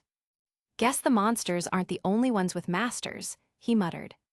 His voice was swallowed by the wind, and the desert, ever silent, kept its secrets. Mantle DOCKS dawn. The docks of Mantle were never truly quiet. Even at dawn, the place buzzed with a strange kind of exhaustion, cranes creaking, workers shouting over the hum of generators, and the echo of cargo containers slamming shut like the heartbeat of a restless city. The air was thick with the smell of oil, salt, and smoke, the metallic tang of it clinging to the tongue. Frost clung to the metal surfaces, catching the pale light of morning that fought through the low-hanging clouds. Eden walked slightly ahead, shoulders hunched, hands tucked deep in his coat pockets as he scanned the sprawling port. Weiss followed close behind, her white cloak fluttering against the biting wind. Every exhale left a puff of mist between them, fleeting and cold. She carried herself with quiet composure, but there was tension in the way her gloved hands clenched and unclenched around Mia Tennester's hilt. They reached a narrow pier jutting out into the fog-covered water, where a battered airship hovered low, a cargo hauler that had seen far better days. Its hull was patchwork metal, painted in flaking yellow and gray, with a half-broken nameplate that read the Crate Whisperer. The engine sputtered unevenly, coughing smoke as though protesting its own existence. A man in a thick brown jacket and pilot goggles waved from the deck. He was broad-shouldered, grinning like he hadn't slept in days, but found that funny anyway. "Well, well, if it isn't the Schnee herself," the pilot called as they approached, his voice deep and gravelly. "Didn't think I'd ever see one of your kind down in Mantle's gutter again, and you brought a friend? Lucky me, 2 paying customers." Weiss's tone remained polite, though her patience already thinned. "You must be Captain Merk." "That's the name, Princess." He grinned wider, wiping grease off his hands with a rag. "Though most folks just call me the guy who doesn't ask questions." Eden's lip twitched. "That's so." Rourke shrugged. "As long as the lien's good, I don't care if you're smugglin' dust, dogs, or royal drama. Though judging by your faces, I'm guessing it's the last one." Weiss folded her arms. "We need transport to Mistral, off the books, discreetly." "Off the books I can do," Rourke said, running a hand along the side of his ship affectionately.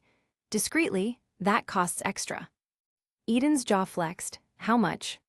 Rourke looked them both up and down, eyes twinkling. "For you two, let's call it 5,000, and before you ask, that's the don't ask, don't tell, don't die discount." Weiss's eyes narrowed. 2,000, final offer. Rourke raised a brow. "You drive a hard bargain for someone wearing imported boots." She met his gaze evenly. "I can also freeze them to the deck if you prefer a longer negotiation." There was a beat of silence, then Rourke barked out a laugh and slapped the side of his ship. "I like you, Ice Queen. 3,000 and we call it even." Weiss glanced at Eden, who gave a slight nod. She transferred the funds with a flick of her scroll. The pilot checked his own device and smirked. "Well, look at that. Money talks. Hop aboard, you two. Might be a bit of a bumpy ride, this beauty's allergic to smooth landings." He turned and climbed up the ramp. Eden followed without a word, Weiss behind him, her cloak trailing against the metal steps. INT, the Crate Whisperer, minutes later. The interior of the ship was cramped and cluttered, crates stacked to the ceiling, straps hanging from the walls, and a faint smell of coffee, dust, and engine grease that seemed to permeate everything. The engines rumbled beneath their feet, a deep, uneven vibration that made the floor tremble faintly. Eden sat near a viewport, staring out at the sea of clouds as the airship began to rise. Mantle's skyline shrank beneath them, towers of steel and frost fading into a foggy blur. Weiss sat opposite him, posture stiff, her gaze darting occasionally toward the cockpit where Rourke hummed some old tune under his breath. For a while, neither spoke. Only the drone of the engines filled the silence, rhythmic and strangely hypnotic. Then, Weiss finally broke it. "Those masked men," she began carefully, eyes still fixed on the clouds. "They knew your name, Eden, they knew your father, you said they were ghosts." Eden's voice came sharp, cutting through her words. "Let the past be past, for crying out loud." Weiss blinked, caught off guard by the sudden edge in his tone. He sighed, pinching the bridge of his nose. "We've got enough staring us in the eye without digging up graves. Focus on the journey, Schnee. That's the only thing that matters right now." Weiss frowned, her voice soft but steady. "Ignoring what haunts you doesn't make it disappear." He looked at her tired, worn, eyes shadowed from nights without sleep. "Yeah," he said quietly, "but it keeps it from dragging me down." The air between them hung heavy. Rourke whistled a low tune from the cockpit, seemingly oblivious to the tension, though his eyes flicked back at them once, curious, but wisely silent. Weiss turned away, staring out the window. Her reflection wavered against the pale glass, and she spoke barely above a whisper. "You can't keep running from everything, Eden. One day, you'll have to stop." He leaned back in his seat, closing his eyes for a moment. "Maybe," he murmured, "but not today." The engines hummed deeper as the ship leveled out above Mantle's airspace. Rourke adjusted a few controls and leaned back in his chair.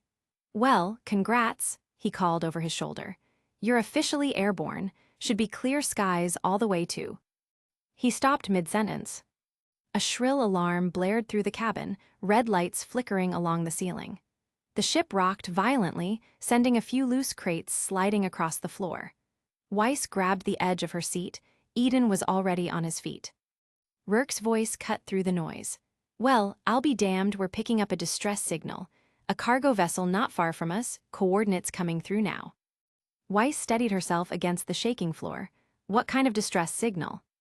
"Automatic beacon," Rourke replied, flicking switches. "Says they're under attack by," he squinted, then swore, "Lancers." Eden's expression darkened. "Of course it's Lancers."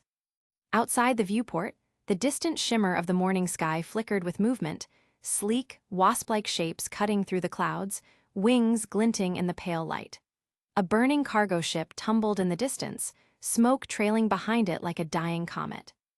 Rourke muttered, "Told you it might be a bumpy ride." Weiss was already standing, Mia Tenester in hand, her expression set in cold resolve. "We have to help them."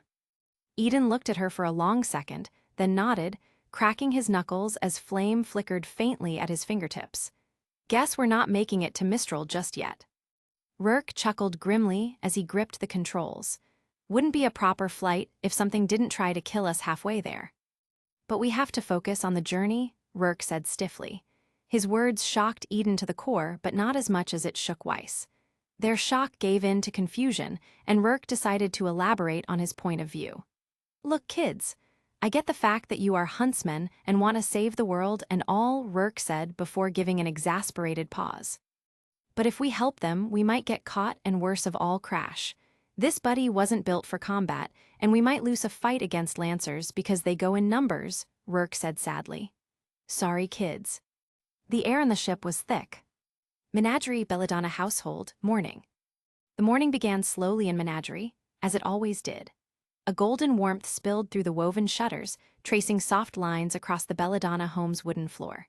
The air smelled faintly of hibiscus and sea salt, the twin scents of the island carried on a breeze that whispered through the half-open windows.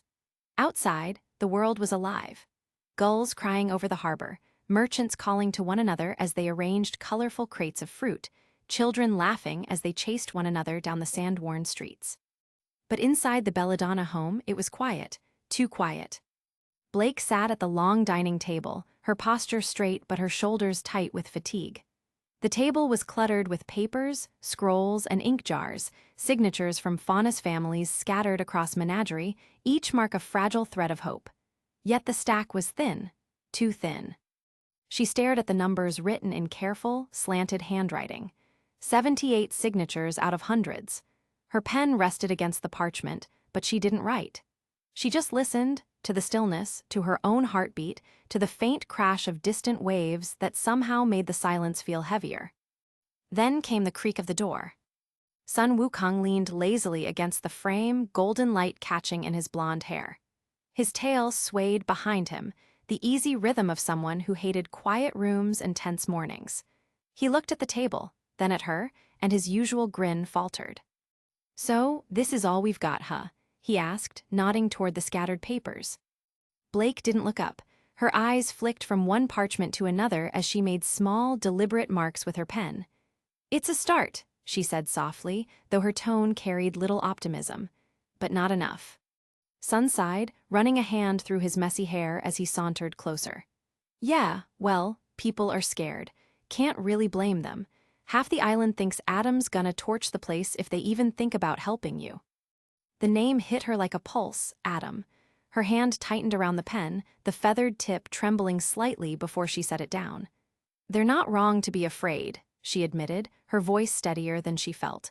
"But if we stop now, everything we've done so far means nothing." Sun frowned, leaning forward on the table, his hands braced against the wood. "Then we don't stop, we just hit harder. Another round today, yeah? Maybe the West Docks. Those carpenters actually listened last time." Blake nodded faintly, her tail curling around her ankle in thought. Yes, the West Docks might be. She froze mid-sentence. Her ears flicked, sharp and alert. Something had just slipped under the front door. A faint scrape of paper against wood. Sun tilted his head. You expecting mail?" Blake rose slowly from her chair, her curiosity caught between caution and instinct. She crossed the room, her boots quiet against the floorboards, and crouched to retrieve the folded piece of paper resting against the threshold. The parchment was thin and worn, the edges crumpled as if it had been handled in haste.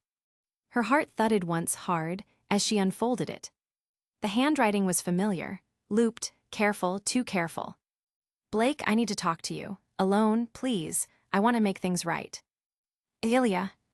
Her breath caught. The ink was smudged at the edges, as though the writer had pressed too hard or hesitated too long. "Ilya." The name struck through her like a whisper of fire and ash. A memory surfaced, Ilya's tear-streaked face, her voice trembling between anger and heartbreak. "You'll never understand what it's like to lose everything." Blake's fingers folded the note shut almost on instinct, as if afraid the words would burn her if she looked at them too long. Behind her, Sun straightened. "What's that?" Blake turned slightly, too quickly. "It's nothing," she said, then caught herself and softened her tone. "Just someone who wants to talk." He raised a skeptical eyebrow. "Someone important?" She hesitated. Her eyes drifted toward the window, to the shimmering horizon where the ocean kissed the sun. Her reflection blinked faintly in the glass, and for a second she saw the girl she used to be, cautious, hopeful, foolish enough to believe everyone could be saved. "Maybe," she said finally, her voice almost a whisper. Sun took a few steps closer, concern slipping into his easy tone. "Blake, we really don't have time for side trips right now. The longer we wait, the harder it's gonna be to get people on board. Fear spreads fast, remember." "I know." She moved past him to grab her coat from the back of a chair, her motions quick and purposeful, but her thoughts a tangle. She slipped it on, straightening the lapels as her tail brushed against the wooden floor. The light caught her hair just right, turning the black strands into soft threads of violet and gold. "You go ahead, talk to the carpenters, just start without me." Sun blinked. "Wait, you're not coming." "I'll catch up," she said, her tone calm but distant, as though she was speaking through glass. He frowned, his tail twitching. "You sure? You look serious, like bad feeling serious." Blake gave him a small, careful smile, the kind that tried to reassure but only revealed the cracks beneath. "I'm fine, Sun, really." He studied her, the silence stretching between them. His eyes flicked to the folded parchment in her pocket. "Who's it from?" Blake's lips parted, but no sound came. She thought of Ilya's voice again, the tremor in it when she shouted, "You're the traitor here." She thought of the hurt in her eyes, the confusion, the conviction. "Someone who deserves a chance to explain," Blake said finally. Sun sighed, rubbing the back of his neck. "You sure that's what she or he wants to do? Explain." Blake's gaze didn't waver. There's only one way to find out. For a moment, he looked like he wanted to argue, but then he caught the look in her eyes. Determined, tired, haunted. He sighed again, lifting his hands in surrender. All right, just don't disappear again, okay? Last time you said that, I had to chase half the continent just to find you." That earned a quiet laugh from her, small and genuine. "I'll be fine, son, I promise." He grinned, the easy kind of grin that could light up an entire room if it weren't weighed down by worry. "Okay then, I'll take the West Docks. Don't make me regret trusting you." "I won't." He slung his staff over his shoulder, turning toward the door. "You say that every time," he muttered with mock suspicion before stepping out into the morning light. When the door closed behind him, the house fell still. The only sounds were the distant surf and the sigh of the wind through the open shutters. Blake stood there, motionless, her fingers brushing the letter in her pocket. The paper was warm from her touch, fragile as a heartbeat. "I want to make things right." She didn't know if it was a trap or a plea. She didn't know if Ilya still hated her, or if she was reaching out because some part of her, the part that still remembered being friends, refused to let go. Blake's chest tightened. What if this time I can save her? The thought was dangerous. Hope always was, but she couldn't ignore it, not when Ilya's voice still echoed in her head like a wound that never healed. She turned toward the back door, pushing it open. The ocean breeze rolled through, carrying with it the cries of seabirds and the distant scent of salt and ash. She stepped out, the morning sun spilling across her face, and walked down the worn stone path that led toward the quiet edge of the village. Each step felt heavier than the last, her boots pressing softly into the sand-strewn earth. Menagerie stretched out before her, humble, peaceful, unaware of the tension brewing beneath its calm surface. Blake didn't look back. If Ilya truly wanted to make things right, she would find out soon enough. But if it was a trap, she was ready for that too. Either way, this wasn't just politics anymore. This was personal. Vale outskirts, roadside diner, evening. The neon sign outside the diner flickered weakly against the violet dusk, the hum of its half-dead bulb cutting through the still air. Inside, the diner smelled of grease, coffee, and nostalgia. A lonely little slice of old Vale life still hanging on after everything that had happened. Rain streaked the windows. The world outside was dim and quiet, the kind of silence that made the jukebox's lazy, jazz hum sound almost too loud. Yang sat in a booth near the window, one arm draped over the seat, the other stirring a milkshake she'd barely touched. Her jacket hung open, one shoulder bare, her expression somewhere between bored and content. Davy sat opposite her, coat draped neatly over the bench, a cup of coffee cooling between his hands. He didn't seem like the type to enjoy diners, but he wasn't complaining either. "Not bad, huh?" Yang said, raising a brow as she watched the steam curl off his cup. "Beets tree roots and ration bars." Davy looked up from the dark liquid. "You call that coffee?" Yang smirked. "Hey, it's drinkable." He took another sip, grimaced slightly. "Barely." Yang laughed, a light, genuine sound that made a few of the other late-night patrons glance over. The jukebox switched tracks, a slow blues tune starting up. Outside, thunder rolled somewhere far off. It was the calmest moment they'd had in days. Until he walked in. The bell above the door chimed, loud, jarring. A man strutted in like he owned the place, coat half-buttoned, hair slicked back, grin already ready for trouble. Shady man, the same smarmy smirk, the same self-assured swagger that oozed wannabe ladies' man from 50 feet away. Yang noticed him immediately, her golden eyes flicked toward him, unimpressed. Davy didn't even bother looking up at first. Shay slid into view, leaning on the counter first, exchanging a few words with the tired waitress, then turning, spotting Yang across the diner. And like a moth to fire, he headed straight for her booth. Well, Shay said, voice dripping with self-satisfaction. "If it isn't the prettiest face I've seen since the fall." Yang sighed softly under her breath. "Oh boy," she muttered. Shay grinned wider, completely missing the warning. Name's Shay, Shay D. Man. You might have heard of me, entrepreneur, musician, all-around man of taste. And you, sweetheart, look like someone who could use a little. He didn't finish. Because before he could lean closer, Davy's hand moved. Calm, controlled, but precise. He reached out and grabbed Shay's wrist, not hard, just enough to stop him mid-motion. Shay froze, surprise flashing in his eyes. Davy finally looked up, his stare steady, sharp, and cold enough to freeze a volcano. She's not interested, he said quietly. Shay blinked. Whoa, easy there, pal, just making conversation. Davy's tone didn't change. Then make it somewhere else. Yang raised an eyebrow, a faint smile tugging at her lips. She leaned back, amused. You heard him, Romeo. Shay laughed nervously, trying to play it off. Hey, I don't want any trouble. But Davy was already standing. He moved like water, effortless, smooth, and with a single step, he took Shay by the collar and walked him backward toward the door. Whoa, hey, come on, man. The doorbell chimed again, followed by a sharp thud as Shay landed face-first in the muddy parking lot outside. The door swung shut behind him. The entire diner went silent for half a beat. Then, slowly, the cook behind the counter started to laugh, a low, wheezing chuckle that quickly turned into applause. A few of the regulars joined in. The owner, a grizzled old faunus with a cracked horn and a stained apron, leaned on the counter and called out, "'Bout time someone did that. That fool's been coming in here for weeks, flirting, drinking coffee, never pays his damn bill." Yang laughed openly now, shaking her head. Sounds like you had it coming, Shay. From outside, a muffled, indignant yell. You people don't appreciate charisma. Yeah, that's what it is, the owner muttered, rolling his eyes. He turned toward Yang and Davy, still grinning. You two did me a favor. Drinks and dinner are on the house. Yang blinked. Seriously?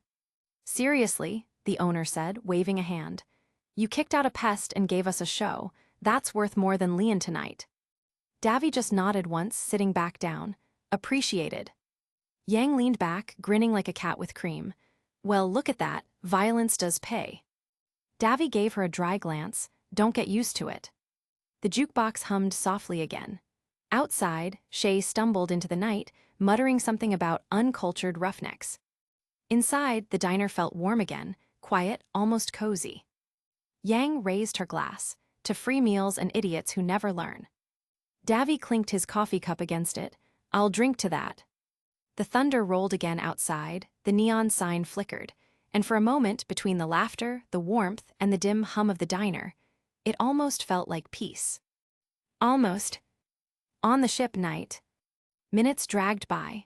The storm grew harsher, clouds swelling and twisting like black smoke across a bruised sky. Thunder muttered in the distance, a low growl that seemed to crawl closer with every passing second. Occasionally, the hull groaned under the pressure of the wind, a deep metallic creak that made the freighter feel more alive than mechanical, an old beast struggling to stay aloft. The pilot hummed to himself, low and tuneless, as if to ignore the storm's fury outside. The cockpit lights flickered amber, reflecting in the dull glass of his instruments. Frost crept along the edges of the windows, delicate veins of white slowly devouring the view. Weiss sat near the center of the cargo bay, one hand resting against the cool metal of a crate beside her. The vibrations from the engines traveled up her arm in steady, rhythmic pulses.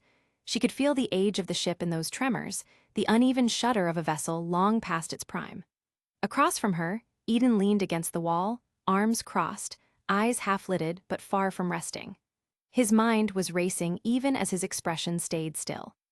For a while, silence ruled. The hum of the engines was their only companion, a faint heartbeat echoing through the steel. Then, without warning, a burst of static hissed from the cockpit. The pilot frowned and adjusted a dial. A broken voice cracked through the noise, desperate and raw. This is Delta 19, we've lost engine 3. Hull breach on port side, Grimm inside. We're going down, someone please. The words dissolved into static, the last syllable swallowed by the storm. For a long, heavy moment, no one spoke. Even the engines seemed quieter, as if the air itself held its breath. The only sound was the faint crackle of interference. Weiss looked up, the reflection of red warning lights glinting in her pale eyes. Her voice trembled, not from fear, but urgency. "Eden, we can't just." But before she could finish, the freighter jolted so violently that the floor seemed to drop beneath them. The hull screamed, a horrible, twisting sound of metal under strain, and alarms wailed through the ship like sirens in a graveyard. The pilot swore under his breath, gripping the controls as the ship rocked. "Son of a, we've got company." Eden was already on his feet, gripping a railing as the floor tilted again. His voice cut through the alarm's howl. "What kind?" The pilot didn't look back. "Lancers." Outside, something shrieked through the storm, a piercing, insected cry that made the air vibrate. Through the cockpit glass, dark shapes darted between flashes of lightning. Their bodies were sleek and black, carapaces reflecting the storm's electric light, their eyes burning a cold cerulean glow. Weiss's eyes widened, breath fogging in the frigid air. They followed the distress call. "Or they're after anything flying," Eden muttered, his tone grim. He could feel it in his bones, the pull of danger, the old, familiar rush of adrenaline. A deafening crash rocked the ship as one of the Lancers slammed into the hull. Sparks cascaded down the corridor, filling the air with the smell of burning insulation. "Can you outfly them?" Weiss shouted toward the cockpit. The pilot barked out a laugh, wild and bitter. "Lady, this rust bucket barely outflies gravity." Another impact struck the right side, throwing Weiss off balance. She grabbed the edge of a crate, her knuckles pale against the cold metal. The ship's right engine sputtered and coughed, coughing smoke and streaks of orange flame. Eden steadied himself against the wall. His whip ignited with a hiss, a faint glow of ember light pulsing through the cracks in its length. The air around him seemed to warm, faintly shimmering from the heat. "We need to thin them out before they tear us apart." Weiss's resolve hardened, the panic in her eyes transformed into steel. "Then we take the fight to them." The pilot twisted in his chair to stare at her as if she'd grown another head. "You're kidding me." "Open the cargo door," she ordered. "Are you insane? You'll depressurize us." "Do it," Weiss snapped, voice slicing through the chaos like a command from a queen. The pilot hesitated, glancing between them and the blinking radar that showed half a dozen hostiles swarming like vultures. Then he cursed under his breath. "Fine, don't say I didn't warn you." He yanked a lever. Red warning lights flared across the cabin as the massive cargo door began to creak open. The shriek of wind filled the air, followed by an ear-splitting rush of cold as the night came roaring inside. Snow and shards of ice blasted into the bay, stinging exposed skin like knives. The wind howled through the space, tugging at hair and clothes. Eden dug his feet in, activating the small dust boosters built into his roller blades. Orange sparks flared against the floor as he found balance. Weiss, unflinching, drew Mia Tenaster with a graceful twist of her wrist. The weapon's dust chamber rotated, a soft cascade of colored light reflecting off her eyes. The first Lancer broke through the cloud cover, a streak of motion, wings beating fast enough to blur. It let out a shrill cry and dove through the open hatch. Eden moved first. His whip cracked through the air, a sound like thunder splitting the sky. The molten dust along its edge carved a burning line across the Grimm's carapace. The creature screamed as its body flared with light, then spiraled out of control, vanishing into the dark. Another followed, then two more. They came like black arrows from the clouds, their wings slicing through the storm as if the blizzard itself were nothing. Weiss moved with precision born of years of training. She spun Mia Tenaster, summoning shimmering glyphs in midair, pale circles of blue and silver that hung like halos. "Hold your ground," she called, voice steady despite the chaos. Eden darted forward, his whip slashing in rhythmic arcs. Each strike built speed, his semblance feeding on motion. The rollers of his boots sparked bright against the floor as he zipped across the bay, a blur of ember and motion. Weiss's ice dust fired with sharp precision. One Lancer froze mid-flight, its wings crystallizing in a snap of frost before it shattered against the ramp. Shards of black shell and ice scattered across the floor. Two more dove low. Weiss summoned a barrier of glyphs that flared bright blue, stopping them just long enough for Eden to rush past her. He leapt off a crate, twisting midair as his whip lashed downward, each hit sharper, faster. The air burned where he moved. Fire and snow collided, flickering orange and white across the steel walls. But in the chaos, one lancer slipped through. It struck Eden square across the ribs. The impact knocked the breath from him, sending him crashing into a crate. His whip's glow dimmed instantly, the energy in his semblance flickering out like a dying flame. Weiss gasped, summoning a glyph beneath him just in time to catch his fall. The circle of light cushioned him as he hit the floor, snow swirling around them both. "Eden!" He groaned, rolling to his feet, one hand pressed to his side. "I'm fine," he said through gritted teeth, his whip reignited with a burst of heat. "Let's finish this." He charged again, the sound of his movements syncing with the rhythm of Weiss's strikes. Together, they moved like a single machine, ice and fire weaving through the air, each one compensating for the other's weakness. Weiss's glyphs flared brighter, reflecting off the ice-coated walls. Eden's flame lit her silhouette from behind, a dance of frost and ember. "Behind you," Weiss called.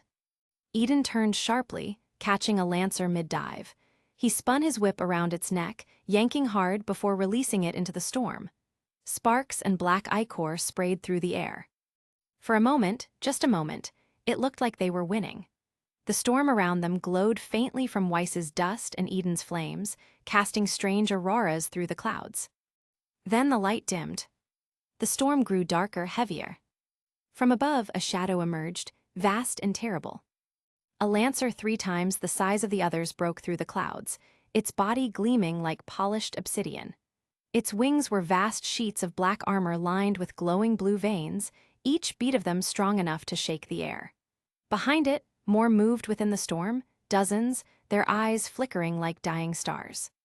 "Big one's incoming," the pilot yelled from the cockpit, his voice cracked through static. "Brace yourselves." The massive lancer dove beneath them, then slammed into the ship's underbelly.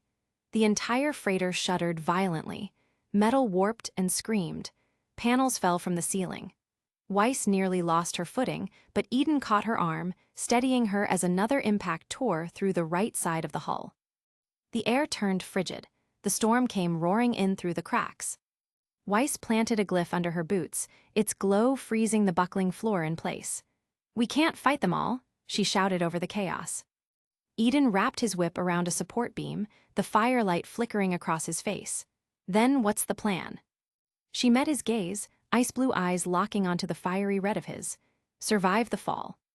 Before he could respond, a third strike hit the nose of the ship. The world turned upside down. The cockpit lights exploded into sparks. The freighter spun violently, tilting nearly vertical. Crates broke free from their restraints and tumbled through the air. Weiss's glyphs shattered one after another as she tried desperately to stabilize the descent. Eden grabbed her, pulling her close just as the cargo floor gave way. They clung to each other amid the whirlwind of debris, the storm screaming around them like a living thing. Through the fractured glass of the cockpit, the pilot's voice echoed faintly, something like a laugh, something like a curse. His eyes met theirs for a brief second before the controls died completely. The last image Weiss caught was the glow of Mantle's lights, tiny, fragile embers far below, before they vanished behind smoke and snow. Then the freighter tore apart. Metal shrieked, fire blossomed against the dark sky. For one moment, Weiss's ice met Eden's flame in a single burst of light before both were swallowed by the storm.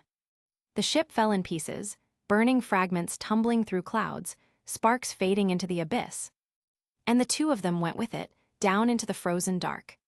Menagerie, abandoned pavilion, night. The jungle was alive with whispers.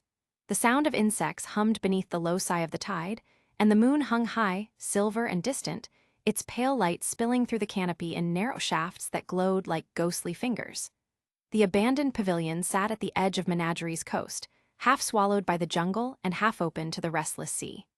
The wind moved through the vines clinging to the wooden beams, making them sway with a sound like creaking bones. It was the kind of night where shadows moved on their own, and trust felt like a dangerous thing to bring along. Blake stepped carefully through the overgrown path, her boots silent against the damp earth. Her golden eyes adjusted quickly to the darkness, every flicker of movement pulling her attention. Her hand rested near Gamble's shroud's hilt, her thumb brushing the smooth surface of the weapon, a small comfort, a habit born of survival. The moonlight glinted off her ribbon as it fluttered behind her, the faint breeze from the ocean carrying the salt and the distant cry of seabirds. When she finally stepped into the pavilion, she stopped. The boards beneath her feet groaned softly, dust shifting with each breath. The air smelled of salt, wood rot, and something faintly metallic, ozone and old rain. Ilya was there, standing in the pale moonlight that streamed through the broken roof. Her skin shimmered, blending with the shadows one moment, the silver light the next, a living reflection of the world around her. For a heartbeat, she looked unreal, like a phantom caught between guilt and longing. "Blake," she said quietly. Her voice trembled, hesitant, raw. It didn't sound like an ambush. It sounded like a memory that had lost its way. "Ilya," Blake replied, stepping forward cautiously. Her tone was soft but guarded, and the way her ears twitched betrayed her unease. "You said you wanted to make things right." Ilya's hands fidgeted at her sides, fingers curling and uncurling. "I do. She faltered, gaze lowering. "I had to see you, just once, to explain." A long silence stretched between them. The ocean hissed softly nearby, waves breaking against the rocks below like the slow beat of a drum. Fireflies drifted lazily through the air, their faint glow flickering around them like fading embers. Blake took a slow step closer. "Then explain," she said gently. "Why now after everything?" Ilya's shoulders rose and fell with a shuddering breath. "Because I'm tired," she admitted. "Tired of pretending, tired of fighting people I used to call friends." Her eyes lifted, glistening faintly in the moonlight. "You're still chasing a dream, Blake, something beautiful, something impossible, but the world isn't built for that kind of hope." Blake frowned, her brow furrowing. "You don't know that." Ilya's expression twisted with quiet anguish. "Yes, I do. Humans will never see us as equals. You think peace will come if you just try hard enough, if you're kind enough, if you prove yourself over and over until they finally decide we're worth something?" Her voice cracked, sharp and aching. "That's not peace, that's begging." Blake stood still. The words hit harder than she wanted to admit. "And what would you call what Adam's doing? Liberation?" Her tone was low but firm.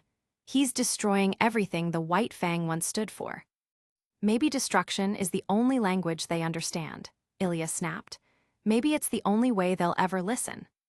Blake shook her head slowly, her voice soft but steady. "No, that's not strength, Ilya. That's surrender to hate, to pain." Ilya looked away, biting her lip. The wind caught her hair, tossing it into her face. For a moment, she looked small, a girl trapped in the body of someone who'd seen too much of the world's cruelty. Then her voice dropped, quieter now, trembling like the edge of a blade. "You always looked at Adam like he was the one who could fix everything, like he was everything you wanted to be, strong, fearless, unbreakable. And I." Her words faltered. She took a step closer, her skin flickering, shades of pink and blue swirling beneath her tone. "I just wanted you to look at me that way." Blake froze. The night itself seemed to still. The ocean, the jungle, everything fell away until there was only the two of them, caught between shadow and moonlight. "Ilya," Blake's voice came out as barely more than a whisper. "I didn't know."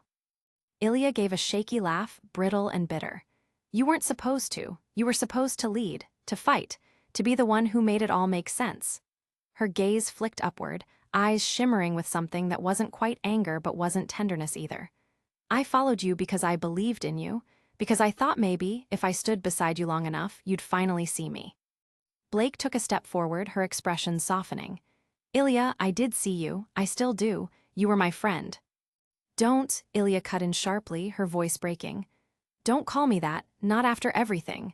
You left me behind, Blake. You left us behind." Blake winced as the accusation hit.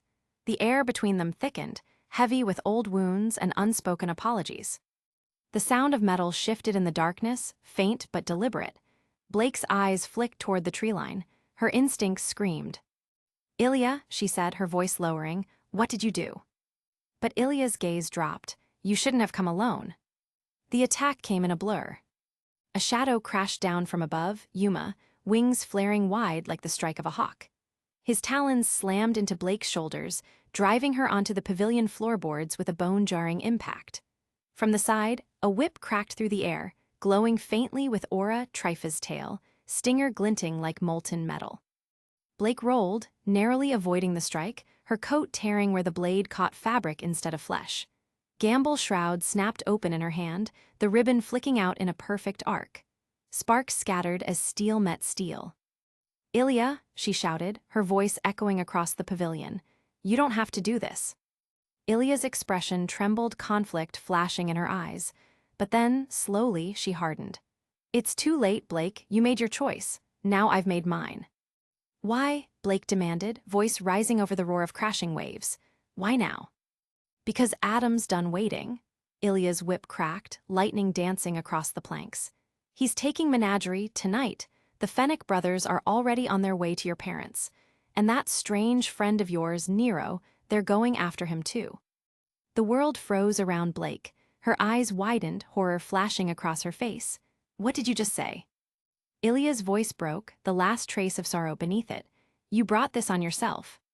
Blake's aura flared, her golden light scattering the shadows around her. "No," she whispered fiercely, her voice shaking with fury and fear. "Not this time." Then louder, "Son, now." From the trees, a familiar voice rang out bright and sure. "Knew it." Sun Wukong dropped from the canopy like a comet, his staff spinning in a blur of gold and silver. He slammed it into Yuma's side, sending the winged faunus sprawling into the sand below. Trypha hissed and lunged, her tail slicing toward him, but a burst of radiant clones erupted from his semblance, scattering across the pavilion in flashes of light. Blake moved like a storm unleashed, shadow clones bursting from her aura, weaving through Sun's illusions. She dashed between them, her ribbon catching a fallen beam as she swung upward, slashing through Yuma's next barrage of bolts. Sparks and feathers filled the air. Ilya charged forward, her whip sparking with voltage. "Blake, please stop fighting me." Blake's eyes met hers for a split second, sadness, pain, defiance. "Then stop trying to kill me."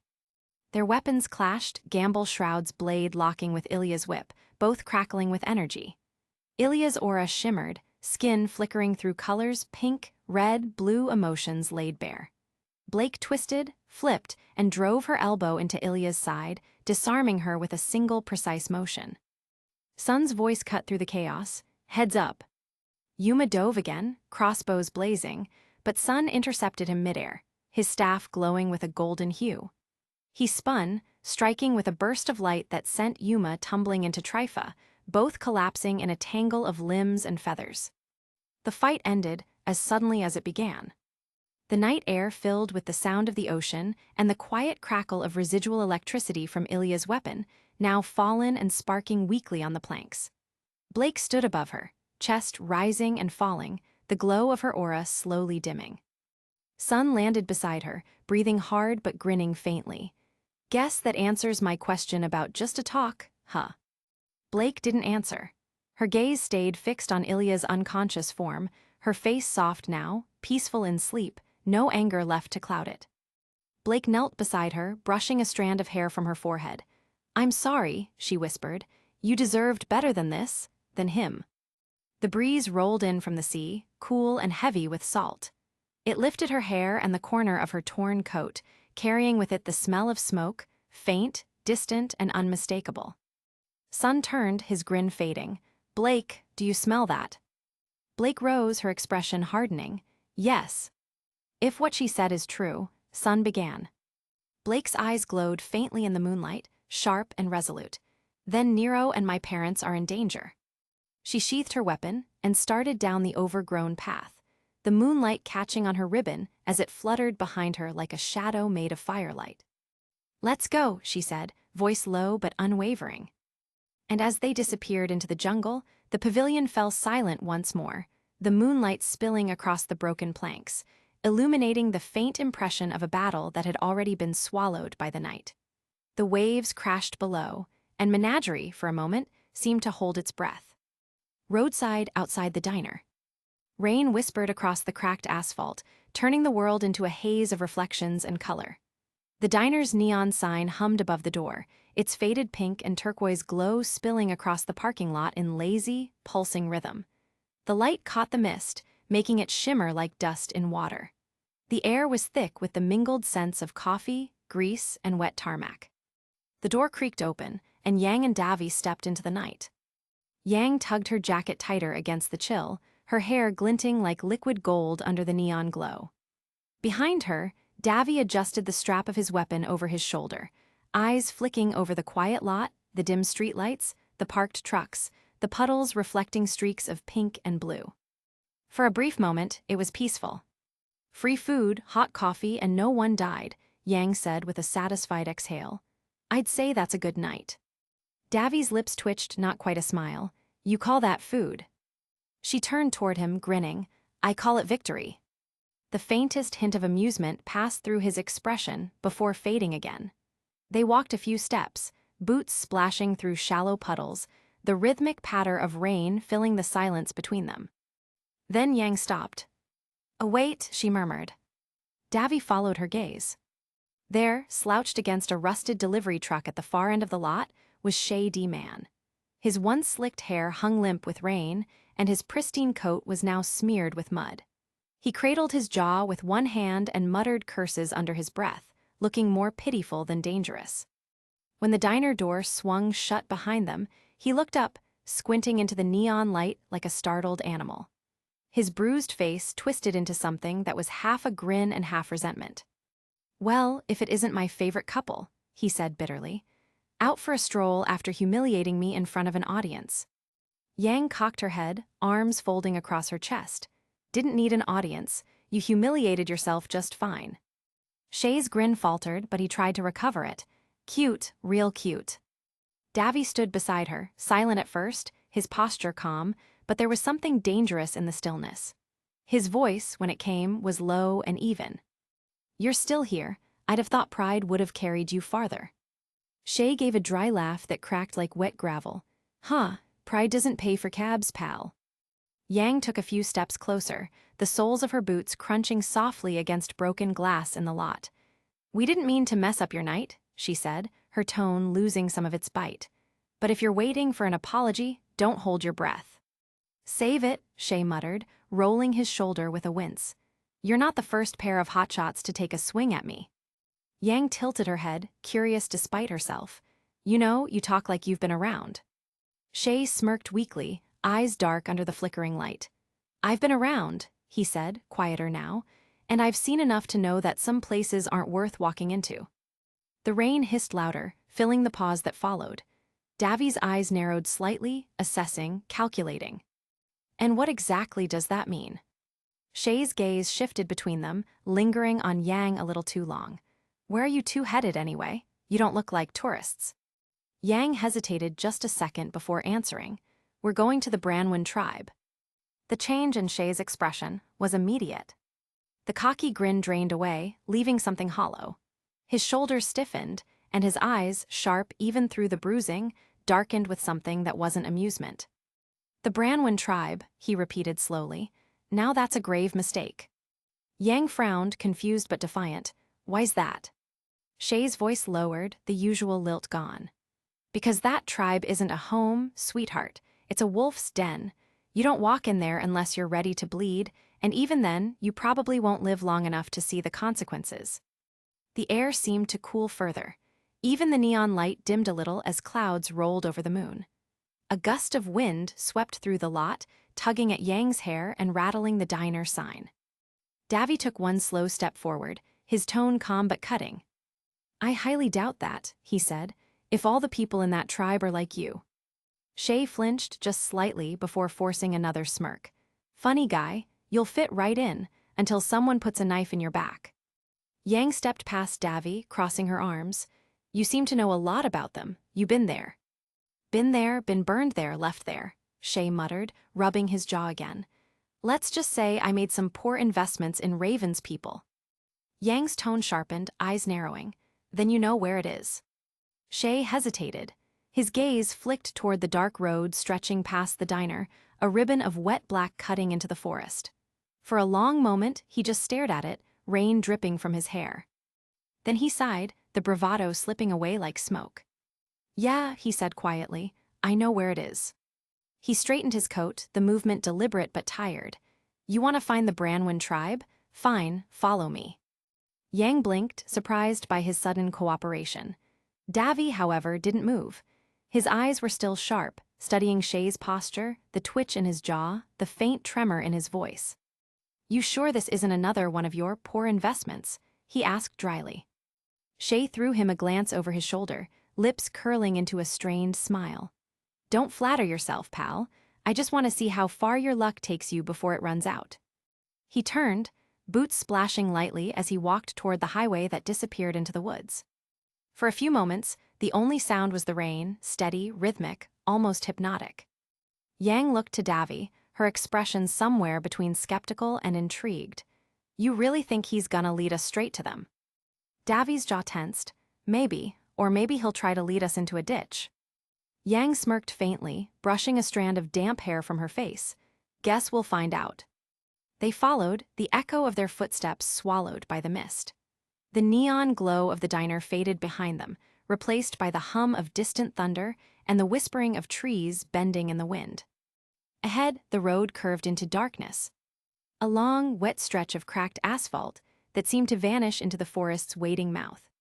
Shay walked a few paces ahead, his silhouette flickering under each flash of lightning. He didn't look back, not once, and yet somehow his shoulders seemed tense, like he knew something waited out there in the dark.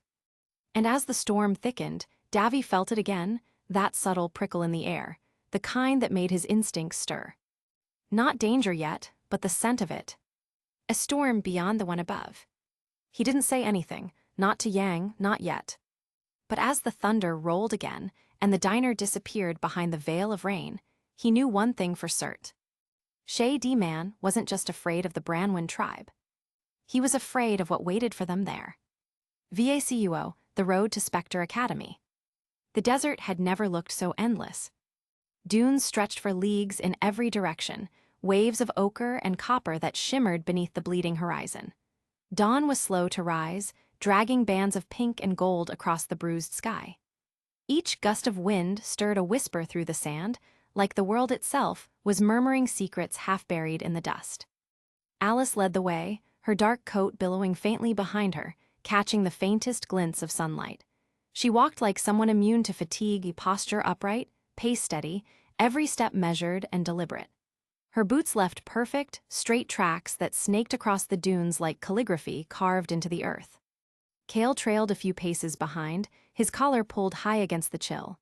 The desert cold bit harder than he liked, sharp, dry, and relentless. His eyes, pale and searching, flicked occasionally toward Alice's back as if trying to read her thoughts from the way she moved. They hadn't spoken for nearly an hour. Only the crunch of boots and the whisper of shifting sand filled the silence. Finally, Kale sighed and kicked at a loose rock, watching it bounce down a small incline and vanish beneath the dunes. "You know," he said, his voice low and laced with sarcasm, "for someone who supposedly knows where she's going, you've got a hell of a quiet streak." Alice didn't even glance back. "Maybe I prefer silence to noise that doesn't help me think." Kale smirked faintly. "You wound me. I thought you liked my company." "You thought wrong." The corner of his mouth twitched. "Yeah, I'm getting that impression." The wind shifted. A faint shimmer caught the edge of Alice's vision, something buried half beneath the sand. She stopped abruptly, her boots grinding to a halt. Kneeling, she brushed her gloved fingers across the surface, and a glimmer of violet light blinked up from beneath the grains. A shard, almost identical to the one from Duneshire, hexagonal, streaked with black glass veins that pulsed faintly in the morning sun like a heartbeat beneath ice.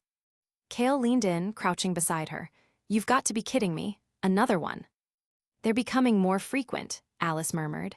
Her tone was calm, but her eyes, molten gold reflecting the shard's light, betrayed something sharper, calculation. "It means we're etching ever closer." "Closer to what?" Kale asked, half curious, half teasing. She rose smoothly, dusting the sand from her coat. "To the truth, and to Spectre Academy." Kale squinted against the sun, studying her profile, the way she spoke of truth like it was a weapon she was preparing to unsheath. "You always talk in riddles." "Only around people who ask questions they don't really want answered." That earned a small, low laugh from him. "Fair enough." They walked again. The dunes flattened into open wasteland sand giving way to cracked stone and strange, blackened ruins. Jagged pillars jutted from the ground like fossilized bones, remnants of a city swallowed by time. The air grew denser, colder. A faint hum, like the echo of distant aura, buzzed beneath their feet. And then, through the heat shimmer, they saw it. At first, just a silhouette, dark, immense, impossible to mistake for anything natural. But as they drew closer, the outline sharpened into a fortress unlike anything either had seen before. Spectre Academy. A castle carved of black stone and shadow, its towers clawing at the heavens. Silver spires spiraled upward, laced with lines of pulsing energy that crawled like veins along the walls. Great banners, deep green trimmed in onyx and gold, snapped in the wind. Each bore the insignia of the academy, a twin eclipse wreathed in ghostly flame. Cale stopped walking, his breath fogging faintly in the chill that radiated from the structure.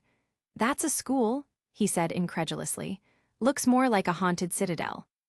Alice's lips twitched, not quite a smile, but the closest she came to one. "You were expecting open fields and flower beds." "I was hoping for fewer death vibes," he muttered. "Then you've come to the wrong academy." The massive iron gate stood before them, carved with intricate sigils that shimmered faintly as they approached. As Alice placed a hand on the gate's edge, the symbols flared with violet light, sensing her aura. The great doors groaned open, stone grinding against stone. Inside, Spectre Academy came alive.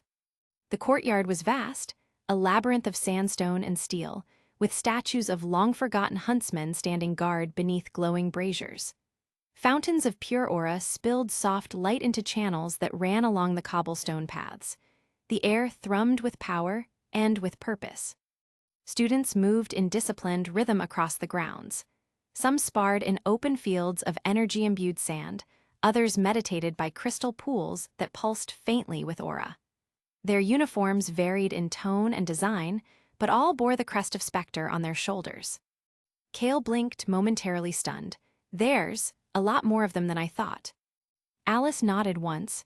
"This place doesn't recruit, it collects." Before he could reply, a smooth, resonant voice drifted through the air. "New arrivals." They turned. A tall man approached across the courtyard, his boots clicking softly against the stone. His coat was deep emerald, the fabric catching the light with a subtle sheen, silver embroidery tracing along the cuffs.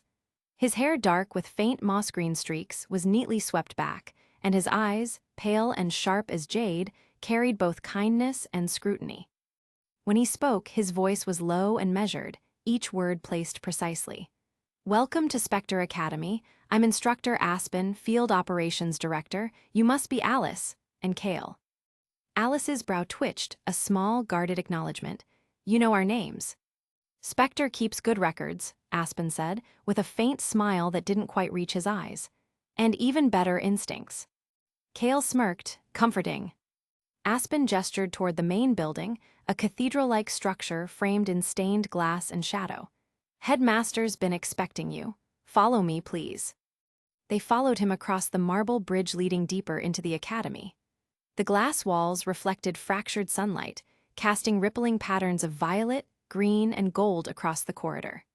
In one pane, Cale caught their reflections, Aspen's graceful stride, Alice's unflinching calm, and his own quiet unease standing between them. He exhaled softly.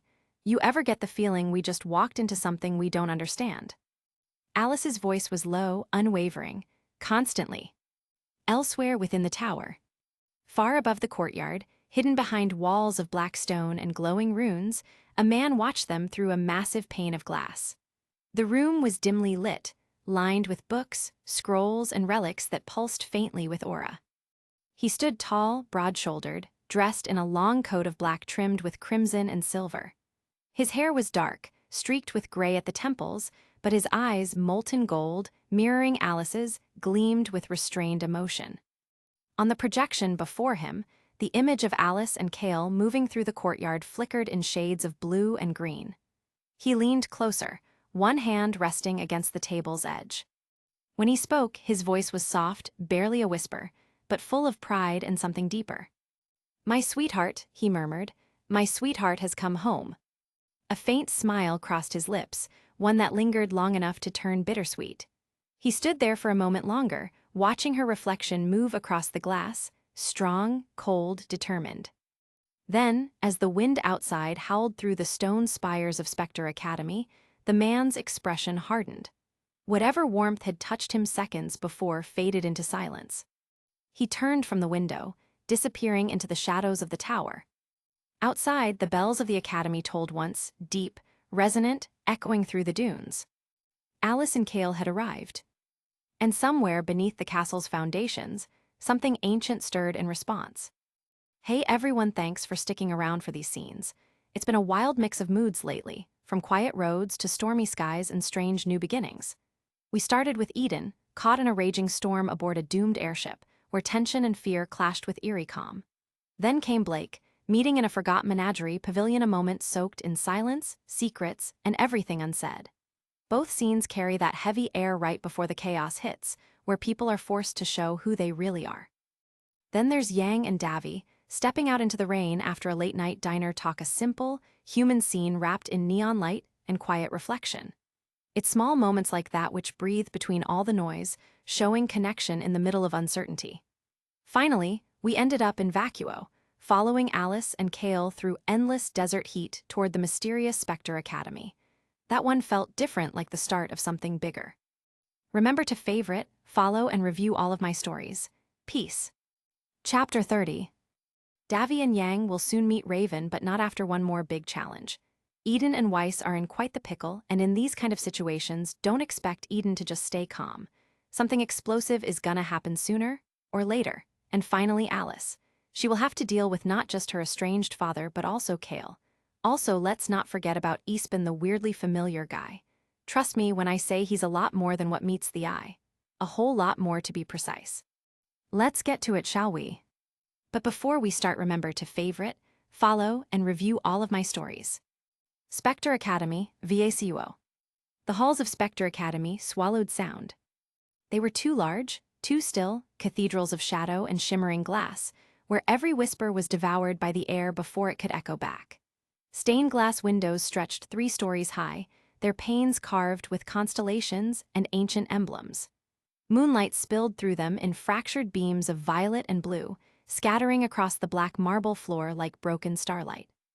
Every step of their boots landed in perfect rhythm, Aspen's deliberate, measured strides, Cale's heavier, restless gait, and Alice's sharp and precise, like the ticking of a clock winding down to something inevitable. Aspen walked ahead, posture straight, his emerald coat moving like liquid silk behind him. There was no hesitation in his movements, only the practiced ease of someone who had walked these halls 1,000 times. The faint scent of incense and aura dust clung to the air around him, a scent that reminded Alice of temples and secrets. The academy's interior was as magnificent as its silhouette had promised, Gothic arches that clawed toward the ceiling, crystal chandeliers suspended like frozen galaxies, corridors that seemed to stretch endlessly into the dark. The air itself shimmered faintly, as though saturated with aura. It was impossible to tell where the architecture ended and the magic began. Alice had imagined this place before, but never like this. Never this alive. Every breath she took felt heavy with history, with power. It wasn't just a school, it was a sanctum. But none of it felt comforting. Her hands were clasped behind her back, rigid, every muscle drawn taut beneath her coat. She kept her gaze fixed forward, her eyes cold, golden flecks glinting faintly in the dim light. But her mind was spiraling.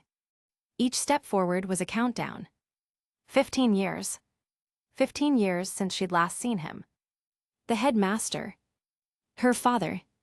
Her chest felt too tight. What will he say when he sees me? What do you even say to the man who left you behind? Would he recognize her, this hardened version of the child he abandoned? Would he apologize, laugh, pretend nothing happened at all? The possibilities were endless, and each one twisted her stomach tighter. She tried to breathe, but the air here was too thick, laced with incense, dust, and expectation. For a brief moment, the world tilted. The sound of their footsteps receded, the warmth of the torches faded, and she felt utterly alone, walking not through marble halls, but through the hollow corridors of her memory. She saw flashes. A girl at a window, waiting. A promise that was never kept. A name whispered once, then never again. She blinked hard, forcing herself back into the present. The corridors of Spectre were lined with portraits. Kings and warriors, women with eyes like lightning, men whose hands were raised in eternal benediction or threat. Their eyes seemed to follow her as she passed, silent witnesses to her unraveling thoughts. "Hey, Aspen," Kale's voice broke the trance. The instructor slowed, glancing back with one eyebrow raised. Kale was staring at two portraits dominating the far end of the hall. Even from a distance, their presence was commanding. The first was a woman, radiant, her hair a sheet of molten gold, her eyes blue like winter sky. She wore white and gold robes that shimmered as though the painter had dipped his brush in sunlight itself. There was grace in her smile, but distance too, the kind of beauty that belonged to gods, not mortals. The man beside her was no less striking. His blonde hair curled softly at the edges, his green eyes kind yet sharp. He was painted in armor that gleamed with a holy brilliance, his hand resting upon the hilt of a sword whose blade disappeared into the edge of the frame. Kale tilted his head, intrigued. "Who are they?" Aspen's expression softened into something unreadable. "Can't say for certain," he murmured. "But legend claims they were cursed by the gods with immortality, that they still walk among us, unseen, but unforgotten, carriers of power to make and destroy." Kale blinked. "That's unsettling." Alice's mouth curved in a humorless half-smile. "It's a bedtime story," she said, her tone clipped, but her eyes betrayed her. She lingered on the woman's face, feeling a strange pull in her chest, something about the way the woman's eyes seemed to know. It unsettled her. She turned away first. "Let's keep moving." Kale studied her a moment longer, his brows drawing together. She was good at hiding things, too good, but even the best walls had hairline cracks. The air shifted as they walked deeper into the academy. The marble beneath their feet grew colder. The hum of aura intensified, like a heartbeat inside the walls themselves. And then, around the corner, came the sound of approaching footsteps. Alice's chest tightened. The man who emerged from the far end of the corridor was tall, broad-shouldered, and far too calm. His black hair was swept neatly back. His dark blue shirt was rolled at the sleeves, revealing forearms faintly marked by aura scars. His expression was warm, composed, yet when his blue eyes met hers, the world narrowed to a single, shattering instant. She didn't need Aspen's respectful nod or Kale's sudden quiet to know who he was. Her father, Jordi Federo. The years had barely touched him. A little more gray at his temples, a few lines near the corners of his mouth, but the rest of him was unchanged, almost painfully so. His face mirrored hers.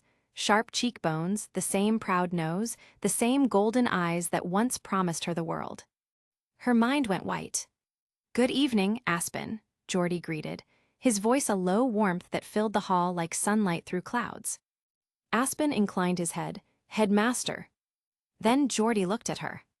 For a heartbeat, he simply stared, drinking her in as though afraid she might vanish. His lips parted in disbelief, then curved into a smile that was too gentle, too full of joy to be real. And before Alice could move, before she could think, he closed the distance and pulled her into his arms. Her body went rigid. She didn't return the hug. Her hands hung limply at her sides, every muscle locked. Her breath caught, her heart stumbling against her ribs. His scent, clean, faintly metallic with a trace of spice, hit her like memory itself. For a second, she was a child again, small and weightless, waiting for someone to come home. Then it was gone. Kale blinked, taken aback. He'd expected shouting, awkward words, not this raw, unguarded affection. Jordi released her slowly, stepping back with an expression that wavered between pride and sorrow. "And you are Alice," he said softly, "my daughter." Alice's lips barely moved. "So I've heard." The cold in her voice was deliberate, but her hands trembled beneath her sleeves. Jordi's smile faltered, guilt flashing briefly in his eyes before he masked it. "You don't have to be so formal," he said gently. "You can speak freely with me." He turned to Kale with a faint smile. "And you must be Kale Veers. I've heard much about you." Kale gave a crooked grin. "Thanks, I think. For what it's worth, Alice is basically your reflection, freaky genetics." Jordi chuckled quietly. "So I've been told." Alice rolled her eyes, trying to bury the sting rising behind them. Geordie's gaze lingered, searching, perhaps hoping for something she couldn't give. "Come," he said softly, "we have much to discuss." Aspen stepped aside with a polite bow. "Then I'll take my leave, headmaster. Duties await." "Thank you, Aspen," Geordie replied. The instructor inclined his head, his eyes flicking once to Alice, a silent, unreadable look, before he disappeared down the hall, his coat trailing like a wisp of emerald smoke. Geordie gestured toward the stairway at the end of the hall. "This way." As they walked, the silence pressed heavier. Cale glanced at Alice from the corner of his eye. Her face was calm, perfect in its composure, but her knuckles were white, clenched tightly around her sleeve cuffs. Her gaze was fixed forward, but her thoughts were far away, swirling like dust in sunlight. "You don't get to smile like that. You don't get to act like you never left. You don't get to call me daughter." The golden light spilling from the open doorway ahead painted her in fire as they stepped through. The air inside the headmaster's chamber was warm, alive with the scent of parchment and power. And as the heavy door closed softly behind them, the sound of its lock echoed through the hall, sealing 15 years of silence, pain, and unfinished words inside. Outskirts of Anima, late evening. The road wound out of town like a scar across the land, cracked asphalt swallowed by patches of mud and shallow puddles that shimmered under the faint light of the moon. The neon glow of the diner had long since vanished behind them, leaving only darkness and the ghostly pulse of fog crawling across the open road. The last remnant of color came from Yang's bike, its crimson tail light cutting through the mist like a heartbeat, pulsing, steady, alive. The engine's purr dulled as she slowed to a stop near an old, leaning signpost, its letters eroded by time and rain. Moss clung to it like age-old secrets. Rain whispered through the trees, thin and constant, brushing against their jackets like fingers tapping a warning. Somewhere in the far distance, a dog barked once, then silence reclaimed the world. Shay D-Man stood there at the edge of the road, one boot propped against the signpost, his coat collar turned up against the rain. His usual grin was still there, crooked, smug, but there was a weight beneath it now. The kind of grin someone wears to hide the crack in their confidence. His eyes shifted between Yang, astride her roaring machine, and Davy, quiet and still behind her. The headlights' glow reflected off his eyes, making them look almost silver in the mist. "So," Shay began, his tone low and careful, "you're really going through with this?" Yang didn't even blink. Her fingers tightened on the handlebars, and she gave the throttle a sharp rev, just once, enough for the bike to snarl and send a ripple of sound through the rain. The flash of light made Shay flinch, if only for a second. "You said you knew the way," she said evenly, voice strong, unwavering. "So either tell us or move." Shay chuckled, one hand rising to rub the bruise still dark on his jaw, a memory Davy had left him. "Feisty," he muttered, "just like your mom, huh?"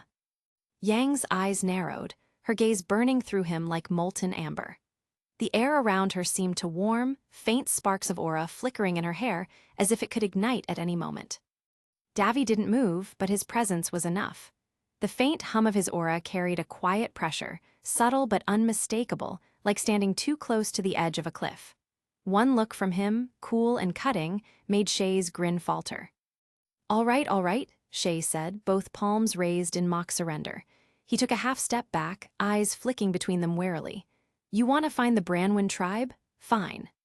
He pointed toward the distant line of blackened trees, where fog coiled like smoke. "Follow this road until it forks near the old riverbed. Take the north trail, the one lined with ironwood trees. You'll hit a ridge about 2 miles in.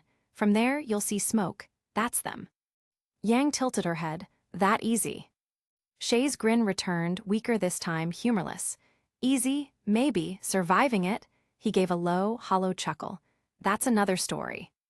He stepped closer, his boots splashing in a puddle as rain streaked down his face. His next words came quieter, stripped of arrogance. "You sure you're making the right decision?" The question landed like a knife in the silence. Yang didn't answer, her jaw set, her eyes forward. Davy's expression hardened. His hand drifted casually toward the hilt at his hip, not a threat, but a warning. They didn't owe Shay an answer. They had already made it. Shay watched them for a long moment, the tension twisting between them like wire. Then, with a small, bitter laugh, he turned away. "Figures," he said softly. "You two look like the kind who only learn by bleeding for it." He started back down the muddy road toward town, his silhouette swallowed by the fog. His final words floated back to them, faint and echoing through the rain. "Don't say I didn't warn you." Forest highway night. The rain had thickened again, fine, silver needles cutting through the fog. Yang's motorcycle roared through the night, the sound of the engine slicing through the silence like a living thing. Its headlight carved a path through the mist, illuminating flashes of trees and glistening stone before they vanished back into black. The world around them had turned dreamlike, the fog moving like smoke, the road seeming to shift beneath the tires. Every gust of wind brought whispers from the forest, branches clattering like bones. Davy sat behind Yang, coat flaring out in the rushing air, eyes sharp and steady. His hand rested against the edge of the seat, his posture loose but alert. He watched the woods blur past them, the shadows flickering between tree trunks like movement just beyond sight. The sound of the rain and engine blended into something hypnotic, the heartbeat of their journey. They had been riding for hours, and though neither spoke, the silence between them wasn't empty. It was heavy, full of everything Shay had said, and everything they refused to admit they feared. "You sure you're making the right decision?" The bike dipped into a curve, tires spitting up small ribbons of mud. Yang's focus was absolute, the world narrowed to the glow of the headlight, the line of the road, and the steady rhythm of the machine beneath her. Then Davy leaned forward, voice raised just enough to cut through the noise. "How are you holding up?" he asked, knowing you're closer than ever to her. Yang's eyes flicked toward the mirror, catching his reflection in the pale light. His face was calm, but his tone, it wasn't teasing. It was real. Concern hidden under armor. She took a breath. "You mean Raven?" He nodded once. "I feel good," she said after a pause. "It's strange but good. I've been waiting for this a long time." Her words carried conviction, but not peace. Davy could hear the weight beneath them, the tension of a wound that hadn't yet scarred. He'd heard it before in soldiers' voices, in his own reflection when he spoke about things he'd lost. He exhaled, the wind catching his breath and scattering it into the rain. "I know all we do is argue," he said, his tone softer than she'd ever heard it, "but if you ever need someone to talk to, I'm here." For a heartbeat, time seemed to stretch. The forest became a blur of silver lines. The engine's growl softened beneath the rain. Yang blinked, stunned, her breath caught somewhere between a scoff and a laugh that never came. She didn't look back, didn't say a word, but her fingers loosened slightly on the grips. The smallest smile, or maybe something close to it, flickered across her face. The road straightened. The world was calm again, too calm. Then, snap! A sound cracked through the storm. Not the bike, not the trees, something else deliberate. Davy's head jerked toward the tree line. Yang slowed down. Her instincts kicked in before thought. She eased off the throttle, the bike's roar dipping into a tense growl. The fog around them thickened, unnaturally dense, swallowing the light from their headlamp until the world became shadows and rain. They rolled to a stop on the slick path. The engine idled low, its hum a heartbeat in the dark.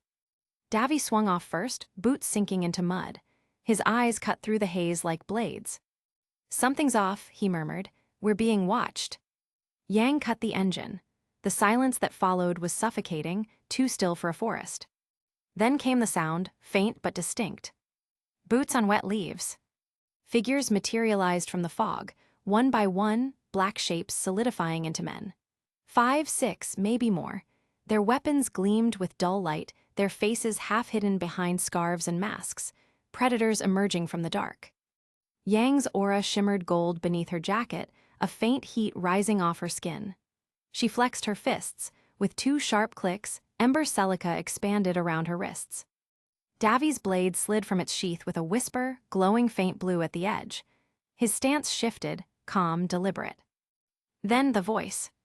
"Well, well," drawled Shay D-Man, stepping into the headlight's glow. His coat was soaked, hair plastered to his forehead, but that same infuriating grin had found its way back. "I warned you," he said smoothly, "but you just had to take the noble road, huh?"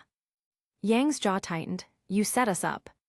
Shay tilted his head, amusement glinting in his eyes. Such an ugly term. I prefer business. You walk into my territory, you pay the toll. Davi's tone was flat, razor-sharp. You pretended to help us. Shay's grin widened. I did help, you're here, aren't you? Just forgot to mention the company. The mercenaries raised their weapons in unison, steel whispering against leather, the faint glint of metal catching the moonlight. The moon broke through the clouds, spilling silver across the scene. The world turned monochrome gold from Yang's aura, blue from Davi's blade, silver rain falling between. Steam rose where water touched their heated armor.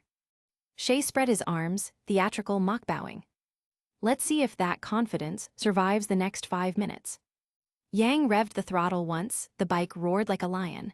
Her smirk was sharp, dangerous. You have no idea what you just signed up for. Davi stepped forward, the air around him humming faintly with energy. Last chance, Shay, he said quietly. Walk away. Shay laughed, short, sharp, ugly. You really don't know who you're dealing with.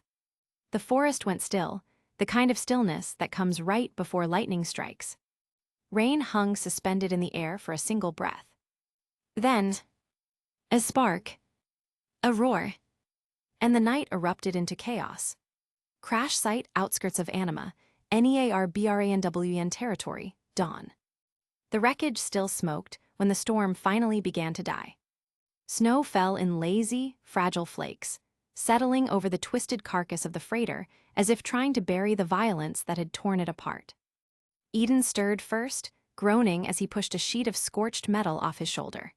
His body ached from the fall, muscles burning under his coat, ribs throbbing where the lancer had struck him mid-fight.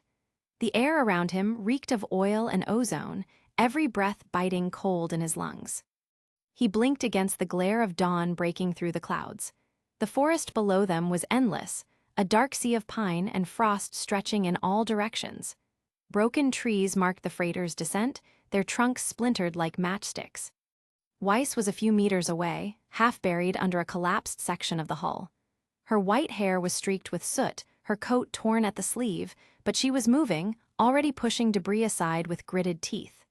Eden staggered over, pain stabbing through his side. Weiss, you alive? He called. She coughed once, brushed soot from her cheek, and glared up at him. Barely, she rasped, voice hoarse but firm. Remind me never to let you pick our rides again. Eden gave a weak smirk and reached down to pull her free. She took his hand without hesitation, rising to her feet and steadying herself against him. Her glyphs had fizzled out, her aura flickering faintly around her before dying down completely. She was exhausted, and so was he. From somewhere behind them came the sound of metal creaking. The pilot, Rurk, emerged from the wreckage, limping but alive. His once pristine flight jacket was torn to ribbons, his face streaked with soot and blood, but the man was still humming softly under his breath. Now that, he said, voice rasping, was one hell of a landing. Eden raised a brow. You call that a landing? Rurk grinned, even as he stumbled toward them. We're alive, aren't we? That's what I call a successful landing. Weiss shook her head, exhaling a thin cloud into the cold morning air. Barely. We need to move before someone investigates the crash. Eden nodded. Agreed, we're still in Mantle airspace. Rurk pointed southeast, squinting through the haze. Not anymore. We drifted farther than I thought before we went down, judging by those ridges. He hesitated, frowning. We're somewhere near the northern borders of Anima, might be Branwen territory. Weiss froze at the name, the Branwen tribe. Rurk nodded grimly. Bandits, raiders, you don't want to cross paths with them out here. Eden adjusted his whip at his side, his expression unreadable. Then we'd better make sure they don't find us first. They gathered what they could from the wreck, what little survived the crash. Weiss recovered Miatenester, though most of her dust vials had shattered. Eden scavenged a small fuel cell, using it to recharge his whip's dust chamber, but even that barely gave him a spark. Their supplies were almost non-existent. The three of them set off toward the tree line, snow crunching beneath their boots. The morning was quiet, unnaturally so. No birds, no Grimm, not even wind, only the faint hiss of cooling metal behind them. They made it maybe half a mile before the silence broke. A sharp twang echoed through the forest, followed by the hiss of an arrow. It sliced past Eden's ear and buried itself in a nearby tree. He reacted instantly, yanking Weiss down just as a second arrow whistled overhead. "Ambush," he barked. Figures stepped out from between the trees, at least a dozen of them. Men and women dressed in scavenged armor and furs, their weapons mismatched but well-worn. The Branwen tribe. Their eyes glinted with cruel amusement as they circled the survivors like wolves scenting blood. "Well, well," one of them drawled, a broad-shouldered man with a scar running down his cheek. "Looks like we found ourselves some lost travelers." Eden's hand went to his whip. Weiss raised Miatenaster, the faintest flicker of blue light swirling in the dust chamber. "We don't want trouble," Eden said, though his tone made it clear he was ready for it. "Neither do we," the bandit said, smirking. "But you're carrying plenty of things that'll make our lives easier, so why don't you drop the weapons and hand them over before things get ugly?" Weiss's grip on her rapier tightened. "You'll have to pry them from our hands." The man chuckled, low and cruel. "Was hoping you'd say that." The bandits lunged. Eden moved first. His whip cracked through the air, glowing with searing orange light. The first two attackers were sent sprawling, the smell of scorched leather rising from their clothes. Weiss followed, summoning glyphs beneath her feet that flung her into the fray. Her strikes were precise, her movements fluid even without dust, a dancer's grace honed into a weapon. For a moment, they held their ground. Eden's whip spun in arcs of fire, cutting through spears and blades alike. Weiss parried a hammer strike, then used the rebound to drive her rapier into a bandit's shoulder. "Rurk," Eden shouted, "stay down." The pilot ducked behind a fallen log, fumbling with a flare gun that had miraculously survived the crash. "Don't mind me, just trying not to die." Another bandit lunged toward him, and Eden intercepted with a burst of speed, the rollers in his boots kicking up snow and sparks. He slammed the man back, but each strike took more from him. Without dust to recharge his semblance, every burst of speed burned through his aura faster. Weiss spun Miatenaster again, switching to her last intact dust vial. Ice rippled along her blade, freezing the ground at her feet. She thrust forward, impaling a bandit's weapon arm and sending him collapsing with a cry. But there were too many. For everyone they took down, two more emerged from the trees. The Branwen fighters moved with trained efficiency, fast, coordinated, ruthless. Eden's attacks slowed as his strength waned, the glow of his whip dimmed to a dull ember. Weiss's glyphs flickered, her dust nearly depleted. Rurk fired the flare gun into the sky, a desperate burst of red light streaking above the treetops. It flared once before fading into the dawn. "Eden," Weiss called, her voice edged with panic. "We're losing ground." He gritted his teeth, deflecting a strike with the butt of his whip. "Then we keep moving, we can't let them surround." A sharp whistle cut through the chaos. The bandits froze. Out of the trees stepped a woman with long black hair streaked with silver, a half-mask covering her face, and a long curved blade at her hip. Vernal. Her presence was commanding, silent, and dangerous. Even the tribesmen backed away as she approached. Her eyes, cold and amber, locked on Eden and Weiss. She tilted her head slightly, studying them like a hawk examining prey. "Well," she said softly, "looks like you two have some fight in you." Weiss leveled her blade. "Stay back." Vernal smiled faintly. "Cute." Before either of them could react, she moved, a blur of motion, faster than Eden could track in his weakened state. Her blade flashed once, clean and deliberate. Rurk gasped. For a heartbeat, no one moved. Then the pilot dropped to his knees, clutching at the wound that had opened across his chest. The light in his eyes faded before he even hit the snow.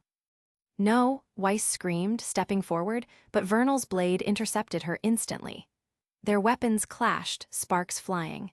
Eden lunged in, whip blazing again, but two bandits tackled him from behind, dragging him down. He fought like a cornered beast, but exhaustion and numbers overwhelmed him. Weiss tried to summon a glyph, but her aura was gone. A fist slammed into her jaw. She stumbled, vision swimming. Another blow to her side sent her crumpling beside Eden. He reached for her, fingers brushing hers before a club struck the back of his head.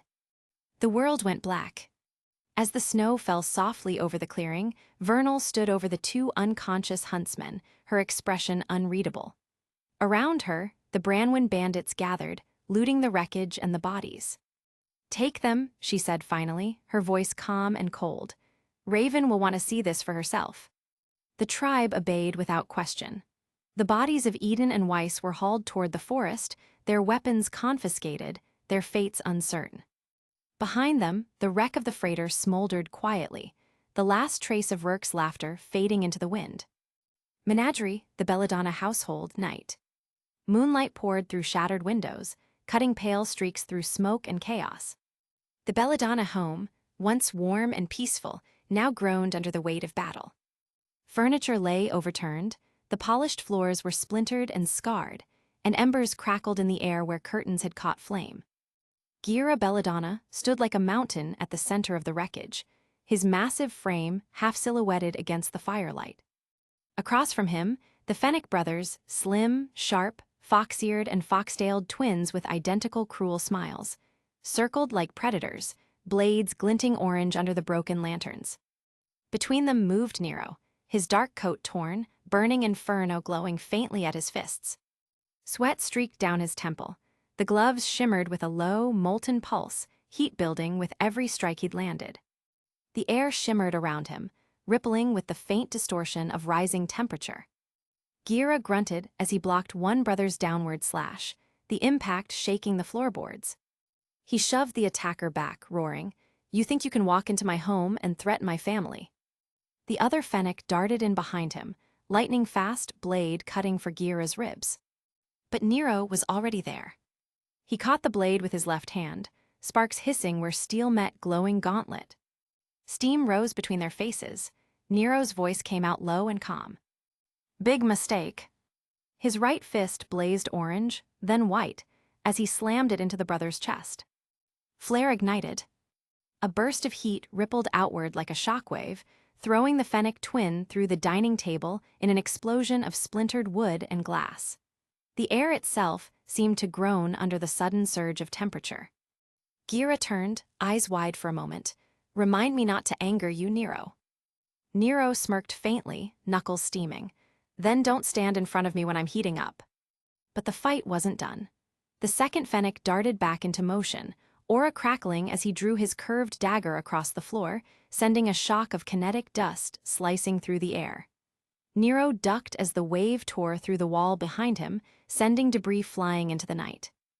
Gira charged forward, aura flaring dark brown, the ground trembling beneath his weight. He slammed his fist into the floor, a shockwave of sheer force that sent both brothers staggering.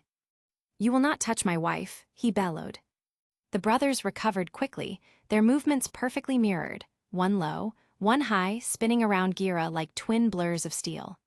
Sparks flew as their blades scraped against his aura-reinforced arm guards. Nero darted into the melee, heat trailing behind his steps, his silhouette flickering like a ghost in the firelight. He weaved through their attacks with a dancer's grace, each dodge punctuated by a fiery counterpunch. One blow seared a streak of flame across a brother's jacket. Another cracked against a blade, sending it spinning into the rafters. Every hit built more heat, burning inferno glowing hotter, the air thick with shimmering distortion. Then a sudden crash. The front door exploded inward, wood and splinters flying. Blake and Son burst in through the smoke, weapons drawn. "Dad," Blake shouted, eyes wide at the chaos. "Nero." Gira grunted as he hurled one brother across the room, but a second blade came from behind. Blake reacted instantly, gamble shroud whipping out, ribbon wrapping around the attacker's arm, yanking him backward. The Fennec spun, only to find Sun Wukong already midair, staff glowing with golden energy. Surprise! Sun's strike crashed into the brother's stomach, the burst of his semblance releasing a flare of radiant clones that followed up with a synchronized combo, a barrage of afterimages hammering him back through the wall. The room rattled from the impact. Nero shot like a brief look between punches, sweat glinting at his jaw, heat rolling off him in visible waves. "Good timing." Blake slid beside him, her eyes sharp. "We had help." She meant Ilya's words. The realization that her parents were under attack had fueled every step of their sprint home. Nero nodded once, heat curling around his fists. Then let's finish this. The remaining Fennec, burned and furious, crouched low, twin blades gleaming. You'll all pay for crossing Adam. He lunged straight for Blake. Gamble shroud unfolded, transforming from blade to pistol mid-motion.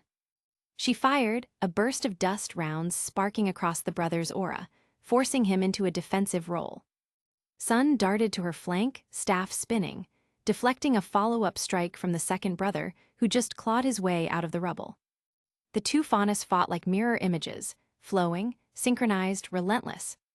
Blake and Sun matched them beat for beat, the air a blur of motion and steel. Sun leapt high, clones splitting from him like rays of light, diving from different angles. The brothers slashed through illusions, their movements perfect, until one struck true. Nero seized the opening. He surged forward, fists blazing white-hot, and slammed both hands into the floor. Flare burst outward in a ring of searing energy, turning dust and debris into molten streaks. The Fennec stumbled, blinded by the heat. Gira roared and tackled one through the wall, both of them crashing into the courtyard in a storm of splinters. Outside, moonlight bathed the broken garden in silver and shadow. Palm fronds smoldered where bits of fire had spread. The ocean wind whipped through the courtyard, scattering ash like snow. Nero followed, vaulting through the hole in the wall, the glow from his gloves painting his face orange. Gira and the first Fennec were trading heavy blows, aura sparking like lightning with every impact. The older Faunus fought like an avalanche, deliberate, unstoppable, while the smaller brother darted and weaved, slashing for openings. Nero caught the second twin as he tried to flank Gira. Their blades met his fists, sparks flaring. You picked the wrong house, Nero hissed, and drove a blazing knee into the Fennec's gut. The air filled with a dull whump as aura flared white and flickered. The twin crumpled backward, coughing. The other brother yelled his name, then screamed as Gira's hand clamped around his collar and threw him across the garden wall. For a heartbeat, everything stilled.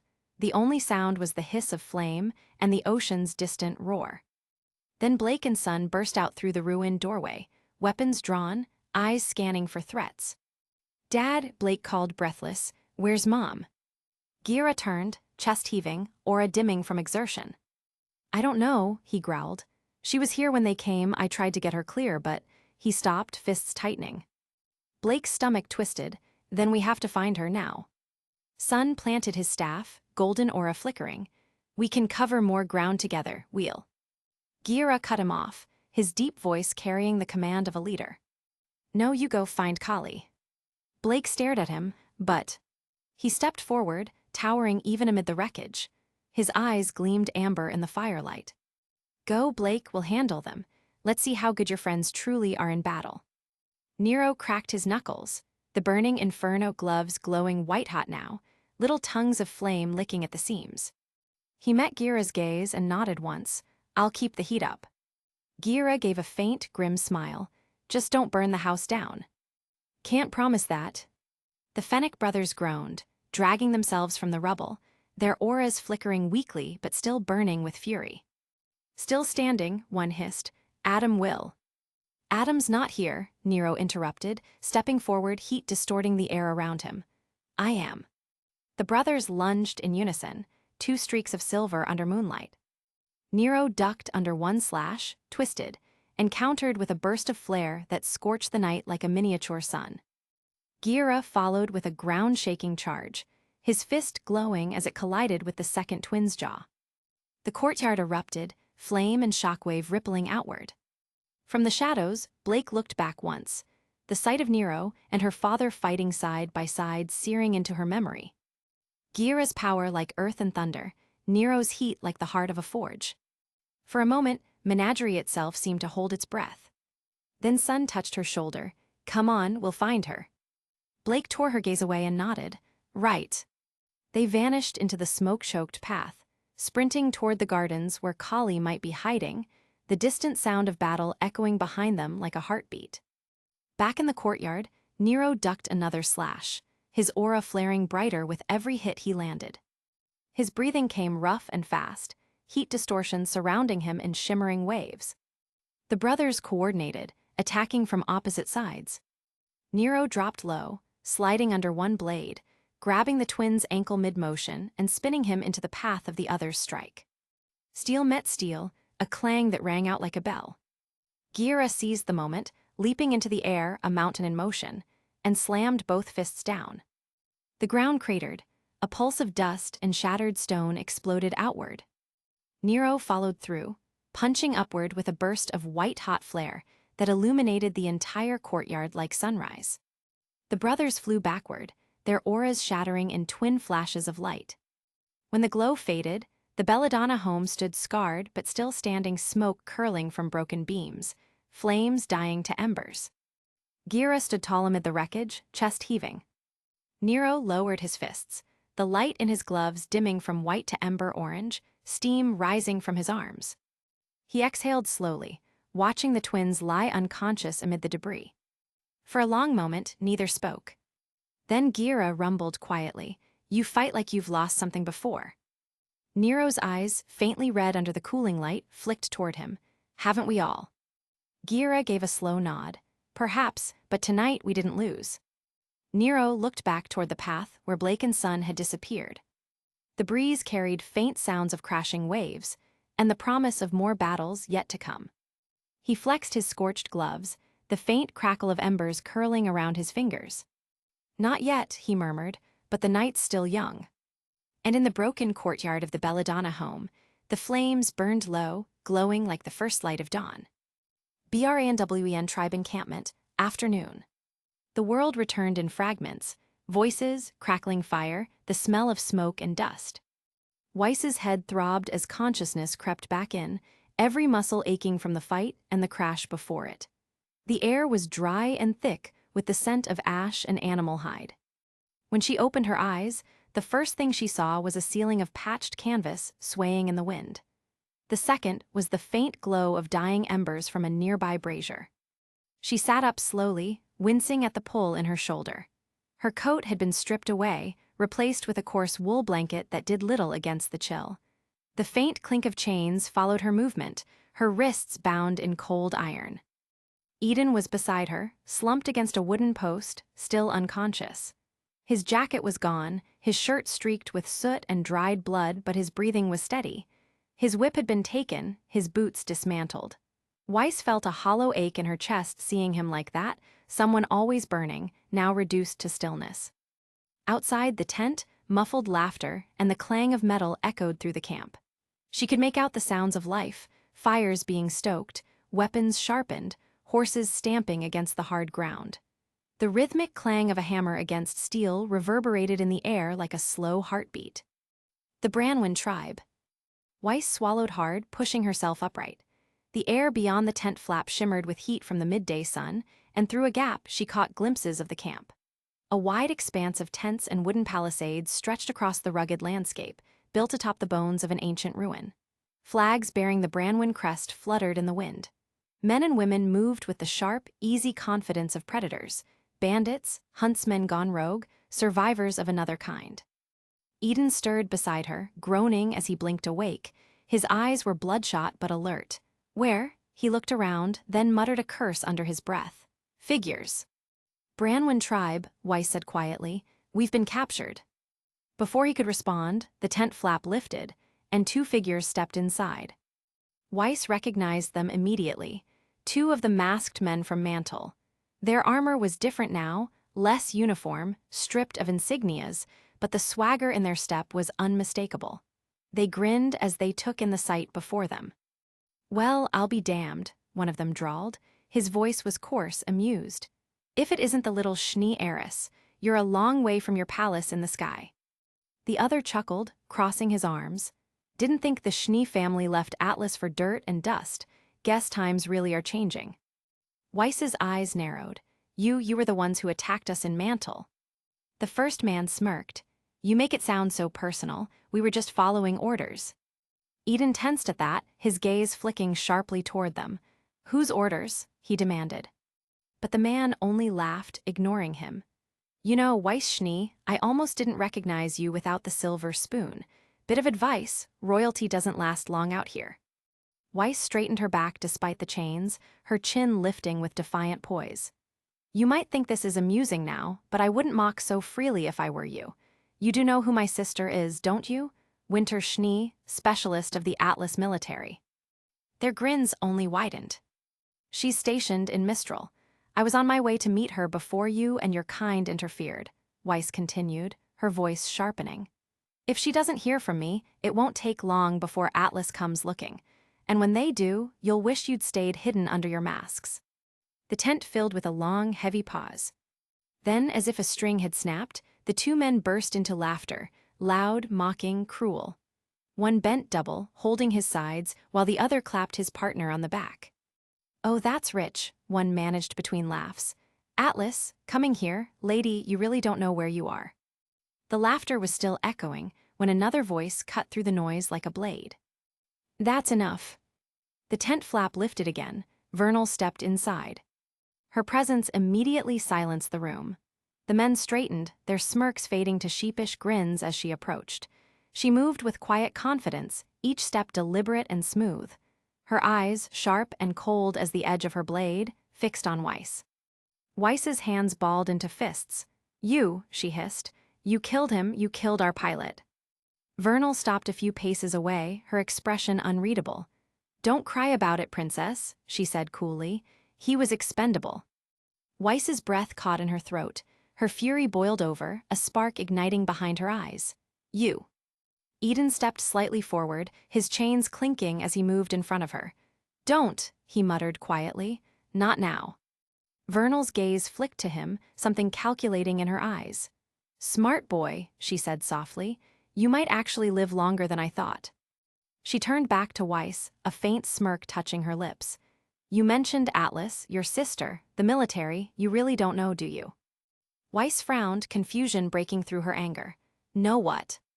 Vernal's tone was almost amused now. There are no Atlas operatives in Mistral anymore. They pulled out weeks ago. The words hit like a physical blow. Weiss froze. That's impossible. Winter wouldn't just. They left, Vernal interrupted coldly. Whatever orders they had, they're gone. Haven's undefended now, and Atlas. They're licking their wounds in the clouds where they belong. Eden's expression darkened, the gears turning behind his eyes. That doesn't make sense, he muttered. Ironwood wouldn't abandon Mistral unless. Unless he had no choice, Vernal finished, eyes narrowing slightly. Seems like you're not as informed as you thought. Weiss stared at the ground, her heartbeat hammering in her ears. The idea that Winter, her unshakable, disciplined sister, was gone felt like the world tilting beneath her feet. The last solid thing she'd been clinging to, gone. Eden watched her carefully, his own unease masked by stoicism. He wanted to say something, anything, to break the silence. But what comfort could he offer when he didn't believe in comfort himself? Vernal turned away, folding her arms as she stood near the tent flap. You can stop wondering if someone's coming to rescue you. They're not. Her voice was calm, final. Then, with a faint, almost mocking smile, she added, Get comfortable. You're going to be spending a long while here. She nodded once to the two men. They grinned again, dragging the tent flap closed behind her as she left. The sound of laughter returned outside, mingling with the crackle of fire and the murmurs of the camp. Inside, the silence was deafening. Weiss stared at the floor, her hands trembling slightly against her chains. Eden sat beside her, eyes closed, jaw tight. For once, neither of them had anything to say. Only the wind outside spoke, howling across the wasteland, carrying with it the distant echoes of a world that seemed to be slipping further away. Forest highway. Night rain, blood and thunder. For a moment, the forest held its breath. Every sound, the patter of rain, the groan of trees, even the low rumble of thunder, seemed to fade into silence. Only the hiss of Yang's bike engine lingered, low and dangerous, like an animal baring its teeth. Davy stood at her side, his coat swaying in the wind. A faint blue glow pulsed beneath the folds of fabric, his aura, quiet but alive, rippling like heat off cold steel.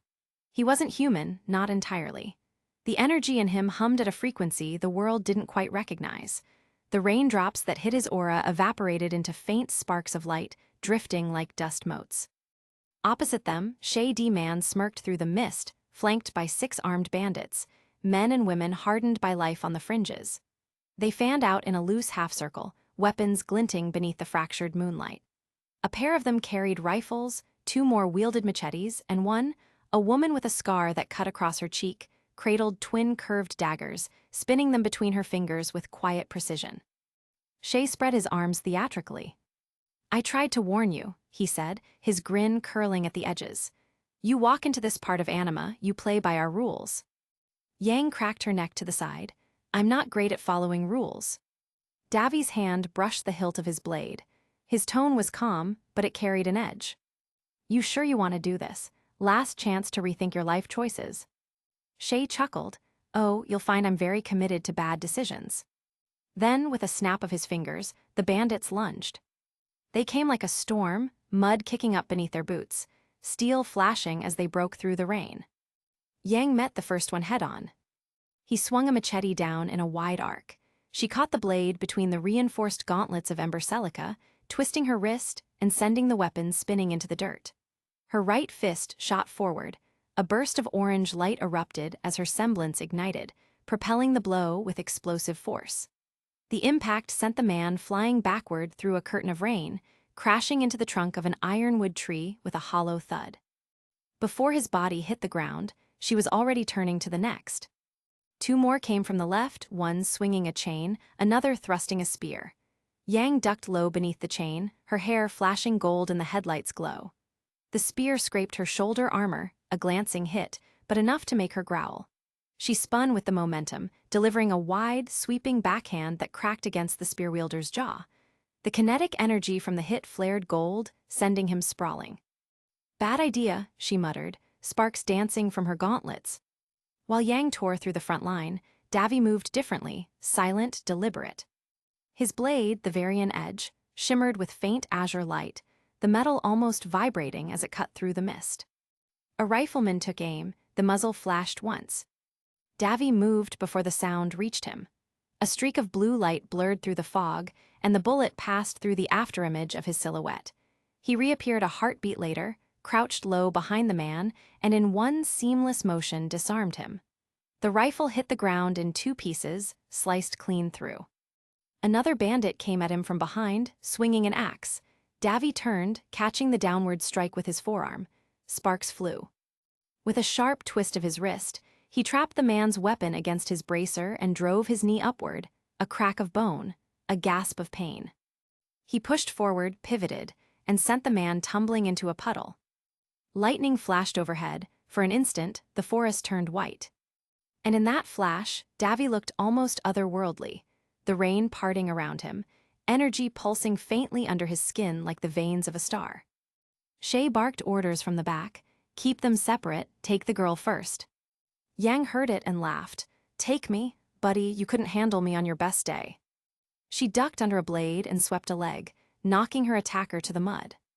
He tried to rise, but her boot came down hard on his chest, holding him there. With a single, cocky grin, she cocked her gauntlet. The chamber rotated with a metallic click, and she fired. A blast of compressed kinetic energy exploded downward, launching her into the air. The man beneath her was slammed deeper into the mud, unconscious before he could even scream. Yang twisted midair, landing in a 3-point crouch. Ember Celica hissed and steamed in the rain. She looked up, strands of golden hair clinging to her cheek, eyes glowing like twin embers in the dark. At the same time, Davi's fight turned into a blur of precision. He wasn't just faster than the eye, he was measured, efficient. Every strike flowed into the next, each movement conserving momentum. His sword whirled through arcs of blue light, deflecting blades and cutting through the fog like the swing of a comet. A bandit tried to flank him with a knife. Davi sidestepped, parried, and with a flick of his wrist redirected the attacker's own momentum, sending him spinning into a tree trunk. Yang glanced over her shoulder, smirking. "Show off." He smirked back. "You want to talk." Another rifle cracked, and this time it was aimed at Yang. Davi moved instinctively, aura flaring. He threw his hand out, the air rippled, distorting like heat haze, and the bullet's trajectory bent mid-flight, ricocheting harmlessly into the mud. Yang blinked, impressed despite herself. "Okay, that's new." "Remind me to explain it later," Davi said, his tone flat but strained. That kind of energy manipulation took focus, and every use of it burned through his reserves. The remaining bandits regrouped, circling warily. They were trained enough to recognize when a fight had turned against them, but pride, fear, and Shay's glare kept them from retreating. One of them, the woman with the twin daggers, took the lead. She moved low and fast, her boots barely making sound in the mud. She darted past Yang, aiming for Davi's flank. He caught the motion too late. She scored a shallow cut across his ribs before he spun, blade intercepting her second strike. The clash sent a burst of energy through the rain, blue and red sparks mingling. Yang reacted instantly. She charged, shoulder-checking one of the riflemen into a tree. The trunk cracked from the impact. Then she saw the dagger woman press Davi back. Without hesitation, Yang thrust both gauntlets forward and fired. Two explosions of kinetic force thundered across the field, the concussive blast knocking the attacker clear off her feet. She hit the ground, skidding through the mud, her blades clattering into the darkness. Davi exhaled, lowering his guard. "Thanks." Yang gave him a half grin. "Call it even." Shay cursed under his breath. "You idiots, finish them." Two remaining bandits hesitated, then charged together, one with a short sword, one with a shotgun. Yang and Davi exchanged a brief look, an unspoken plan forming in that heartbeat. "Left," Davi said. "Right," Yang answered. They moved at the same time. Yang launched herself forward with a burst of her semblance, the explosion behind her scattering debris and steam. She slammed her gauntlet into the shotgun's barrel just as it fired. The weapon burst apart in a flash of sparks and smoke. Before the shooter could react, Yang pivoted, elbowing him across the face with enough force to crack his aura and send him spiraling. On the other side, Davi weaved under a sword strike and countered with a low slash. The energy edge of his blade sliced through the bandit's armor, dropping him to his knees. Davi stepped forward, grabbed the man's collar, and with effortless strength hurled him backward into a tree trunk. The man went limp. The forest fell silent again, save for the rain.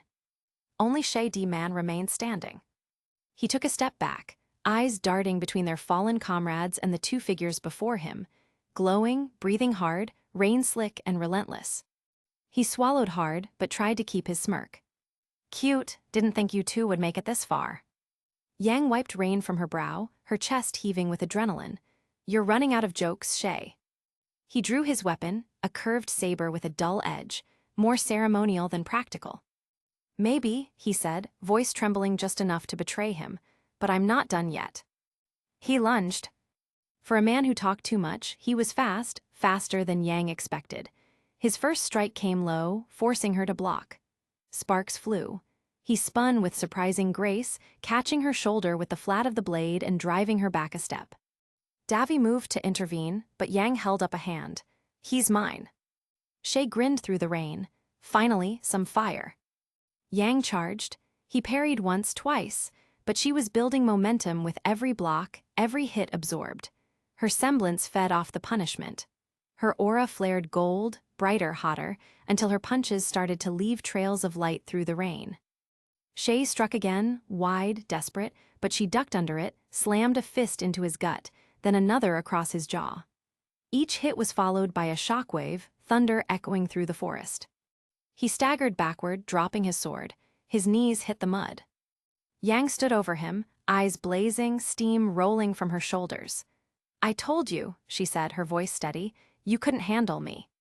Shay coughed, spitting blood and rainwater.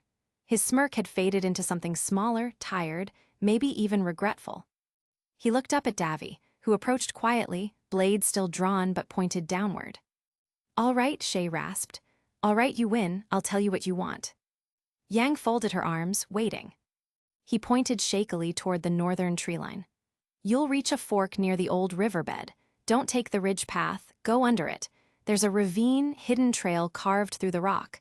That's where the Branwins are. They move camp, but that's where they've been for the past week." He let out a bitter laugh. "You won't like what you find." Davi studied him for a moment, eyes unreadable. Then he sheathed his sword with a clean, metallic click. "Thanks for the directions." Yang turned toward her bike, stepping over fallen weapons and unconscious bodies. "You're lucky I'm in a good mood," she muttered. As she mounted the bike, Davi cast one last look at Shay, soaked, broken, kneeling in the mud. "You could have walked away," he said quietly. Remember that." Shay didn't answer. He just laughed, low and hoarse, as the roar of the engine drowned out everything else. The motorcycle tore off into the night, twin trails of light vanishing into the rain.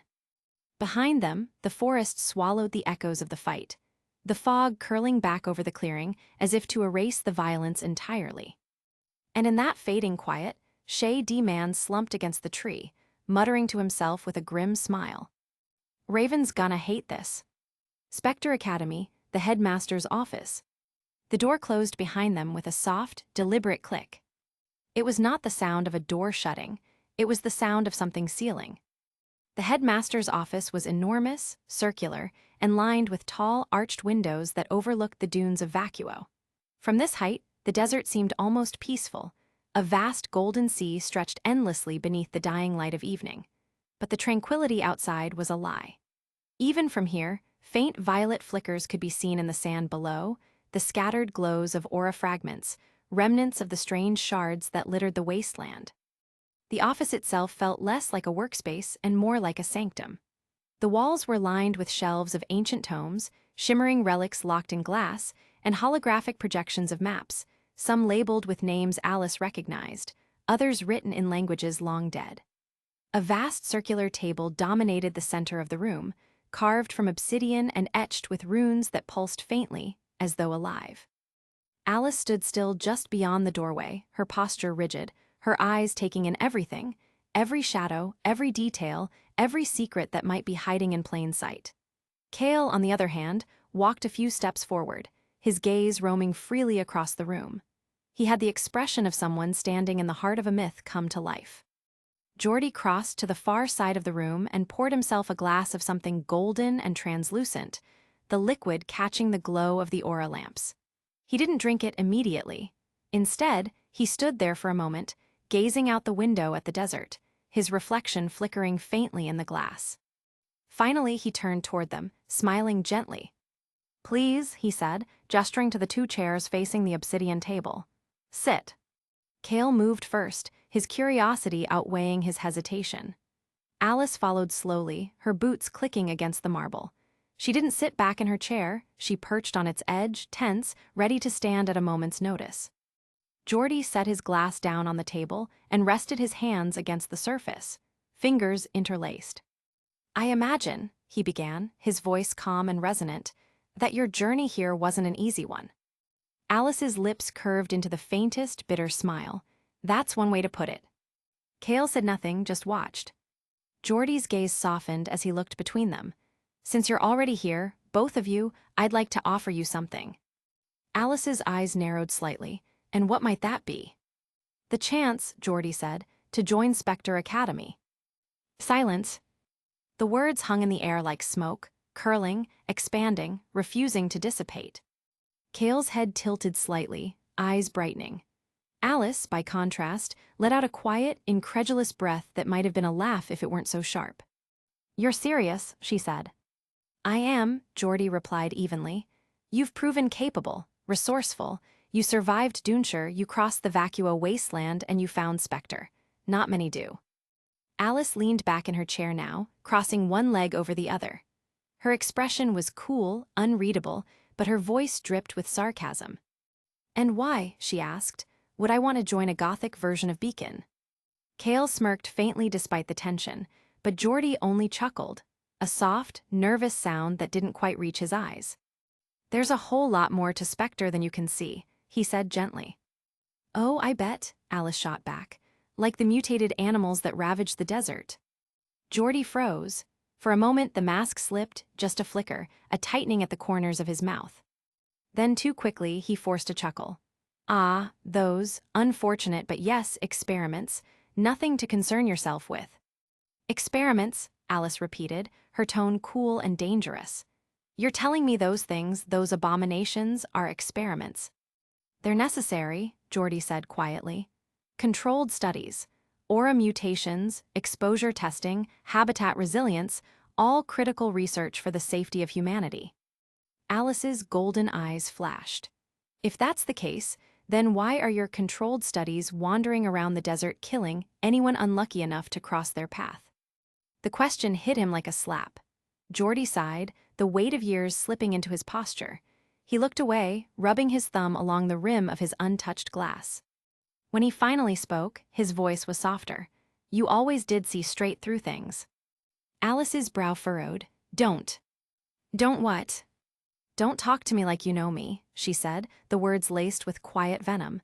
"You gave up that right 15 years ago." Cale's gaze flicked between them, caught in the crossfire of words and silence. The tension in the room was palpable, like a string drawn too tight, ready to snap. Geordie didn't respond. He simply exhaled, the faintest trace of guilt flickering through his eyes. "She's not angry at Spectre," he thought. "She's angry at me." And she had every right to be. He straightened, drawing in a steadying breath, and shifted his attention toward Cale instead, perhaps to deflect, perhaps to test. "Cale," he said, his tone measured, almost hopeful. "What about you? Will you join Spectre Academy?" Cale blinked. The question caught him off guard. He hesitated, glancing toward Alice. Her eyes were on him now, cold and searching. She wanted to see what he'd say, whether he'd fall for the offer. Cale looked away, staring instead at the obsidian table. His reflection stared back at him, pale, uncertain. He didn't answer. Not because he didn't want to, but because he didn't know. He'd spent years chasing the name of this place, believing it was a myth, a phantom institution built on conspiracy theories and half-truths. And now, standing here, seeing it with his own eyes, he could feel its gravity pulling at him. Spectre Academy. The school no one believed existed. The heart of secrets the world had buried. How could he not be tempted? Geordie watched him carefully. "You don't have to decide now," he said gently. "But know this, Spectre is not what the world thinks it is. It's not Beacon or Atlas or Haven. We aren't bound by their limitations." Alice's lip twitched. "You mean ethics?" Geordie ignored the barb. Cale said nothing. The silence stretched, heavy and suffocating. Finally, Geordie gave a quiet nod, his voice softening once more. "Cale, would you mind giving me a moment alone with my daughter?" Cale looked between them uncertain. Then slowly he rose from his chair. "Sure," he said quietly. "I'll, wait outside." He turned toward Alice, his expression conflicted, half sympathy, half worry. But she didn't meet his gaze. She kept her eyes fixed on the table, her jaw tight. The door opened with a low creak. And when it closed again, the office felt suddenly smaller. Menagerie Belladonna household, East Wing night. Smoke still lingered in the hallways. The eastern half of the Belladonna estate had always been Kali's domain, warm lights, soft rugs, the smell of tea and hibiscus oil. But now, the air was thick with ash and fear. The once serene home felt hollow, each creak of wood echoing like a warning through the dim halls. Blake sprinted through the corridor, Gamble shroud drawn and gleaming under faint moonlight, seeping through the broken windows. Her heart pounded, half from the fight she'd left behind, half from dread. "Kali," she shouted, her voice echoing down the smoke-filled hallway. "Mom." No answer. Just the sound of distant surf and the faint hiss of dying fire. She pressed on, boots thudding against cracked wood, her golden eyes darting between shadows. The light from flickering lamps painted the walls in streaks of orange and black. Her tail flicked in agitation. Then, as she turned the corner into the sitting room, she froze. Someone was already there. Ilya Amatola stood by the shattered glass doors that opened into the garden, her whip coiled loosely at her side, her skin shimmering faintly in the dim light. She looked like she'd stepped out of a memory, the friend Blake once had, and the enemy she'd tried not to make. "Blake," Ilya said softly, her voice trembled not from fear but something deeper. "I knew you'd come." Blake's chest tightened, her grip on Gamble's shroud shifted, blade ready but low. "Where's my mother?" Ilya's eyes flickered, her tone unreadable. "Safe for now." "Where?" Blake demanded. Ilya's color shifted, faint streaks of red and yellow rippling across her skin, betraying conflict even as she tried to steady herself. "Somewhere you won't find her until this is over." "Over?" Blake echoed bitterly. "You think I'm just going to stand here and let you?" "I didn't come here to kill you," Ilya cut in sharply, voice cracking. "I came here to stop you." Her whip uncoiled, the electric hum filling the air, vibrating with menace. Blake's ears flattened slightly, her heart sinking. "Ilya, please, it doesn't have to be like this." Doesn't it? Ilya's whip snapped once, arcing sparks across the broken floorboards. You still think you can talk me out of this, Blake, after everything? Blake took a slow step forward, her voice softening. You're better than this. You know what Adam is, what he's doing. If you keep following him, he'll destroy everything. Even you. Ilya's lips trembled. You think I don't know that? You think I haven't seen what he's done? Her voice broke. I just thought maybe you'd understand what it's like to love someone so much that you'd burn the world for them. Blake hesitated, her breath catching. Ilya. No, Ilya shouted, tears glinting under the flicker of the lamps. You looked at Adam like he was everything, like he mattered more than anyone else, and all I ever wanted was for you to look at me the same way. The words hit Blake like a blade to the chest. Her throat tightened, pain flashing through her eyes. Ilya, I didn't know. Don't lie to me. Ilya's whip lashed forward, striking the floor between them. Sparks exploded, sending shards of wood flying. You knew exactly how I felt, you just didn't care. The silence that followed was suffocating. Blake's hand trembled around Gamble Shroud's hilt. You're wrong, I cared more than you'll ever know, but this isn't the way. Ilya's expression hardened, her tears vanishing into fury. Then show me. She lunged. The whip cracked, streaking with electricity.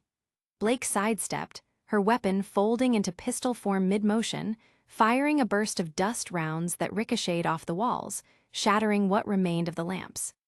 Ilya's form flickered, her chameleon skin blending with the shadows as she vanished from sight.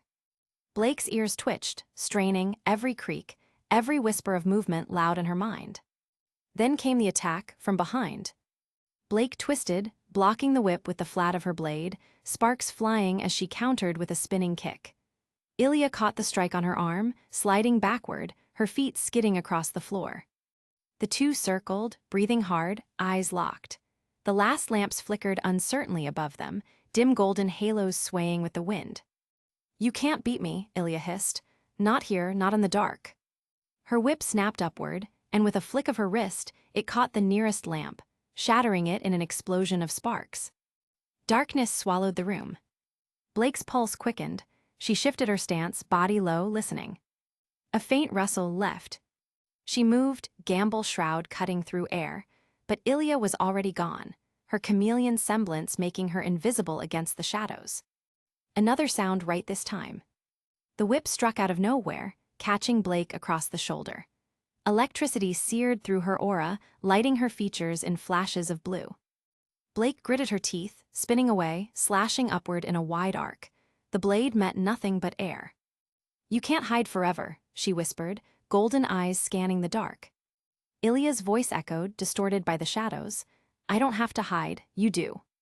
The whip lashed again, carving through a column. Debris rained down, forcing Blake to leap aside. Her aura flickered, cracks of light bleeding through where the hits had landed. Her mind raced, she couldn't fight what she couldn't see. Her gaze darted to the walls, to the small embers still glowing where sparks had fallen earlier. A thought struck her. If she couldn't see Ilya, then she'd light the world until she could. She dashed to the side of the room, slashing her blade against a drape. The fabric fell, catching on the scattered embers. Within seconds, fire began to spread, orange tongues licking up the curtains, devouring the walls. The light returned, violent, flickering, alive. Ilya appeared in its glow, her skin unable to blend anymore, shimmering between crimson and gold as the flames danced around her. Her eyes widened. Blake, you'll burn the whole house down. Maybe, Blake said quietly, stepping forward, her blade gleaming in the firelight.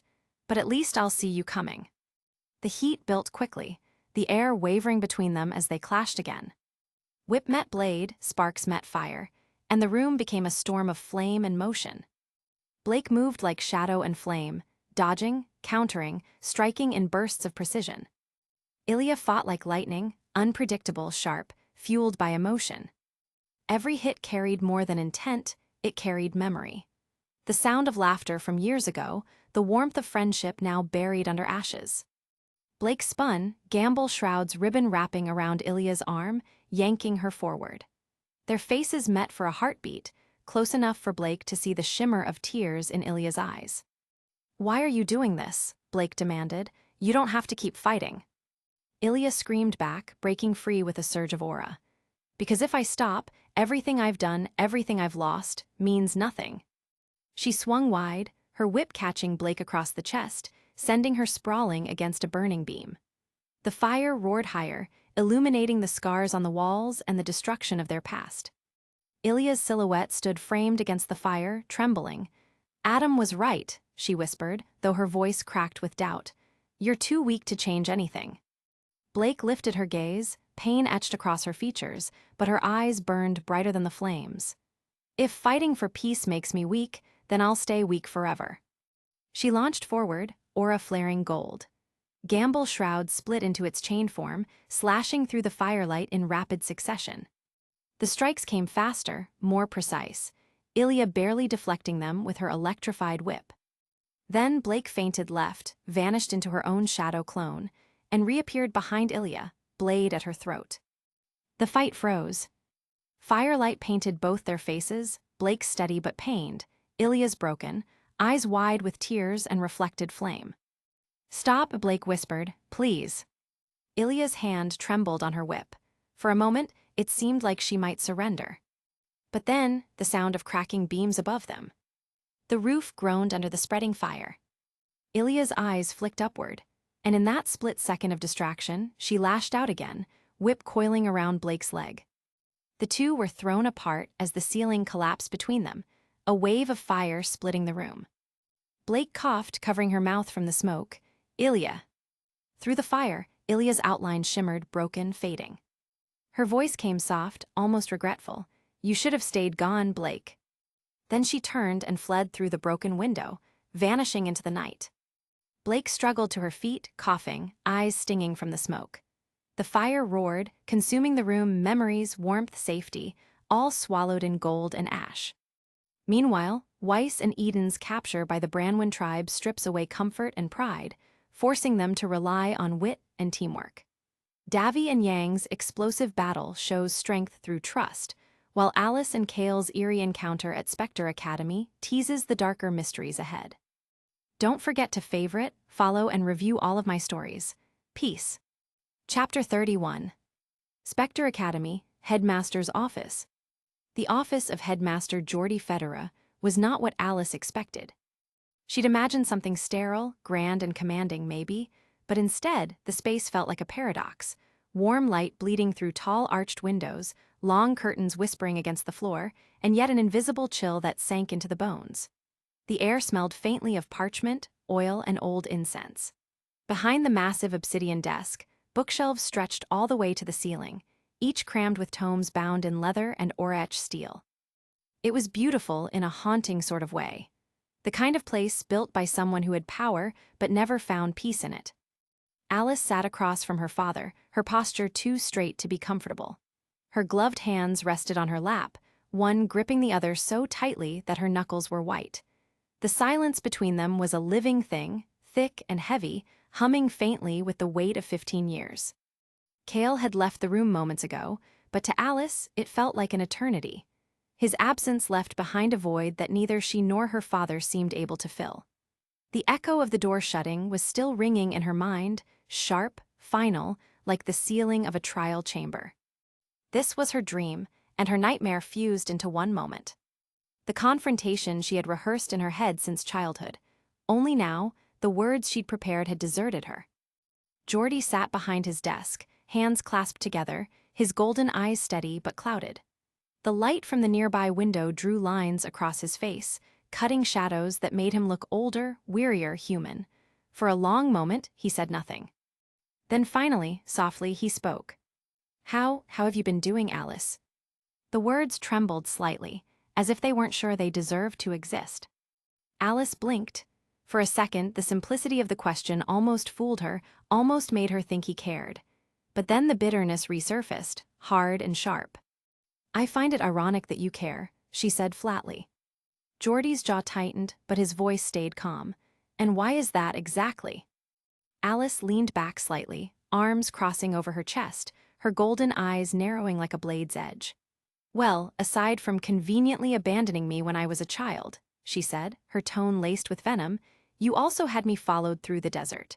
You thought I wouldn't notice the surveillance drones or the aura signatures tailing me. Her words cut like shards of glass, but she wasn't done. Oh, and the mutated freaks that attacked me. I suppose that was just another part of your little test. The silence that followed was suffocating. Geordie closed his eyes briefly, exhaling through his nose, trying to compose himself. When he spoke again, his voice carried the tired weight of a man balancing truth and guilt. "Trust me when I say it wasn't convenient in the slightest," he said softly. "Leaving you, it wasn't a choice I wanted to make." He paused, his fingers interlocking tighter. "It was just as hard for me as it was for you, harder perhaps, and I expected you'd know that you are my daughter after all." He tried to smile, a small, faltering thing. Alice didn't return it. Her face stayed impassive, but her eyes gleamed, a mix of disbelief and fury. "Really?" she said, her voice trembling despite her effort to sound cold. "Then tell me, what could possibly justify abandoning your child?" Geordie's gaze fell to the desk for a moment, his hands unclasped. One thumb traced an invisible scar across the dark surface of the wood. "To put things short," he began, his voice lower now, rougher, "it was this academy." He looked up, meeting her eyes. "Spectre." Alice said nothing. The word hung in the air like smoke, heavy and unfamiliar. Geordie leaned forward slightly, his voice softening. "And, I am sorry, Alice. I'm sorry I wasn't there when you needed me." His tone broke faintly at the end, just enough for her to catch it.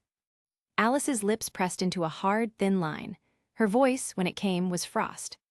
"Save your apology." Geordie winced inwardly, but he didn't argue. He just nodded once, a small, defeated gesture. The faint ticking of a clock on the wall filled the pause between them. Alice finally spoke again. "What could be so special about this place that you had to throw away your family for it?" Geordie looked toward the window, where the desert sun spilled across the dunes outside, painting everything in shades of amber and ash. "You wouldn't believe me if I told you," he murmured. "Try me." He exhaled through his nose, rubbing the bridge of it briefly. Then, with a reluctant calm, he said, "There's more to this world than anyone truly understands, Alice. More than what's been written in the textbooks or whispered in the shadows." Alice raised an eyebrow. "That's vague, even for you." Geordie gave a small, humorless chuckle. "You always were impatient." He leaned back in his chair, his expression darkening. "The Grimm," he began, "the creatures that plague our world, they are not random, nor are they mindless. They have a leader." Alice's eyes narrowed. "A leader?" "Yes," he hesitated. "Her name is Salem." The name seemed to chill the air. "She's ancient," Geordie continued quietly. "Older than kingdoms, older than history, cursed with immortality, doomed to exist forever as the living embodiment of chaos. She commands the Grimm, not just through power, but through will. They obey her as if she were a force of nature itself." He paused, watching her closely. "Most people think she's a myth, a legend to scare huntsmen into vigilance, but I've seen enough to know better." Alice's expression was unreadable. "And you expect me to believe this?" "I don't expect you to," he admitted. "But I need you to understand that this academy, Spectre, exists because of her, because someone has to stand between humanity and what she represents." Her brow furrowed. "And the experiments? The mutated animals I saw in the desert, are they your way of standing between humanity and chaos, too?" Geordie flinched. It was slight, but she caught it. "They're necessary," he said finally. "Field experiments, containment tests." "Containment," she repeated, her voice rising. "You let them roam free in the desert. They attacked villages. They nearly killed us." He said nothing. Alice stood, pacing the length of the room, her boots clicking sharply against the marble floor. The light from the window caught her hair, turning it to molten gold, and for a moment Geordie saw her mother in her, the same fire, the same refusal to bow. She turned to him, her eyes blazing. "You talk about safety and protection, but all I see is another experiment you lost control of." Geordie's composure cracked for just a second. His voice, when it came, was lower, more fragile. "You're right to be angry." Alice froze, caught off guard by the admission. He went on, quieter. "You're right about many things, but I need you to understand that not everything I've done was out of choice. Some of it was survival." Alice's expression softened by a fraction. a twitch of conflict she quickly buried. Geordie sighed deeply, leaning forward with his elbows on the desk, his hands clasped together. This academy isn't what it seems. It's not just a school, it's a front. A place to train those who can see what others can't, to prepare for what's coming. What's coming? Alice asked. He hesitated. War, one that's been centuries in the making. Alice crossed her arms, her tone skeptical but quieter. And you want me to join you in this secret war? He met her gaze. You're already part of it, whether you want to be or not. The silence that followed was thick, almost physical. Geordie stood and walked toward the window, his hands clasped behind his back. From this angle, the fading sunlight caught the faint scars running along his arms, marks she'd never seen before, patterns of aura burns and sigil wounds. He spoke without turning around. You asked what could be so special about this academy, he said. The truth is, it's not the place that's special, Alice. He turned then, his eyes soft, heavy with something like regret. It's the people, it's you. Alice didn't answer. She stared at him for a long time, her emotions a storm behind her stillness. Finally, she asked, what exactly do you want from me? Geordie's lips curved into a small, sad smile. Only what you're willing to give. The clock ticked once, twice. The silence between them pulsed, heavy, raw, filled with all the words they hadn't said for 15 years. Outside, the desert wind howled faintly against the glass, and the light dimmed as the sun sank below the dunes. Inside, father and daughter sat in the half-light, two mirrors facing one another, reflecting grief, love, and years of unspoken truth. And for the first time, Geordie looked like what he truly was, not a headmaster, not a legend, but a man who had made a mistake he could never undo. K.A. Yellis Dorm, Spectre Academy. Cale woke to the sound of bells. Not church bells, spectre bells. Deep and resonant, tolling in long, deliberate intervals that rolled through the Gothic towers of the academy like waves of thunder. Each chime seemed to vibrate through the stone walls and the bed frame itself, making the entire room hum faintly. It was less a morning wake-up call and more an announcement from the heavens that sleep time was over, whether you liked it or not. He groaned, rolling over and throwing an arm across his face. The sheets were surprisingly soft, too soft for someone used to desert nights and broken mattresses. When he finally cracked one eye open, he realized where he was. The dorm they'd given him wasn't small. It wasn't cozy, either. It was a cathedral masquerading as a bedroom. The ceiling arched high above him, so tall you could probably fit an entire bullhead in there and still have space left over for a chandelier, which, incidentally, hung right in the center of the room, glittering faintly with crystal light. Every inch of the ceiling was carved with geometric sigils and faintly glowing runes, like a map of constellations only half remembered. The walls were dark stone, not black, but that deep, ancient gray that seemed to drink in light. Thin veins of silver ran through the rock, pulsing faintly with aura whenever the bells struck. Two enormous windows framed the eastern wall, tall and pointed like the tips of spears, with colored glass that fractured the dawn into ribbons of violet and gold. A heavy wooden desk sat near one corner, covered in neat stacks of parchment, ink, and quills, relics of an older world stubbornly coexisting with a flickering holoscreen embedded into the wall. The chair beside it was carved from oak, its arms ending in lion heads. And near the door, a full-length mirror stood in an ornate frame, its glass faintly warped, as though the reflection inside it wasn't entirely trustworthy. Cale sat up, rubbing the back of his neck. His hair was a mess, his boots were still half on, and his jacket lay draped over the bedpost. He squinted at his reflection. "Morning at Spectre Academy," he muttered. His voice echoed softly off the walls, where every wall looks like it's judging you. He swung his legs off the bed and stretched. His muscles ached from travel, a dull, persistent reminder of their trek through the vacuous desert.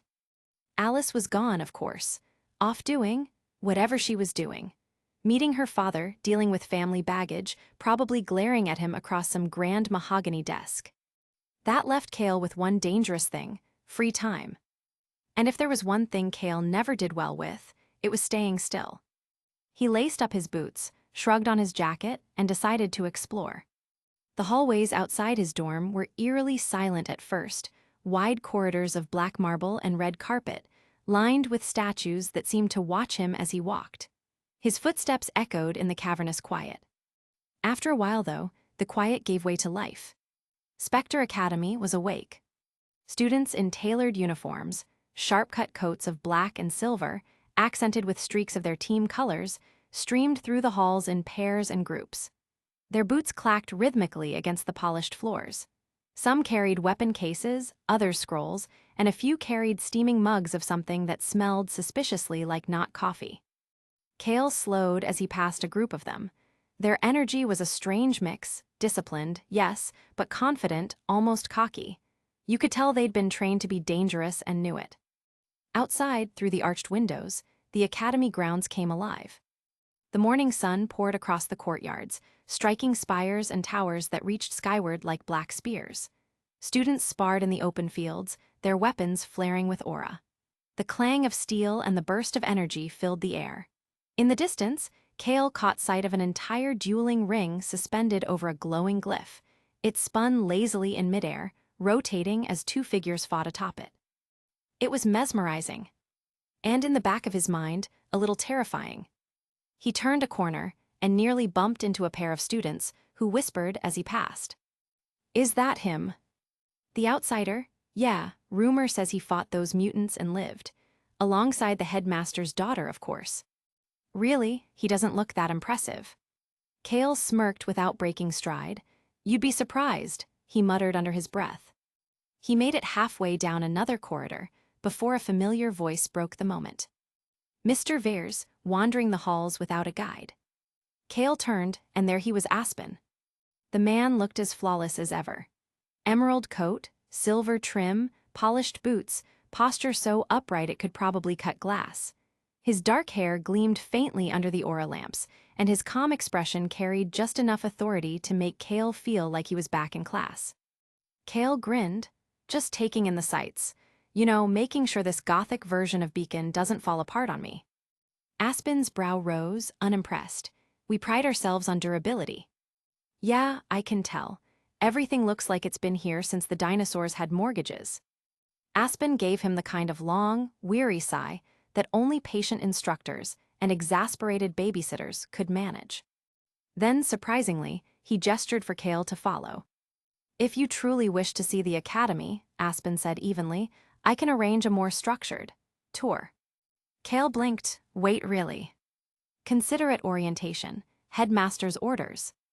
Kale shrugged. "Sure, lead the way, Professor Dracula." Aspen didn't dignify that with a response. The first stop was the training halls, massive chambers built of black stone and lined with golden runes. The ceilings arched high enough for flying Grimm simulations. Students moved in synchronized drills, their aura flaring with every motion.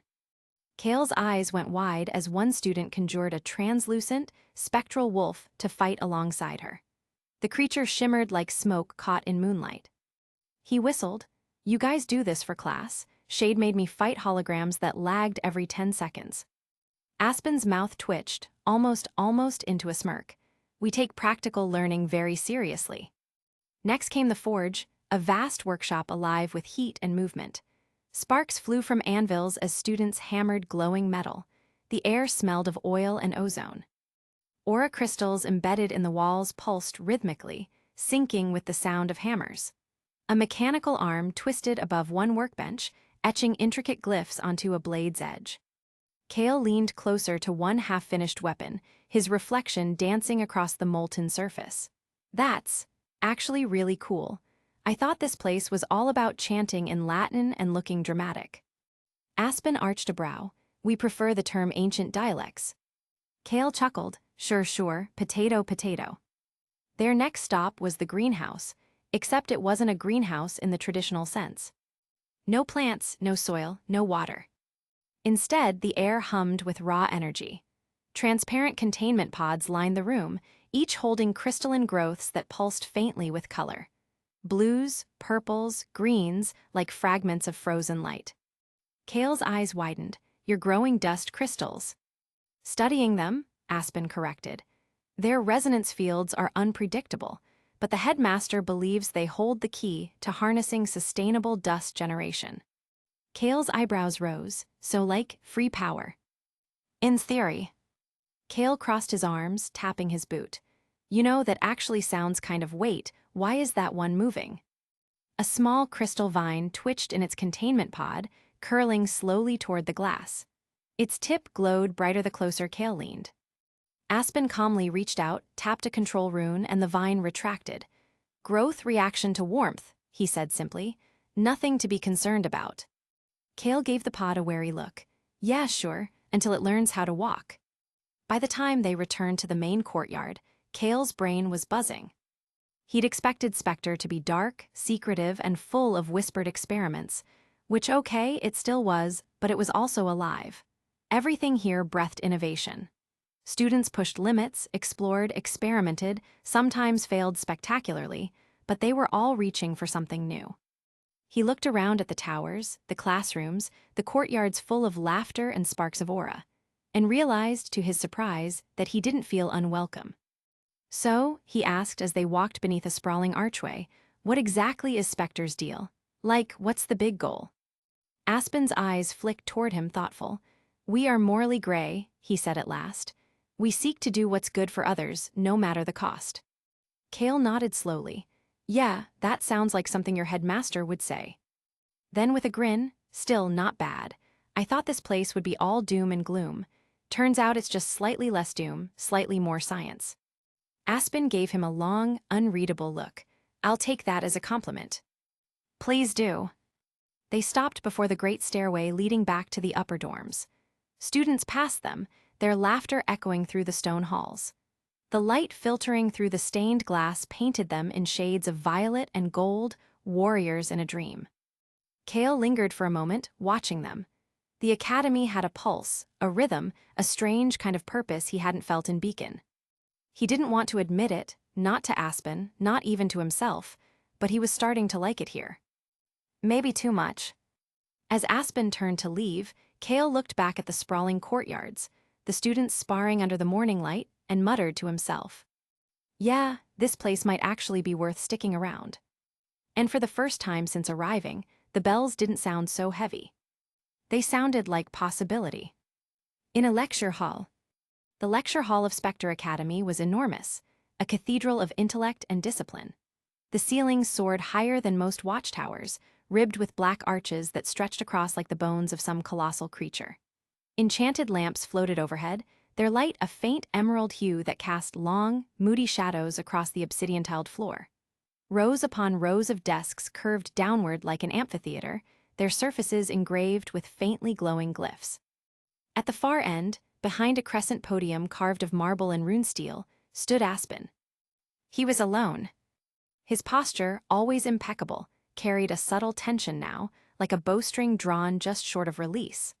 One gloved hand held a small green pin, its surface gleaming faintly under the lamplight as he rolled it between his fingers. It was an absent-minded motion, but the rhythm was off, uneven. That, more than anything, betrayed his unease. Beyond the towering windows, the grounds of Spectre spread in all their Gothic splendor. Students in black and silver uniforms crossed the courtyards, their footsteps echoing faintly even from this height. The light filtering through the stained glass fractured across Aspen's face, alternating bands of emerald and gold cutting across his sharp features. He exhaled slowly, not frustration, calculation. Something was bothering him, something out of rhythm. Then, the heavy wooden doors at the end of the hall creaked open. 3 students entered, final years by the look of them. Their uniforms were customized, as most upperclassmen's were, tailored with personal touches of fabric, patches, or accessories that reflected their teams or fighting styles. Despite their individuality, they shared one thing, the cautious, respectful way they moved under Aspen's gaze. The first, a tall boy with short dark hair and a long coat instead of a blazer, led the way. The second, a girl with braided auburn hair and silver gauntlets strapped to her arms, followed half a step behind. The third, shorter, with white streaks in his hair and a scar running down his cheek, brought up the rear. They stopped a few paces before Aspen and bowed low, their posture rigid with discipline. Aspen turned his head slightly toward them, the faintest flicker of curiosity in his eyes. Did you find him? His tone was level, but the eagerness underneath it was unmistakable, rare for someone so composed. The first student straightened. "Yes, sir, we did." Aspen's hand stilled on the pin, and the students exchanged glances. The girl hesitated before speaking, but there was a complication. Aspen's voice sharpened slightly, but the third student swallowed. He wasn't alone, he was with the Schnee girl. A pause. The silence that followed was almost heavy enough to feel. Aspen's eyes narrowed slightly, and he turned the pin once between his fingers, the metal catching the green light. "And don't tell me the Schnee girl defeated you." His tone was flat, but it carried the weight of mockery. He tilted his head slightly, studying them. "I would accept it if you'd lost to my son," he said, a faint smirk tugging at his lips, humor as sharp as a knife, "but Jack, daughter, you should be able to handle that." The three students lowered their heads, faces flushing with shame. "We sincerely apologize, sir," the first one said, voice quiet but strained. Aspen looked away, rolling the pin again between his fingers, his reflection glinting faintly in its polished surface. His silence was worse than anger. After a moment, he sighed a quiet, disappointed exhale and turned his back to them, walking toward the tall doors at the front of the hall. "If you have no more useful information," he said, voice cold, "I might as well take my leave." His footsteps echoed sharply on the stone floor. He stopped at the doorway, hand brushing against the brass handle, then turned his head slightly, eyes flicking back at them with a glint of disdain. "And forget about those extra credits promised," he added, almost lazily. "I can see why you're bottom of the class." The words hit harder than any yell could have. He began to walk away. "Wait, sir." The first student blurted it before he could think, his voice cracking with desperation. The other two looked at him in alarm, as though he'd just signed his own expulsion notice. Aspen paused mid-step, but didn't turn fully. "You have 10 seconds, he said coolly. The student swallowed hard, stepping forward. I have more information to give, sir." Aspen's tone didn't change, but something in his shoulders eased ever so slightly. "Then speak." The student hesitated, looking down, his hands trembling slightly. "When we attacked them, sir, the outsider and the Schnee girl, we mentioned you, and this academy." Aspen said nothing, but his grip on the green pin tightened. The student continued, his voice dropping. "When he heard your name, he froze." "Froze?" Aspen repeated softly. The student nodded. "He stopped moving, sir, completely, like something came over him, like he was remembering something he didn't want to." Aspen's eyes flickered with something unreadable. For a long moment, he said nothing. The only sound was the faint hum of the lamps and the whisper of wind outside the glass. Then slowly, he squeezed the pin in his hand. The metal groaned faintly, the gemstone at its center flashing once. He turned toward the door again. "It seems," he said, voice smooth once more, "you may be getting some of those credits after all." And with that, he left, his long coat sweeping silently behind him as the doors closed with a soft click. For a moment, the three students stood frozen, staring at the door he'd vanished through. Then, as the tension finally broke, they exhaled in unison, laughing nervously, the kind of laugh that came after narrowly avoiding disaster. The girl threw her arms around the others. "I told you everything would work out at the end of the day." The one with the scar grinned shakily. "Yeah, sure, after nearly dying of heart failure." "We never doubted you," the third said, laughing as they hugged again, the sound echoing awkwardly through the vast hall. Outside, through the windows, the academy bells began to toll again, slow, measured, and impossibly loud. The green light from the lamps flickered over the students' faces as they stood there, laughing in relief, unaware that far down the corridor, Aspen's calm smile had already returned. He turned the pin in his fingers once more, the light glinting across its surface. And in that quiet, polished reflection, his eyes were not calm. They were burning with thought. Training grounds, Spectre Academy. The night air shimmered with residual heat and humming energy. Spectre Academy's training grounds sprawled beneath the twin moons, a vast courtyard encircled by obsidian walls, their surfaces etched with faintly glowing runes. Floating pylons hovered above the arena's perimeter, casting latticework shadows across the sand-coated floor. Every few seconds, The faint thrum of aura reactors pulsed through the air like the beat of some sleeping beast. The scent of ozone and dust hung heavy. The only sound, the distant whisper of the desert wind beyond the barrier, was swallowed by the low hum of holographic emitters powering up. Then came the shimmer. Light fractured, bending like glass underwater. Shapes began to crawl out from the distortion, hulking, bestial forms stitched together by violet static and digital noise. Their eyes, flickering white, glared from faces that didn't seem to know what they once were. Spectre's holograms were not simple illusions. They carried enough density, enough energy, to hit back. Alice stood at the center of it all. Her breath came out steady, measured. Each exhale formed a faint mist in the cool night air. She rolled her shoulders once, loosening the tension that had built since her last encounter with her father.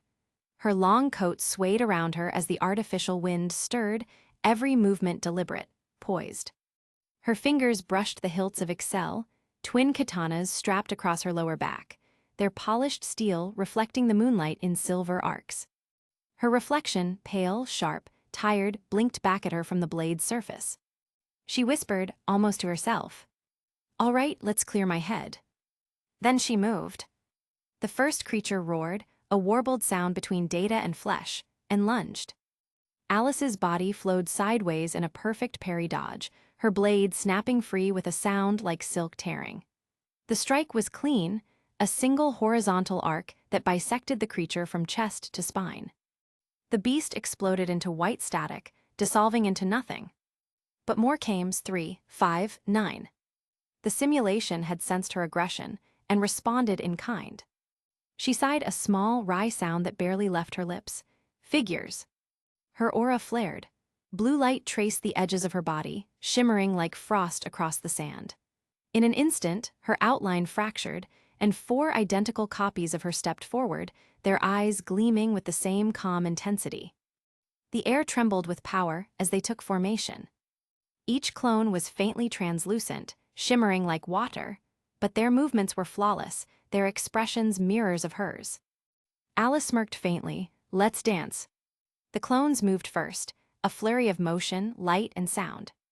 One vaulted off another's back, blades carving perfect mirrored arcs through the nearest beasts. Another dashed forward, spinning low beneath a strike before cleaving upwards. Sparks, bright and brief, flickered across the ground where aura met projection. Alice herself dashed into the fray like lightning given form. Her blades whirled, slashing and deflecting, each strike blending seamlessly into the next. Then, in a flash of blue light, Excel twisted and unfolded, the sound of gears and shifting metal echoing as the twin swords became sleek pistols, humming faintly with dust energy. She pivoted, crouched low, and fired, twin rounds of condensed light piercing through 2 beast skulls. The creatures shattered into flickering dust and code. "Too slow," she muttered.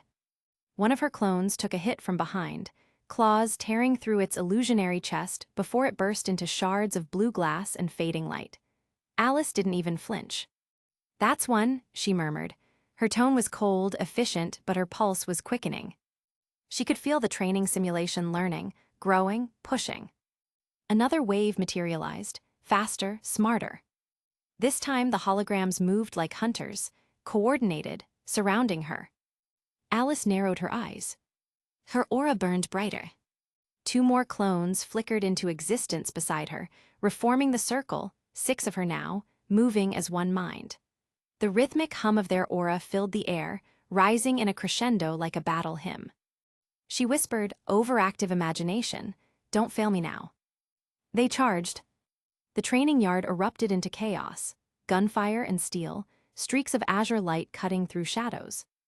Every movement was precision, every illusion reinforcing another. When one clone dodged, the next attacked. When one fell, another stepped into place. The holographic beasts roared in confusion as their senses struggled to keep up with 6 Alices moving in perfect synchrony. And then, the ground shook. A roar deeper, guttural, rippled through the simulation as a new figure materialized. Massive, 6-limbed, towering like a demon made of broken code and corrupted Grimm flesh. Its claws gleamed like obsidian glass, and its holographic surface shimmered with a dangerous instability, half-real, half-programmed nightmare. Even Alice's clones hesitated. She felt the vibration through her boots. Her lips curled into a smirk despite the chill running down her spine. Now that's more like it. She twirled her weapons once, snapping them back into pistol form. Formation Delta, she commanded. Her illusions echoed her voice perfectly. 5 voices spoke in unison. Let's end this. What followed was a storm, a blur of motion and sound and light. Alice dashed forward, her clones following in spirals. Gunfire flared from every direction, streaks of glowing bullets ricocheting off the beast's armored hide. When it swiped, the afterimages shattered harmlessly. When it lunged, she rolled beneath its reach and slashed upwards, blades flashing back into form. The creature screamed, a distorted sound that shattered the air. Alice planted her heel, aura bursting around her like a corona of blue fire. Her clones converged, 5 streaks of light spiraling inward, colliding into a single point. The beast's core flickered, and then burst into shards of holographic light. Silence. The wind returned, the faint hum of the emitters softened. Alice stood, chest rising and falling, sweat glinting against her temple.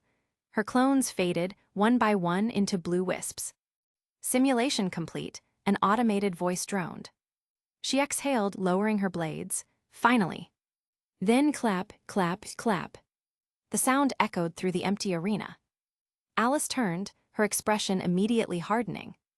Jordi Federo, her father, the headmaster, walked slowly toward her, his shadow long and deliberate under the moonlight. His cane tapped softly against the ground with each step, the fedora crest gleaming faintly on its handle. Impressive, he said lightly, clapping once more before letting the sound fade. I'd almost believe you were trying to impress me. Alice's eyes narrowed. Do you want me to listen to another one of your excuses for your lack of commitment? She asked, her tone slicing through the calm like a blade. Jordi smiled faintly, though a trace of something, regret, sadness, flickered in his eyes before he masked it. I didn't know you thought of it that way, he replied softly. She said nothing, only stared at him with that same cold detachment that seemed to wound him more than words ever could. He exhaled quietly, rolling his shoulders as if shaking something off. Either way, he said finally, you've been spared the lecture, though, his gaze swept the shattered projections. I can see you're becoming more comfortable with our experiments. More like getting accustomed to the natural habitat, Alice countered sharply, sheathing her blades.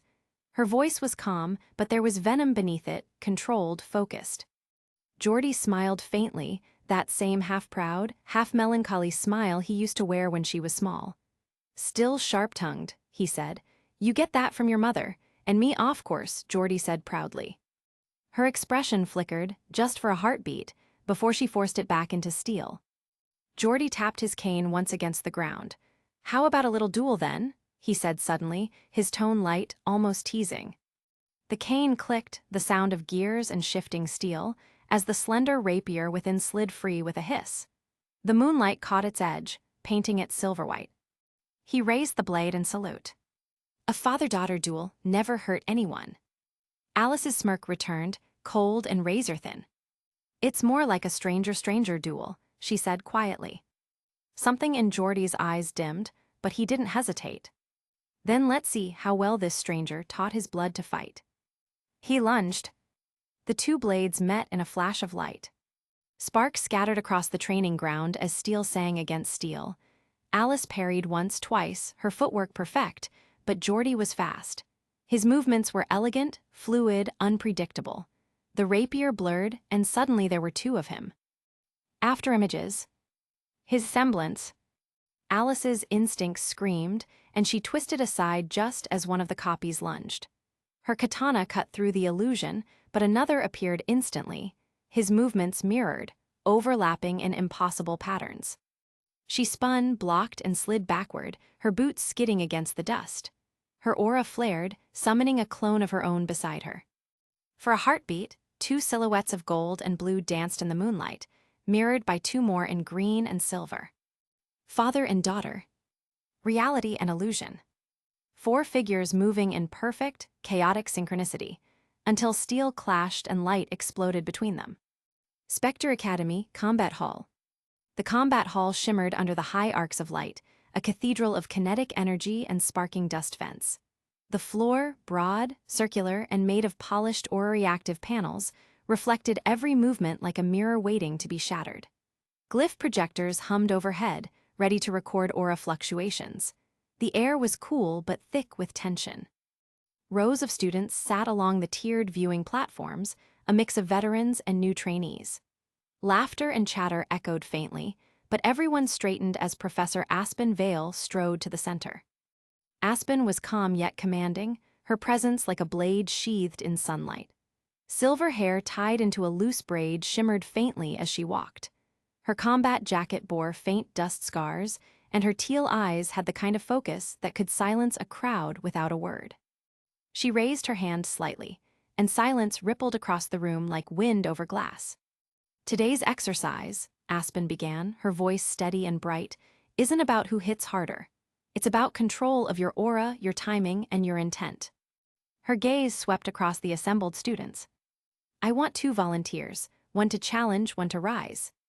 A murmur broke the quiet. Then a confident voice cut through the noise. "I'll go first, Professor." All heads turned toward Ronan Drace, the Academy's golden boy, tall, broad-shouldered, the kind of student people compared others to. His hair was an earthy brown streaked with bronze dust residue, his aura a steady gold that shimmered faintly even when idle. Rumor said he'd won 27 duels without a single loss. Aspen smiled faintly. "Of course you will, Mr. Drace." Ronan turned, scanning the rows of students with a grin. His eyes carried the lazy confidence of a predator who already smelled victory. "Who's feeling brave today?" No one answered, until Kael'Vers lifted his head. He sat 3 rows back, orange jacket zipped halfway, eyes half-lidded as though this entire event was a mild inconvenience. The faint glint of metal beside him, the collapsed halcyon twin blades, reflected the ceiling lights. His orange aura flickered just faintly, pulsing like a heartbeat beneath calm water. Ronan's gaze stopped on him, a smirk playing at the corner of his lips. "You," he said, pointing. "The quiet one with the twin toys, you up for a dance?" The crowd murmured, some whispering Kael's name as if it were foreign to the word competition. Kael sighed quietly, rolling his shoulders as he stood. "Guess I don't really have a choice," he muttered, grabbing Halcyon from beside his seat. Aspen gestured toward the arena. "Excellent. Kael'Vers, Ronan Drace, standard spar parameters, no killing intent or a limit 80%. Begin when ready." The moment Kael stepped into the circle, the temperature seemed to shift. His presence didn't scream power, it hummed with precision. The orange glow around him was faint but alive, pulsing like the rhythm of a machine waiting to move. Ronan drew his weapon, a heavy broadsword with dust channels glowing gold along the edges. Its weight cracked the floor as he rested it on his shoulder. "Don't take it personal when I flatten you," Ronan said, grinning. Kael's reply was a faint smile. "Wouldn't dream of it." Then clang. Ronan launched forward, swinging his blade in a golden arc that split the air like thunder.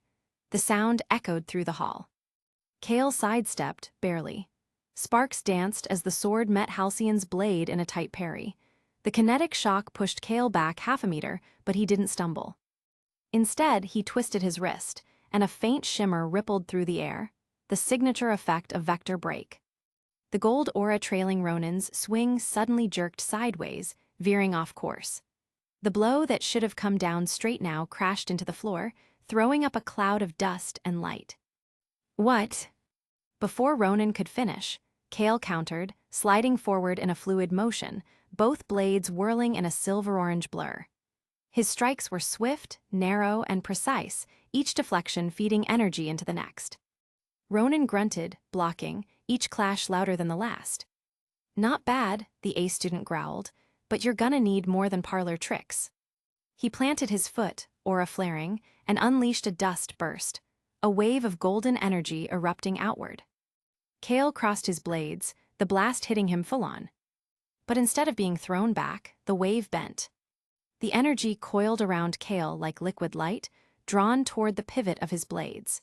His aura flickered violently as he redirected the entire kinetic mass. Then, with a sharp twist, he sent it back. The redirected wave slammed into the wall behind Ronan, rattling the entire room. Students gasped. Even Aspen's eyebrows rose slightly. Ronan's smirk faltered, replaced by focus. So that's your trick. Kale said nothing, resetting his stance. They circled, 2 predators, one burning bright, one burning controlled.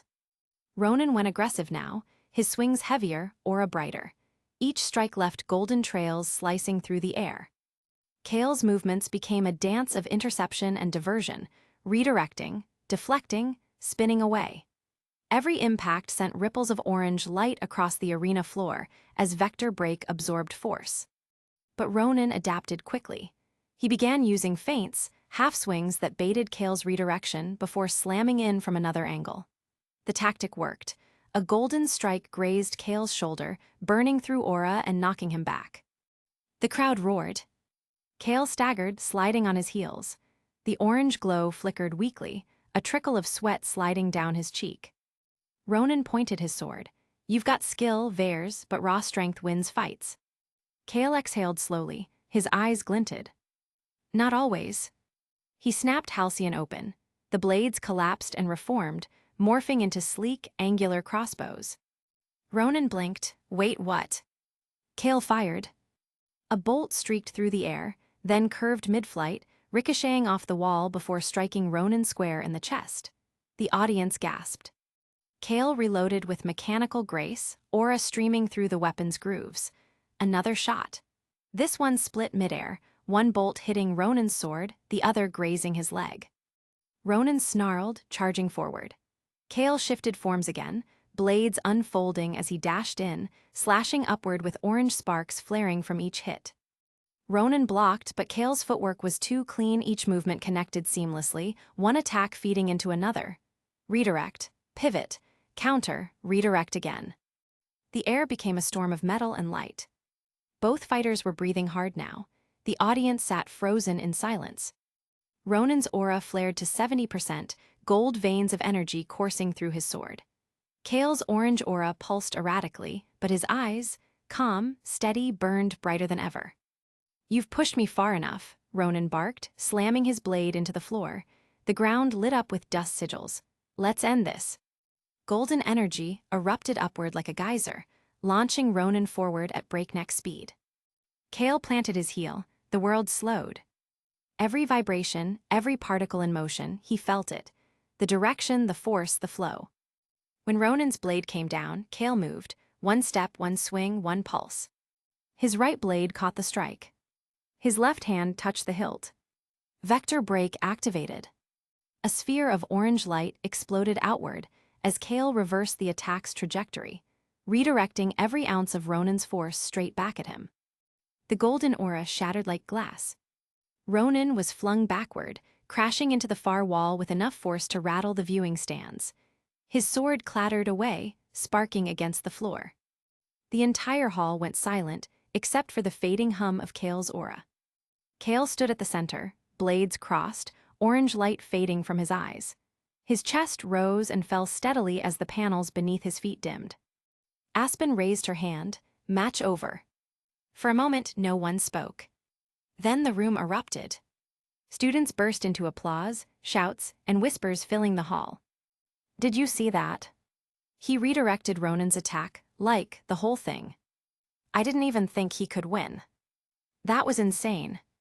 Kale sheathed Halcyon calmly, his expression neutral. The faint shimmer of exhaustion lingered around his shoulders, but he didn't look triumphant, just grounded. Ronan groaned from across the floor, clutching his ribs. Aspen walked over, kneeling beside him, checking his aura stability before offering him a hand up. You fought well, Mr. Drace, she said kindly, but you relied too heavily on your strength. You didn't adapt to your opponent's rhythm. Ronan's jaw tightened. He just got lucky. Aspen's tone softened but firmed. There's no luck in controlled redirection. Learn from it.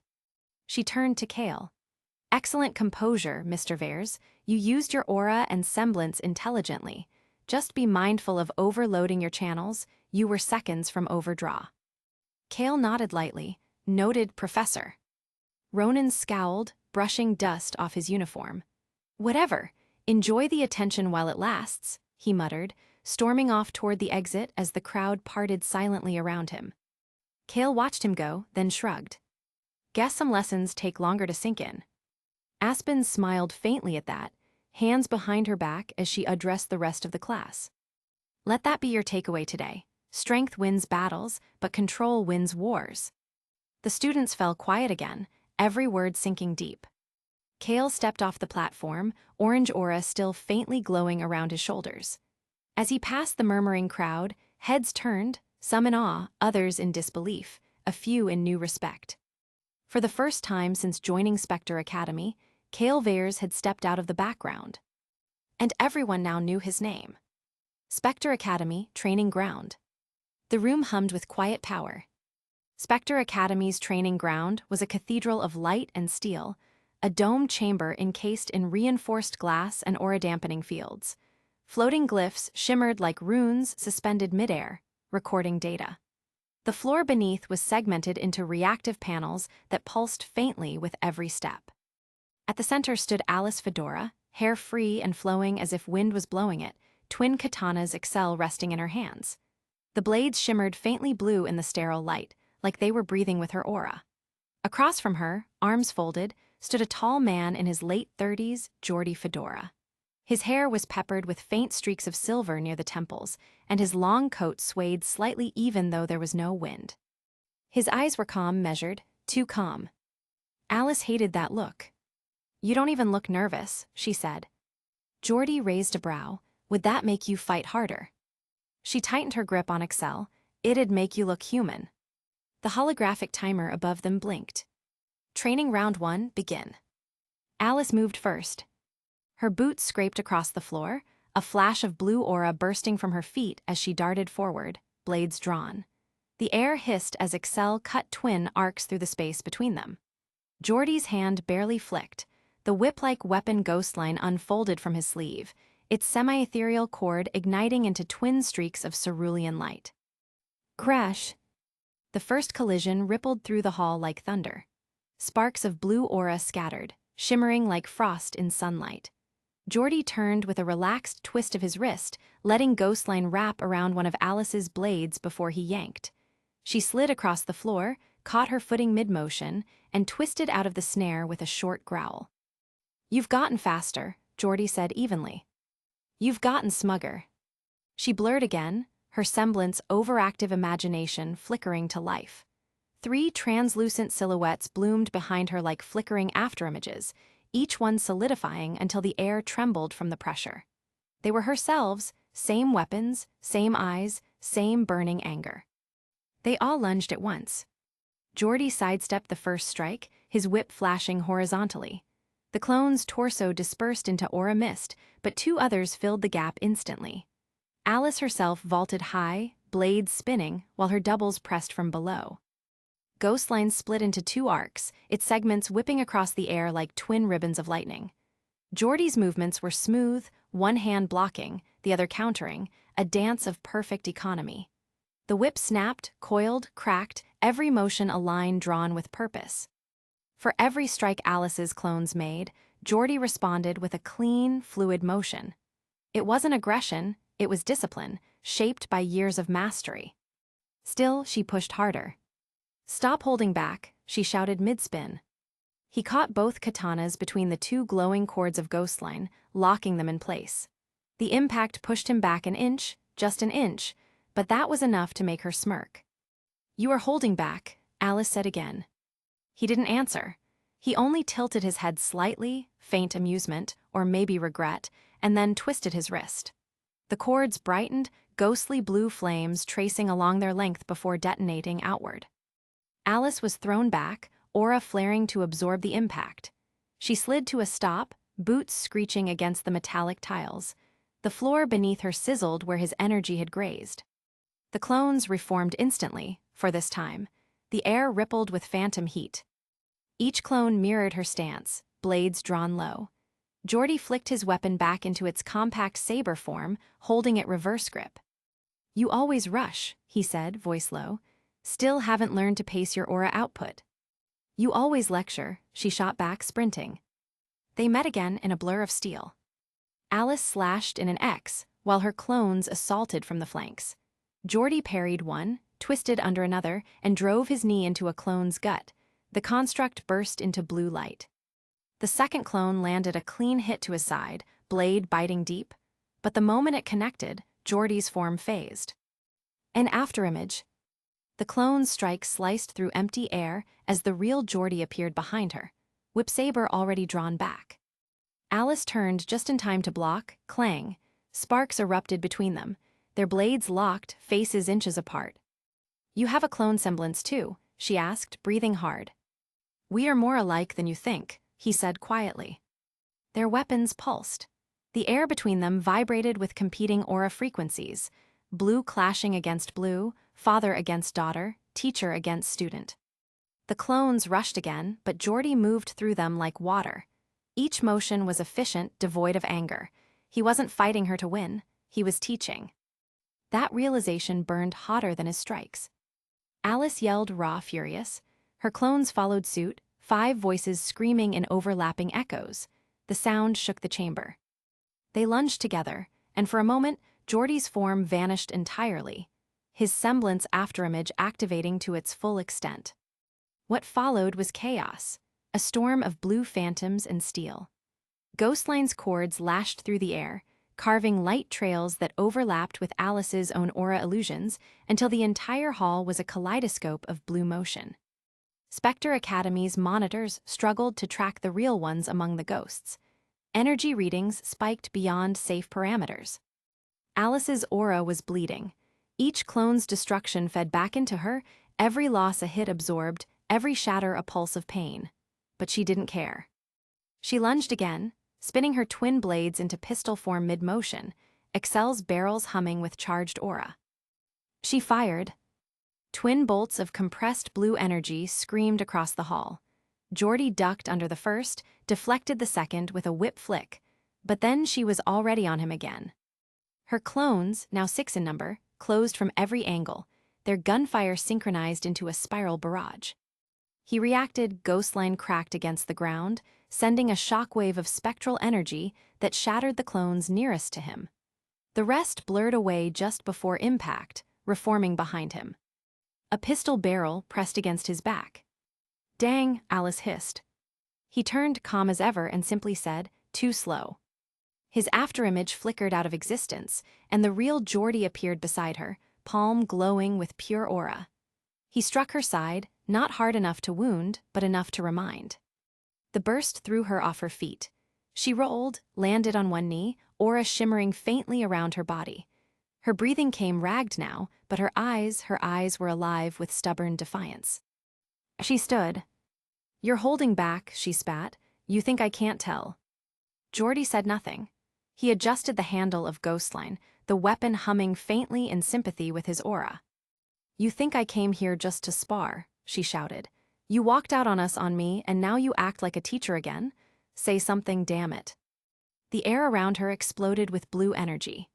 Clones poured out of her aura like wild flames, 10 of them this time, imperfect, flickering, unstable, but fierce.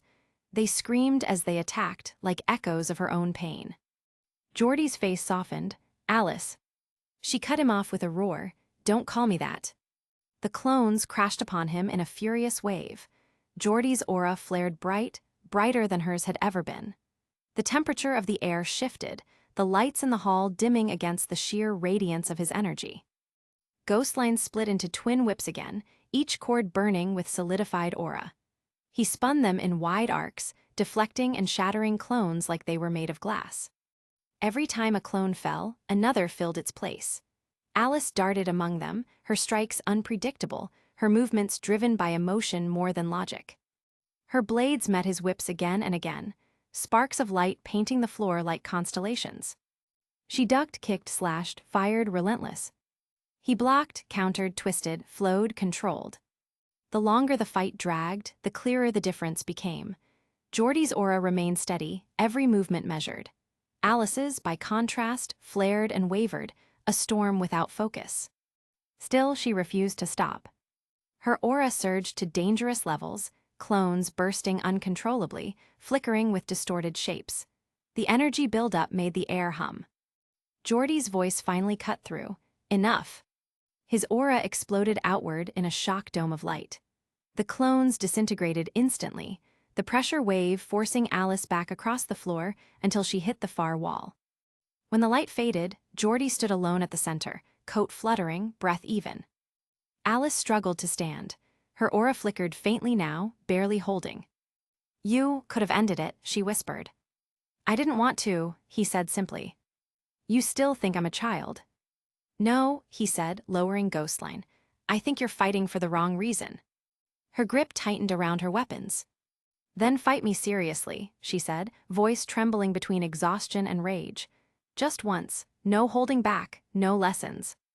Geordie stared at her for a long, quiet moment. Then he sighed and took one slow step forward. The air rippled.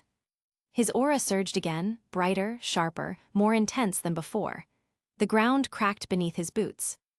Alice instinctively raised her blades. Finally.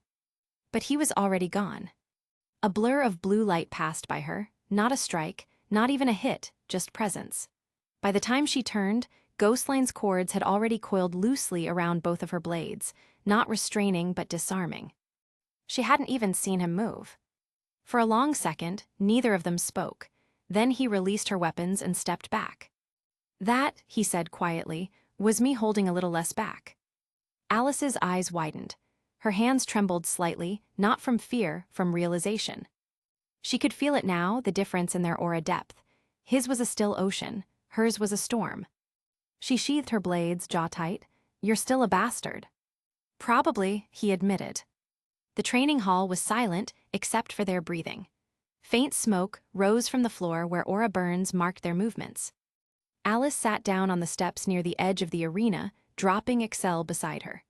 Geordie walked over slowly, still calm, though there was a faint sadness behind his eyes now. "You've grown strong," he said, "stronger than I was at your age." "Don't patronize me," she muttered. He gave a small smile. That wasn't patronizing. They sat in silence for a while. The hum of the facility's aura stabilizers filled the space between them. Somewhere above, the training drones resumed scanning, recording data. "You knew I'd lose," she finally said. "No," Geordie replied. "I knew you'd learn." She glanced at him, skeptical, tired, still angry, but something in his voice stopped her from snapping back. He stood, sliding Ghostline back into its holster. "Next time, I won't hold as much back." Alice looked away, eyes narrowing. "Next time, I'll make you regret not finishing it." He gave a faint chuckle, the first hint of warmth in the entire session. "That's my girl." The lights dimmed as the training hall powered down. The father walked toward the exit, his aura faintly flickering out. The daughter stayed behind, her reflection staring back at her in the mirrored glass wall, surrounded by fading fragments of her broken clones. And for a fleeting second, one clone, just one, didn't vanish. It simply watched her before dissolving. And both Alice and Kale got good fighting time. Alice fought her father she quite vividly despises. Although it may have been a draw, there is no doubt that Geordie was way stronger and he was seriously holding back. Either way, this is the first time I have made Alice lose. Kale, on the other hand, won his fight against Roan and Draze, and honestly, I know you are wondering if Kale will stay at Spectre Academy, or if something else will happen. And honestly, I think I'll keep that a secret, but what will happen will be explosive, trust me. And also, Alice and her father, Geordie, are seeming to be having good talks even though it's not helping their relationship, but it's a start. You must be wondering where I'm going with this, and I can tell you it is something big and unexpected. I can't wait.